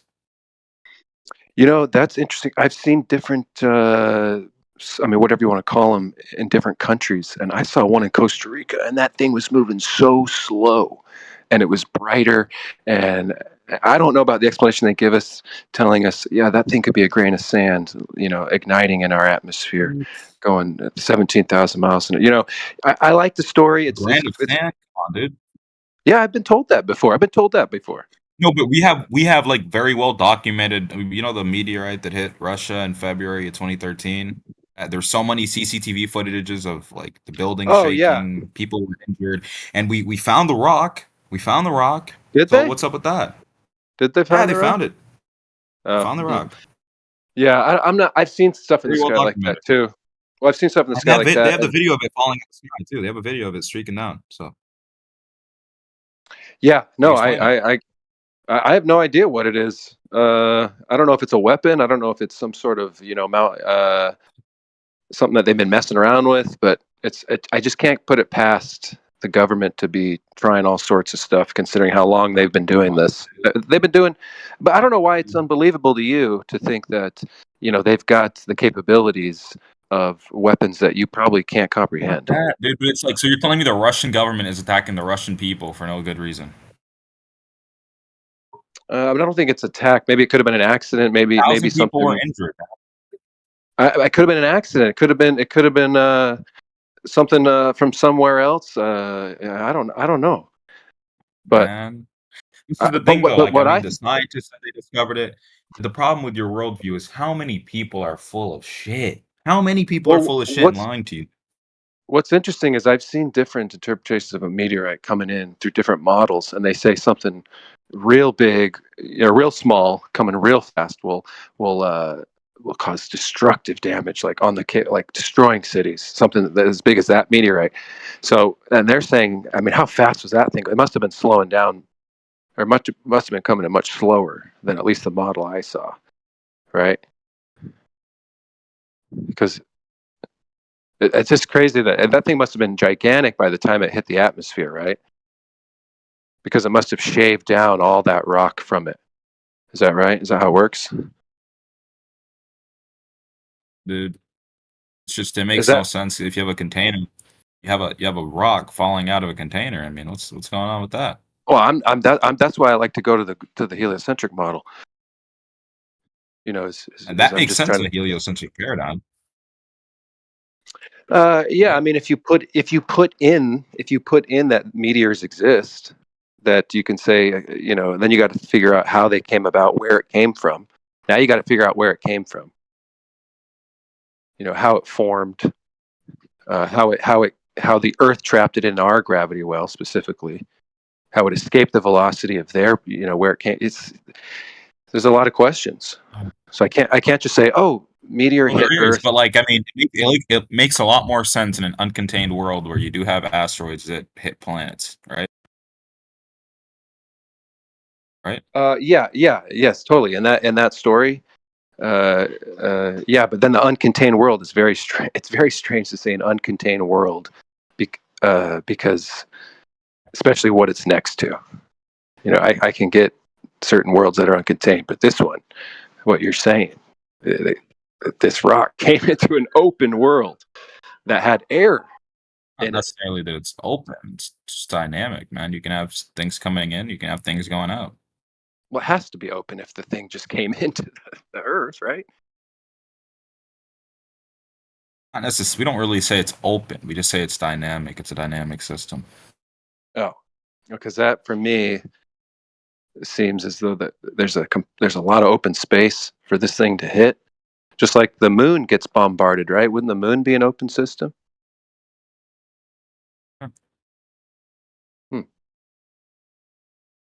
Moon's an open system, right? I mean, yeah, sure it is. As a surface, okay. I mean, That's kind of. Well, I mean, pretty sure things hit the moon as well. I'm just saying, dude. Doesn't really make any sense in your contained world paradigm where you have the container and it's containing everything, but then you have rocks falling out the sky. Doesn't make any sense.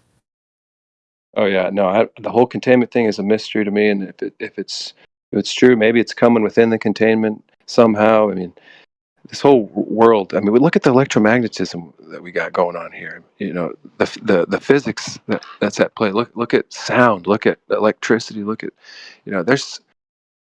I can't just claim, all this phenomena when there's so much more to explore, so much more to offer. I don't even think we're done with this place yet. Yeah. One interesting thing that, and this is, at least you have like a more open mindset and you're being a little bit like intuitively honest with yourself. But people like Kiko in the comments or in the chat box, he's saying, prove rocks fall from the sky. Well, they do fall from the sky. So the fact that you're not willing to be in content with your worldview because you don't like it, that's a problem, dude. That's a cognitive issue within yourself. You know what I mean? If I have a paradigm, if I believed, right, that the Earth was flat and was contained, and someone brought up that meteorites fall from the sky, and it's well documented stuff, I'm gonna be like, hold on, flat earthers, fellow flat earthers, let's talk about this. Let's discuss this. Is this true? If it is, how does it make sense in our paradigm? I'm not gonna be like, oh, prove it fall from the sky. No, that hurts my worldview. I can't even think about that. That's bullshit, dude. You must question your worldview. You must question it. You can't just be like, I don't like it. That doesn't look right in my paradigm. So you know what? You have to prove it now. Well, I can prove it. It's well documented. Do you want me to get the Wikipedia for you? Or the scientists full of shit too? You know what's weird is I've never seen. I've been watching these shooting lights across the sky for years, and I've never seen one come like towards me, or the angles are usually the same. They're usually just kind of horizontal across, which I've always wanted to see one like coming straight at me. You know, like, oh my God, it's getting brighter. I can't stop. You know, but it always, you know, it goes. The Costa Rica ones those were incredible. I've never seen anything like them. They were the slowest shooting stars I've ever seen, and they lasted so much longer. The tail, and I'm thinking, how long is that tail? Is that tail hundreds of miles long? I mean, it looks like it's just right there, you know, or is it like less than a mile long? I don't know. You know what I mean? When you see some of these tails just whiz from where the source of it starts. Does that make sense? I mean, this tail lasted for much longer than the tails in America. You know, you feel me? I'm hearing what you're saying, man. Still not an explanation. Yeah, yeah, I would consider it. But maybe it's shorter because the one in that's what makes it interesting is how much resistance is it still really firing up? You know, because some of these the shooting stars look like they're less than a mile away up above me. But is it actually igniting by the atmosphere right there? You know, and you're not hearing anything. It's so quiet in that Costa Rican night. And it's just like little fireflies come above you, man. It's crazy. I would think there'd be a sonic boom or something, but maybe it's so damn far.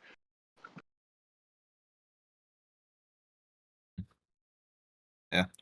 I don't know. I mean, maybe you can answer this question for us. I think a lot of Globers are interested in this. Do you guys ever sit around and question your worldview? Like, do you guys ever say, "Huh, the Globers asked us about this, guys. Do you guys have any hear explanations?" us arguing you know with each other. You do hear us arguing with each other, right? I don't. Hello, can you hear me? I don't. Really? Yeah, I'm hearing you. I don't. No. I hear you guys. You know. No, I never hear someone be like, Larry, that doesn't make so much sense to me in the flat Earth paradigm. Never heard that ever in my life here. So nobody was here the other day when what's his name, Indio came in, and we were disagreeing on, you know, the ether thing. Nobody heard that? I wasn't here. I mean, I was here yesterday. I just didn't hear that part. If it happened. Okay. Well, but I think you would say it's important, Larry. Yeah, you would say it's important, Larry, right? If you have a worldview that you must be able to explain some phenomenons that happen, or you must at least honestly ask yourself about it, whether you're just like, oh, it's fake, Lobers, you know what I mean? You say that's fair to do. I wonder if there's like an electromagnetic kind of field like you guys have. You know, because I think about my worldview all the time, and I'm thinking, okay, if we have electromagnetism as a field, you know, in a Earth that's different than the globe model, well, what if that's just a play on what you guys have used? I mean, you guys have a containment. You have sort of a space dome of an electromagnetic field that keeps out radiation. You know, it is a containment. So it's like, what if there's something there that the containment is that field, and it's kind of keeping away the sun, but there's still some sort of barrier, or still some sort of space in between when we see on the weather balloon footage, you know, the Earth's atmosphere and the sun above. You know what I'm saying? I mean, why can't we use the electromagnetic kind of barrier that you guys use to keep the radiation, and you trap these charged particles in there, What's at the center of the flat Earth? I mean, I don't know, man. I got to get there first. Yeah, man. It's I don't know, man. I mean, Larry, would you have an explanation for meteorites? An honest? So I've seen lights in the sky, but I've never seen a rock fall from the sky. It would be really interesting if I did, but I haven't. So you're asking me to talk about things that I've never seen. I haven't seen one either. Personally, I haven't seen one either. Oh, but, so what are we talking about? I haven't seen a rocket ship go into, or just, rocket ship take off to begin with either. Right? I haven't seen I've not seen anyone get shot in front of me either. But I know people get shot. I've seen videos of it. Yeah. We have seen thousands of shooting stars, but none of them fall to the ground. It's only that Russian one so far. Well, how do we know that was a rock? Well, that's what I'm saying. Is there's been thousands of meteor shower. We go through a meteor shower every month. I'd figured there'd be a lot more hitting the ground than just that Russian.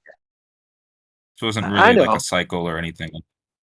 I'm just curious why we wouldn't be seeing more than just that one example of, I mean, hopefully there wouldn't be more that's harmful, but variety of factors, man.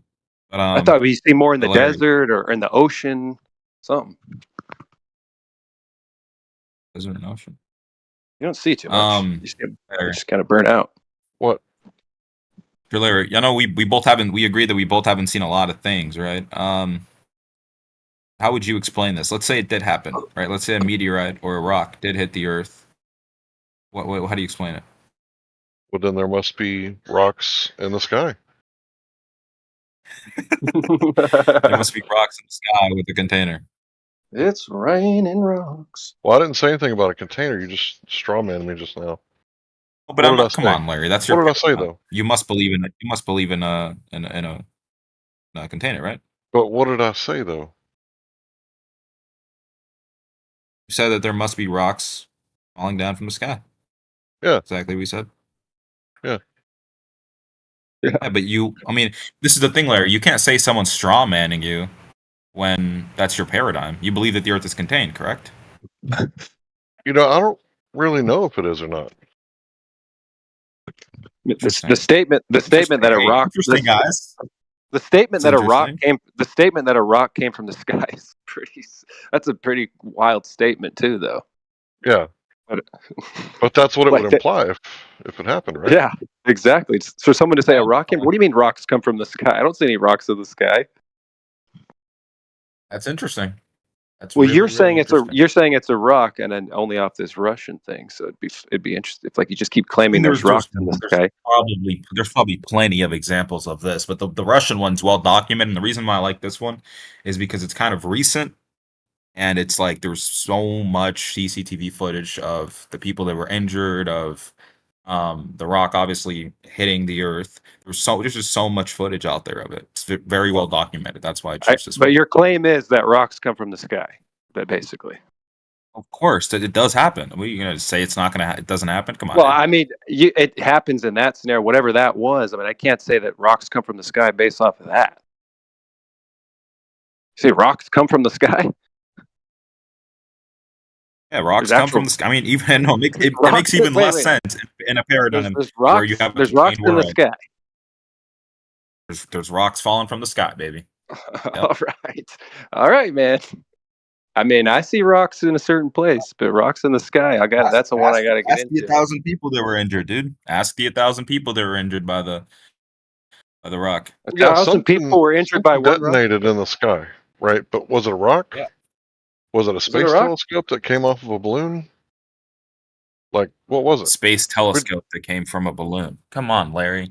This is the problem. This is the kind of issue that we run into, Larry, is the hyper skepticism. We can't be too high. We can't be hyper skeptic about everything, dude. What do you mean the rock blew up though? Did the rock impact or did the rock blow up before it hit the ground? How did that happen before it hit the ground? Dude, have you got a link to the people that were injured in this? Did you say 1,000 people were injured? We got to see this. Yeah, it's well documented that 1,000 people were injured during the hit. Because of the impact? Can you link it? please? Yeah. Thanks. It's actually I already linked the Wikipedia. You want to go ahead and check that out. It does talk about injuries and damage. On the injuries and damage, it says that Russian authorities stated that 1,491 people sought medical attention in the Oblast, Chelyabinsk Oblast. They didn't die, though. Oh, yeah. They didn't die. Oh, Russians are I trustworthy. clearly So stated that they were sounds injured. I good. never said they died. Oh, Clearly stated. I know. I'm just clarifying. They didn't die. No, they didn't die. Nor does that matter. Well, Yeah, Russians wouldn't lie about that. When it said sought medical attention, does that mean they'll Oh, yeah, call so the people 911? that literally so if we got the people that literally said Yeah. I was injured in 2013 because of this, there was 1,491 of them. You're gonna be like, well, you're just a Russian spy too. You're full of No, shit. but Too. Like you like, see is the that- worldview you guys have to hold. Is that like 1,000 people called 911 in Russia? Is that what? Is that their medical services over there? Is that what happened? They seeked medical attention, so that's kind of vague. They might have called. I mean, there were definitely calls. I mean, it impacted buildings. There were definitely calls. Some of them could have called in hospital. for her ears. I mean, we don't know if it was because of the shrapnel from the.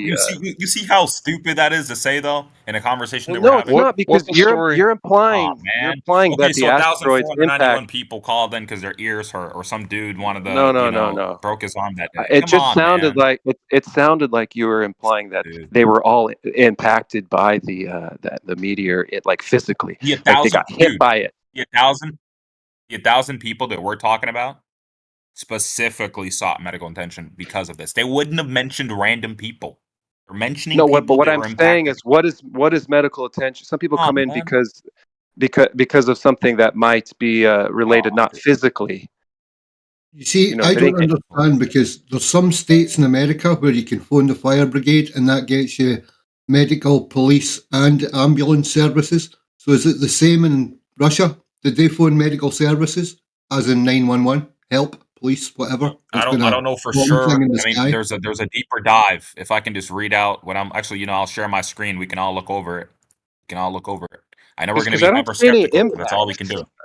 There's a lot of videos, but no impact. So there's nothing that you kind of claimed where it showed something hit. You don't think there's okay? I said this is what I said vaguely. I mean clearly to you actually.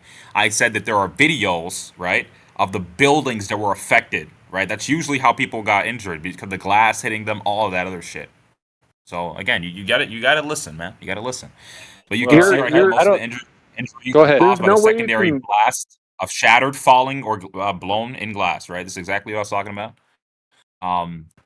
Resulting in more than 180 cases of eye pain, and 70 people subsequently reported temporary flash blindness.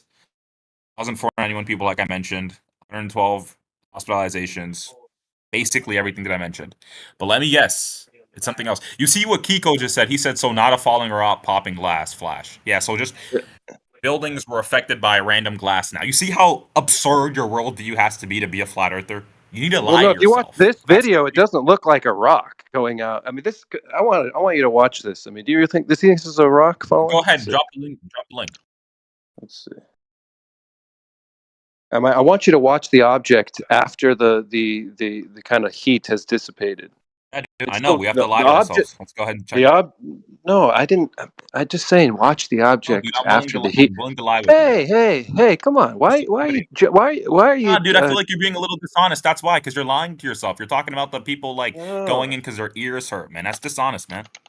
That's not dishonest. If you're hearing a loud noise, people go in because they hurt their ears. So I want you to watch. Yeah, I'm pretty sure it would hurt my ear too. Let's watch the video. Okay, I don't understand why we got to go back and forth like this. I'm being patient with you. I mean, because it was very dishonest what you said, dude. That wasn't dishonest. People call in for things all the time do you think they were hit by shrapnel though? Like of just shrapnel, like from the meteor, just glass? So did you read what I read out to you that told you why a lot of people got injured? I bet there were some that called in for hurt ears. It's not really vague. I'll bet you $500 people called in because their ears hurt because they heard a loud noise. And watch the video though. How does that impact? You can see these people. I'm watching the video with you. Do you see no? There's one. No. I'm not talking about that one. Watch the one where you can see the whole stream, and when the heat dissipates, and you can see the object still going. I mean that thing. I don't. You think that's a rock going like that? Maybe a rock falling Sure, it's a from rock going like that. Yeah, we a found it. rock We found it. falling from the sky. Yeah, maybe they found it. found it. I'm sure they studied it. Sure. Yeah. You're also probably sure that they lied, right? Yeah, because lie we're to you. used to it. We're used to it. It's not a new People gotta thing. lie to you, man. People always gotta lie to you. I'm not naive, okay? You don't gotta be naive, but you don't also gotta think that everyone in humanity is always trying to bullshit you. You're right. I don't think that, but a lot of Why do you people have to already think that have. way? A lot of people already have done that. Oh man. So I don't know where you're getting that. You live in this pure This is so utopian absurd world where because I remember one time nobody lies. You think nobody lies to people you? lie. But So when how we many do have they? How very many? well when we have very well documented things like meteorites, it's everything is That's documented. not. All these people felt it, heard it. A lot of these people are still living. It happened 10 years ago, right? 11 years ago, actually, technically. Why do you That's why the think Men in that Black scene is everyone's so full of good shit? with the memory eraser. That's why that scene encapsulates exactly how people are. Would you When they put say? that. Let me ask you this question: would you say that if we were to get some witnesses that obviously experienced this, what would you think of the witnesses that experienced this?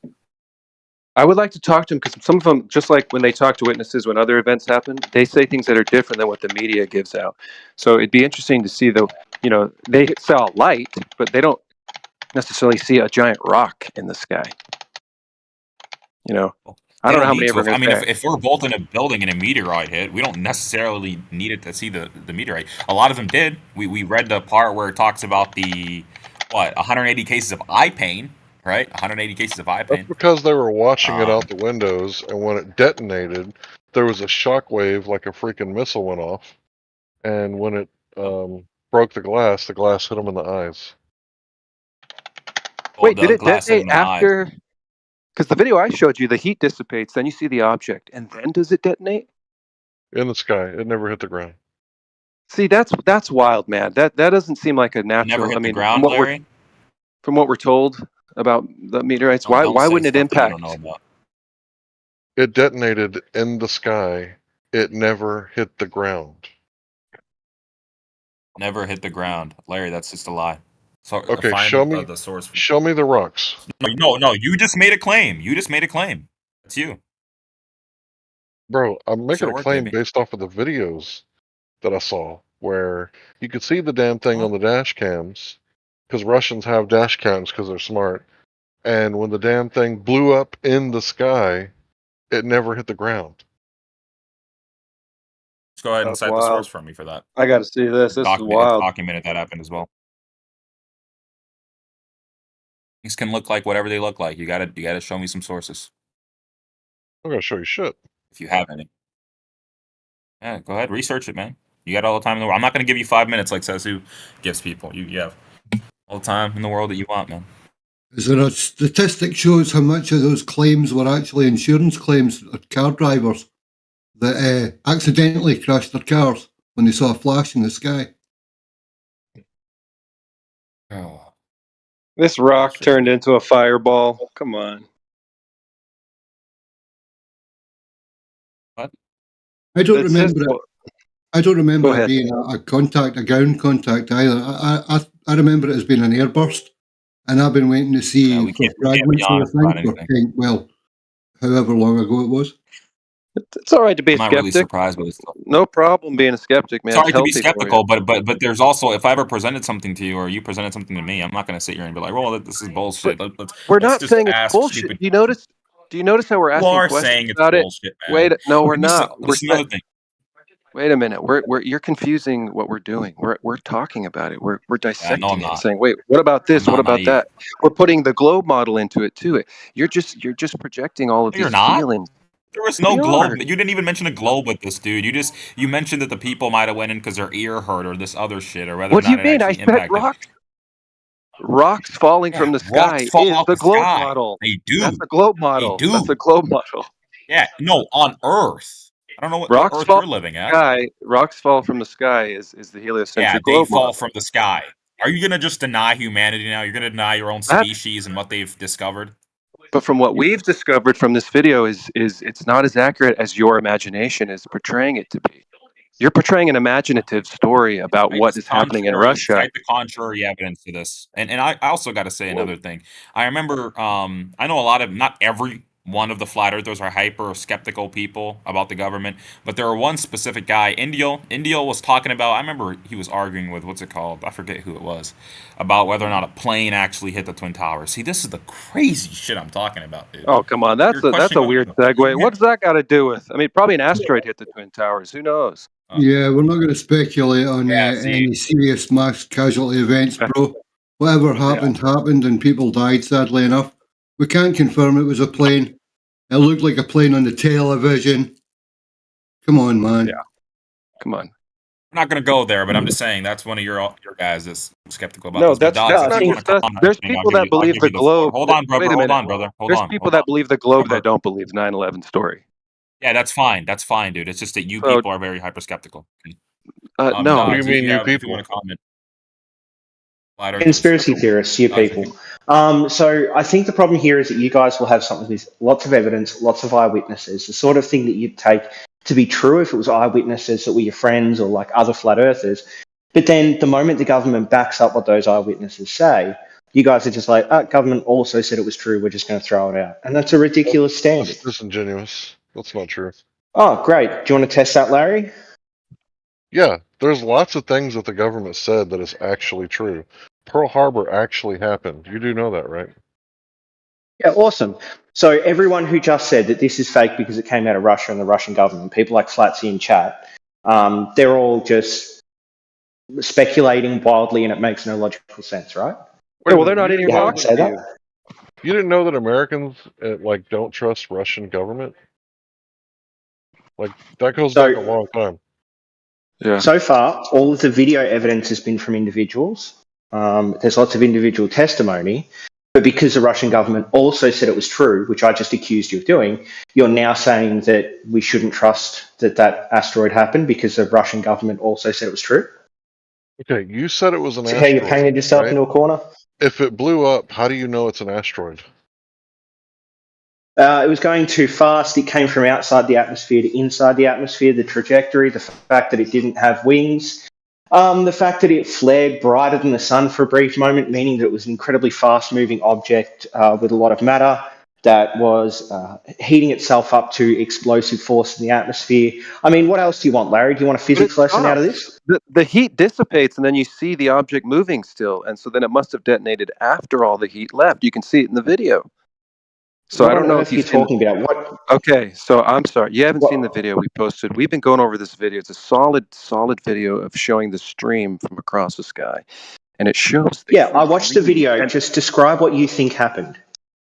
So we see this arc of this, this streak of plumage and heat, and then the heat stops, and then you see the object still go into the distance.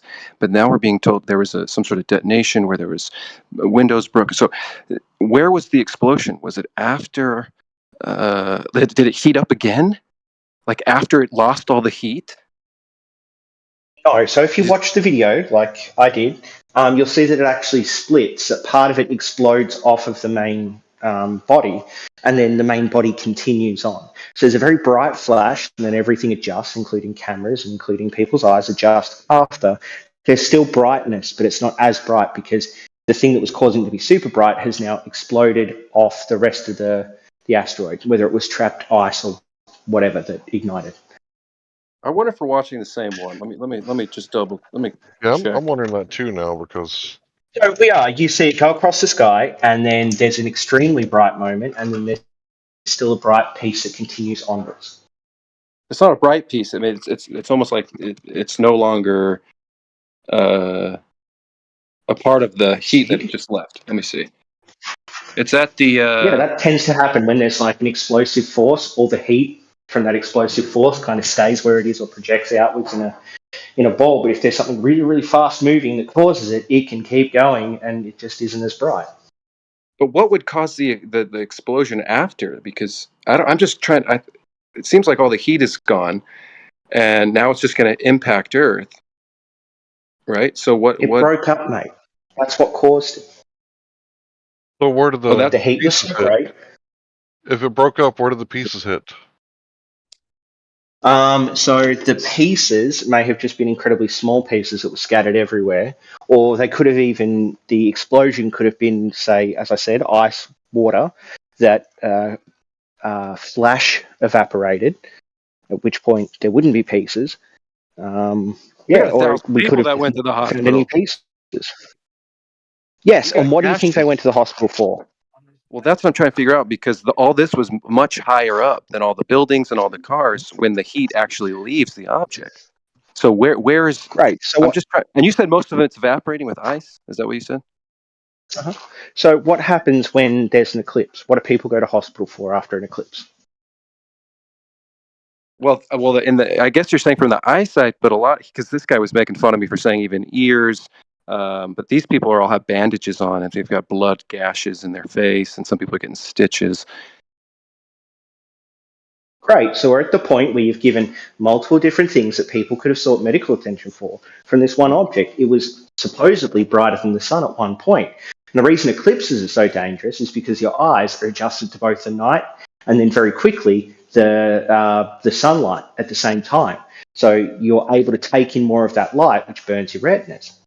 And that could have happened in this case. People could have had their eyes focusing on the dark space, the dark night, and then the asteroid came past, flashed really, really bright, and caused retinal damage because the eyes didn't adjust in time. Well, this is an asteroid. We're supposed to be talking about meteorites. So where's the rocks hitting the ground that people are talking about? Are you going to point to the Kaaba in Mecca? Is that what you guys have evidence for?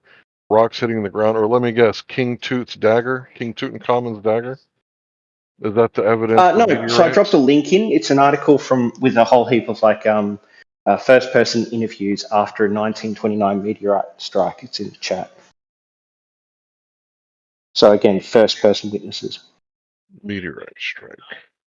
Yeah. From the 20s? Okay, what's the Tunguska eyewitnesses describe what it was like to have a meteor in the air above Russia in 1908. What's the timestamp that you posted it at? 11:08. So 8 minutes past. Yeah. Yeah, but 1920s. There's more. I mean, 1920s is a far stretch away from some of these religions we're talking about. Oh yeah.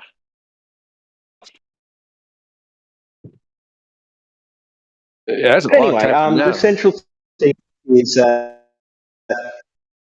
as Larry has confirmed, and as Flatsy also thinks, you guys are happy to take eyewitness testimony and testimony of multiple people until the government gets involved, and then, no, can't trust government, government bad, can't be true if government say true.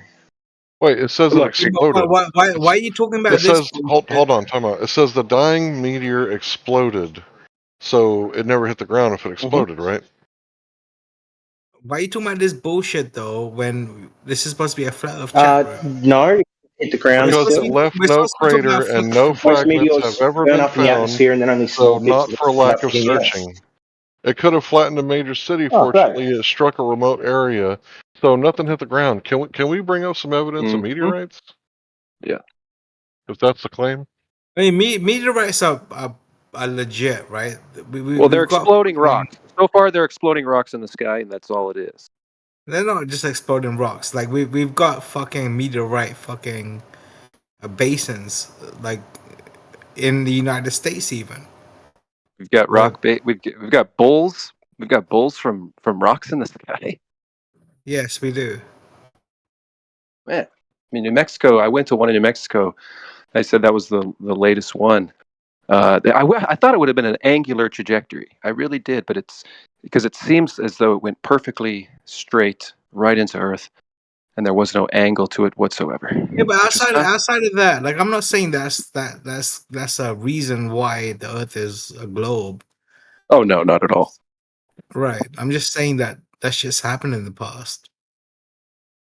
Yeah, if that was don't get it wrong. If that was caused by a rock in the sky, sure. Right, but it was caused by a rock from the sky. Mm-hmm. Yeah, because sometimes it rains water, and sometimes it doesn't mean the Earth is a globe. It just means that it came from a rock in the sky. Well, rocks are somehow forming in the sky. Somehow rocks can Rocks are forming in the sky, are they? That's if they're coming from the sky, they're forming in the sky. Well, yeah, they're forming just in the universe, right? I guess. I mean, I'm trying to figure out how a rock would form in the sky. It's just part of the universe. It's just the way it is. There's shit flying around the universe. Yeah, our local visual universe. I get that. We've got a whole Oort cloud right around our solar system, and sometimes some of those rocks come out from the Oort cloud and come fuck with us. Fucking hell! I wish that cloud was a little stronger to stop those rocks. I know, me too, man. Got a whole belt up there. There's a whole radiation belt. Yeah. Yeah, this guy showed us a Russian rock that fell into the sky. It was a trajectory. It was at an angular trajectory. And apparently it blew up right before impact, just like the other one. Which was close to Russia. Something about that area. I wonder how they knew King Tutankhamun's dagger, one of the daggers found on him, because there was two. I wonder how they knew that it was from space. Did they have anything from space to compare it to? Well, we're in space.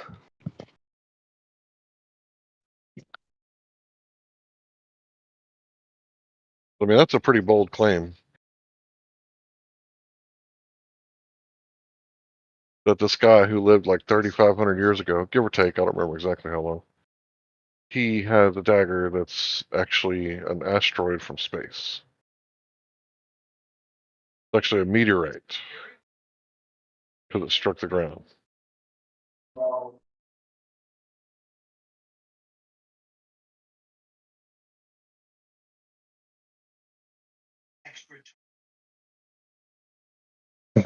Who is that, guys?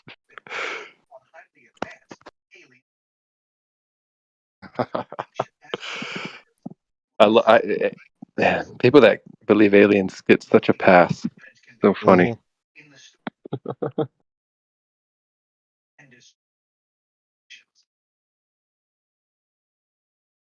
Ancient astronaut theorists say yes. Did you guys reach a conclusion about rocks falling out the sky yet? Well, we're trying to figure out how rocks form in the sky, too. Oh, shit. Yeah, if you could just back up that claim, that'd be great, Matthew. Rocks forming and falling. Forming and falling on the flat Earth contained world. You know how that is. Beautiful. Well, I mean, I'm just talking about the local world I see. You know, nah, I've never seen a rock fall from the sky. I haven't seen someone get shot either. No. Well, I've seen a lot of stuff. You haven't seen a rock, but you got evidence of rocks falling from the sky, right? I have evidence of lights. I have evidence of lights in the sky. I mean, I don't know if they're rocks. we got fucking. You see, craters. yeah, he has lights. You know, it's only about lights. Well, craters of fucking meteorites falling from Earth. I don't know if it's in his paradigm. He must be dishonest with himself in order for it to work. That's how it works.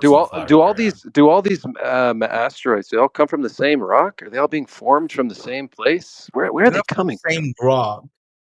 They just come from. I think that's a lot. I think those are loaded questions that you should honestly try to ask or answer for yourself.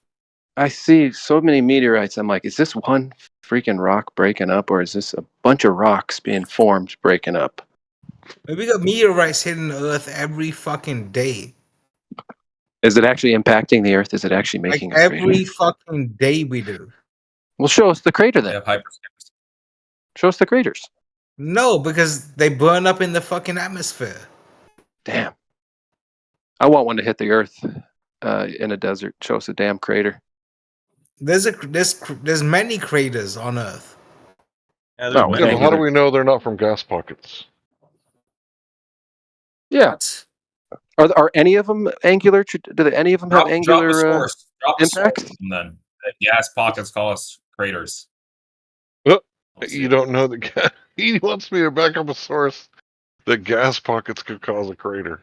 What do you think happens when there's a violent eruption of gas No, dude, out of the don't even ground? Do you talk. think I said it if I makes ask this a like dumb a question, tiny little have an hole? easy source. Drop a source, man. No, I'm good, bro. You're good? Okay. Not as much. Yeah. And volcanoes cause craters? Yeah. Maybe it was just a volcano. It's everything but what we say it is, right? I just don't. You just don't show any craters with angular trajectory. That's hard. I mean, you'd think one of them would have it would come in on an angle. Considering the one in Russia did, but all the ones you show, they're perfect. The one, you know where the wait, hold on, brother. Let's ask you a question to know whether or not you know what you're talking about. You know where it landed? The one in Russia. I don't. I don't know because it like disappeared. Why are you talking about it? Why are you talking? I don't think. I don't think it landed. Yeah, I don't think. Why are you talking about it then? Okay, then stop talking. Okay, so that proves that we still are looking for that landed meteorite somewhere. But you doesn't just even know where it landed, but he's like, well, how come it didn't cause a crater? Well, how the fuck do you know whether or not it did or didn't? You don't know where it landed, buddy. I think it would be a national monument if it did. They would have flags around it and say, "Look at this crater, guys. This is what causes." Why would they put flags around a crater that injured 1,000 people? It'd be a tourist. It didn't injure. I mean, the impact crater. I just feel like that'd be a thing of science where they would say, "Look at impact crater." They wouldn't like bury it. Unfortunately for you, it landed on ice. Unfortunately, it landed on ice.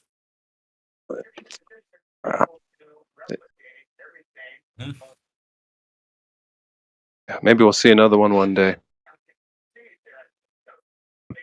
Yeah, but that's the flat Earth contained world paradigm destroyed. It's contained, but sometimes we have massive rocks that just fall down from the container. Man, an open rotating system's pretty wild. Open rotating system with asteroids going everywhere all the time. That's fine. Maybe it hits Earth, maybe it doesn't.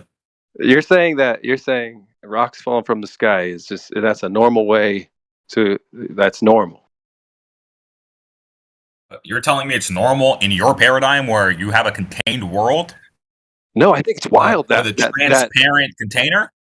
I think it's wild that these things come in. That, we see shooting lights, whatever you want to call them. I think that's amazing. I just don't know what they are. I'm not going to just assume they're rocks. Okay, sure. You're not going to agree with what the experts tell you. That's fine. So let's say that they are falling. How do they catch one? How do they catch a shooting star? See what it is. Are you going to answer the question? Sir, I talked through your question. You're talking through me. My question is, how would you explain it? Let's say that rocks are falling from the container, or in your worldview, the container. How would you explain it? I don't claim a container at all. I have no idea what's going on like that. You don't even know. No. You just know it's not rocks falling out the sky. You don't claim a container. You just don't know. The idea of rocks falling from the sky makes me laugh. That's all. I can't help it. I think that's funny. That's a hilarious concept to believe, considering rocks. That's the funny thing. It's like flat earthers say, well, the sun is not 93 million miles away. You ask him, well, how far away is it? I don't know. That's funny. That's funny to me, thinking the sun is that far. Hold on, brother. Don't interrupt me real quick. If you use the process of elimination, right, to say, well, it's not this, it might be something else. You ever had a test in high school or kindergarten, wherever it is, and you're asked, they tell you to use the process of elimination. It can't be A, it can't be B, so we have C and D, right? Tell us how you use the process of elimination with the sun to tell us how far away it can't be. Okay, well, when I see this, not the distance, but when I see the sun and moon the same angular size, to me they're like, okay, they're the same size. Well, they can't be at the same distance.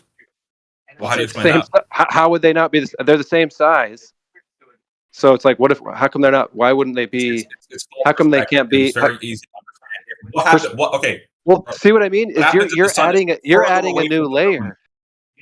I don't believe brother. It's not a new layer. This is how perspective works. Okay, I'm explaining to you because you should have known this already. You're having a high schooler explain to you perspective. Okay, what if the sun is at a greater distance than the moon?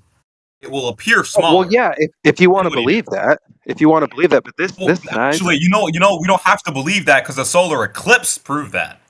Now well, I know it's showing that the moon and the sun it just covers it, and then it's perfect. It blocks it. It's perfect how much it blocks it. Yeah. You see the solar eclipse right there. So it's so perfect. It's so perfect that it's been doing it for at the same distance. Well, that's a good question. It's blocking it, but things can block. That's a good question.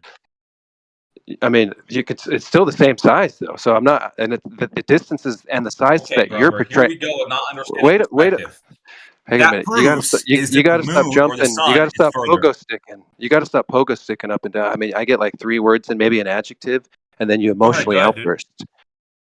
I mean, I know you're in high school, so I don't know if you've contained emotions yet. But anyway, you lie to yourself. But go ahead. Well, no, the moon and the sun are the same size. Okay, they've been that way for thousands of years. All right, they're not changed. Yeah, they have been. Well, the eclipses come right back every 18 years. The Saros cycle every 18 years, the same show. Okay, so the 52 degrees. They're going to keep staying that way, and I don't see the moon going to 51 degrees yet. When's the moon going to go to 51 degrees? Well, when is it? I don't give a shit. So I it's gave not you going I gave you yet. the floor to explain, but you never even explained anything. Okay, so we're gonna go right back to what I was saying. So you said that the moon and the sun are the same size because they appear to be the same size. Well, first of all, when we have obviously a sunset, they don't appear to be the same angular size. So first of all, your claim falls on its face. They don't ever appear to be the same size. But if you want to say that they kind of do a little bit, how are they 52 degrees? How are they both 52? When I look up the angular diameter, why is it 52 degrees? Rubber. One thing I also proved to you is that the sun is further away than the moon. So it already invalidates your point, brother. It already does. Why are they both 52 degrees?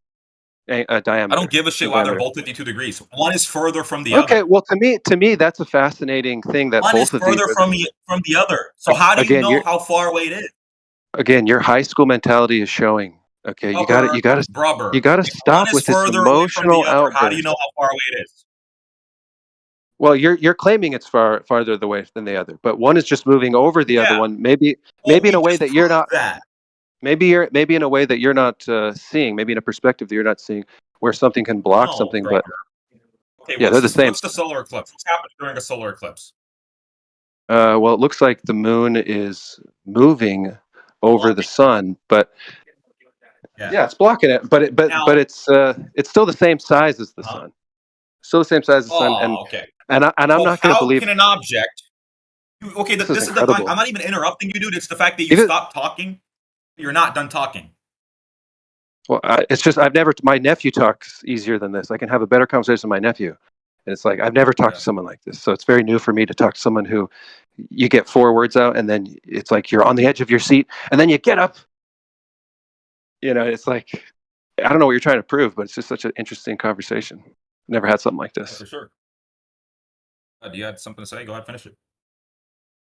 Yeah, for me, we're known that they're 52 degrees. They've been like that for since they've been keeping records of these celestial lights. I don't see them changing anytime soon, but apparently it's supposed to go to 51. The moon's going to be 51 degrees in diameter because it's going to be going away from us in your model. But until we see that, I don't think you're going to get a lot of people thinking anything's going to change or anything's different. 52, that's interesting, both of them. Yeah, I mean, explain the coincidental sizes and the distances that just so happen to fit perfectly. I can explain that easy. I was already explaining that, but I'll explain it again. But I'm just making sure you're done, so I'm not interrupting you. Okay. All right. So first of all, you said that the moon and the sun can appear to be the same size sometimes. I'll agree. Maybe sometimes they can appear to seem the same angular size.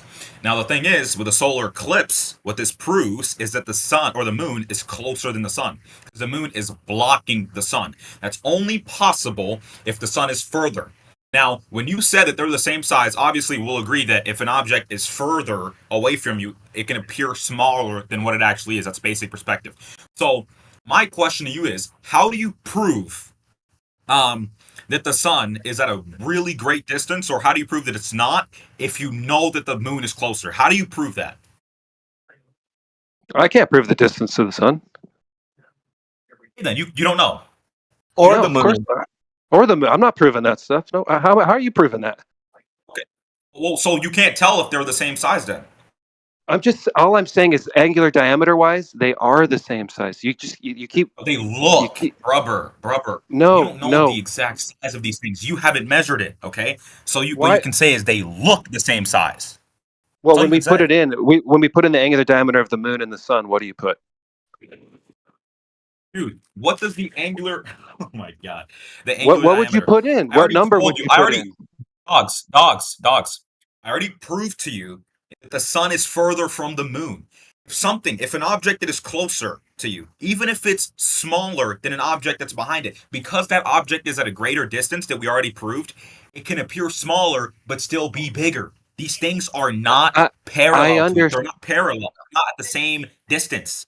Okay. Yes, and the distances and the sizes that you're requiring for that to happen at every year, continuously for the last thousands of years, I'm not on board with. I think it's too astronomical and too fantastical of a model to be made out of chaos to fit that much order for me. So, I mean, you're asking, the distances of both of those balls and the size of both of those balls, just to appear the same diameter, angular diameter. That's wild for me. That's hard for me to. I know it's an argument of ignorance. I get the perspective. I get it in your model, dude. I totally get it in your model, but I don't buy the distances and sizes to make it work. It sounds ridiculous. And what I'm telling you, Rubber, if you understood the whole point of my argument, I'm not telling you to accept that it's 93 million miles away. I'm not telling you to accept that the moon is at this size or this shape. All I'm telling you is you must accept just two things, right? Is that a solar eclipse proves that the sun is at a greater distance than the moon. That's one thing you need to accept. And that the sun, you don't know how far away it is to say that it's not 93 million miles away. That's the only two things you must accept. It's all I'm asking you to accept, dude. Because the solar eclipse proves that the sun is at a greater distance. We cannot deny that. Well, right? if the moon is size, I'll say one more thing. You can talk right after this. I'm sorry if I'm going on for too long, but you can talk right after. I'm just going to say this real quick. If an object, right, that is closer to you, right, it can appear the same size of an object that is a lot further away from you if they look like they're the same size, but one is at a greater distance. We know that's basic perspective, dude, right? People can look tiny when you're on top of a skyscraper. Yeah, I think for the Baker dozenth time, I get your model and your perspective. I already told you that, so I get that. But I've been looking sometimes at these eclipses, and some people are bringing up points as though they're not seeing the moon. And someone was saying, how come the Earth shine doesn't shine back up on the moon during an eclipse? Because there's a lot of photography out there imposing the moon's surface when people are saying, hey, wait a second, that's not accurate. Why are you putting the moon's surface? And these people are trying to defend, that's Earth shine. There's no way it's Earth shine. So it's still, it's like a weird mystery of where does the moon go during the eclipse? We're not seeing it before or after. And it's kind of, I don't know if you've looked into that, but some of these photographers are putting the moon's surface on their shot. I say the sun is 10 foot farther behind the moon. Prove me wrong. Yeah. How do you know that? You said what's going on? The moon is in front of the sun. I said it's 10 foot farther behind it. Yeah, prove it now. Prove it's not. I could do that. I can prove it. You made a claim. Well, go ahead, if you want. You want the floor? Satanism versus Clover. Thank you. It's blocking the light.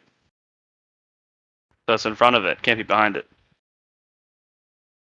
Are you sun is 10 foot behind the moon, dummy. Repeat? Yeah, prove it. I didn't hear blocking the sun. That's how I proved it. Yeah, so it's in front of the sun. How do you know that? How do you know that's not 2,000 foot back from the moon? Wait, I just want to let me try to understand this. You said the moon was 10 feet behind the sun, but it's blocking the light in front of the sun. Oh, okay. I thought you said behind it. You guys are trying to think faster, trying to outthink us. No, I'm like 100% sure that's you all did we say do that, but all that's day fine. long, man, is outthink you.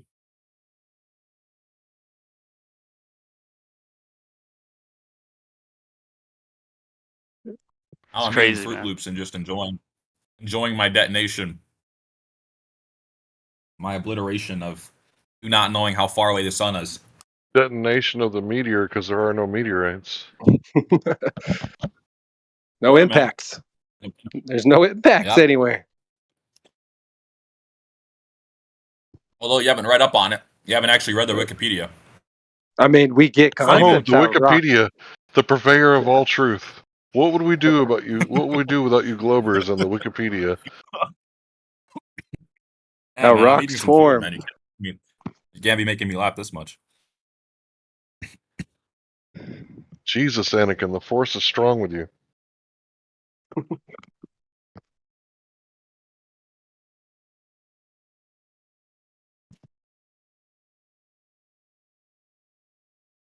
So, what's going on? How's everybody doing? Fantastic. How you doing? I'm doing great. I'm having a good time. Do you have any evidence for meteorite strikes? Like on me? I think me and Dogs already detonated you guys with. They keep threatening us with a meteor every month, NASA, and then it somehow goes away. So we're just trying to find a solid impact. That's not a threat. Of a rock's forming in the sky and falling in the sky. Some big rock. Yep. Raining from the sky and impacting the Earth. That's what we're looking for. Yep. And so far, we got a detonation or two. One from 1908, and the other one was from 2013. Both detonations. Meteorologists are all full of shit. No, that's what you provided. I mean, that's just kind of what we're reacting to. So, what weapon did the Tunguska blast? Oh, that's a good question, right? I mean, what is newspaper wouldn't really say. It was an explosion, didn't really impact. Dynamite. And the picture, there's a big. Was it dynamite? Prove it's not. Uh-oh, burner proof reversal from a flatty. Well, it's too big. There's a big plume in the paper, but it was obviously hand drawn. So it was right before it hit the ground, so we couldn't see a crater.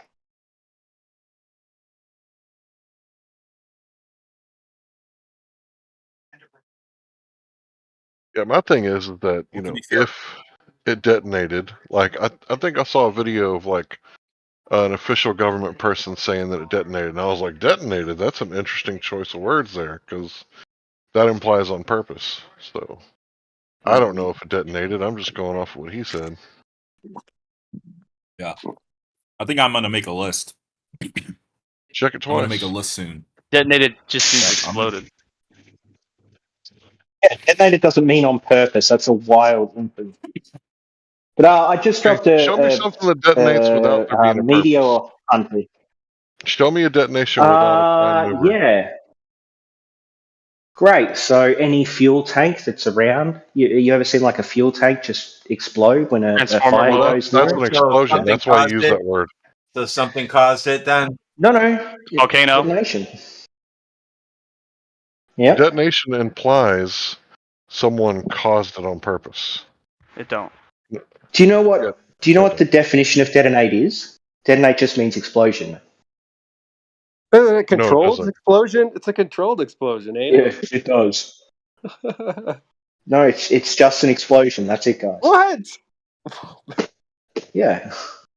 I never heard that. The definition of detonate is explosion. It's a synonym for explosion. It means explosion.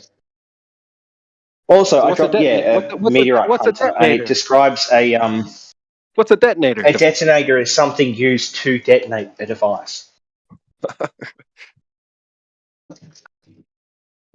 What was used to detonate the meteorite? What was used to detonate the meteorite? So nothing was used. That implies a prime mover, a person. You came in really fast. That's a bad thing for you. Why? You can't tell me what caused the detonation. No, I can tell you what caused the detonation, yeah, but I can't tell you who or what was the detonator. Because that's a device. You can't. So what caused the detonation was just a threshold was reached with the heat from the friction as it moves through the atmosphere that caused whatever the asteroid was made of to ignite. Prove that I think flying through the air catches things on fire. Oh, yeah, that's great. I can actually do that. So if you shoot tracer rounds, I'm pretty sure the heat from that is. Oh, actually, no, that's fucking retarded, dude. isn't it? You don't know how tracer rounds work. I think there is control. What can I find that goes supersonic? I'll give in that you're right on uncontrolled and controlled detonation.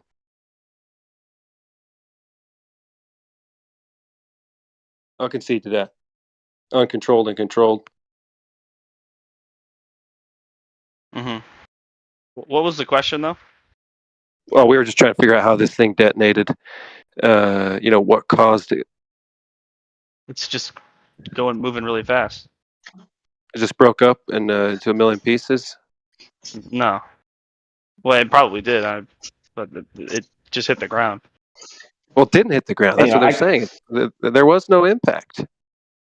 But I gave a source for meteorite hunters, so they see someone will report a meteor going through the atmosphere. Like 15 years ago, someone will actually go out and hunt for it. So, sorry, dudes. Yeah, they gave up on that TV show because nobody believes in that bullshit. Meteor hunters? That's a thing. What? Rocks so in the sky? The source I gave. The source I gave was first-hand testimony. It was an article that had. How did these guys stories? Which rock fell to the ground? The one he's holding in his hand. Where did he see that fall from? Wait a minute. I looked at the source that he gave, and it said that nothing actually hit the ground. I mean, it's right here. The Forbes article that this guy just posted. Yeah, I'm sitting here reading it like a few sentences in. Yeah, at 8 minutes past the hour. Is that what you're talking about? The Tunguska incident? You mean the thing I posted 50 or 40? 40 is that what you're talking about? Is that what you're talking about? Larry, have you not learned how to use chat yet? Hello, I'm asking you a direct question, sir. Yeah, I know, because you haven't learned how to scroll through chat. If you look at the one I just posted, like 2 or 3 minutes ago. Okay, well, different. Maybe you should give a timestamp. Why? I said just posted. Is that not enough context for you? A lot of people post in between your just posted, though. It doesn't matter. Just posted isn't 46 minutes ago. We don't. By the way, it took me 20 seconds of Googling after I had a chat with someone to find that source. You mean it took 40 minutes? It took you 40 minutes. It took you 40 minutes? No. Right? No, so I was actually talking to someone who is the legal power for an estate of a German dude who had this massive travel company. He actually had people do a motorbike ride essentially around the world by shipping bikes from America to New Zealand to Australia and then through Europe, South America, the whole thing. What does that have to do with the price of rice in China, bro? It's just word salad. Yes, that's what I was doing for the last 40 minutes. And then I came back, Googled for like 20 seconds, and then I showed you that there's plenty of evidence of people finding meteorites after they've hit the Earth. Bullshit. I don't know. You guys seem to give a fuck. That's why you're upsetty spaghettis. So the guy that's got the rock in his hand, what part of the sky did that fall from? What part of the sky? It was in southern when he was looking up the sky, he had to follow that. You said they follow him to the ground and they pick them up when they hit the ground, right? So how did he see it in the sky and follow it to the ground and then run over there and pick it up? How do they do that? That's an interesting question. So someone reported seeing it from a hot tub in, I think it might have been Florida, it might have been Louisiana, can't be sure. And they described the direction it had moved, so they had landmarks that it went behind before it disappeared. And then there was an explosion. The explosion was confirmed. So the meteorite hunters went out to the position where it was observed, asked for any other observers, asked for anyone who was in the area where it hit the ground, and then they triangulated where it was and found the meteorite. They found the meteorite that was traveling 25,000 miles an hour, according to NASA. Do you really believe that? Yeah, because it had stopped traveling. It stopped traveling. Yeah. So there was an impact of 25,000 miles an hour on the Earth, and you think they got a rock out of it. But the meteorite that came through the sky... I don't think they think. The people that did it think. Let me finish. The meteorite in Russia didn't actually hit the ground, but it broke up in the ground. So rocks that hit the sky break up, but rocks that hit the ground, you can pick them up whole. Yeah, so rocks, if the trajectory is steep enough, they will slow down in the atmosphere before they contact the Earth. The atmosphere will slow them down enough. But if they just go across the sky, then all they're doing is heating up in the atmosphere until they explode, and then some shards will hit the Earth, but they're very small, and they may even burn up more, and the asteroid may completely turn to dust, essentially. Sounds like an excuse. It's all about the angle of descent. Yeah, it's kind of like what you guys are doing by just refusing to acknowledge that people have found these things because you presuppose that stuff can't come from space. From the sky? A rock in my yard, does that mean it came from the sky? You guys presuppose nothing can come from space. You've got no reason why it can't, so you're just presupposing it with no evidence. At least what witness testimony. You have no reason why it can. I do actually. So the atmosphere gets thinner and thinner and thinner the further up we go, and less dense and less dense and less dense. So there should be, at the very extent of that, a time where the atmosphere has almost no particles in it. It's no longer an atmosphere. It's a mainly void piece of space. So that's where rocks fly then? Is that what you're saying? There's a place where rocks fly around? Yes. Yeah, I wish there was a meteor. I wish there was an impact picture in the article you posted in the Atlas Obscure. They just show the rock, but no impact crater. I wonder if it wasn't that big, or I wonder if they covered it up on accident or something. But it'd be nice. Yeah, I know. It's all just fake, isn't it? It's all just fake. Well, no, but you'd think a 25,000. So why can't space exist, guys? Hold on, a 25,000 mile per hour rock, and you don't take a picture of the impact? That's absurd. You're horrible. Maybe they did. Maybe you're just not looking good enough at the sources. Well, at least Atlas. Maybe you could follow it through to see if they took any other photos, because Obscure is just it's just a news. Maybe I'll see if there's more impacts from that one. Yeah, great. But it doesn't matter because I've backed up my burden. Where's your burden? Why can't things come from space? No, you just showed a rock. You didn't show the impact, so I got to see the impact. Yeah, that's backed up my burden. I have rocks in my yard. Yeah, he's got rocks. We all got rocks. We don't have impacts. Yeah, it backs up my burden. So why can't things come from space? The burden is the impact. That's your burden, is the impact, which you have none. Now, we don't have impacts in our yards. Yeah, I just posted 15 places where meteors have hit the United States. Okay, let's see. Yeah, in that article, it explains that people saw the impact, like they saw the explosions from the impact. It was confirmed by NASA, your favorite guys. And then independent people went out, so not NASA employees, went out and found the rock after it had hit the Earth. It wasn't like an Earth rock. It shouldn't have been in that area. Damn. So my burden, why can't things come from space, guys? There shouldn't have been rocks. Wait, were these people qualified? Or was it just like amateur people that were like, this is it? I found a rock. They were people that didn't presuppose a religious ideology like you guys. They found a rock that's so why can't things come from space? There. Man, some of these craters that you posted, man, one of them, it's not even, it's underneath the ground.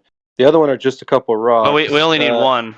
Well, the other ones are perfect. The other ones are perfect circles, just like I said, which I think is fascinating. There's no angular trajectories of any of these. Like, they're not coming on an angle. It's a perfect circle. I think it's so fascinating. But yeah, I mean, yeah, you're giving me some. I don't think it's a perfect circle. Yeah, both of them are. There's no angle to them.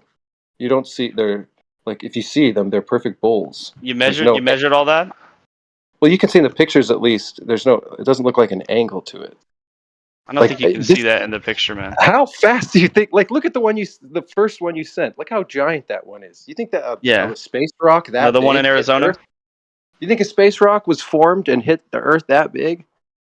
Yeah. Yeah, all you guys have is arguments from incredulity. What? You think this? You think that? Yeah, we do. That makes sense. Where's the asteroid? Did it break? If it left the impact, are you saying it just blew up and it just disintegrated into dust, or where's the rest of the? Like, what happened to the rest, or did it embed into the ground? Well, yeah, probably it disintegrated. Come on. So anyway, probably you can find a bunch of it. I'm still waiting to hear about that. I'm sure. Yeah, I got to look into it. What did you want to hear about dogs or gods? Why can't things come from space? What's preventing rocks from coming from space? I don't know how rocks form in vacuums. Don't you? I can explain it to you if you'd like. Yeah, how does the gas go to a rock?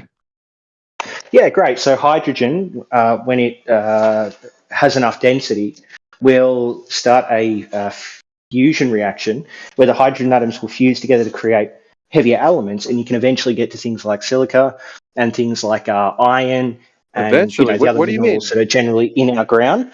And then that sun will explode over the course of billions of years, essentially. You're going way and too then fast. Gravity will coalesce those bits of exploded sun that are now heavier particles like silica and iron, and that will form rocks on rocky planets, or in some cases, large meteor belts or asteroid belts that will occasionally shed asteroids. So what happens after the hydrogen? So you're in this low pressure chamber, or this system, not chamber, this low pressure system, and you got hydrogen in a giant tokamak reactor. Yeah.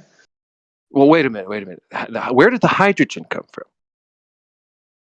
The original hydrogen, seems to have been the coalescence of energy from the original inflation of the universe, which I think came out of a white dwarf. Do you know what that is? Oh, sorry, a white. Came from a star, another star. Hole, so there was a universe. So a star blew up and created the universe. A white Do you actually want to know my metaphysics? My metaphysics is that there are infinite universes out there, but each universe will eventually coalesce into black holes, and those black holes will form something like an Einstein-Rosen bridge that will then create a white hole that is a new universe. And white holes are the inverse of black holes, meaning they have an inflationary force instead of a gravitational force on objects, which means they push out a whole heap of energy that coalesces into like hydrogen. a science fiction writer for Hollywood. Mm-hmm. They need more Star Wars spinoffs. Yeah, all I hear is chirping, boys. You got any problem with that? All we hear is Disney talking about dwarfs from Denmark and all kinds of weird black holes and shit from, I'm not going to say what continent they come from. Yeah. Yeah, what writers I understand that it's hard to listen when you don't actually have any interest in the truth. I'm sorry, Larry, that's your position.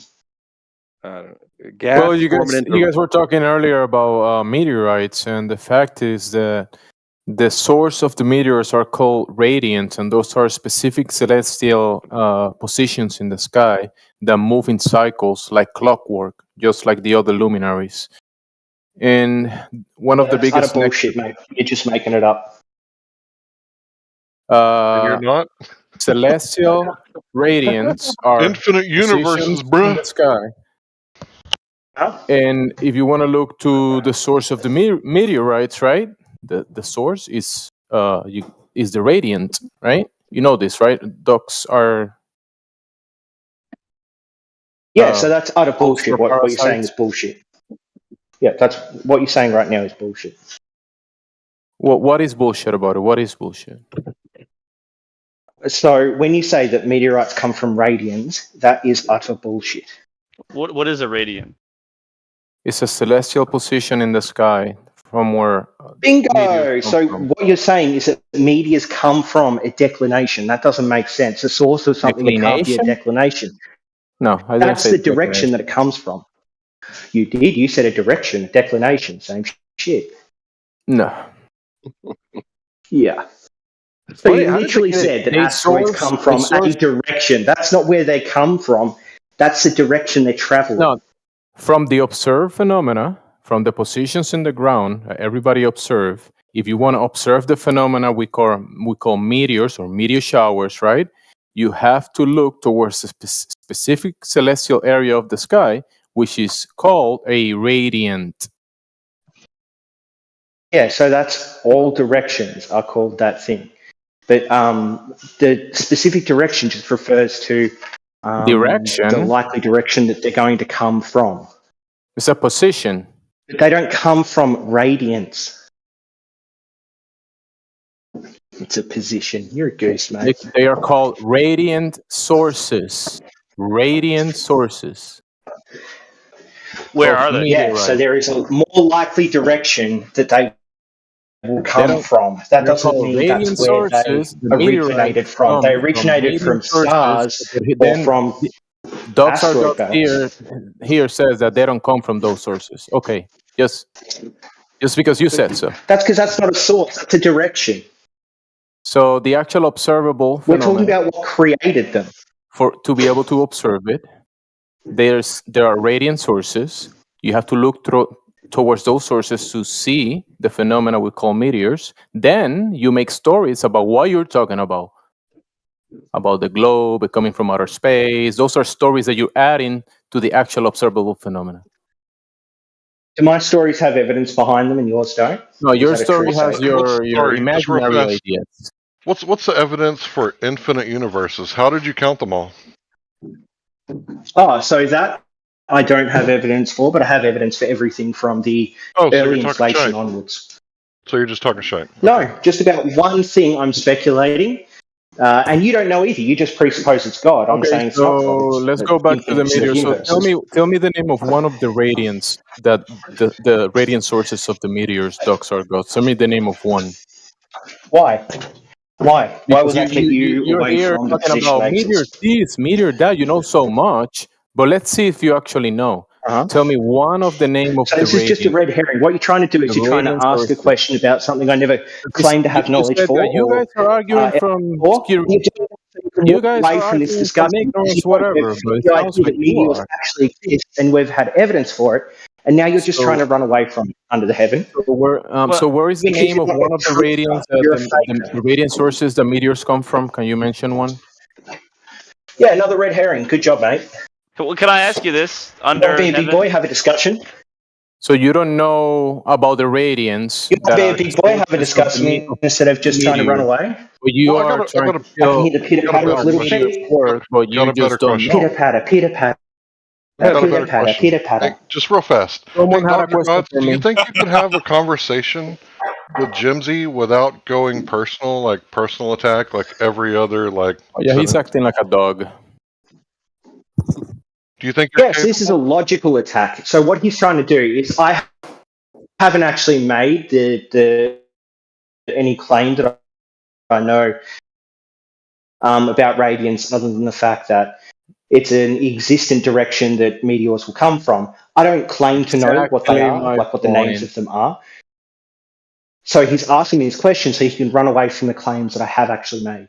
The claims that you said that meteors come from another area that you don't observe, you don't know, you're just adding that to the actual observation. It's a red herring, buddy. It doesn't matter what you say now, Jemsy. You've admitted you're just trying to run away from what I've actually said. You're trying to run away from the actual observation and make up your stories about it. Yeah. What am I trying to run away from? The actual observation, the thing that everybody observed, the meteors coming from specific positions in the sky that move in cycles with the luminaries, and also the sun and the moon move in cycles and transits between these radiant sources. Okay? So none of which matters. What's your central point from all this? It does matter. It does matter because this is the actual observable phenomena that happens, and you, dogs or cats, are saying that you see something else that you don't see, and you're saying this that you don't observe is actually happening, but that is not. Yeah. Happening. What did I You're say? just saying that. What specifically? What quote? Can you quote me, Jamesy? Can you quote what I said? Coming from outer space, the globe, all these other things that come with that. Remember that part that you were talking about earlier? So what part of that disagreed with things come from directions, and those directions tend to happen on a sort of like a repeating basis? So that you said, where have you observed that? Where? Where have I observed what? The claim that the meteors are coming from outer space and 93 million away sun and all this kind of stuff. You're just obfuscating from everything, dude. Exactly. He's just trying to walk away from the conversation we're having. So if you want to know where I see that through the evidence in telescopes, geometry, like the direction things come from. And then I also see it from people who have given testimony that they've been to outer space. They've built the objects that go to outer space. So we can actually go to outer space. So why can't we go to space, Jemsy? Why can't we go to outer space? Why can we not go to outer space? What problem is there? You say we? Do you mean you and me? You and I? Oh my god! No, I mean the royal we, Mr. Obfuscate, Mr. Red Herring. Royal we. So Mr. Red Herring. Okay, let me say you have we. to watch out for fishermen, Jemsy, with your red herring is? Say me, right, or you. So what is the step that I have to take right now to go to space? What do I need to do? More obfuscation. So, have human beings ever been to space? You're Is it saying possible for that human beings to go to space? you're Space claiming that we exists, can go to Gemsy. space. So what do I need to do to go? What do I need to do to go there, bro? He's just an obfuscator. It's so ridiculous. Yeah, maybe stop with the red herring, stop with the obfuscation, stop being such a fucking so, liar, anyways, and now maybe you know. Now you've learned that meteors come from specific points in the sky. Now you know that. You learned that today. You're welcome. And don't they all source from? I mean, I don't want to go into their model. Actually, I don't know. Radiant sources.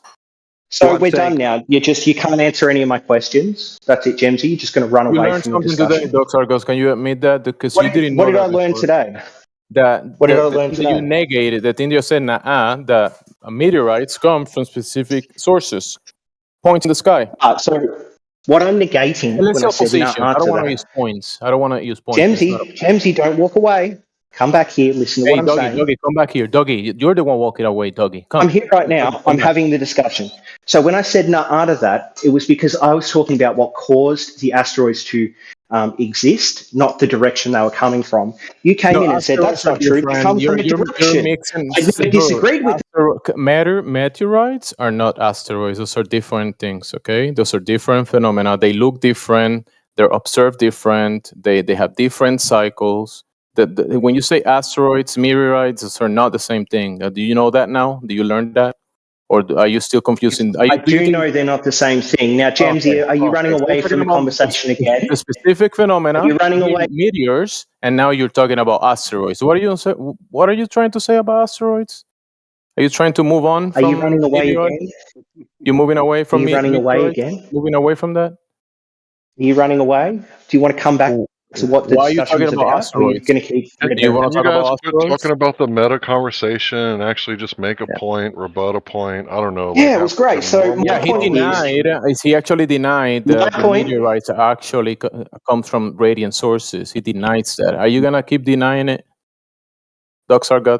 I never denied it. Actually, you're lying again. Okay. I never denied it. You're lying. So you admit that meteorites come from specific radiant sources, celestial positions in the sky, right? So that's not a source. I deny it. They are called radiant sources. What's the source of something, Jamesy? Do you want to get into the words again so you can learn English better? Now you're gonna add. What is the source? What is the source of the meteors? What is the source? And the origin point. So meteors don't have an origin point that is just a direction in the sky. You can't have an origin point that is a direction. An origin point is a point. It's a celestial position they come from, and they are tracked, and each event is read as an electric event. Each event is read as an electric event. Can you explain what that means? Because it's incoherent. On paper as a reading, as an electric event. That's an incoherent sentence. Who puts it down? Where's it put down? What agency does this? What is the electric event? What type of electric? The observations that are done the observations are observed in electro-optical readings, right? They're also done in radio. There are. They're also done in. The sources are observed in infrared, electro-optical. Yeah, no, that's true. But I also saw it myself. Yeah, that's perfectly true. But that's not what you said. So what you said is more red herring obfuscation. Do you want to try having a good sentence? Well, it's not a red herring, man. I don't know what that means. 100% is. He said they're all logged as electrical events. He's just talking about radiance, man. Because they come from these specific. Thank you for saying he's talking about radiance. That's a fucking word thing to add. So, Jamesy, why can't they have come from space? Read as how strong they are in an electric reading. In what electric reading? Where? And from the source. Yeah. In the device that is reading it. In the device that is reading it. What device? The devices that read it. The observed cameras, the electro-opticals. Yeah, so which ones specifically? Yeah. So which one specifically? So now you learned Where's your source for today any of that this? meteors come from specific sources in the sky, right? You learned that today, Not Docs? all of them. There's No, I sporadic learned that ones. you run away from every point that I make and that Yeah, you're the incapable of having a sporadic. conversation. That Actually, is, no, I didn't hey, learn that. I already knew the it. sporadic. All right, let's mute Doc since he's like barking or something. So this, who mentioned sporadics? Me.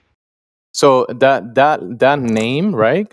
When you say sporadic, it means something. It makes you think that they're random, right? Sporadic, random. But when you look at the research, they actually come from the sporadic ones come from 6 radiant sources, 6 celestial positions in the sky. One is Helion, the other one is anti-Helion, North Toroidal, South Toroidal, North Apex, and South Apex. I disagree. And you can put when you say sporadic meteors and you believe they're random, but what do you mean you disagree? This is not like a agree or disagree genre, dude. Can you post the source for what you're saying? Okay, cool. What do you mean you disagree? You're saying the meteors come from not the radiants? Well, the sporadic ones don't come from there. What was that? Like the sporadic ones don't come from there, like definitionally. But there most of them come from radiance. You're correct. I thought you said radiance to begin with, like the angle measure. So that's why I was confused. I mean, radiant sources, which have label names for each of them. Yeah. From The where Geminids and such, right? sporadic meteors come from. Etc. Yeah, no, I know what you're talking about, but there are ones that don't come from there. Okay, yeah, no, you're correct, because this is what I want to bring up earlier as well, because people confuse different phenomena with the same phenomena. So they say, look, this meteor looked like a rock that exploded and whatever, right? That might be a phenomena, it might be related, but it's not the same as the ones that come from the radiant sources. There's different things that fall. There's ice that falls from the sky. Different phenomena, different lights that are observed. Not all of that are meteors. Like the guy said, asteroids. We're talking about meteors, and he's talking about asteroids. Those are not the same thing. Yeah, they're not. They haven't gone into the Earth's atmosphere. I said they are. Yeah, and then when you're saying some of the meteors that we, let's say, label meteors. Gemsy, when I said asteroids, I was talking about the formation in asteroid belts. I'm sorry if you don't understand this. Different phenomena. Yeah, could you show me that? Could you turn some hydrogen into an iron rock for me, please? Yeah, so we've proven fusion works with tokamak reactors. Just ignore that, Doug.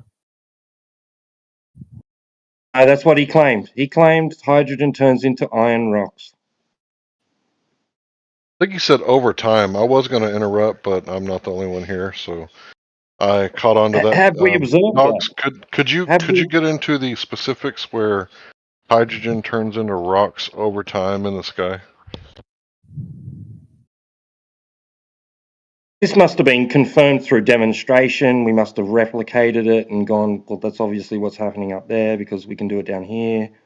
Because surely you wouldn't be talking shite on the internet, right?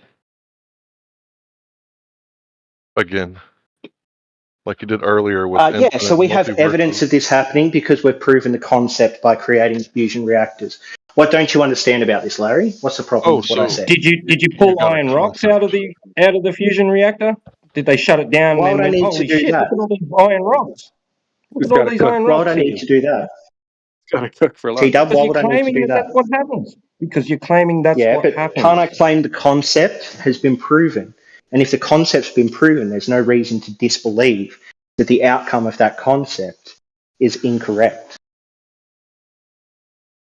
The outcome of the concept? What are you talking about? Did they pull Yeah, iron so if I rocks can out of the prove reactor? that stacking 2 Lego bricks together gets me a Lego brick of a certain dimension, and then if I prove that if I theorize if I keep stacking them, my Lego brick will get to a different dimension, I don't understand why I'd have to prove the giant Lego block dimension in order to say that we can theorize the giant Lego block dimension. They found iron particles inside a fusion reactor? I mean, you're going back to Some of a them are made fucking out of stupid iron. question there, buddy. What's your claim? That they I mean, demonstrated literally a fusion retarded reactors? question is what you just came back with. Okay, can They you have just cite your demonstrated that source for your claim? fusion, the physical How'd they demonstrate concept it? that has How'd they been demonstrate it? proven. Cite your Yes. source. It's called tokamak reactors. So France recently fired one up and got one of the best fusion reactions that people have gotten so far because they use a new tungsten alloy for the shielding. So you sound like Donald Trump. It's the best iron rocks. It's the greatest iron rocks. Show us the iron rocks. No, when did I say best iron rocks, Larry, you fucking imbecile? Well, that's what you're saying, right? That they got iron rocks. No, I didn't fucking say that, Larry. Open your goddamn ears for once. So they didn't demonstrate it. If you didn't say what did that. I actually fucking say, Larry? Anyone in this call, what did I say? What you said that they could turn hydrogen into iron with fusion reactor, and I said, okay, so they got the best iron rocks. Yeah, so the best iron rocks came out of your mouth, mouth. I never said using a reactor. I said a reaction. And the reaction is a proven physics concept. We've proven it in these reactors that we've created, that you can get different atomic particles to fuse, now show release us how a shit ton of iron rocks. energy, and change into different atomic Just show it happening. structures. Show it happening then. Show what happening? Don't melt down. Just show what happening. Iron rocks for forming what? out of What claim have I made that you want a source for? Say that again, T-Dub. Iron rock. Show iron rocks forming out of hydrogen fusion reaction. I can show that the concept has been proven. That's the best I can do. Is that not good enough for you? Okay, that's great. The concept of a fusion reaction is great. Yeah, you're claiming that it turns hydrogen into iron rocks. I can't show the iron rock. Okay, so it's just a theory. It's just a theory. It's not something that's demonstrable. Hasn't been proven. It's just an idea. This might be how we end up with iron rocks in the sky. Might be. I can show the. I just can't get. T-Dub, do I have to show you the giant cube of Lego bricks? T-Dub, this is how I know you're a fucking liar and a child of a human being. Do I have to show you the giant Lego bricks? T-Dub, do I have to show you a giant set of Lego bricks to prove if I put enough Lego bricks together you turn into a giant? Can you just cite? Hold up, Larry. Shut the fuck up for a second. You fucking untruthers. You liars. You deceivers. Hey. We're all just playing Legos here. Come on. Somebody send that guy some preparation H. So guys, Hey, bro, you're having an overreaction. Poison for once try to speak truth. Time out. Relax. You're having an overreaction. Get your ovaries out of a knot. Stop overreacting. And get you some preparation H, right? You might want to take a bunch of fucking lying cowards that run away from the truth every day. It's like a nuclear reactor. I have sourced everything what the hell is going that on I have claimed to be true so far. I can do that. What do you want me to source? That fusion. Oh my god. He's having a reaction. He breathes in some hydrogen right now. Like do you have hives right now? Do you need epinephrine? He's having a reaction. I think he's creating iron rocks in his blood right Reactions exist. Running from the truth. Why are you running from the truth? Why are you deceivers? Larry, why are you a Satanist? Larry, why are you a Satanist? Can you please cite your source? Satanist Larry, why are you a Satanist?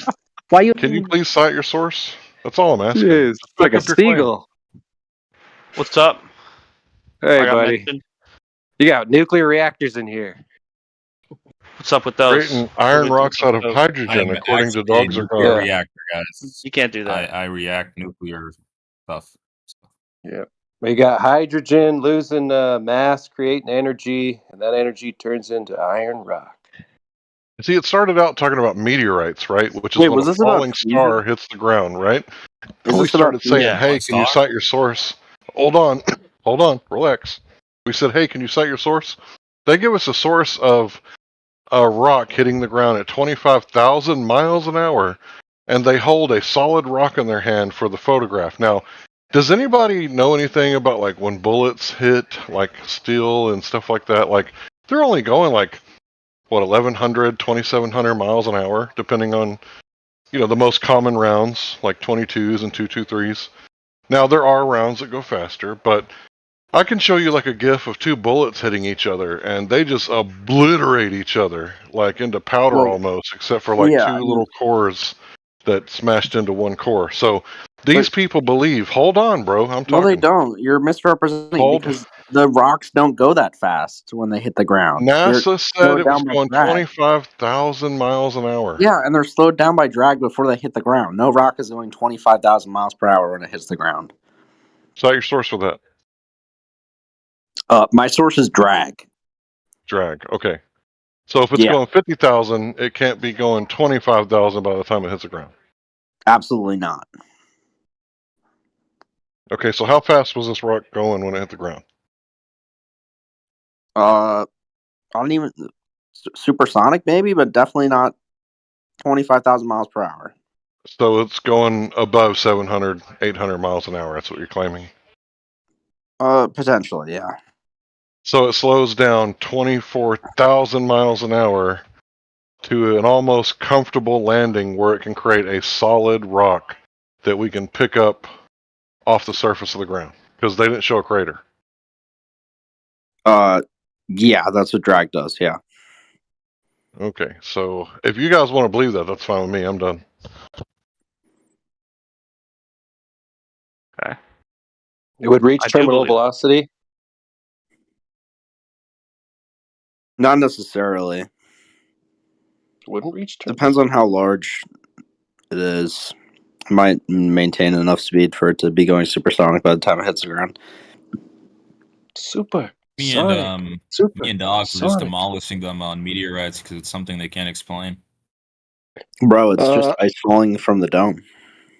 Well, I mean, some of the meteor showers we go through every year is pretty fantastic. And I read where they're coming from, the sources. Have you seen the sources of these meteors, of the asteroids that they're crumbling off of? You know, and the sizes and the speeds. I can't believe they're still existing. Not worried about it. They've been around for thousands of years.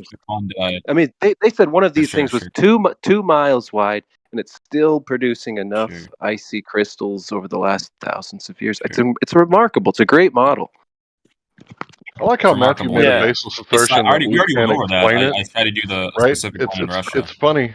If I could just get in there for a second, I was talking first. It's funny how Matthew said that we can't explain it, and all we would have to say is, well, a piece of the have you ever called yourself Matthew in here? Has that ever been? No. Okay, what is your fucking name? Your avatar name? Call me Matt. Huh? You can call me Matt. It's in my Dude, shut the fuck up. What the fuck is wrong with you, bro? You're gonna interrupt me and throw me off my groove because I said Matt instead of Matthew or Matthew instead of Matt. It's the same fucking thing. All right, Matt, you're muted. You're muted indefinitely, Matt. It's so petty. Yeah, it's like, what the fuck? Okay, so back to what I was saying. He's claiming that we can't explain it if there are rocks falling from the sky. Well, if there are rocks falling from the sky, wouldn't it make sense that if there was, hypothetically, some plasma activity happening near the container, that sometimes some slag could bump off of the container and hit the ground? So, like, why would he even say that? It doesn't make sense that we don't have an explanation, because anybody can explain just about anything, but how do you know whether it's true or not? Wait, so the container is made out of some sort of metallic material if it forms slag? It's unknown. It's just his explanation is it can be just as outlandish to us when you guys say where the source of all this space crystal and dust is coming from. So I'm not making fun of it. I'm just kind of going along with it, going, wow, there's a 2 mile long icy asteroid that's shaking off pieces, and it's somehow we're going through the trail of it every single year. I'm not just gonna laugh at it. I don't know. Just like it's orbiting around us. I'm fine with that explanation. That sounds like Scientology to me. Like if you were being honest, at least like you're being Scientology. honest. Like at least you're being honest. I'm just saying, you said both models sound like a Tolkien novel sometimes. I mean, if it was in space, if you think about it. I mean, you said you didn't make like an attempt to just avoid all the questions. Like you tried to answer it, which is 500 times better than a lot of flat earthers in here. So I commend whoever started the speculation, at least giving a mechanism for what could cause something. Like that's good on you. I think it'd be awesome if there was a dome. That would be terrible. I wouldn't want to be locked in here. What if you're not locked? What if you can leave? It's just. I'm just saying, it'd just be interesting because would that kind of show intelligent design? Or do you think maybe a dome? God, if go ahead. Like, are we pretty pissed at God if he just like created a bunch of you're pretty pissed at him anyways because you think of that. You don't care about God anyways. The way you act. This place is awesome. Does he believe in God? That's Wait a an minute. indictment. Does he believe in God? Yeah. Do you even believe in God, bro? No. See? Okay, I get pissed off at the tooth fairy all the time because sometimes when I lose a tooth, right, like when I was a child, I didn't get any money. But I don't believe in the tooth fairy, but I get pissed off at him because that makes logical sense. I was saying if God, I would be pissed off. Yeah, because that's the way your natural state of thinking is anyway. I mean, you don't care about if there's a dome or not. You just want to be pissed at a creator. Dome. That's your whole shtick. Mr. Appeal, literally the appeal to authority is God, man. That's just your shtick, right? Because you're godless, so that's what you do. Well, that's what flat Earth boils down to. It's basically just religion. Hey, what I do think about the godless is they must be. As a globe Earth appeals to religion and faith. The faith to believe that the Earth is a globe. That's you. You have a religion in the globe, so that's funny, that projection that you use. I mean, it takes a lot of faith to believe that the Earth is flat, given the evidence. No, the faith it takes to believe the Earth's a globe is a little bit more. Yeah, you have more faith to believe in that funky world religion where you have to believe you're a ball spinning in the vacuum of space, exceeding at speeds that are unknown to man. Yeah, that's the faith right there. Whoa, big numbers, so crazy, man. Oh, we do know this. Yeah, well, it doesn't stop there though, right? Big numbers mean it's impossible. If you do believe the world was created by gravity and the Big Bang and no creator God, then you have to believe in spontaneous generation, because how did all the life get here? Did it spring up out of the rocks? Well, you don't have to believe those things. They're not mutually exclusive. It rained on the rocks. So there is a creator God. Yeah, you got from gas to rocks to organic matter. Yeah, that's amazing. It really is amazing to think of that model: gas, rock, organic matter. I mean, that's just abiogenesis. It's just a field of study. That's a nice word for it, but it's really spontaneous generation. It's all mystical, isn't it? Don't church it up, bro. Not really, Just call it what it is. Oh, no, call it spontaneous generation. It's magic. You ain't got to church it up, bro. I agree with the semantics. Where's the information come from? If we're going to be talking about life, you're going to need information. Where does the information come from? Abiogenesis, the origin of life from non-living matter. Stop double speaking. It's spontaneous generation. You ain't got a lot to kick it, bro. Yeah, you're not gonna win. As opposed to the living life that is made of inherently living things. Where did That's that anything come we've from? ever observed. No, it's made from an eternal mind, numbnuts. Wait, so life is made from mind? Yeah, consciousness. That's what determines life? That's the primary mover for all of existence. Excuse me. Are bacteria conscious? They have information, though. Is information consciousness? That came from the eternal mind. Yes. You're presupposing an eternal consciousness. Information has to come from somewhere. That doesn't spring into existence all by itself, now does it? And it's moving on its own. It's not moving by nature's effects to it. It's not like an accidental move. Will is the first step. The eternal mind is the will to create before creation is made. Sounds like a lot of magic to me, man. Does your eternal mind have a name? The deity, yes. Is it like a specific deity? Does it matter though? That's not what we're speaking of. It kind of does matter, yeah. That's a red herring. That's a red herring. We're talking about whether or not consciousness creates, and that is the first step of a primary mover for all of creation. Not some spontaneous out of nowhere. Nature just thought of just making itself because it just wanted to, for no reason at all. That's the mystical, magical thing that you guys think of. According to the atheist, worldview, like rocks shit out organic material. So stupid. Over.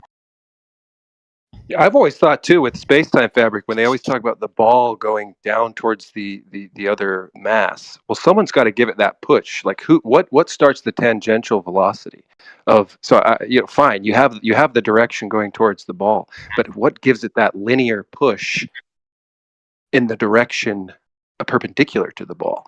That's that force where I'm like gravity. No. It's not Gravity really a gives push. It's more of just like the warping. What I'm saying is when they start that ball, they can't if they just let the ball go, it'll go towards the ball, right? But they have to push the ball forward to get it to move in an opposite direction of the ball. Do you know what I'm talking about? Yeah, causes do have effects. I agree. Yeah. Tangential velocity is kind of strange. Wow, that's deep. It really is. Tangential velocity is very strange. I don't know how it starts that motion. It's a completely different motion away from the ball that you have to push. This is why they came up with the idea of the Big Bang, so they could get things moving. It's not just a creation story where the energy comes from. Otherwise, there wouldn't be a primary mover. You need that first motion. Mm-hmm. Well, even people like Alan Watts have said, give us one miracle and we can explain everything else, right? He didn't say that we can scientifically validate everything else. So if the world starts out with a miracle with, the mainstream godless Big Bang, gravity god, creates space balls, and spontaneous generation happens because of lucky time and magic wind, I mean, that's just a creation myth. There's absolutely nothing scientific about that. Takes more faith. Yeah, so when is your God coming back? Like it's been like 2,000 years, bro. Yeah, see how you're just upset with the creator? That's what do you mean? It's been like 2,000 years. Yeah, when that's is cute. Guy coming when back? is your God coming back? Well, at least you're acknowledging. Yeah, it's been like 2,000 years. What does that have to do with the science? The creator. What does it have to? When Yeah, is you're dude just coming upset back? because you just got beat down by not having an explanation to the beginning of all things. To you, it was just I don't have an explanation, but that doesn't mean Sky Daddy's going to come back in 2024 years yet. Inconsistent with reality. Where is he, bro? Where is he? You're 7 years too early. If you're going to be talking about 2,000 years, then all right, I'm back. Better time. Who cares? It's inconsistent with reality, dude. That's all it is. But God is consistent with reality? It sounds like God is gaps. Your spontaneous life came from nothing. Did you just say God is not consistent with reality? No, you heard what I said. I heard no. You said your worldview is not consistent with reality. That's what I said. But God is? Also, why is there another goose in here? An eternal mind is, yes. Is this a troll? Yes. He's been goose as well, but he's not like you. You wake up sometimes and feel kind of godly. We're just like, damn, I feel powerful. You feel there's just something in you. It's not empty. A void. That's Satan. I don't buy all the Satan stuff. I don't get into all that. I think it's metaphors. You can believe what you want, but nothing's overpowered me, and I won't let it. That's one thing about an atheist that we could agree on is if he doesn't believe in God, well, he probably doesn't believe in Satan. And there's some Christians in here that might, but I'm not into that because I can't stand Satanism. I think it's the most ridiculous movement I've ever seen. Maybe if it's troll, whatever, but it's kind of turning into something weirder. Some of them are trolling. Yeah, some of them are trolling. Some of them are. I don't think I've ever met like an actual Satanist before. You have now. What, are you an actual Satanist? But really, no one cares because it's not on the subject if the Earth is a globe or not. And what we're getting to the foundation of is the worldview that the Earth is a globe has no beginning. It's only rooted in mystics and magic and fairy tales. That's all it has. Nothing as opposed logical. to That doesn't have a logical I've seen a picture picture its beginning. Wait, so what? What's more logical? As opposed to a creation with a creator. Yeah, what's equally logical? So we have just like something random that happened, or just eternal dude. You've got two choices. You've only got two choices when asking this question, dude. It is a true dichotomy. When we're talking about something being created, on one hand, you have intelligence. So if you want to invoke God, God created, or nature creates itself, it brings into existence for no apparent reason. Those are the only two choices that you've got. The point is, scientifically, we can verify it all day long. It takes intelligence to create. Things do not spring up into existence willy-nilly for no apparent reason. It's the only two choices you've got if you're asking the question how something was created. True. So it takes intelligence to create rain? You're not following this, are you? We're talking about the creation of everything, not the mechanisms within inside the creation. We understand how rain is formed. We understand the evaporation cycle, right? But if you're talking about how something was created, i.e., how the fuck did the universe get here and everything in it? That's the question I'm asking. Sorry if that's too deep for you, my shadow friend. If God made the Earth and it's flat, then why hasn't God made a map of the flat Earth yet? Why are we still not hung up listening. on He's not listening. He's not listening. He should I'm probably listening. just fuck off. Just fuck off, mate. No one's you're interested not. in you. If you want me to. No one's interested in No. you. You don't know how to speak intelligently. You're full of shit. Let's ask some real questions. Why does the sun set on a flat Earth? We are asking the real questions. Oh, my bad. I'm sorry. I didn't know that. The true dichotomy of creation. Did you not hear what was said by Jedi? No, I heard what was said, but then he said he was done talking about it. Well, we're not done talking about it. We're done talking about it with him. Because he doesn't know how to speak. Okay. Base. Do you? I know how to speak. Okay, so from the dichotomy of creation, do you think that everything was created, or do you think that nothing was created by something? Everything was created by Satan. Oh, you're just... He can fuck off as well. What's wrong? Can fuck off. Everyone, if they're not going to be intelligent and they're just going to troll and they're going to try and be a wise fucking ass, you all can fuck off. Stupid. That's not a troll. Yeah, it is. He's I would say that the universe exhibits things that is like creation or order. Like I would say that for sure. I think so, at least from a creator. Yeah. Yeah, I think there's some sort of for sure. I think there's like some sort of a creator. Yeah. Okay. Well, that's what we're talking about. The dichotomy, whether it was created by an eternal mind or just spontaneously came into being for no apparent reason. Former.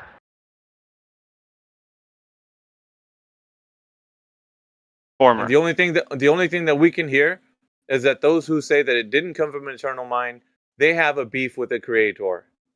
It's simple. You can just hear it in their voice. They do. They're beefing. You can just hear it. They're upset every time you mention a creator. Nah, what do you mean? Is he coming back? What's going on? Like, you can just hear it. they get derailed. They don't even know how to speak afterwards. I don't know if he's coming back or not.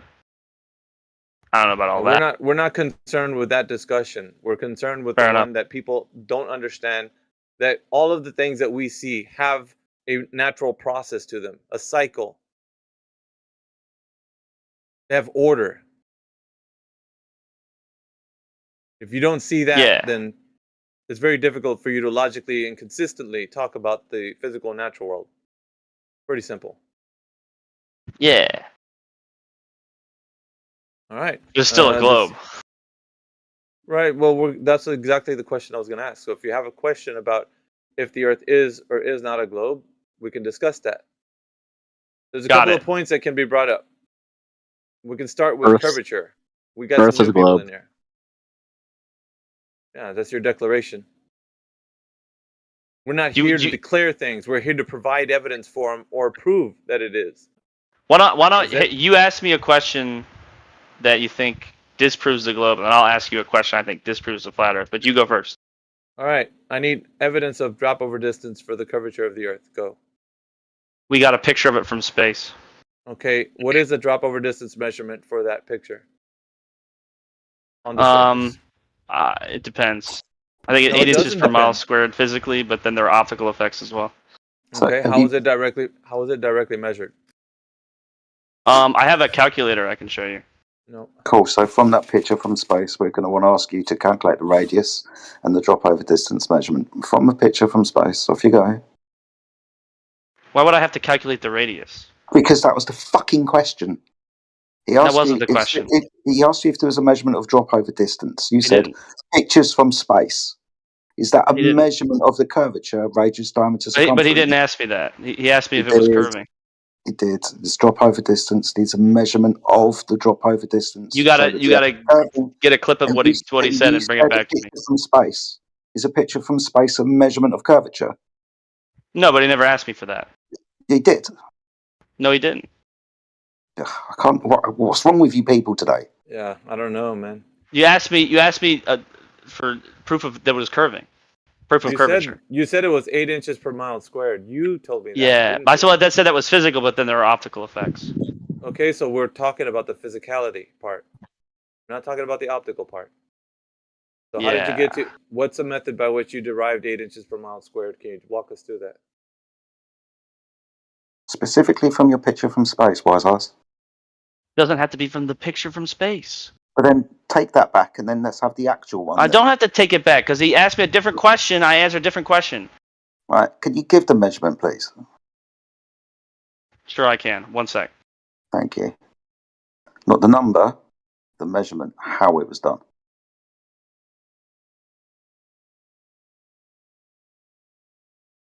What do you reckon, Alpha? Are we going to Aristosthenes whilst he's quickly Googling it? I don't think he's going to get it. Probably I'm not. wagering. He won't get it. It'll be appeal to Eratosthenes. That's about a 90%. So, Eratosthenes. Are you familiar with this? Let me give this to Go you. on. There were people on the moon. Stop. You What do can't you mean get stop? to you can't get to the moon. That's already a derivative argument. The moon implies that you'd have to have orbital mechanics. Orbital mechanics require the R value. The R value has to be understood to No. be derived. Yes. No. You can't No. tell me no.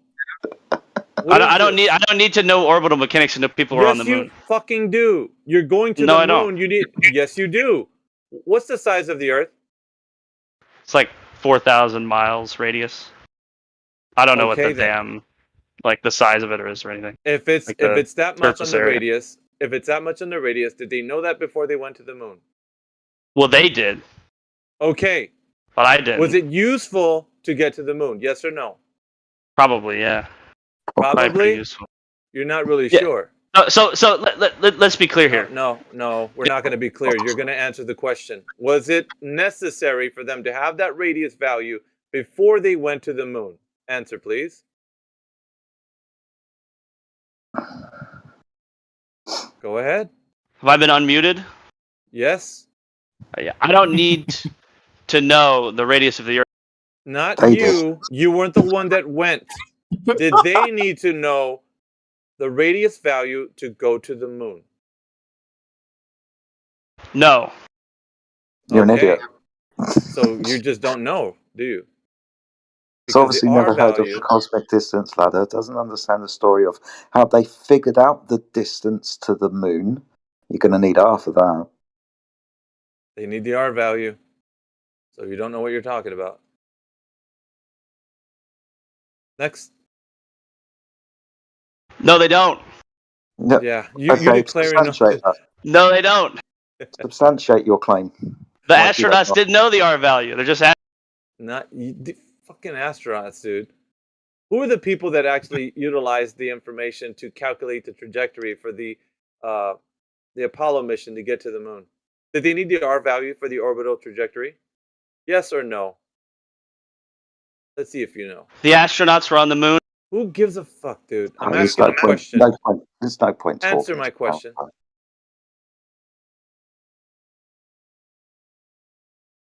Nothing? We'll go to the next person. You keep muting me. Yeah, because you're a dumbass. Talking shit. On. That's why. You're not honest, dude. See, the only way that you can keep going is if you're honest. If you know what you're talking about, then yeah, you can keep going. When you stop, then yeah, there's no more need to engage with you. What if I just I'm going to unmute you. Well, we don't need to hear anymore. Simple. We're done. All right. What if I just guess the R value until I get a correct prediction? Really? Yeah. What's wrong with that? How would you substantiate any prediction that you made? Well, that's a good point. If we don't believe in satellites, I don't know how we would do predictions, but They're going to need to know the R value of the Earth whilst they're orbiting this great big ball. So whichever prediction that you make, you're going to need to verify it, aren't you? I don't need the R value to get to orbit. Oh my god, dude! Another one. You guys don't really know how much you need the R value, right? You really don't know how important Alpha, it is. Can I explain why you don't need the R value? Know how much? No. You're another one that we're done with. if you don't know how important it is for the R value to be inserted into any orbital trajectory, there's nothing that we can do for you. The argument is moot at that point because you don't know, you don't have the answer. I would suggest that you look into the information, how they've got to the moon or any place without the R value. It is absolutely essential for them to know how big the Earth is. If they don't need the R value, and then maybe they come don't. back.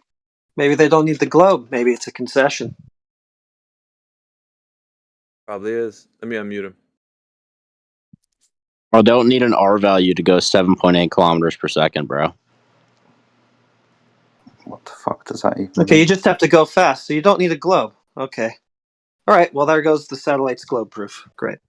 Oh, yeah, you do need to go fast to do an orbit on a globe. I don't know how orbits work on a flat Earth. I mean, Well, you just told us you don't need a radius. You don't need to consider a globe. You just need to go fast. Okay, no problem. I didn't say you don't need to consider. I just said you don't need it to go into orbit. You just need to go fast. Oh, really? You don't need the radius, right?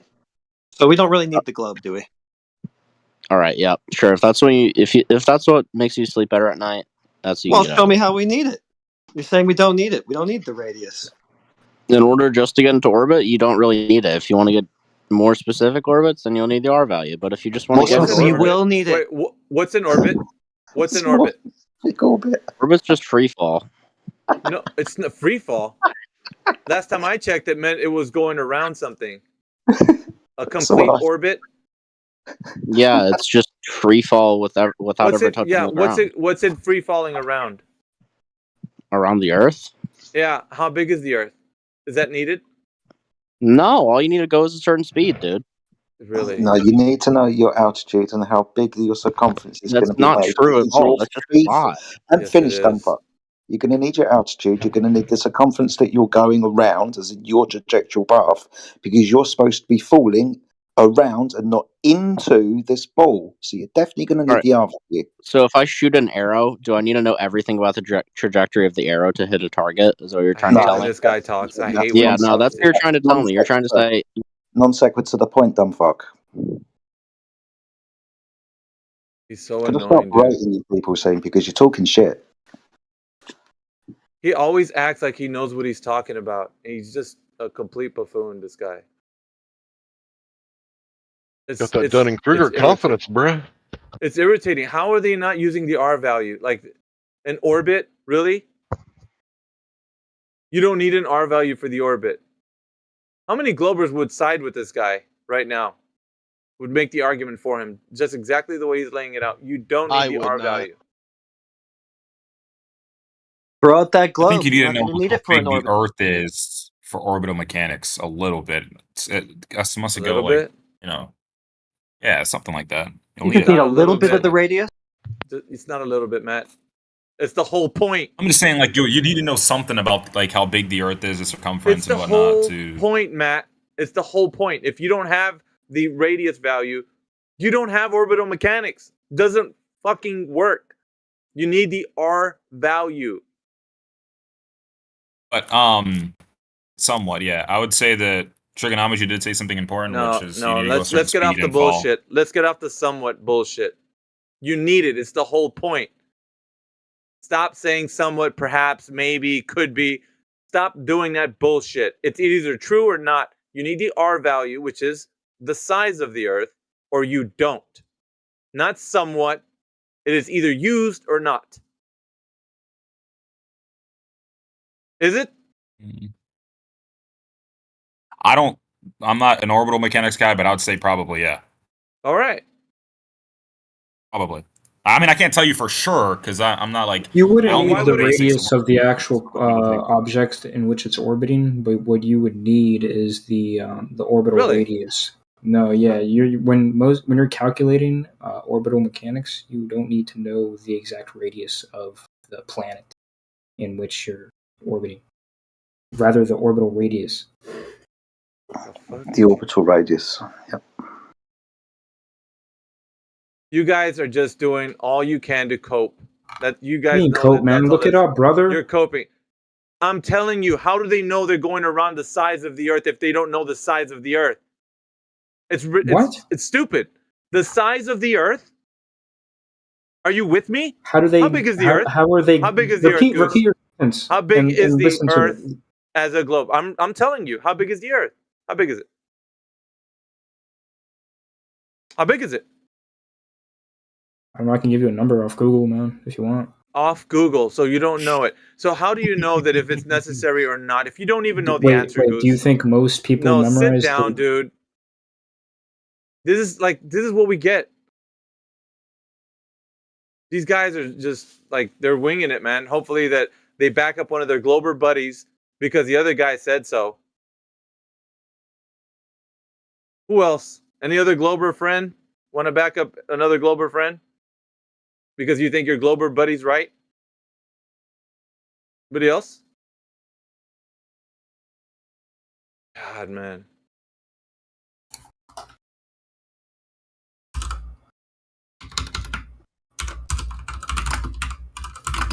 Talon staying on mute. Hold up.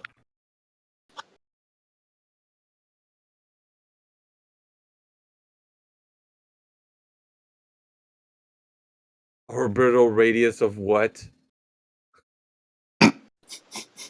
Oh my god.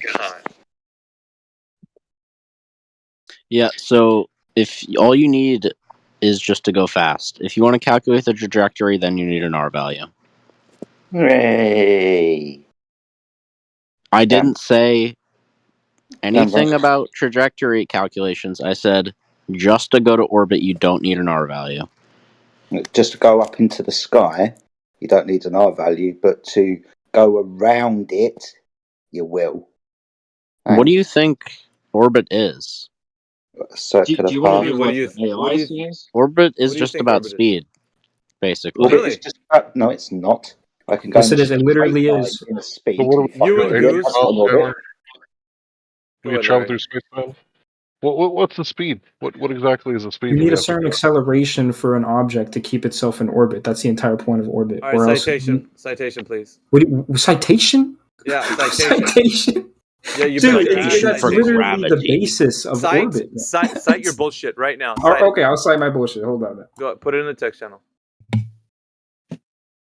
So, do you think orbit was trial and error? Did they spin things round the Earth hundreds of times that crashed into the ground without doing the maths before they got it right? Is that what you're trying to say? Yep, trial and error, Can you ask the question you guys are trying to... Can you ask the question again, specifically, so I understand exactly what you guys are asking? Or I think I was a little confused. Are you saying that they would need to know how big the Earth is for the calculation of the trajectory of the satellite or spacecraft? Or? Of course they would. I agree with you on that point, then. Yeah, 100% on that point. Was your question different from that? Goose said you don't need it. Trigonometry Man says you don't need it. I said you don't need it to go to orbit, but to calculate trajectory, of course you'll need it. To go to orbit? Yeah, what's an orbit? What's an orbit? And then after you give me what you think an orbit is, I want the definition of it to back it up. What's an orbit? Orbit is just a circular motion, but it's all about speed, really. Circular motion? Go post a definition. Yes, I want to man. see if it lines it's the up. centripetal force of an object. Goose. I'm not talking to you, Goose. Go ahead, Trigonometry Man. How can anyone stand Alpha, dude?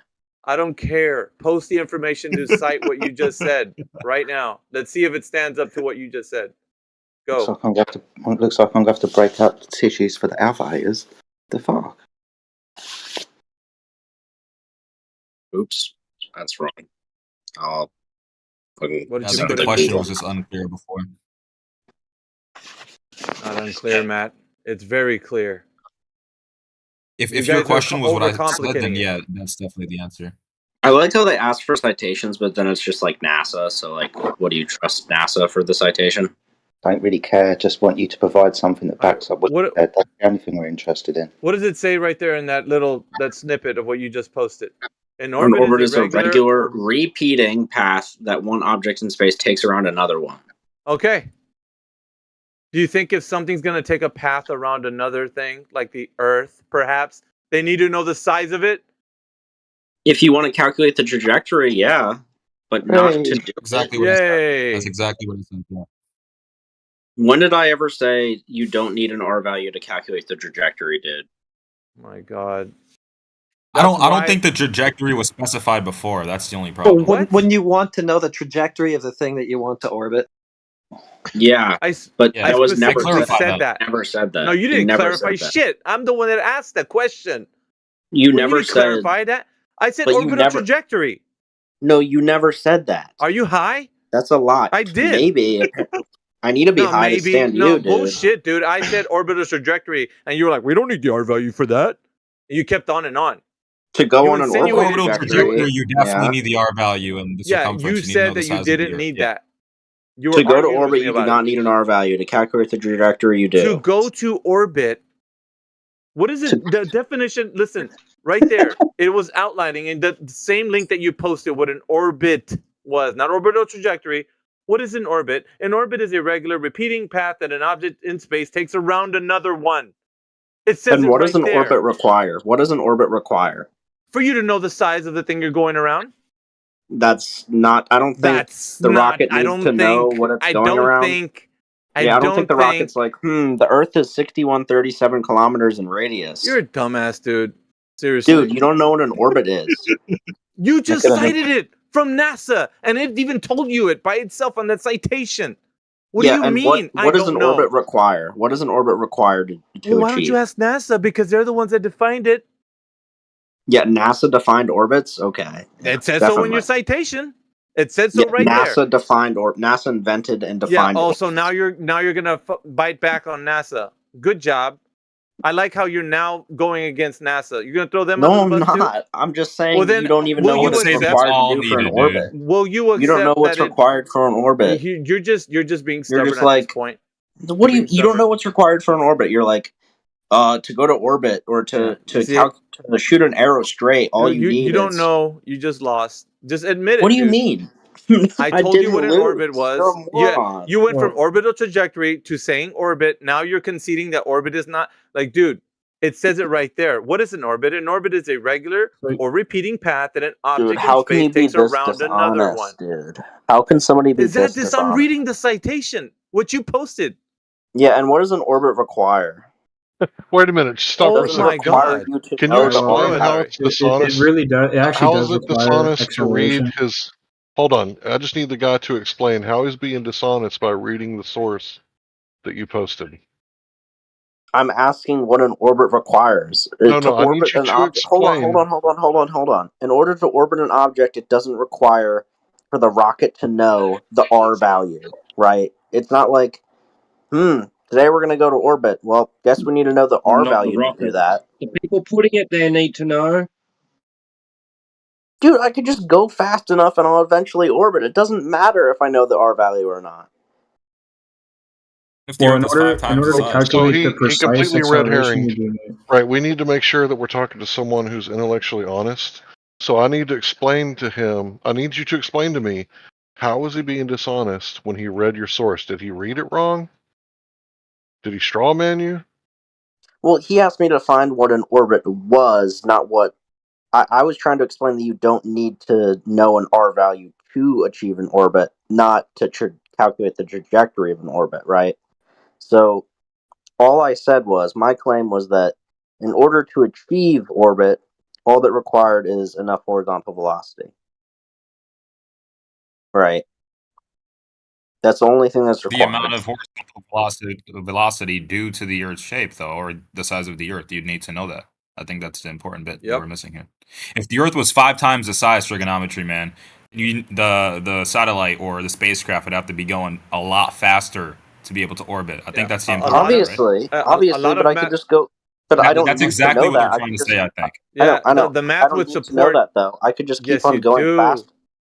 Dude. You don't know how fast you need to go. Okay. You don't know how fast you need to go. You could be going faster. Trigonometry, man. You could be going faster, but if the Earth was 5 times the size from what we have now, hold on.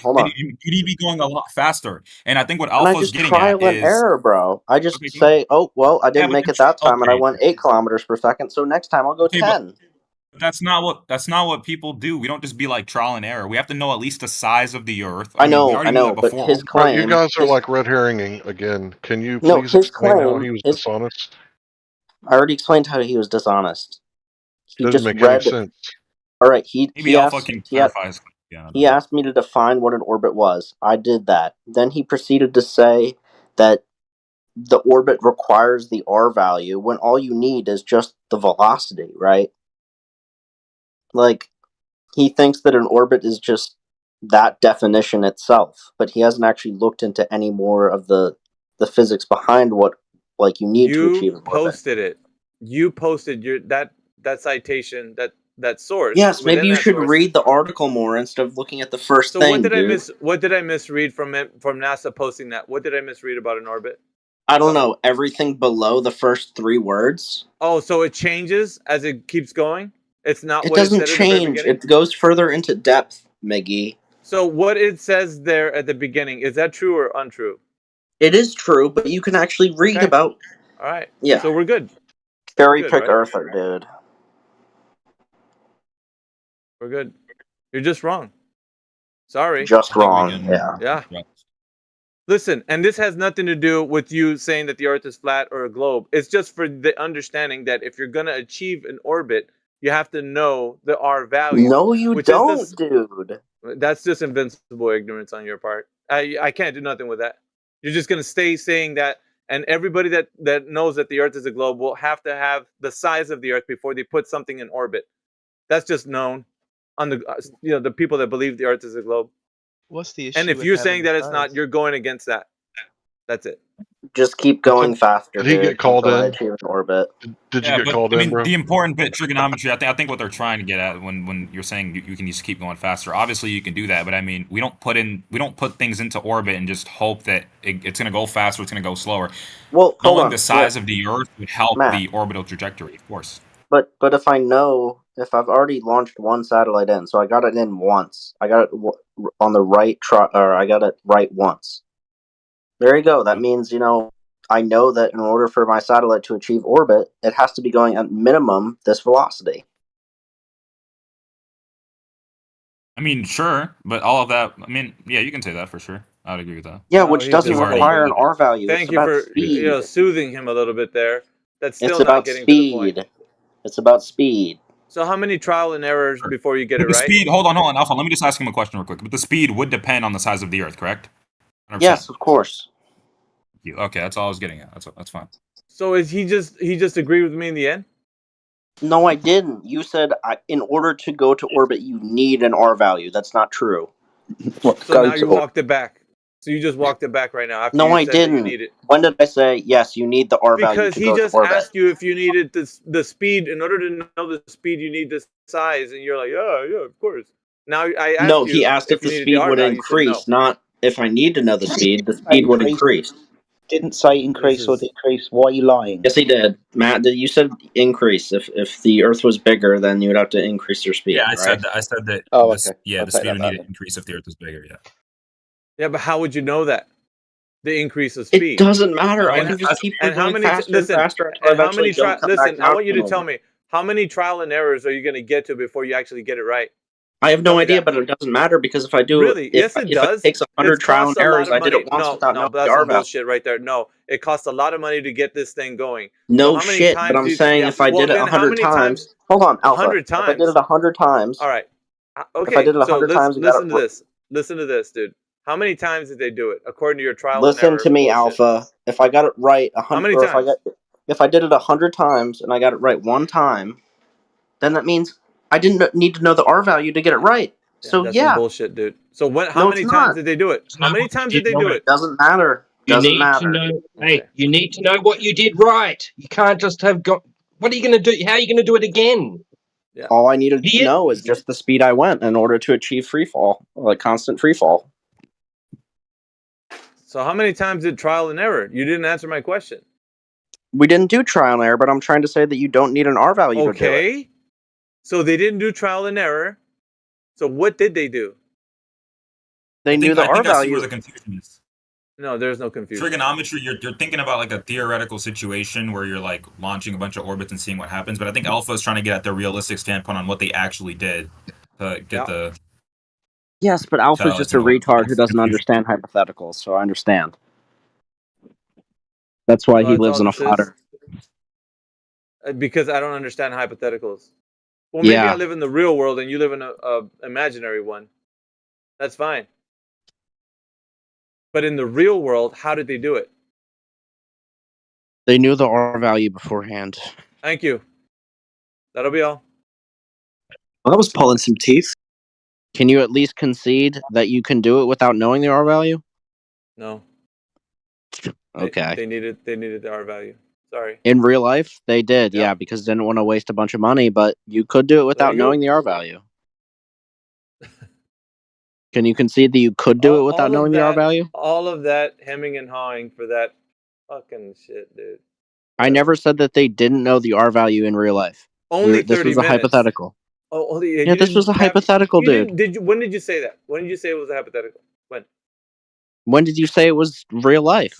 I mean, it's pretty obviously a hypothetical, dude. I clarified. Oh, really? I clarified what was. Really?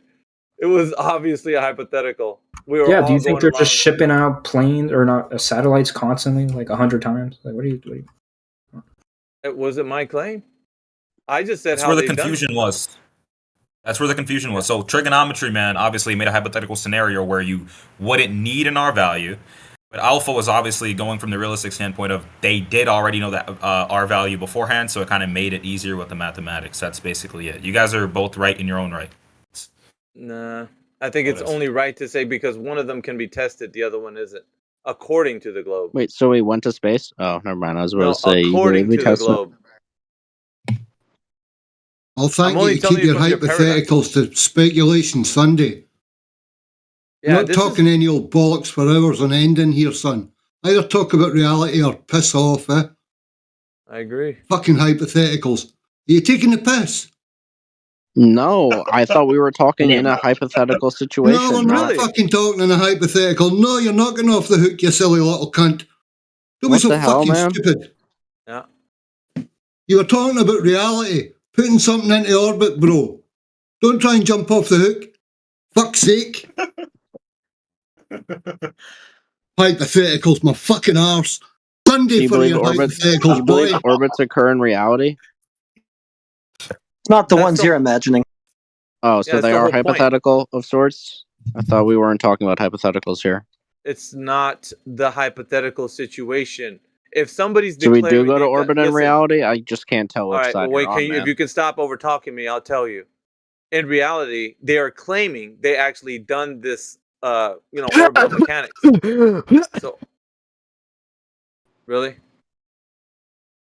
So orbital mechanics was something they say they've already done.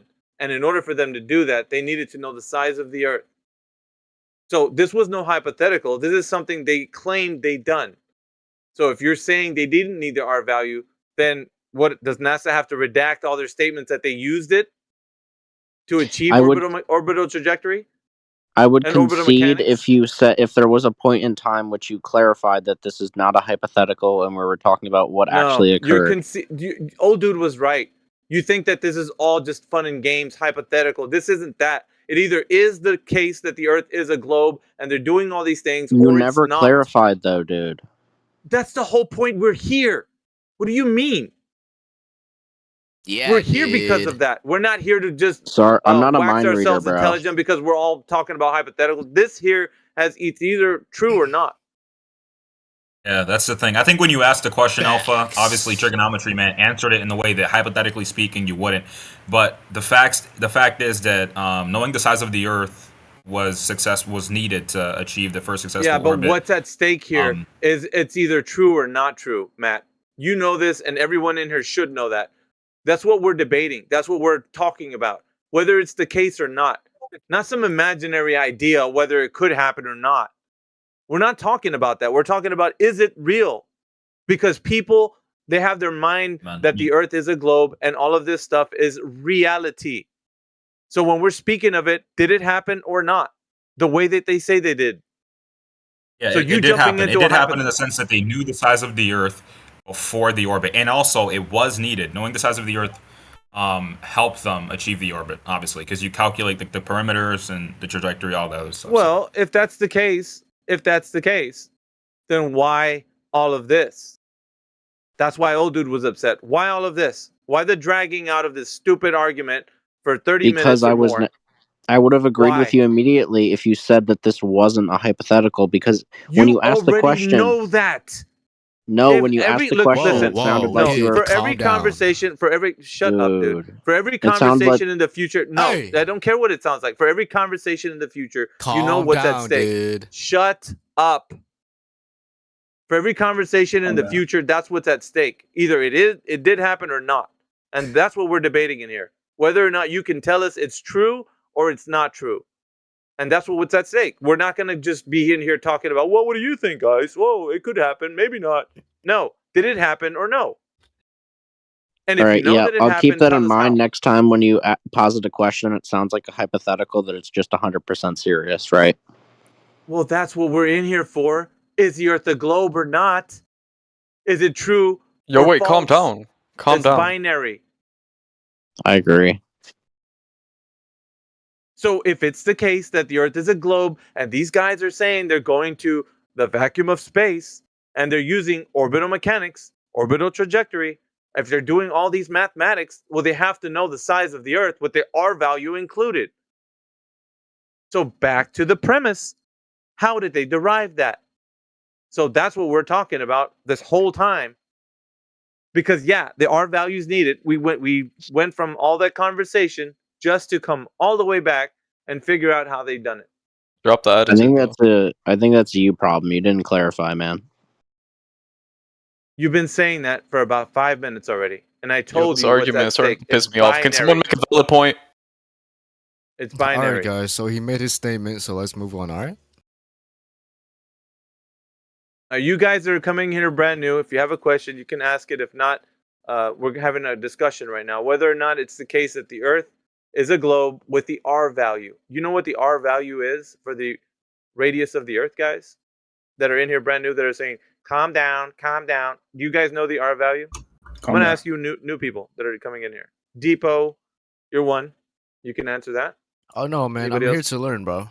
You were just yelling too much. It doesn't matter. This isn't a It does forum matter, where... because you were in my ear. No, it I'm just doesn't. trying to So learn, what? you know? The door's over there if you want to go. You don't have to stay Nah, here. Deepo, I'm the one that does the yelling, bro. You were just yelling. I came here to learn. What are you talking about? Well, you don't have to keep interjecting with saying, calm down, calm down. Just Well, you were in listen my to the ear, conversation. so I just wanted to point that out. No one cares. All right. R value. But Does you anybody answered, know how it though, was... So.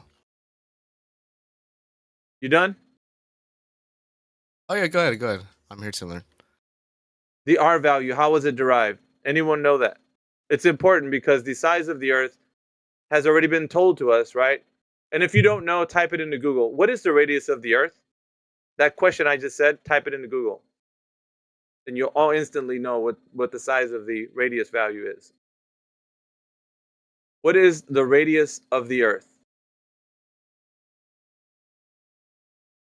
Now, once you get your answer, how did they get that information, that numeric value that you see before you? How did they get that? That's giving the Earth as a globe size from radius value. And also you can ask Google, what is the circumference of the Earth? Wait, what are And we? then Should I see that search that up numeric right value. now? Yeah, go ahead and do that if you want. Now, Wait, why? The question, because it's giving you the size of the ball Earth that you think you live on right now. Yeah, it's That's a ball. the size. According to the information they're telling you it is. What do you think it is? Well, I want to examine the claim first, right? That's what we're doing. What do you think it is? I'm not going to answer that until we figure out whether or not the numeric values that you looked at are able to be substantiated. Is it fucking flat or round, bro? Just answer the fucking question. Not going to answer you. Are you getting muted? Who else wants to argue? No.